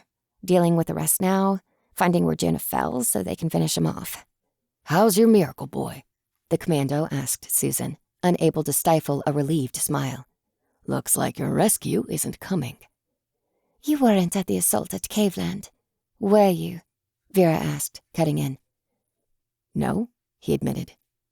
Why? Jonah doesn't catch fire, Vera pointed out in a warning tone. Do his clothes catch fire? The commando pointed out. It doesn't matter. Anyways, the burning's not what's going to kill him. He's on the ground, helpless. It's the artillery strike that'll do him in. Rubes, Susan King muttered. She seemed to have another choice insult ready, but was interrupted by more radio chatter. When more conversation came through, Xena related immediately. They found Jonah, but it's not Jonah. Then why did you say it was Jonah? Maggie asked, exasperated. I guess they just said it was a figure earlier, Xena admitted. They were referring to it as the target, and they didn't identify. Do you really want me to translate everything word for word? It's a lot to keep up with. Just tell me what they hit, Maggie interrupted, sitting up a little straighter. Xena swallowed, listening for a moment longer. Sounds like a pterodactyl mascot suit. The ground shook beneath the car, and the commando swore, holding onto his seat. Damn, earthquakes are getting stronger. Maggie almost agreed, but it lacked the character of the tremors before. These shakes were stronger, and outside, nothing else shook, only the divided highway. Vera voiced the same thought. This is no earthquake. Hold on, the driver said, slowing, then slamming the brakes. I think we're going to The road beneath them split, and from the earth came Jonah, riding on the back of an enormous worm. Chapter 27. Queen of Dragons. The worm was, by volume, an order of magnitude larger than any dragon Maggie had seen so far. Its body as large and imposing as a giant redwood, enormous, powerful, terrible in its beauty. The prison van's brakes squealed, driver expertly pulling to the side to avoid an impact. But there was nothing that could be done about the table-sized shards of asphalt shrapnel flung haphazardly their way. A chunk struck the front of the vehicle, collapsing the engine, smoke billowing up from beneath the hood as they spun out of control. Twig! Frey snapped, but their heavy hitter was already on it. Twig shattered her cuffs and ripped the muzzle from her face, hanging on for just a moment so that the van could skid to a stop before she moved to help the others. They'd turned in nearly a complete 360 in their emergency braking maneuver, and Maggie had a clear view outside. The wingless, limbless dragon slithered up from the earth in front of them, shedding dirt as its body continued to rise, curling into coils on the strip. Its face was more maw and teeth than anything, jaw open wide enough to swallow buildings whole. Jonah hopped deftly down off its back, striding with purpose and fury towards the van, murder in his eyes. Twig broke Vera's restraints next, then reached over, using 2 fingers to shatter the titanium chain holding Maggie's wrists together. They didn't have enough time. Jonah was moments away and their weapons weren't close on hand. Twig broke cuffs one at a time, but in a fight, she and Vera would be the only ones with a real way to defend themselves. Maggie could conjure balls of light and simple sparks. The commando's gun would be all but meaningless. Frey lacked the strength to do more than stand. Xena was pure liability. Reaching the back of the van, Jonah ripped the rear door free with one hand and dropped it carelessly to the side. He glared inside at the commando riding in the back. Give her to me. It's about damn time, Susan snarled, wobbling in her seat a little. Your ascension is coming, and you don't think to protect your own mother? Jonah's jaw tightened, and he shook his head apologetically, offering a hand to help her out of the vehicle. I'm sorry, Ma. I have a lot on my plate. No, I'm sure it's more important than me, she replied sourly, jutting out her hands to emphasize the zip ties on her wrists. I'm old. My hands don't have much feeling. If it had been much longer, I might not be able to use them at all. Despite her malingering, her hands were steady. The monster squad had been deft when restraining her. She just wanted to prod her son's guilt. We'll get you out of here, Jonah continued, taking a knife from his belt. Randolph's old knife, Maggie noted. Cutting through the restraints, he said, "Come on. I can hold on to you. Scarthrax will get us gone." She snorted. No, what's wrong with you? I'm not riding that thing." Maggie eyed Twig, trying to communicate wordlessly while Jonah was distracted. "Any second now. Be ready to move." Twig seemed to get it. She gave the barest bob of her head, so subtle nobody else noticed. Jonah pursed his lips, getting Susan down onto pavement level. Her legs were shaky, but she stood up without help. Ma, we're about to be in a lot of heat, and we don't exactly have a lot of options here. I need to get you out of here, somewhere safe." "Then find another way," she insisted. "I'm not riding one of your monsters." From the ground, still trying to get her chair back up into a seating position, Xena blurted, "Seriously, lady? What's your problem?" Susan spun, but before she could respond, a second black SUV hurtled down the highway towards them. All eyes turned to look. Randolph was driving their way, speeding to provide whatever help he could. "There we go," Susan declared. "A working vehicle." Randolph's arrival served another purpose, a distraction. So focused on the roar of the SUV's engine, nobody noticed the sound of claws on pavement until it was too late. Maggie's secret weapon had arrived. Her hive. 3 petriform chaff, beasts the size of wolves with considerable strength and nigh unbeatable durability. Nothing, save for titanic might or a star-steel blade, could get through their chitin and, more importantly to Maggie, their claws could cut through chains like soft wax. They were fully under Dane's control, but Dane was hers, whether their minds were linked or not. She trusted in the ancient queen to obey the instructions they'd been given, to act in Maggie's interest, not taking this opportunity to kill Maggie and declare themselves to be the new greatest. Jonah barely had time to turn and stare before the first chaff hit him, sending both to the ground. His knife flew free of his hand, skidding across the highway, and the chaff went to town. The petriform was neither man nor mortal, and the prophecy did nothing to keep them from attacking. Though their claws were still weapons, prevented from piercing Jonah's skin, it had the weight and power to force him back, powerful limbs bashing against his body. The chaff left red marks on his face and ripped through his clothes, snarling in a battle frenzy, and even Jonah's strength wasn't enough to crack its armor in a single blow. Neither had enough power to kill the other quickly, tanking hits that would have felled any mortal 100 times over, but that favored Maggie's side. All she had to do was buy time. While the first petriform soldier created an opening, the other 2 went for the real threat, leaping up onto the worm's face. They were tiny next to Scarthrax, but leaping forward, they got onto the serpent monster's body and dug in with claws, ripping away scales. The dragon turned away from its directive, bellowing, spinning its body to try and nip at the chaff, to bite and snap and smash them into the ground. Its serpentine form proved a weakness in this melee. It had no easy way to clear the tiny soldiers from its body, and Dane steered the drones expertly, dodging free of nipping teeth, hopping away from attacks, always staying on top no matter how it twisted and spun. Randolph's SUV skidded to a stop, and he all but flew from the driver's seat, gesturing to the back as he ran towards them, a radio in one hand and a sidearm in the other. To the group, he snapped, "Weapons!" Nobody took further prompting. Twig lunged out of the broken van and towards the new arrival, and Maggie followed on her heels, desperate to get control of the battle. They were met with a trio of Monster Squad fighters who got out with rifles and moved to take up firing positions, not aiming for Jonah, but for the worm. On the ground, the chaff slashed at Jonah's face, but he'd finally predicted an attack. Raising a hand, he caught the ancient's fist, squeezing its wrist so it couldn't rip free. The chaff snapped at him with fangs, trying to force him to let go, but Jonah pulled a leg up and planted his foot on the soldier's chest, pushing for all he was worth. Even he wasn't strong enough to punch through the chaff's unnatural armor, but he could rip through the vulnerable tendons and bones within, bypassing the armor completely. The arm ripped free with a sickening crunch, and when the soldier recoiled, Jonah tossed it away with a furious shove. Momentarily free, he rolled, lunging for where he'd dropped the stolen Bowie knife. The worm bellowed, thrashing and slamming into the pavement in an attempt to drag the chaff free. Armor-piercing bullets from heavy rifles pop-marked its body, but those, too, were little more than an annoyance, a distraction. On the ground, Jonah scrambled to his knees, holding his stolen dagger in a reverse grip, eyeing his opponent. Maggie needed clarity.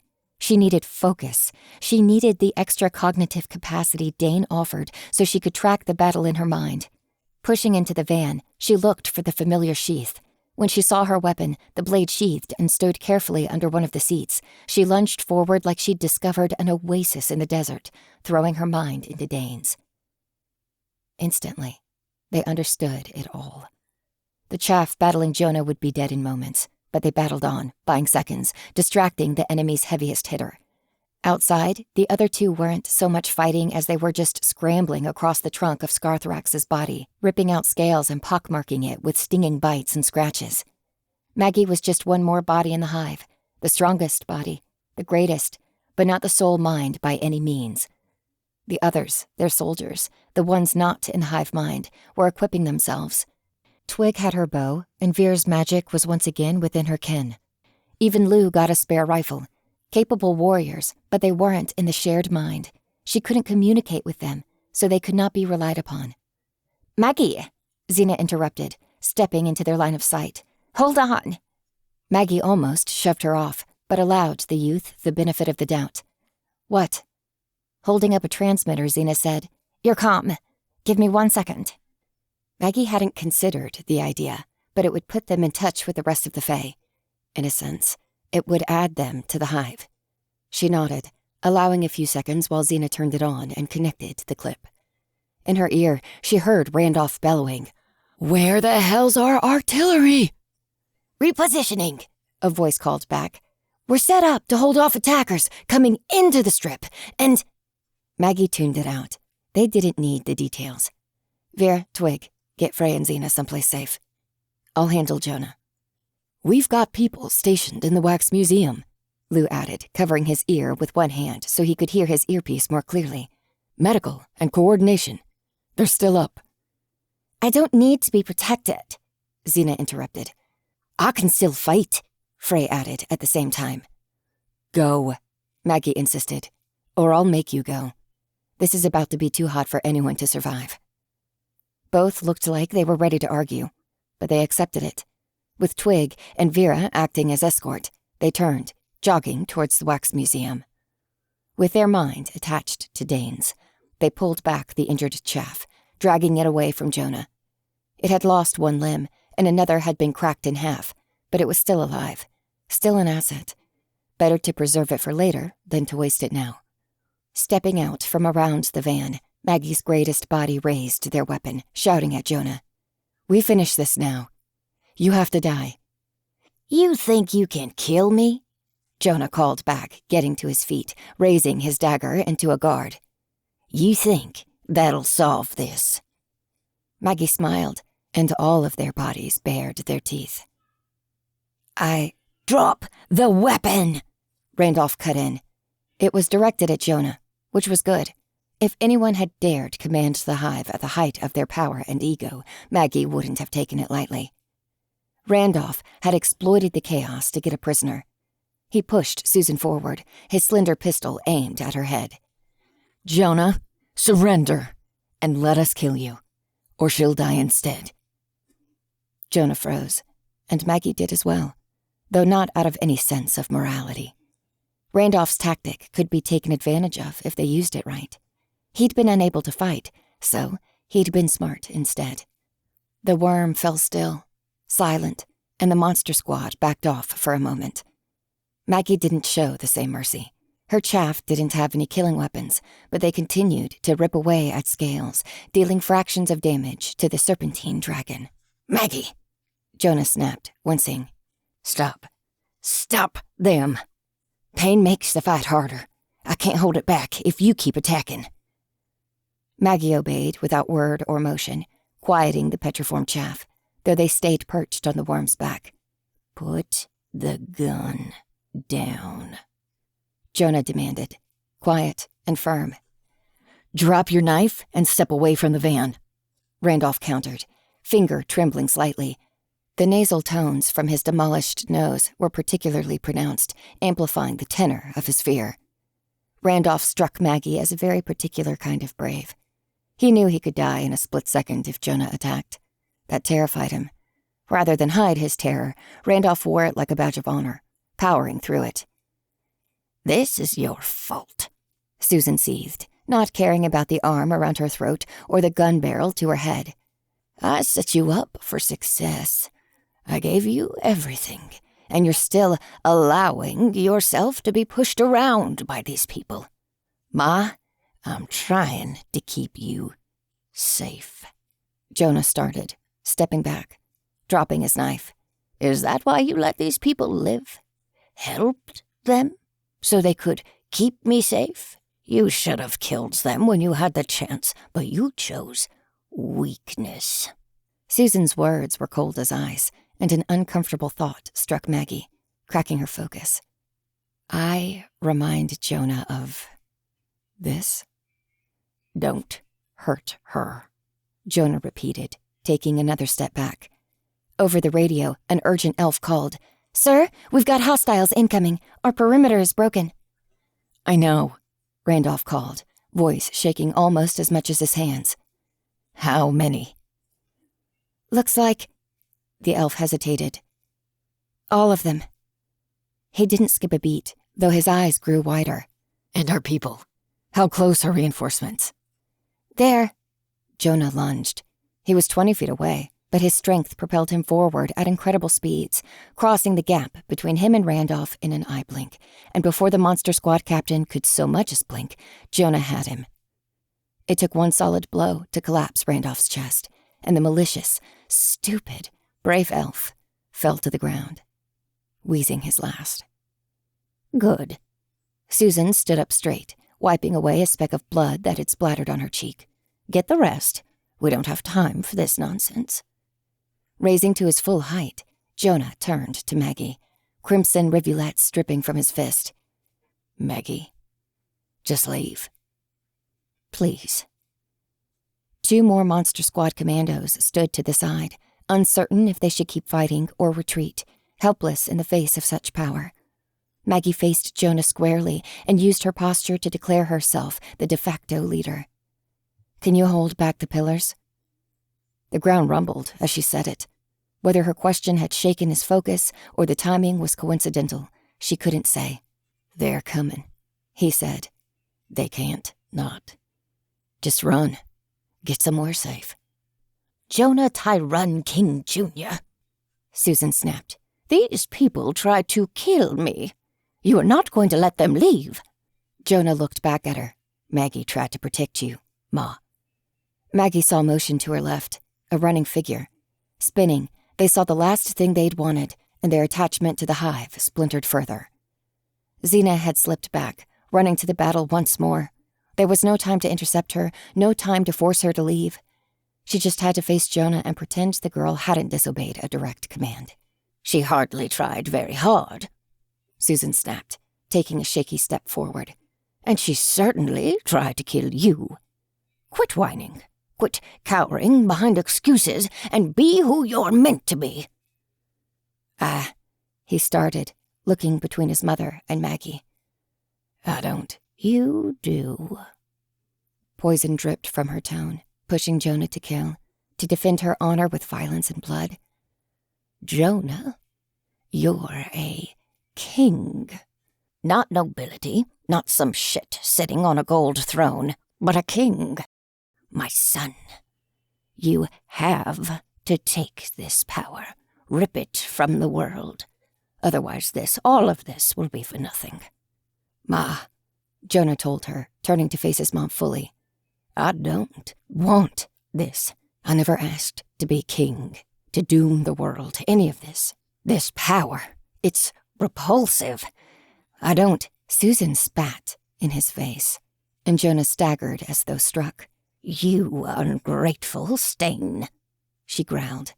"You have a chance to matter, for us to matter, and you'd rather die than take what you'd been given." "I can't die. That's the problem. I can't even kill myself, and because I can't, billions of people are going to die for me," Jonah screamed. "Ma, no. You're safe. That's what matters. I'm not adding to the mountain of dead things piling up behind me." Turning back to Maggie, he looked at her. You said you had something that might work. Do it.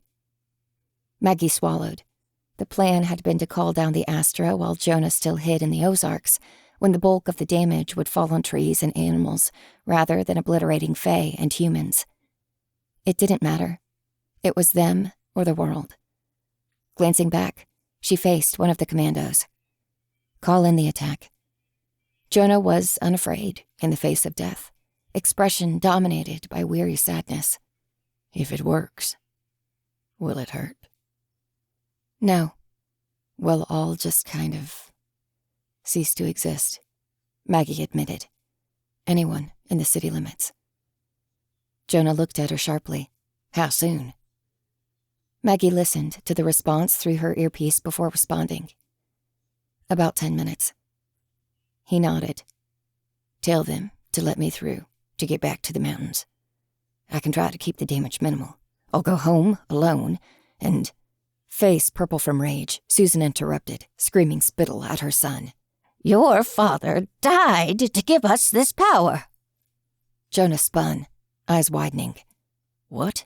You stupid shit. You can't tell me you didn't know. Know what? Jonah demanded. That the prophecy killed Dad? Of course I knew.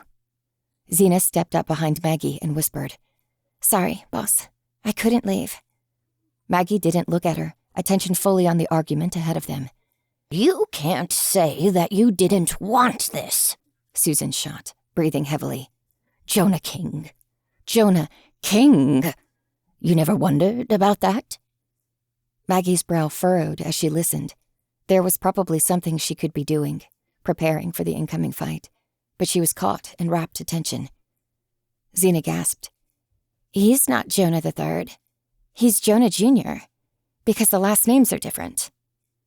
Okay, Maggie said, still not glancing back at her apprentice. What does that mean? Maggie, Xena started. It's all her. Jonah voiced the question to Susan directly. Ma, what are you saying? The accident, Susan ranted, pacing in front of him, though her glare never left his face.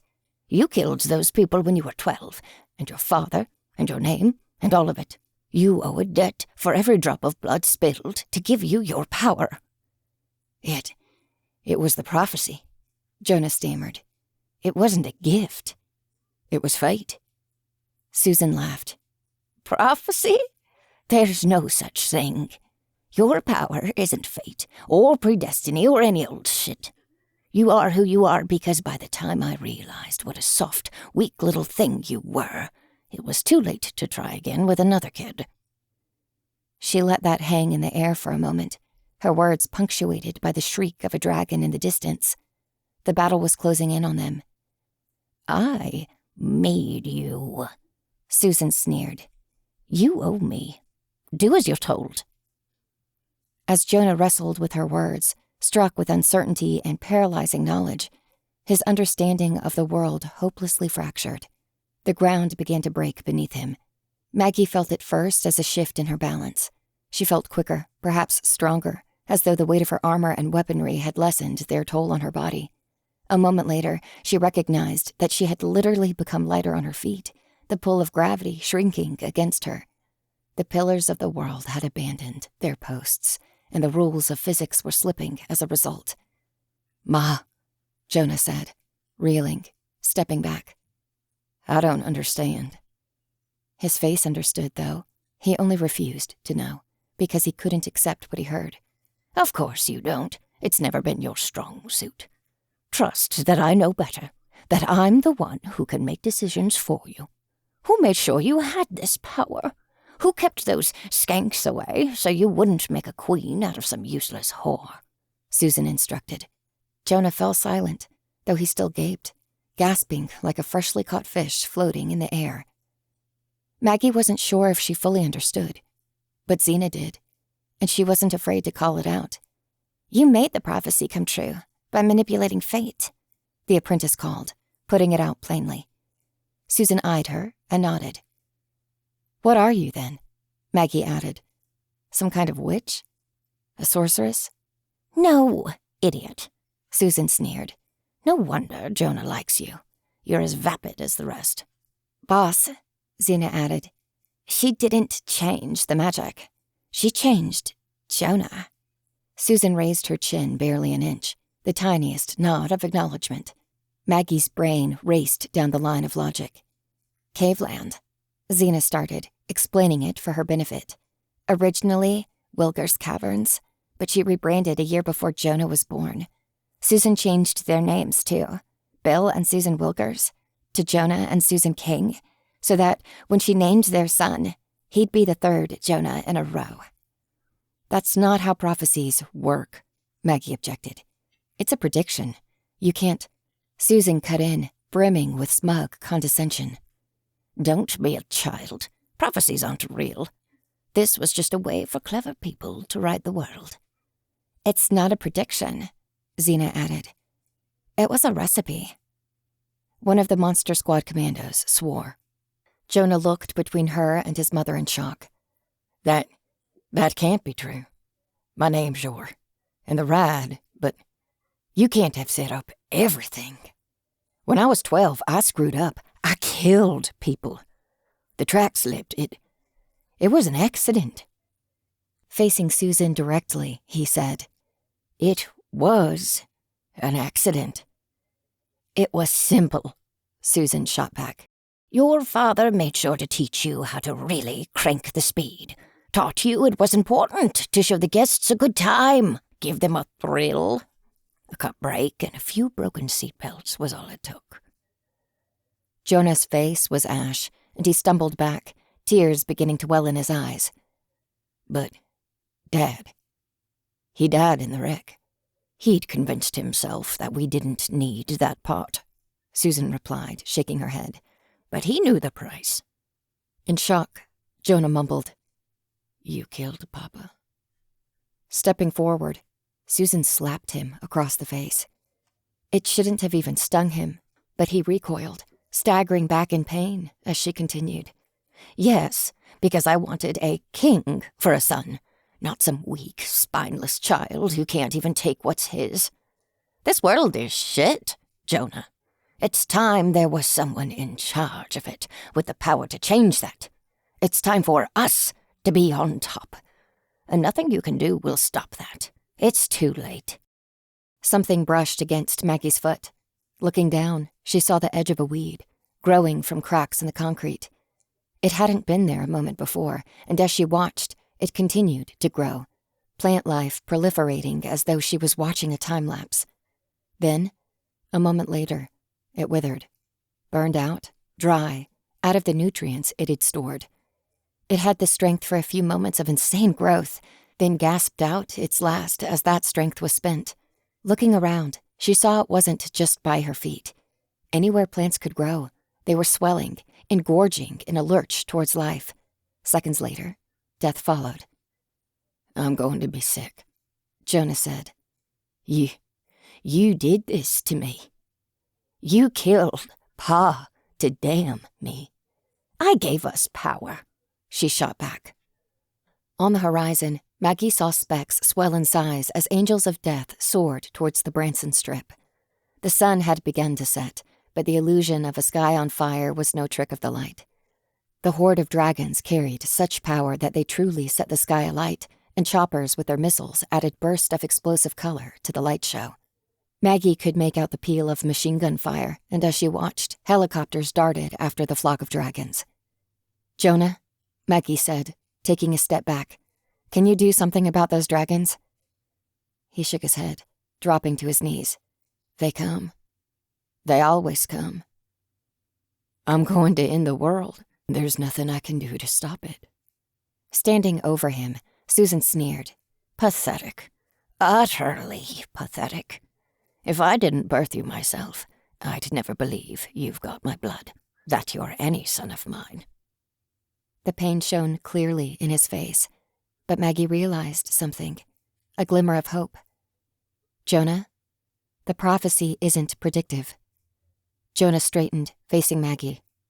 "So?" "Even if it's saying you're going to end the world, it isn't proof that you'll live till then. We can't change the past, But we can kill you. We probably don't even need the Astra to do it." His eyes widened, her hope appearing to him as well.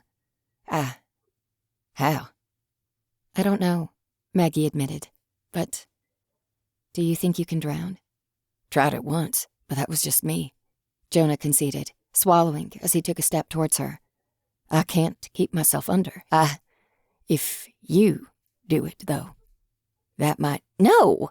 Susan snapped, straightening as well, matching her son's posture. "You stop right there, Jonah." He kept walking, approaching Maggie. "I'll try to do it painless," Maggie admitted. "I'm not strong enough to hold you down, but I can bury you." "It's worth a try." Jonah paled slightly at the thought, but his resolve never wavered. "Jonah," Susan commanded. "not one more step." He disobeyed, and Susan lunged. Her power and speed shocked Maggie. Susan moved without any of the frailty she'd been displaying, and if her body had any weakness in it at all, Maggie couldn't see it. Susan was as fast as Jonah, and though she lacked any sort of martial training, she carried the same titanic strength. Grabbing Jonah's shoulder, she pulled him back, throwing him to the ground.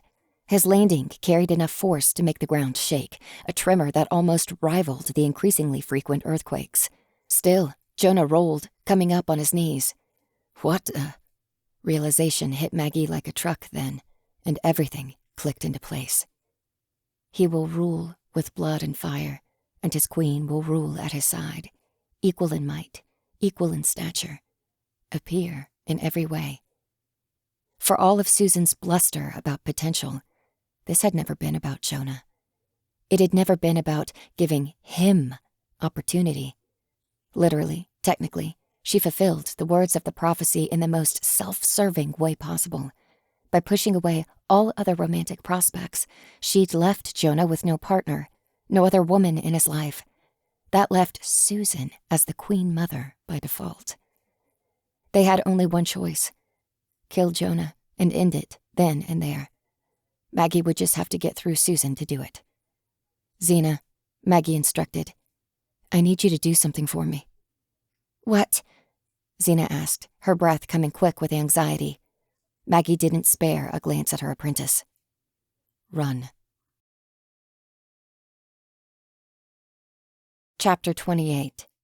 Desperate Measures. Xena, for once, obeyed instructions. She ran, not to one of the buildings off to the side, but towards the SUV, using the working vehicle to make her escape. The two commandos, armed with rifles that seemed utterly pathetic against their opponents, hesitated. Maggie looked back at the nearest of them. "I don't need you to die protecting me," she said. "Go." They followed. Xena left the car idling long enough to get them on board, then slammed the gas, tires squealing as she peeled off towards the wax museum. "Maggie," Jonah began, getting to his feet. "however you're planning on killing me." Susan lunged after her son, her intent equal parts possessive and murderous. She didn't need Jonah to rule, to accept his power willingly, but she needed Jonah to live through his ascension, to complete her own transformation. Jonah tried to spin, to push his mother away, but when he tried, his hands faltered. She seized his arm, but he tried again, working to break her grip on his wrist. Again, he failed. He could not attack her. He couldn't raise his fist against his mother to get himself free of her. He could not escape her control. No man could resist her power, after all. "Maggie," Jonah called, latching on to the nearest source of help. "Finish this!" Maggie didn't need further coaxing. Pushing her mind into Dane, they crouched low and prepared to charge. Susan's eyes went up to Maggie, flashing with equal parts glee and fury. This was her moment of power, when she truly, finally had triumph in her grasp. She wasn't about to give it up. With a thought and a nod of her head, Susan freed the dragons from Jonah's passive control, bending their minds towards the battle. The worm bellowed and began to twist, and the dragons in the sky shrieked, both threats as lethal and overwhelming as each other. In a split heartbeat, Maggie looked over the scene and made a plan, their hive contributing to the calculation. Susan posed the greatest threat, followed by the worm. The drakes and wyverns in the sky could be just as lethal, if not more, but they were still far away, pursued by helicopters and mortal enemies. Susan and the worm were close, in a position to defend Jonah or get him away before Maggie could strike a killing blow. Behind them, explosions clapped in long bursts, rolling thunder igniting as the battle broke out in the sky. Maggie experienced it as much through distant shockwaves and flashes of light in her peripheral vision as through the eyes of their chaff, catching glimpses of aerial combat. They had one advantage. Once Jonah died, the battlefield would collapse and the rest would fall into place. Like scattering the chaff of a hive, his death would end the curse and scatter the dragons and Susan's power alike. To the worm, they directed their chaff. To Jonah, Maggie directed their magic. Swinging Dane in an arc, they lashed out with a trick that had already slain one dragon, rending the earth in half to swallow their victim down into a deep chasm. Jonah and Susan plummeted, falling into the crack Maggie created. With another swipe, they covered the gap once more, burying both kings with earth and stone. If it worked, the attack would be a coup de grace. Jonah and Susan still needed air. Buried alive, though, they might have a few minutes before they passed out, and a few longer before they were truly dead. That left an army of dragons to subdue in the meantime, and minutes in a desperate battle for survival may as well have been years. For now, Maggie turned their focus on the worm. Her chaff continued their dance along Scarthorax's body, harassing it, tearing at its scales, but the monster was simply too large for them to deal considerable damage to its body. Sending the third, injured chaff at it, Maggie let Dane manage the 3 petriform soldiers, distracting the monster with pain. Scarthorax didn't seem to care. It could handle a little pain, and like Maggie, the worm also had a singular target it needed to destroy.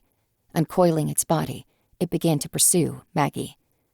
Turning, Maggie ran, following the edge of the highway strip, as though power lines and billboard poles would meaningfully delay a worm that could dig through stone. They had a speed advantage at first. As a biped, they could reach their full running pace in mere moments, while Scarthorax had to build up with slow, purposeful acceleration. They had a little distance, too, but it wouldn't take long for the worm to catch up. It gained momentum like a locomotive chugging after Maggie. "Twig, Vera, are you close?" Maggie called. "I'm exposed and alone out here." "We've been listening. We know." Vera shot back. "We've got to kill Jonah before the Astra does.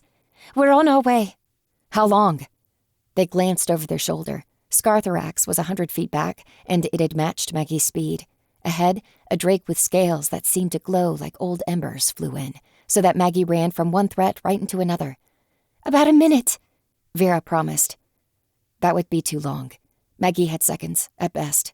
Still, Vera had at least protected Maggie from entertaining false hope. They had to survive this without backup. Hive against flock. The ember-colored drake bellowed out fire, gouging out a section of dead foliage to the right of the highway, and Maggie unconsciously veered left out onto open pavement to escape the heat, realizing their mistake with only a moment to spare. The flame breath wasn't meant to kill Maggie. It was only meant to guide them into the open where they'd be easy to attack. Jerking up their arm, Maggie called a wall of protective stone to shield themselves against the real attack that came a heartbeat later. The drake swooped overhead, claws scraping against manipulated asphalt, and it had to pull away empty-handed. But although their stride only caught for a moment, that moment allowed Scarthorax a second of further progress, closing the distance between them. The worm was now so close that it made the earth shake and threatened to send Maggie to the ground from the shake of its passing alone. And, as the dragon who'd strafed her pulled away, Maggie saw the third enemy enter the fray. A man had leapt from the dragon's back, and he landed on one knee with asphalt-cracking force, a sword in his hand. As he stood in front of them, Maggie reconsidered their estimation. It was no mere man. A dragon in a mortal's skin raised to his full height. He wore gilded armor of divine fey make, and he held a sword that shone so brightly in the late evening sun that it seemed to be on fire. Psalm, the collector, the draconic terror that would rather die or be captured than give up his treasure, now stood in Maggie's path. Behind Maggie, Scarthorax shrieked and pulled away, turned off its implacable pursuit by the appearance of Psalm. Or, perhaps more accurately, turned off by the appearance of Psalm's sword. Dragon Slayer, legend forger, Wayland steel, actual 1,000-year-old Wayland steel. Psalm bore the true Excalibur. "Psalm," Maggie said, checking over their shoulder again. The worm had turned and now rumbled towards the wax museum, looking for easier prey. "Thank God." The humanoid dragon's eyes, narrowed. Even if his sword was known for slaying dragons, Psalm hadn't come to fight his kin.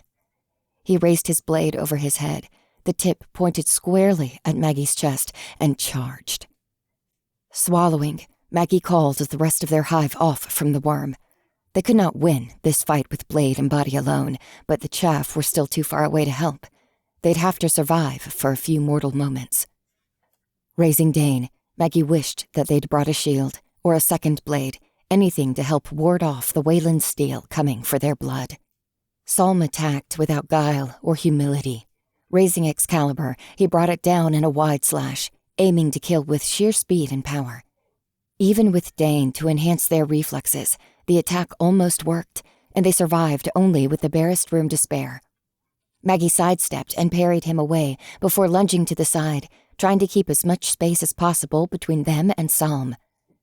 Had it been another opening, they might have pressed the moment to try and gain an advantage, but prudence pushed them to play it overly safe.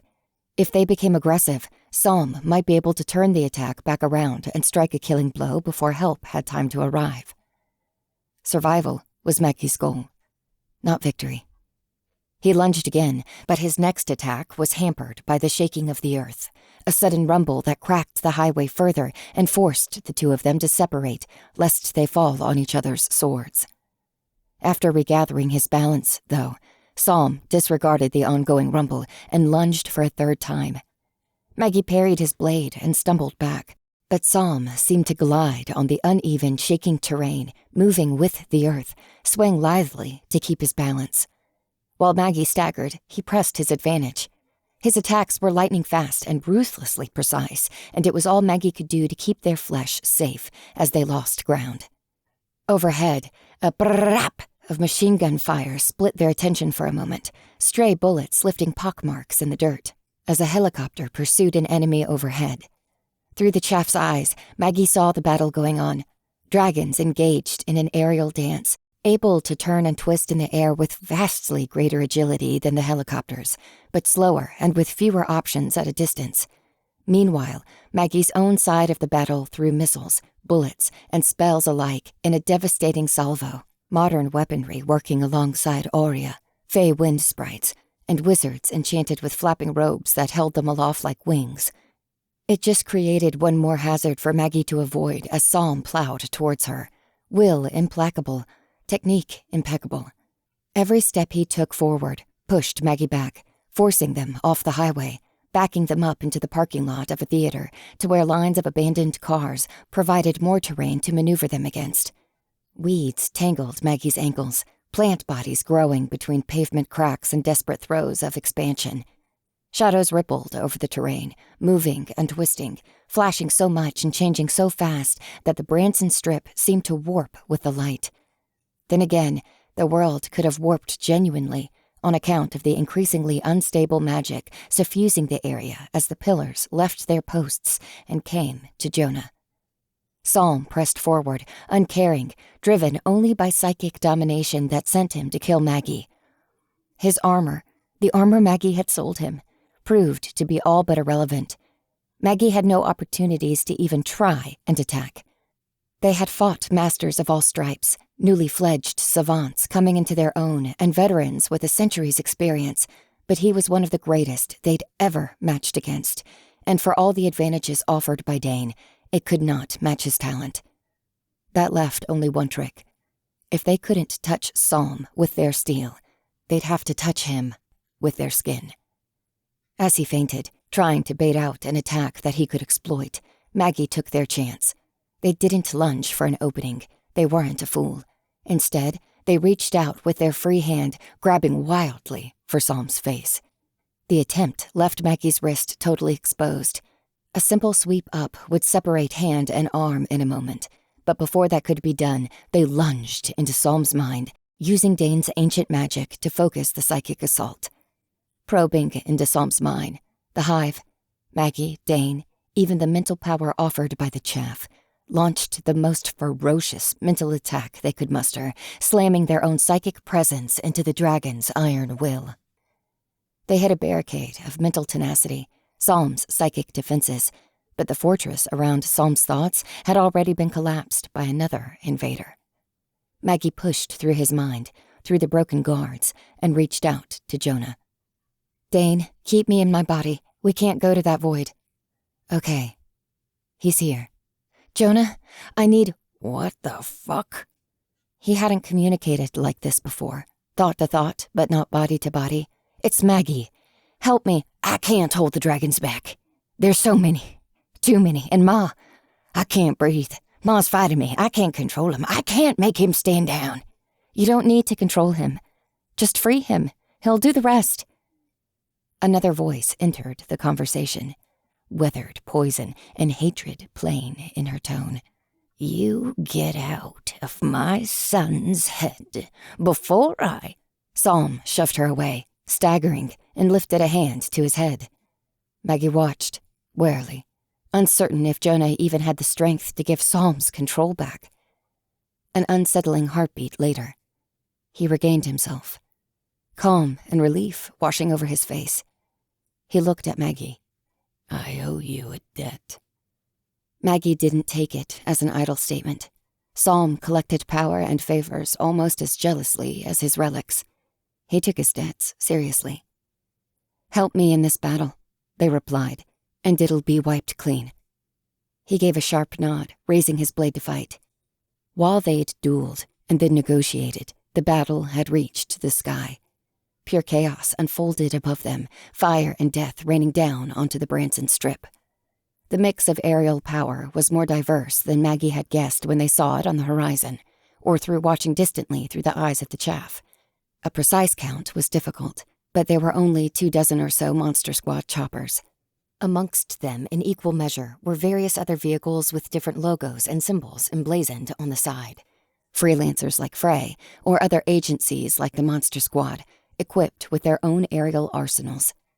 The warlocks and druids spinning through the air were just as deadly, if not more, ice and wind bursting out from their hands to counter the dragon's fire and wings. There were more human wizards than they'd realized, too. Aside from those who could fly, more were leaning out of the choppers, acting like door gunners with a broad spectrum of offensive spells. Their mortal magic was more tied to rules and relics than any fae, but that also offered them flexibility, the option to reach for any tool that suited them so long as they'd remembered to back it, and these wizards had come prepared. Clad in brilliantly spellbound white robes, they each bore an armory of wands, staves, and other disparate tools of combat. Maggie was in the center of it all, a tiny piece amongst the battle, as likely to die from a collateral accident as by deliberate attack. Still, they were no longer alone. Psalm stood behind Maggie, watching in the opposite direction, guarding against attackers. As they waited in anticipation, the chaff arrived as well. 2 strong, petriform soldiers, and the straggler, leaking oil and ichor but still alive, still moving. However, it was the third group that arrived a moment later, which filled Maggie with confidence that they might survive the day. Twig crested the highway first, looking out for any swooping beasts before gesturing to people behind her and running to cross the street. Bow in hand, she ran towards Maggie, never leaving herself too open. Behind her, Vera carried herself forward, and behind her, Frey walked in, battered and tired, but standing tall, carrying the broken end of Maggie's spear like a short javelin. A poor weapon, but better than none. Maggie's friends were only the beginning. The cavalry stormed over the ridge. 12 Monster Squad commandos, 2 white-clad wizards, and half a dozen mercenaries of various stripes carrying spears, bows, and tools of magic. And in the back, Maggie saw Xena hefting her hammer. "Where's Jonah?" Frey called, running towards Maggie's position. "About 30 feet below the ground," Maggie explained, pointed off to the side. "I buried him. With luck, he's going to suffocate." Frey pursed her lips into a line, arriving in the parking lot. "Do you think that'll keep him down?" "We can hope," Maggie admitted. "Should you be out here?" "I'll not hide while I draw breath," Frey replied, watching the horizon. "I might not be much for fighting, but I'm not just a blade, you know." Eyes narrowing, she turned, quickly barking an order to the surrounding warriors. Following Frey's eye line, everyone moved. 3 dragons were charging down in a tight formation, swooping free from the chaotic combat to demolish the ground troops they saw as vulnerable. The 20-odd warriors spread out, taking positions behind cars for cover and unleashing their varied and deeply personal power against the ancient dragonfire that rained down. Heat, ice, earth, and wind all coalesced in the air. Wards of hardened energy and elemental forces alike, shielding them from the inferno that preceded the dragons. As their fiery breath was pushed away, then came the second attack, teeth and snapping jaws, trying to take bites out of the squad. 2 were deflected before they could bring their power to bear.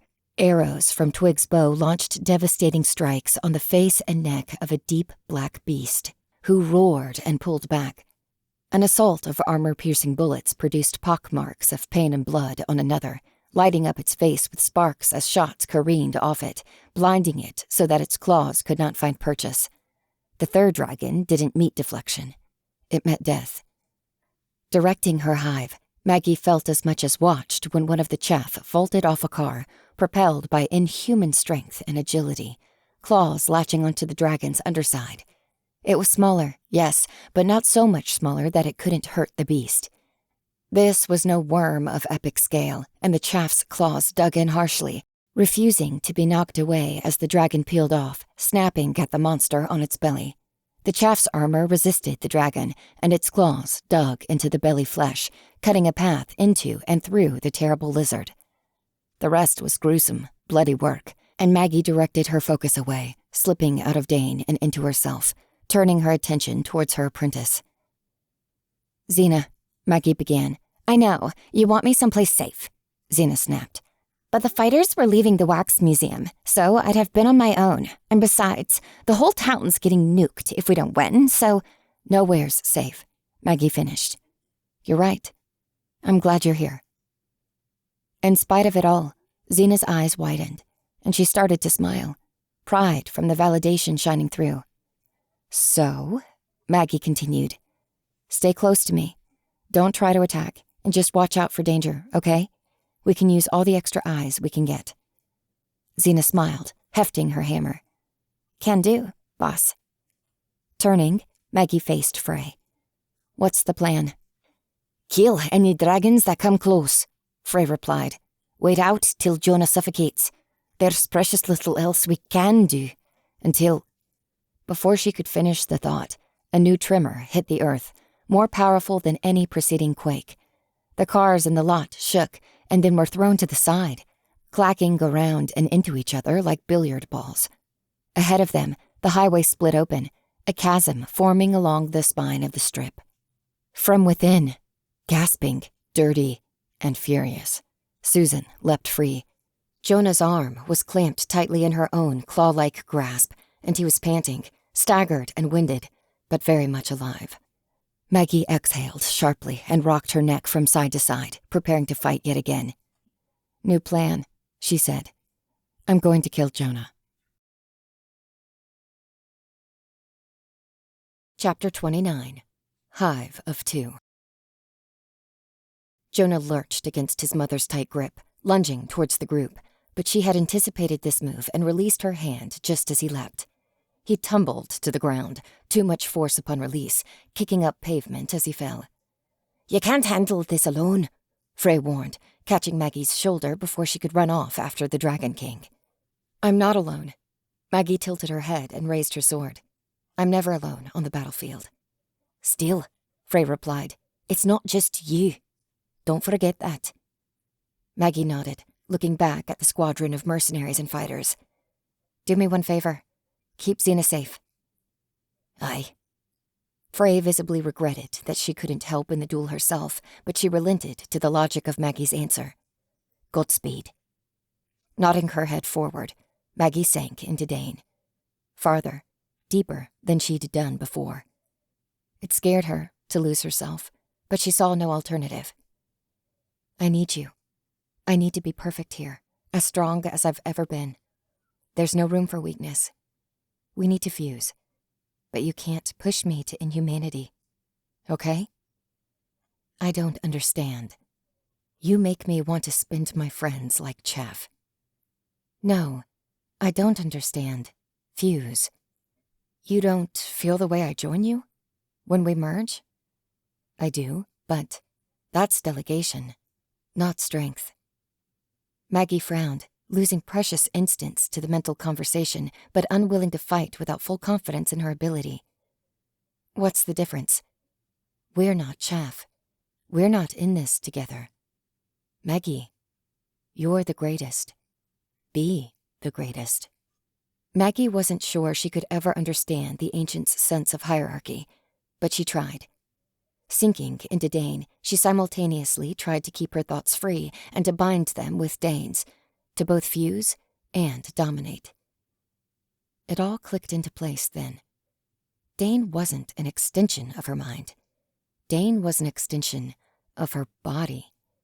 She could still feel all the augmentation the ancient offered, the keen senses, the quick thinking, the acute, perfect understanding of where to put her blade, but she did so without the loss of autonomy.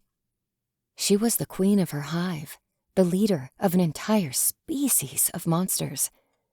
Without even a thought, she directed her remaining local chaff towards Susan, hoping to harass and slow the matron with a 2-soldier army. Though she'd found power, Susan was a queen as well, and she had an army of her own. Laughing triumphantly, Susan King called out her dragons, holding her son by the scruff of his shirt. Jonah tried to fight, but he'd been worn out, beaten down, and he'd spent his energy in the past days, fighting with all he had to hold back the pillars of the earth. Susan had all her strength saved, protected, and threw around her might with plain glee. All around the city, dragons abandoned their battle in the sky, turning to dive at the cluster of people fighting it out on the strip. Maggie charged towards her, sword out. Together, the hive attacked. Susan threw Jonah to the ground, freeing up her hands, but the ancients hit her from all sides, clawing and gnashing at her face. Maggie's strongest distraction and their best shot at going for Jonah. Lunging forward with her sword, Maggie planned how to do the killing strike. His skin couldn't be pierced. He couldn't be burned. Suffocation took too long, but she could ram Dane down his throat and see if his internal organs were as resilient as his exterior. "He's mine," Susan screeched, holding back one chaff in each hand, kicking away the third, disabled ancient. "You are not killing my son." Coughing on the ground, Jonah began to get to his feet. "No, you already did, Ma. She's just helping it along." "How dare you?" Susan began, but she couldn't keep ranting. Maggie had reached Jonah, sword raised, and he did nothing to resist as she planned out her killing stroke. Eyes bulging in fury, Susan turned and flung one of the chaff at Maggie, a frantic projectile that Maggie had to jump to avoid. Behind them, fire rained from the sky, and a pair of dragons bore down on Maggie, ripped from the battle at large to protect Jonah. One had its breath pushed away by a ward, Vera's magic.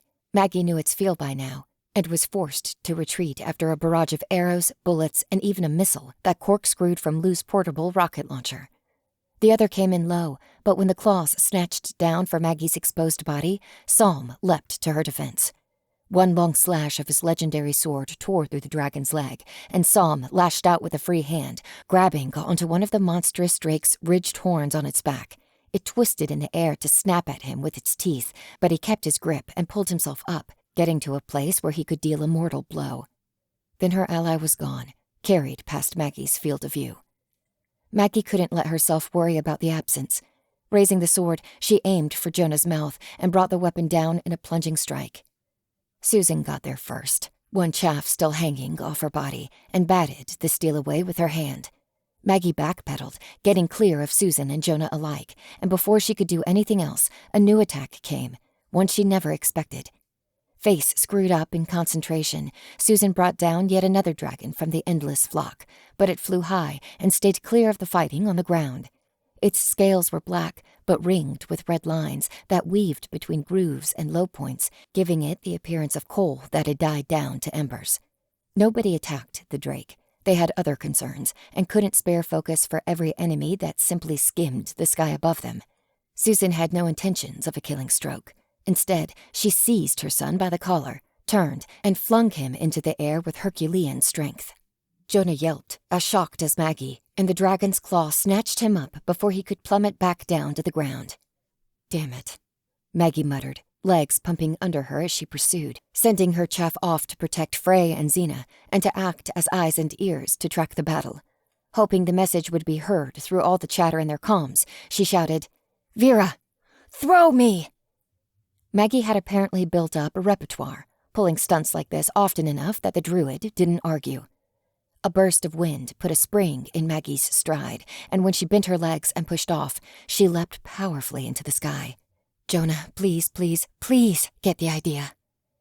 A flash of lightning blue scales and silver spines blurred underneath Maggie, and with a grab that was equal parts desperate and measured, she caught it, hanging by one of the protruding spikes along its back. Kobold, Maggie knew, by instinct. Mine imp, silver thief. A wyvern fueled by greed more so than nearly any of its kin, but more important than his temperament was his speed. Kobold rushed forward, pursuing the ember-black dragon that had taken Jonah. From her vantage, Maggie had a heartbeat to take in the battles taking place all around. Below, the worm, Scarthrax, ripped its way through a go-kart track, chasing an armored vehicle with a turret on the back and leaving deep furrows of destruction in its wake. To her left, a dragon with 2 heads and 4 tails clashed with 2 helicopters at once, twisting in the air so quickly it seemed to be made of spirals, fire and ice shooting from its twin mouths. To her right, a dragon swooped in, seemingly on a course to interrupt Kobold, but a heavy black bolt struck its belly, an arrow from Twig's great bow that took the beast off course. More fights, a dizzying, hypnotic display, terrifying violence unfolding in 1,000 micro-battles and aerial duels. Then, she was on top of Jonah's kidnapper, and there was no more time to merely watch. Placing faith in the laws of momentum and her own sure feet, Maggie leapt from Kobold. For a heart-stopping moment, she was in a free fall. Then she landed on its back.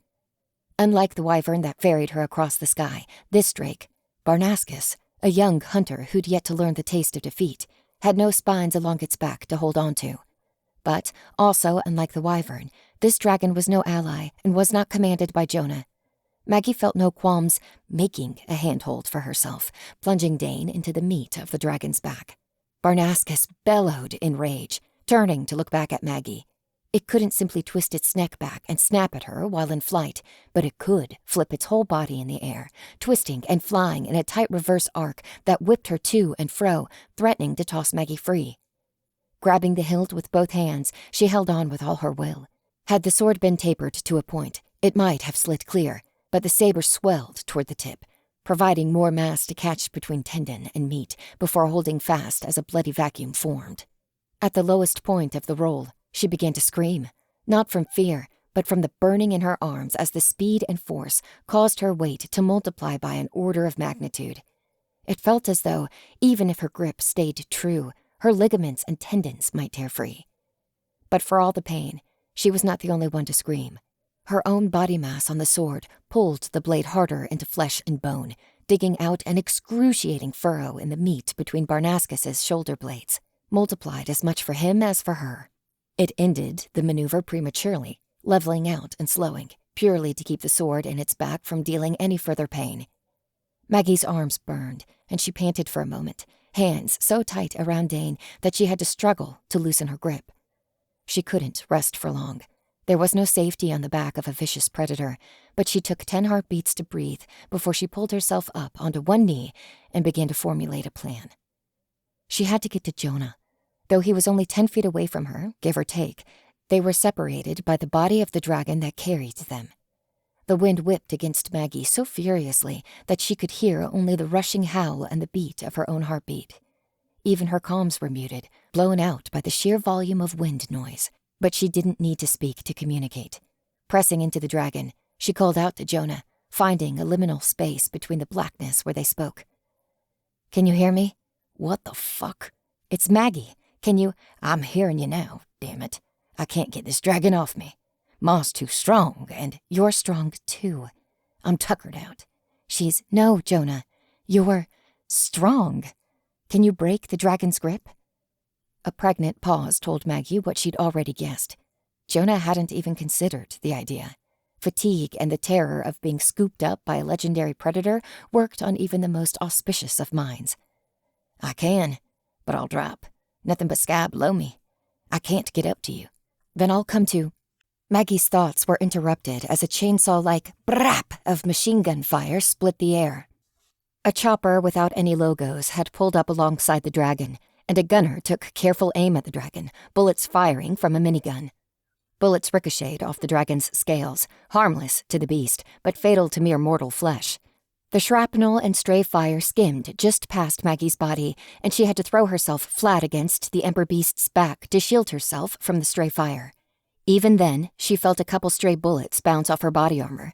It was the first time in the whole ordeal that she'd been in the crosshairs of an attack that wouldn't rip cleanly through the armor like tissue, but now it had saved her life. "God damn it!" she bellowed into her mic, uncertain if even Fey technology could pick up her words over the wind. "Hold your fucking fire!" She couldn't really make out the chatter in response. Slapping a hand over her ear, she managed to discern just a couple words. "Not us." It took her a few moments longer to take it all in and understand what was happening. The chopper next to her didn't have any logos, no colors or symbols to distinguish it from the other mercenaries. In fact, it looked more like a refurbished news chopper than any of the military craft she'd seen. The bullets weren't armor-piercing. They didn't even scratch the dragon's diamond-hard scales. And the woman holding the minigun wasn't so much as bracing it against her body. She held it slack to the side, like a poster for a sequel to Heavy Metal, slim and powerful and all sorts of wicked. She raised the minigun for another burst of fire, and Maggie recognized the dragon in mortal form seconds before the next deadly stream, not of fire, but of lead. Throwing herself down, Maggie slid down the dragon's back and hid from the burst. But Barnascus was no fool. Before the second volley had ended, he'd begun twisting in the air, displaying his exposed shoulder to the helicopter and the gunner standing in the open bay. The mortal dragon bared her teeth in a vicious smile, aiming the minigun to scour Maggie clean off the dragon's back. She had no other choice. "Jonah, seriously trusting you here." Pressing against Barnascus's back, she ripped Dane free, releasing her grip on the dragon, and fell into open sky. The wind caught her, and for a moment, she flew like the dragons. Her momentum dropped quickly, and though she'd left herself helpless, the minigun burst was carried past her, and the gunner had no time to swivel and aim, already 100 feet ahead. For a breathless moment, she floated in space. Then, before gravity could charge its terrible toll, Cobalt was beneath her. The blue blur caught her smoothly, almost effortlessly, and Maggie sucked in a relieved breath, sending a thought to her quarry. "Thanks, Jonah. I've got a few still in my control, and I'm keeping everything contained, but Ma's taking over like wildfire. Whatever you want to do, we need to do it quick." Maggie took barely a second to formulate a plan. They were still over the strip. Through all the fighting, twisting, and turning in the air, they'd stayed within the bounds of the battle. Fire and steel still raged, and though the numbers on both sides were beginning to thin, the survivors fought all the harder. On the ground, something, had risen up to challenge the worm. Maggie didn't know how the magic behind it had been done, or who the caster was, but she could see the effect. The enormous statue of the non-copyright infringing generic giant ape pounded its chest, animated by magic to rival the stature of Scarthorax. The worm faced it, and the gorilla charged, raining titanic blows along the worm's body, fists the size of Humvees, leaving bloody impacts wherever they landed. Still, amidst it all, Susan stood untouchable. She wasn't attacking anyone, and nobody had time to attack her. She had all her focus and attention free to control the dragons, while Jonah's battered body and weary mind struggled to hold only a few. "Drop me on the ground, then break free," Maggie thought. "Get out of its grip and fall. You'll survive the landing?" "Honestly, I wish I couldn't," Jonah replied. "Why?" "I can't get to you in the sky, and you can't beat Susan's control. If we want to kill you before the Astra hits, our only shot is to beat Susan." Another pause, and Maggie thought he might balk. But after a few heartbeats, she felt Cobalt turn. In her head, Maggie began to prepare what she'd say to Susan. An attack wouldn't be enough. Maggie had to break the woman's focus and concentration to distract her from controlling the tide of the fight. Readying to fight, Maggie waited until Cobalt swooped low and slow before releasing her hold and dropping to the pavement. She rolled smoothly, came up to her feet, and leveled her sword in a challenge against the Queen of Dragons. "Best me," Maggie began. Jonah slammed into the ground between her and Susan, belly flopping into asphalt and leaving an impression of himself in the highway. He wheezed, groaned, and began to stagger upright, dust falling off his face as he tried to enter a fighting stance. Setting her jaw, Maggie popped her neck and dug into her confidence. "Best me, if you can. Or face my steel and die." Chapter 30. No such thing as prophecy. "Best you?" Susan sneered. "You couldn't best him."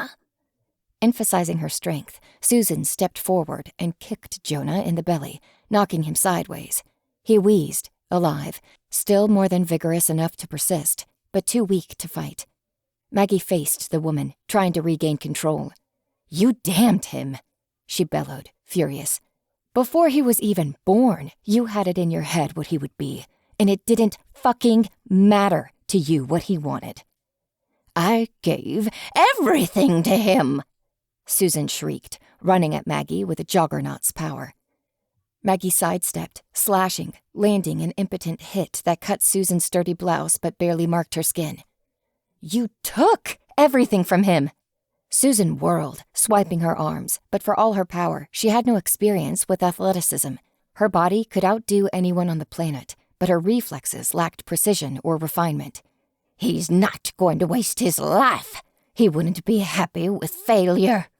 "If you wanted Jonah happy, you should have kept the fucking tourist trap open." Maggie raised the blade, leveling it for another attack. Keep her talking, keep her mouth open. If it works on her, it'll work on Jonah too.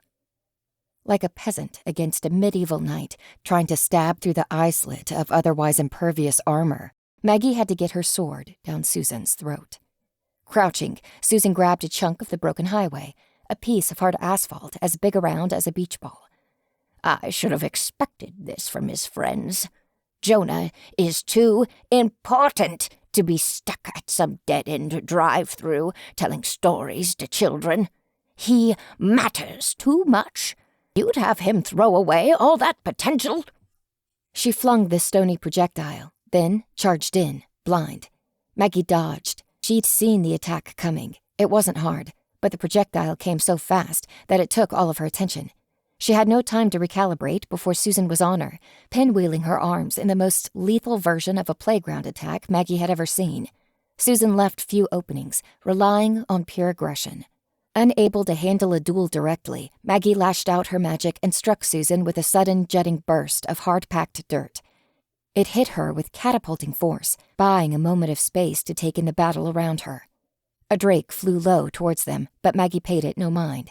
2 missiles flew at it from a pair of Monster Squad agents, and while it dodged one and ignited the other with a fireball, it could not dodge the sudden vine that burst up from the ground, thorny green fauna as thick around as a tree trunk that lashed the dragon's leg, bringing it down. Off to the side, Vera shouted with fierce triumph, using the vine to fling the dragon down, slamming it into the ground like a child smashing down a rag doll. Another roar split the battlefield then, this one more mammalian than reptile. Maggie couldn't help but cast a glance back. "There's power here!" Vera screamed into the mic. "Magic! It's the wizards are bouncing energy our way!" Frey barked back. "It's more than that," Vera said, objecting to the simple explanation.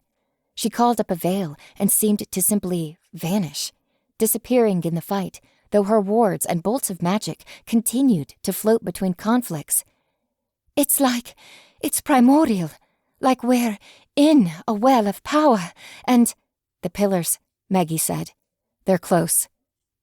With such fundamental entities approaching, breaking down physical barriers and spiritual ones alike, magic had become wild and free. It had also become dangerous. The fire billowing from dragon breath glowed hotter, each torrent of flame illuminating the strip like flashes of lightning. And Susan, her whole body fueled by magic deeper than Maggie's understanding, grew faster than ever. She'd recovered from Maggie's attack, and now ran at her with preternatural speed, closing with fury. Jonah got to his feet, wobbling into her path. He couldn't fight Susan. He couldn't hurt her, but he could interject his body. "Ma, stop," he began. "You will not destroy everything I've worked for," she screamed, seizing her son by the hair, redirecting her energy away from Maggie and into her son. She smashed him into the ground, then lifted his body up, throwing him down again.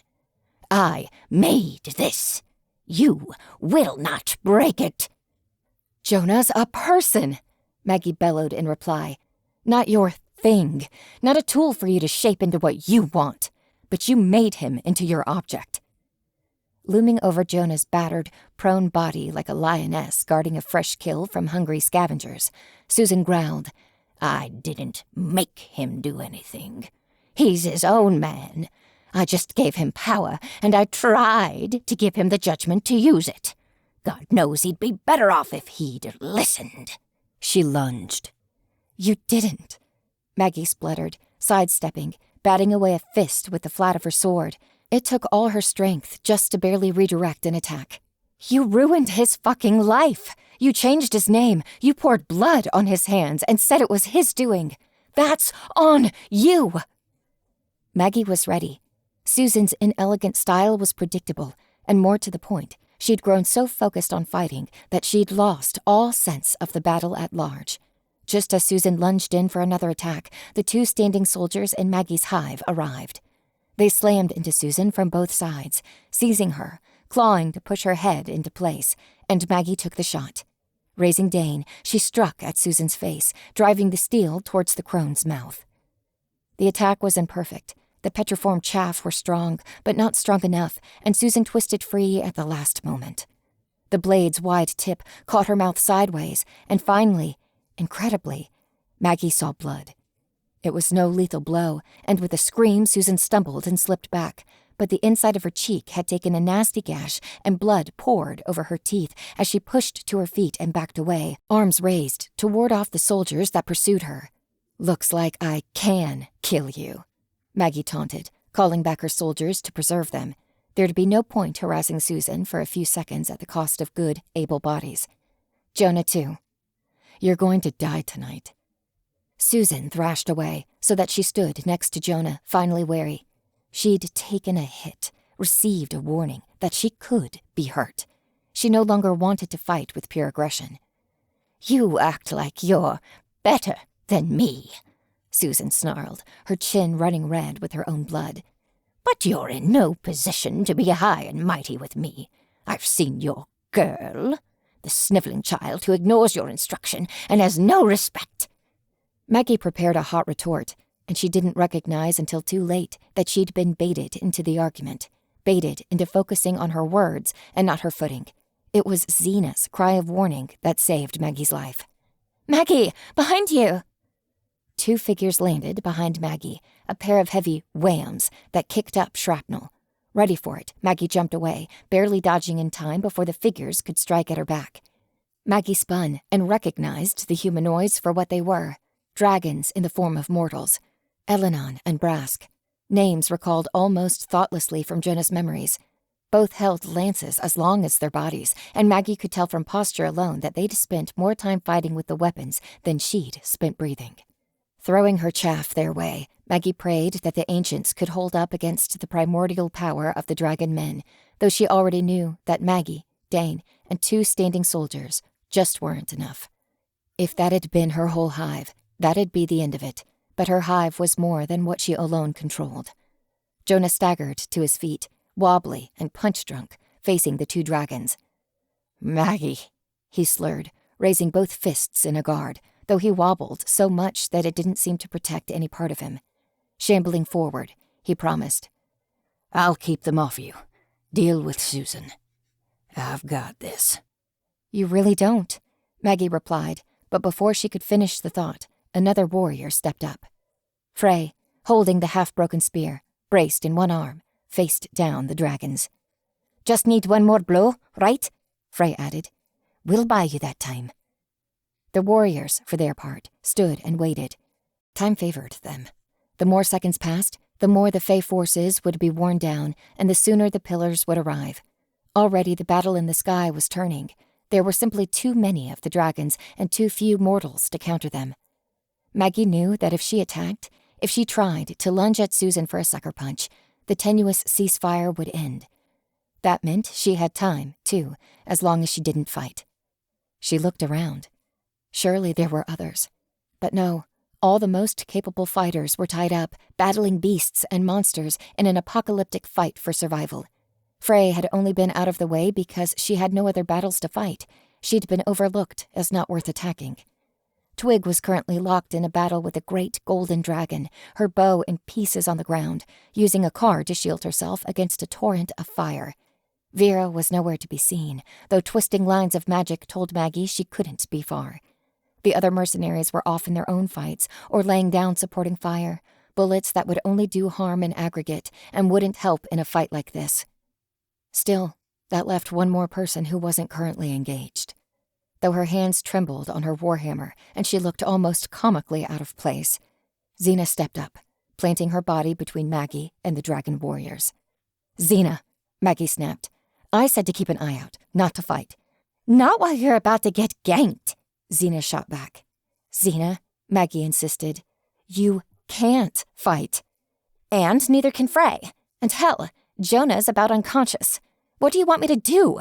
Xena demanded. "Let them die while I hide in the car?" Susan laughed, and her arrogant amusement interrupted Maggie's objection.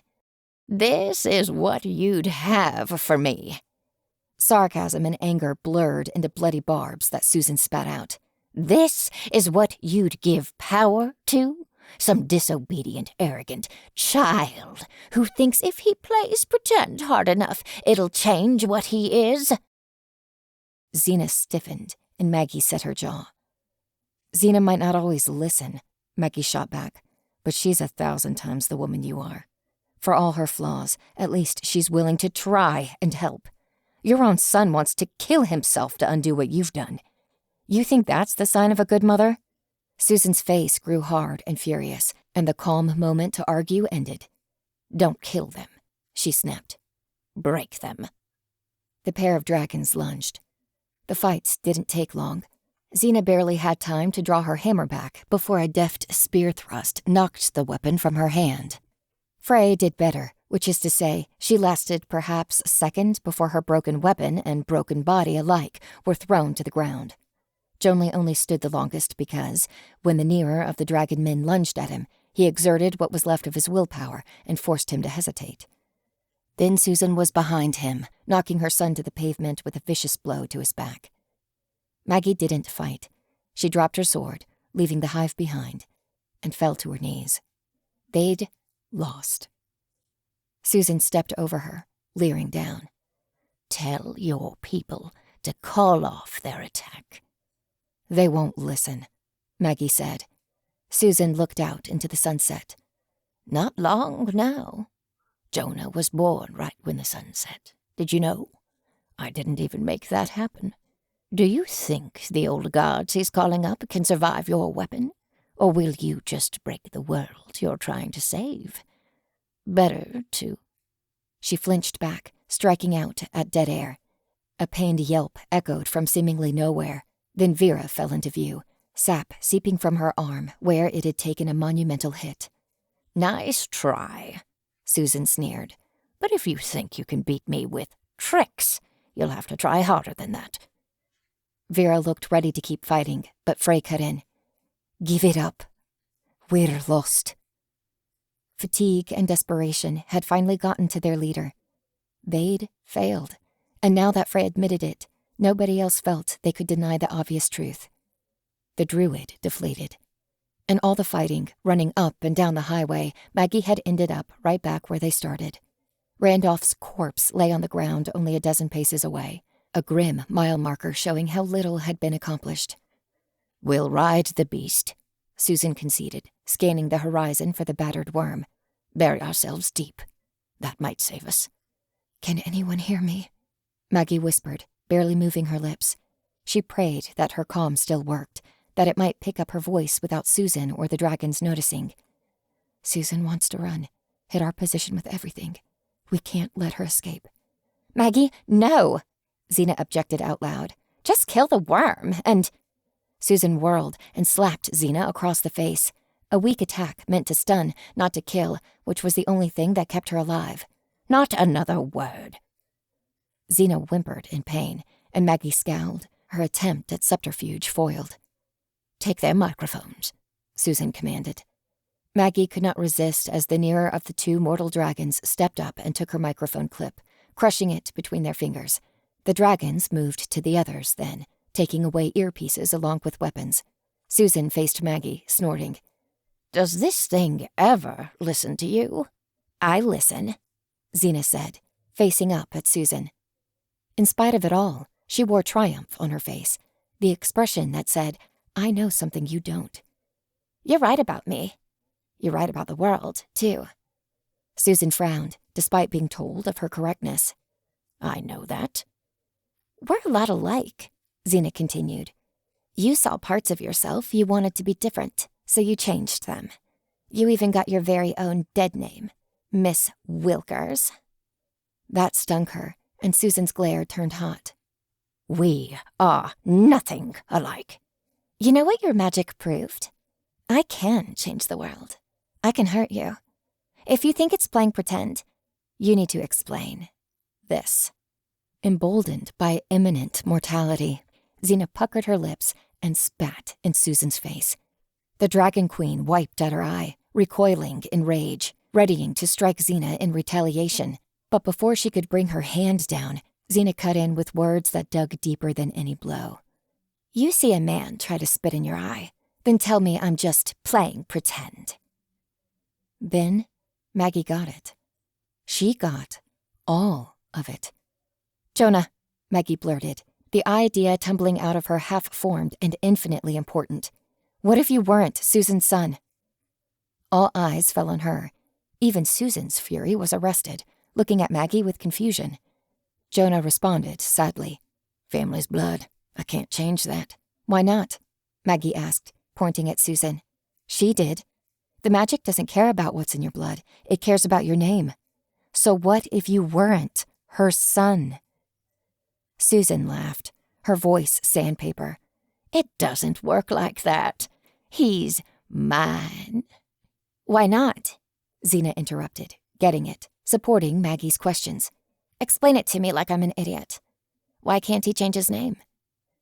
Jonah's eyebrows lifted, the most hope he could express while he fought to prevent the fire of battle from burning them. But he still grasped for an objection. I don't think the courthouse is open." Xena smirked over at him.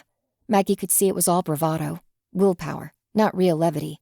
"You think my ID says Xena Lightchaser? Nobody who matters gives a crap." Jonah's face fell slack, though by his tense posture, he was still fighting, still grappling with every part of his mind. "Hell," Maggie added, "can you think of any worse ideas?" Looking between Maggie's apprentice and his own mother, Jonah was staggered for the second time in as many minutes.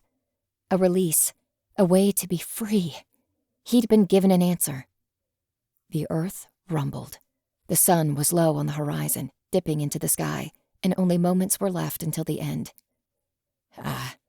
Jonah started, hesitating, as though if he spoke his wish out loud, it would break the spell and damn him all over again. "Ma, don't you dare," Susan interrupted, stalking up to him, looming over her child with a possessiveness that bordered on madness. "Jonah King, you are my son. You're infuriating. You're a coward.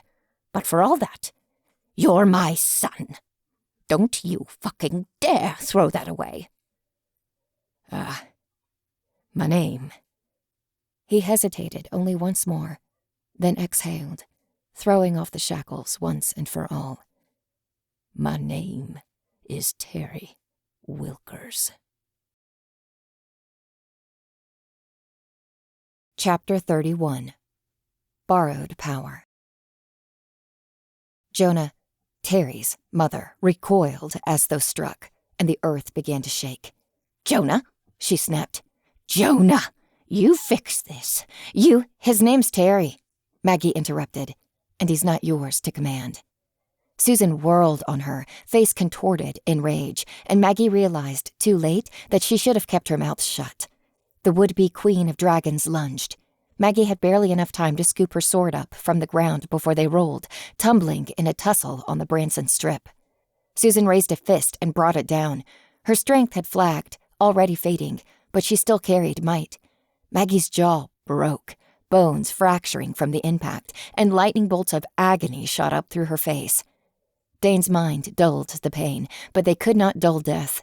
Susan raised her fist again, aiming higher, going for a blow that'd crush Maggie's skull. Reaching frantically, Maggie clawed at Susan's face, and when their skin met, she plunged in. They met in a black void. Like Terry's mind space, they were a few paces apart, and in the distance, their surrogate minds faced off. Dane behind Maggie, a chitinous ancient beast, and dragons behind Susan, but fewer than there had been. And one by one, those dragons were fading. Susan's fury knew few bounds, but sheer confusion was one of them. She'd never been here, and in her current mental state, she couldn't adapt easily to the new environment. Or perhaps her rapidly diminishing strength simply robbed her of the opportunity to fight. Maggie took a step back anyway, just in case, and said, "You can't hurt me here. This magic is beyond you." A bitter mask covered Susan's expression. 35 years of work, she growled. I was destined to hold power you can't even comprehend. Don't talk about magic that's beyond me. I know more about usurpers than you think, Maggie lied. How do you think I stopped you? Susan let a sardonic smile split her face, laughing without mirth. Dumb luck, she shot. You don't know the first thing about what you're meddling with. Chewing on a thought, Maggie let her pride drop for a moment. She could eat crow in exchange for information. I'll cop to that, she conceded. Tell me. She shook her head. I'd sooner piss on your grave than help you. Maggie looked past Susan, gaze lingering on the burning eyes behind her. Think hard about where you stand. These dragons? They see you. They know it was you that stole their minds, and you've lost your leash. Do you want to leave Branson alive? Because you'll need my help to do so. With a warning tone, she added, or I can leave you behind to be their meal. Susan's eyes narrowed. They can kill me, she spat. There's nothing left to take. My future, my life, my son. Your son's a better man than he has any right to be, given his parentage. Maggie shot back. If you got to know him, instead of treating him like a thing you had to force into your box of expectations, you might know that. Susan glared, but Maggie could see the wheels turning in her head. After a calculated moment, she said, I tell you what you want to know. You'll keep me safe. From the dragons, Maggie promised. Fey Justice might not treat you so kindly, but we don't have a death penalty. Eyes narrowing. Susan nodded. It's a deal. Maggie had an inkling of her motivations. Even if Susan had given up caring about her own life, she could do the math. 100 dragons against half a dozen Fae offered slim odds for survival. If Maggie insisted on protecting Susan, she'd put herself in line to be slaughtered. Death by dragon was Susan's best shot at revenge. Maggie didn't care. She wasn't Susan. She wouldn't be leaving anyone behind, enemy or otherwise. Magic's older than men, Susan began. Older than Fae, older than dragons, older than dinosaurs. It's latecomers who thought they could tame it, who thought they could make it follow their rules. Maggie nodded. Humans took the old magic and bound it to their rules, she said. It's why Fae can do things that mortals can't, because they're using borrowed power. We've got what we were born with. Susan snorted, halfway between a wheeze and a cackle. Arrogant and wrong. Your power's borrowed, just as much as any human. Maggie shook her head. That was wrong. Fae were magic to their core, and yet, whatever magic had given Terry his power, it stretched beyond what she knew. Her swords couldn't touch him, and even gods had bent to its will. Maybe Susan had a point. Borrowed from who? Maggie asked. Ask your monster, Susan replied, eyes resting on a point behind Maggie's shoulder. Maggie turned, staring at Dane. You're saying Fae magic comes from ancients? You're certainly not strong enough to tame magic on your own, Susan sneered. Weak hangers-on. You can't even resist humans. You hide in the dirt. How would you ever master magic? Maggie swallowed, facing her. What's real magic? I don't know, Susan admitted, but you know it when you see it. Spells that defy reason, prophecies that can't exist. Someone knew how magic was meant to be. They harnessed it, and for their troubles they were destroyed by weaker men. They had too much power, and cowards would never follow someone with that much greatness. Behind her, the last of the forms began to retreat, minds so massive and powerful that Maggie had mistaken them for the horizon. Shuddering, the pillars of the earth returned to their place, restoring balance to the world.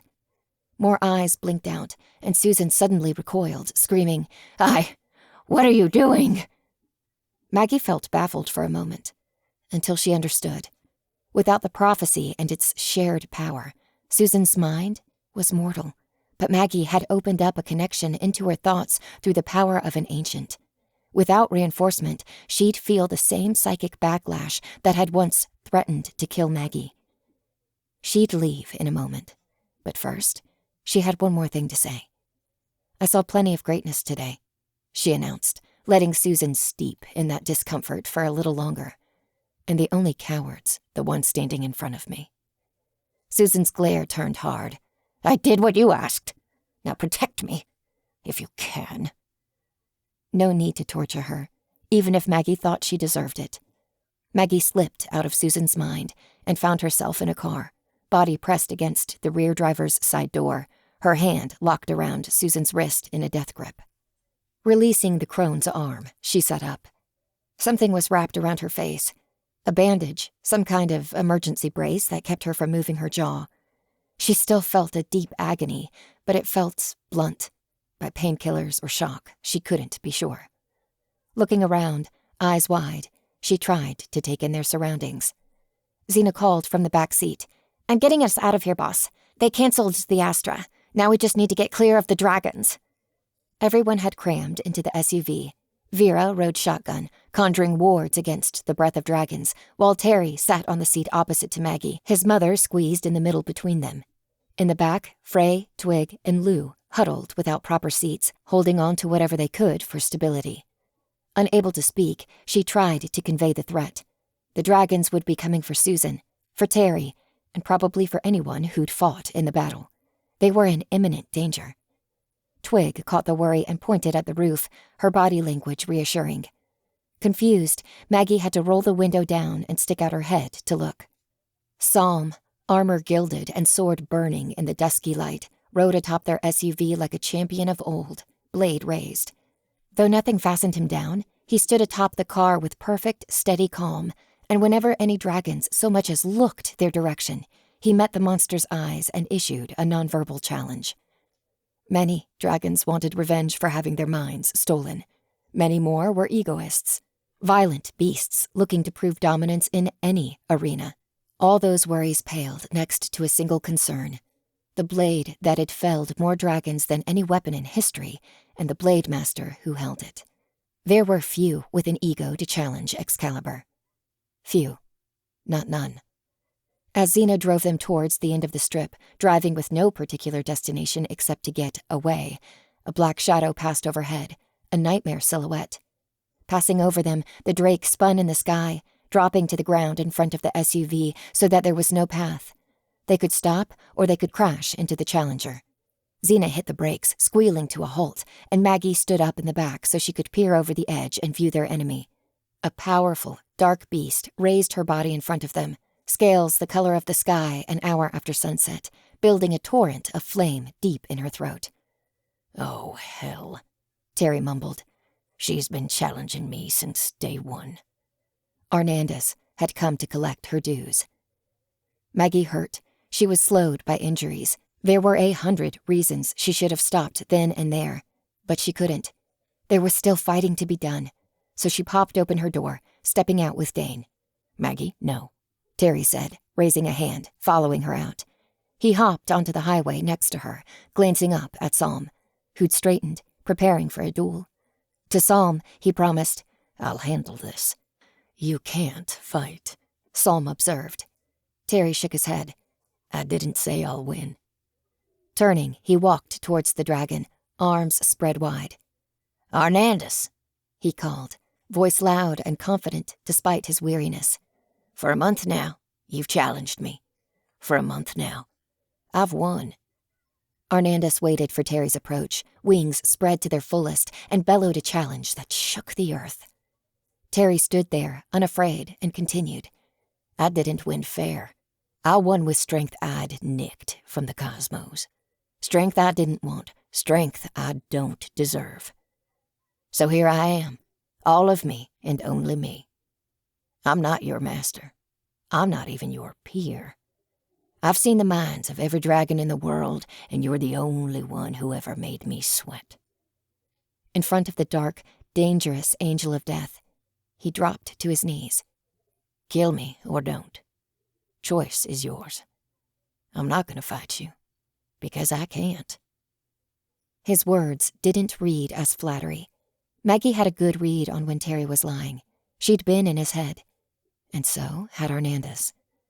The dread beast might have killed Terry then and there, but for all her ego, all her pride, there was no sport in killing a helpless, kneeling man. Terry hadn't won. Not at all. He'd lost, and admitted to that loss, and showed himself to be too weak to bother trying to kill. Only one issue remained. The dragon's head turned, and her gaze fell on the SUV. "Susan," Vera said. "It wants Susan." Maggie's grip tightened on her sword, ready to fight.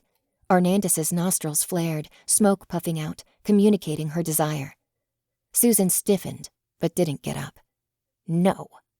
"You have to go kneel," Vera insisted, turning to face her. "It'll attack if we don't." "Then it'll attack," Susan insisted. "She promised to protect me. I'm not giving up my dignity to this thing." Xena opened her door, stepping out.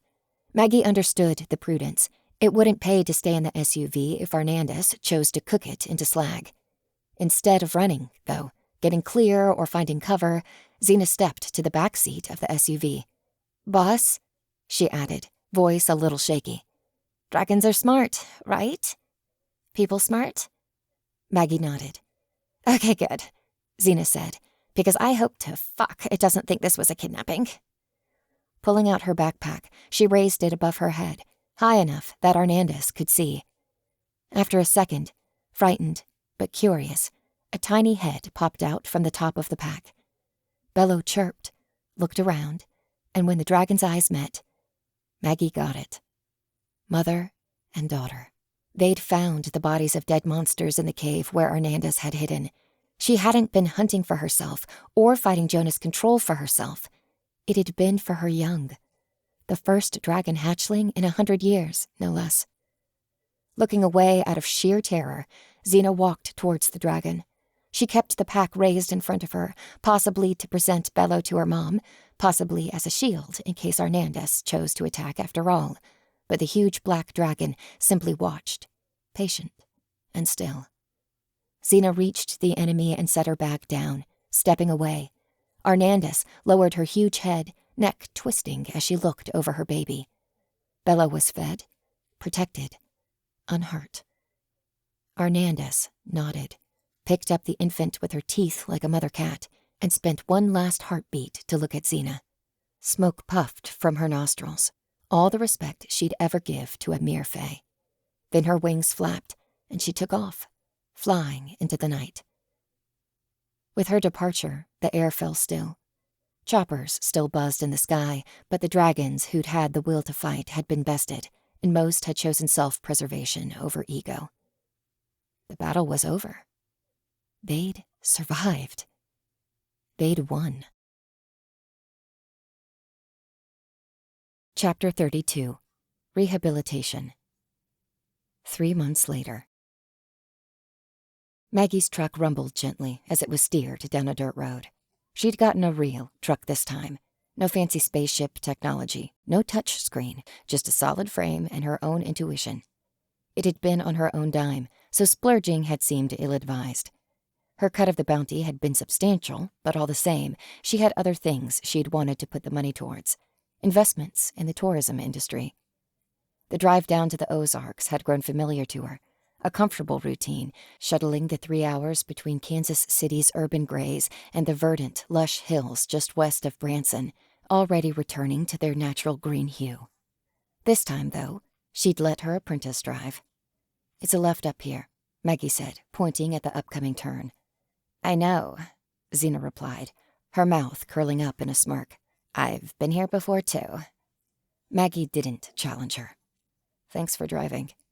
"I've wanted to come down and see how it's coming anyways." Turning, they passed a new wooden sign next to the renovated driveway. "Wilker's Cave of Wonders. Enter here."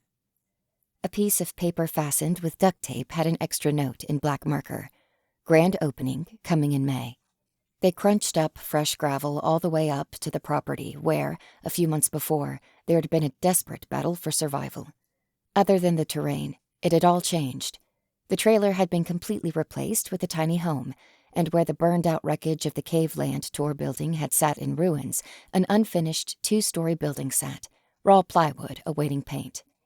Even the goat pen had been redone, with more accessible gates and fencing placed in public view in front of the new barn. Hand-cranked vending machines with quarter slots were ready to go with pellets for guests, and the sign outside indicating petting zoo hours gleamed with fresh paint. Terry Wilkers emerged from the barn, waving while Zena parked. Maggie hopped out, while her apprentice took a moment to check her phone for any messages that had accrued in the past 3 hours of driving. "Maggie," he called, walking up to the nearest fence. "How's life treating you?" They shared a half-hug over the fence, and she stepped back, surveying the work. "Not half so bad as you've been treating this place," she replied. "Hard to believe this was done in just 2 months." "Well, I hired help here and there. Once I had the funding, it weren't so hard," he demurred. "Elevator for the tour building had to get put in by professionals, of course, and the new tour route's just a walking path, so we didn't need to put in tracks or nothing, and—" "Terry," Maggie cut in, "you're allowed to be proud of the work. You did this." He smiled. "Well, I suppose I can't argue with my boss." She rolled her eyes. "Please, I get enough of that from Zena. I'm not your boss. I'm just an investor. You run the business how you see best." As though she'd heard her name, Zena finally got out of the truck, meandering over in the middle of sending a text. Once her attention was pried free from the device, she looked around. "Did you decide what to do with the new theming?" Terry nodded. "I'm keeping the dinosaurs. Hell, I'm keeping Terry. I even got a joke bit ready. Been practicing lines. I'm Terry, and this is Terry. No, not him. Me. I'm Terry. You know?" "Who's on first?" Maggie replied. He grinned. "That's the idea." Zena leaned against the fence, taking it all in. "I'm surprised. I'd want to take anything my mom came up with and set it on fire." "Caveland was her idea," he said, shaking his head. "The dinosaurs, though. Dad pitched that. Susan just wanted something to justify the name." They fell silent for a moment until Maggie broke it. "I'm sure you heard. She took a plea deal." He nodded. "That's right. You know why?" Maggie tilted her head. "I assumed it was so she'd get a better sentence. She's not getting out of prison for a lifetime or 2. A fey lifetime or 2. But they had to offer her something." Terry shook his head. "I told her if she tried to drag it out in court, I'd get up and testify till my throat gives out. Get it all on the record, every little bit and piece of it, so there's a public transcript of every scummy little thing. She'd rather eat sand than air that laundry, I think." "There's that much?" Maggie asked. "It's funny." He looked up at the sky, and despite his words, he didn't smile. "I'd been going through it all, sorting my memories. So much of what I'd thought of as just her. Well, it makes me feel the fool for not recognizing what she was. You never notice someone's a piece of work till they give you a reason to notice." "I think that's just called emotional abuse," Zena pointed out. "I'm still figuring where all my feelings shake out," Terry continued, shaking his head. "Probably will be for a good long while, but it's hard to be too in the gutter when I've got a new lease on life. Have they officially dropped charges against you yet? Maggie asked. Took a deal myself, he replied. It's a whole legal mess, lots of suits, but I got some help. Had to promise not to practice magic or engage in any arcane arts, and I've got to wear a monitor for a couple years to prove it, but they're otherwise letting me be. Maggie didn't mention the favors she'd called in behind the scenes, both for her people and the Commonwealth of Wizards, to make sure that happened. He'd been through enough. She didn't want him to feel more obligated than he did already. Does that bother you? Xena asked. Being told you can't use magic? I'm not too fond of having city slickers from Chicago tell me what to do, he hedged before shaking his head. But hell no. I'm not coming near magic with a 10-foot pole. Only reason I'd even think about it is to tweak their nose a bit. Like a cat? Xena said, nodding sagely as though her comment made sense. Terry voiced the question before Maggie could ask it. How's that? Cats love sitting in boxes, Xena explained. Leave an open box around, it'll get used as a cat bed whether you want it to or not. But if you set a cat in a box, it'll jump out, even though you're putting it where it wants to be. He scratched his chin, thinking it over. I suppose that's true. While they stood there, chatting and catching up, a soft bleat echoed from within the barn. Xena's eyes lit up, and Maggie tilted her head. I thought you weren't getting animals till closer to opening, she asked. No animals for the petting zoo, Terry replied, smiling like he had a secret he couldn't wait to share. But I'm doing a little wildlife conservation until then. Come on. Waving them over, he pushed the gate open, directing Maggie and Xena into the pen and towards the barn doors. Maggie glanced at her apprentice, who didn't have a clue any more than she did, but after sharing a shrug, they both followed. He's going to be released here in another month or two, but it took a while getting him back up to strength. Poor thing was in a bad state for a while, malnourished and scared out of his wits. But he turned around. Opening the barn door, Terry pointed inside, and Maggie's eyes widened with surprise. A young sheep squatch sat in the barn, scratching his horns against a large bristle roller that had been bolted to the wall. Though it was bigger than last time Maggie had seen him, she knew instantly that she'd met this one before. The lamb from the quick gas. The orphan. The little sheep squatch looked at her, getting up onto its knuckles like a gorilla. If it recognized her, it didn't show it. And how would it? She was wearing different clothes, and she had a different smell, no longer covered in a patina of blood and sweat. He was still small enough to be cute, though Maggie saw the beginnings of the sturdy frame that had eventually turned this creature into a powerful buck. Xena stepped back, and Maggie didn't pursue her. The lamb brought up some negative memories. She wouldn't blame the apprentice for needing a bit of air and space. I'm glad he pulled through, Maggie said. It's a shame what happened to his mother. A lot of that going around, Terry replied. Your friend, Foray. How's she doing? Learning to fight left-handed, last I heard. Maggie couldn't help but smile. She got offered a job with the Monster Squad, a management position. I guess the person making the offer said something like, since you can't fight anymore, when he tried to recruit her, she had him in a leg lock in about 10 seconds. Gonna make her a sword? Terry asked. Maggie pursed her lips. Frey had asked, of course. She'd lost her blade. She needed a new one so that she could fight monsters and foes with magical defenses. Maggie had made her an offer. Best me in a duel, the blade is yours. And while Frey could still handle a Monster Squad flunky easily, that wasn't enough. She couldn't match Maggie left-handed. They hadn't spoken since. Xena might, she finally replied, sidestepping the question. She's not there yet, but she's learning fast. By the time Frey is ready, Xena might be too. She's just about the best apprentice I could have hoped for. She's sharp as a tack, Terry replied. She is, but that's not quite what I mean. Don't tell Xena I said this, but...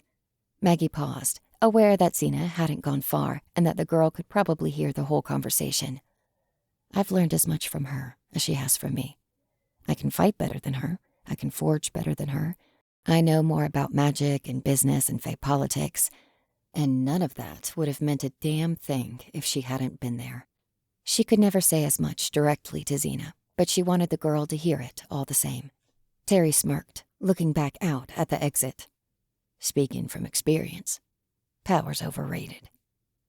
Xena returned just a moment later, barely hiding her smile. She practically glowed from the overheard praise. A handful of pellets were cupped in her palm. Xena hadn't stepped out to take a breath or clear her head at all. She'd gone to get goat feed from the vending machine. Holding the snack up for Terry to see, she asked, "May I?" Nodding, he moved back so that Xena could approach the sheep-squatch kid. Crouching, she held out her hand, offering the food. The lamb leaned forward, sniffing uncertainly, then began licking up the pellets, eating the whole handful with a few slobbery bites. The kid's all right, Terry said, watching the exchange. Maggie smiled, nodding in agreement. I can't argue with that. The end of Book 2. This is M.N. Jolly.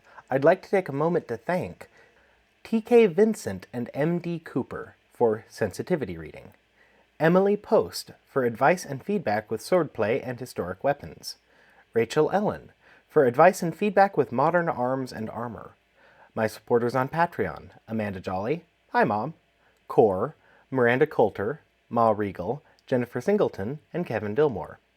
My beta readers, Renee Davison and T.K. Vincent. And you. Thank you for listening.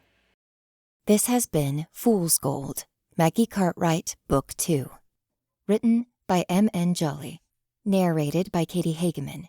Copyright 2024 by M.N. Jolly.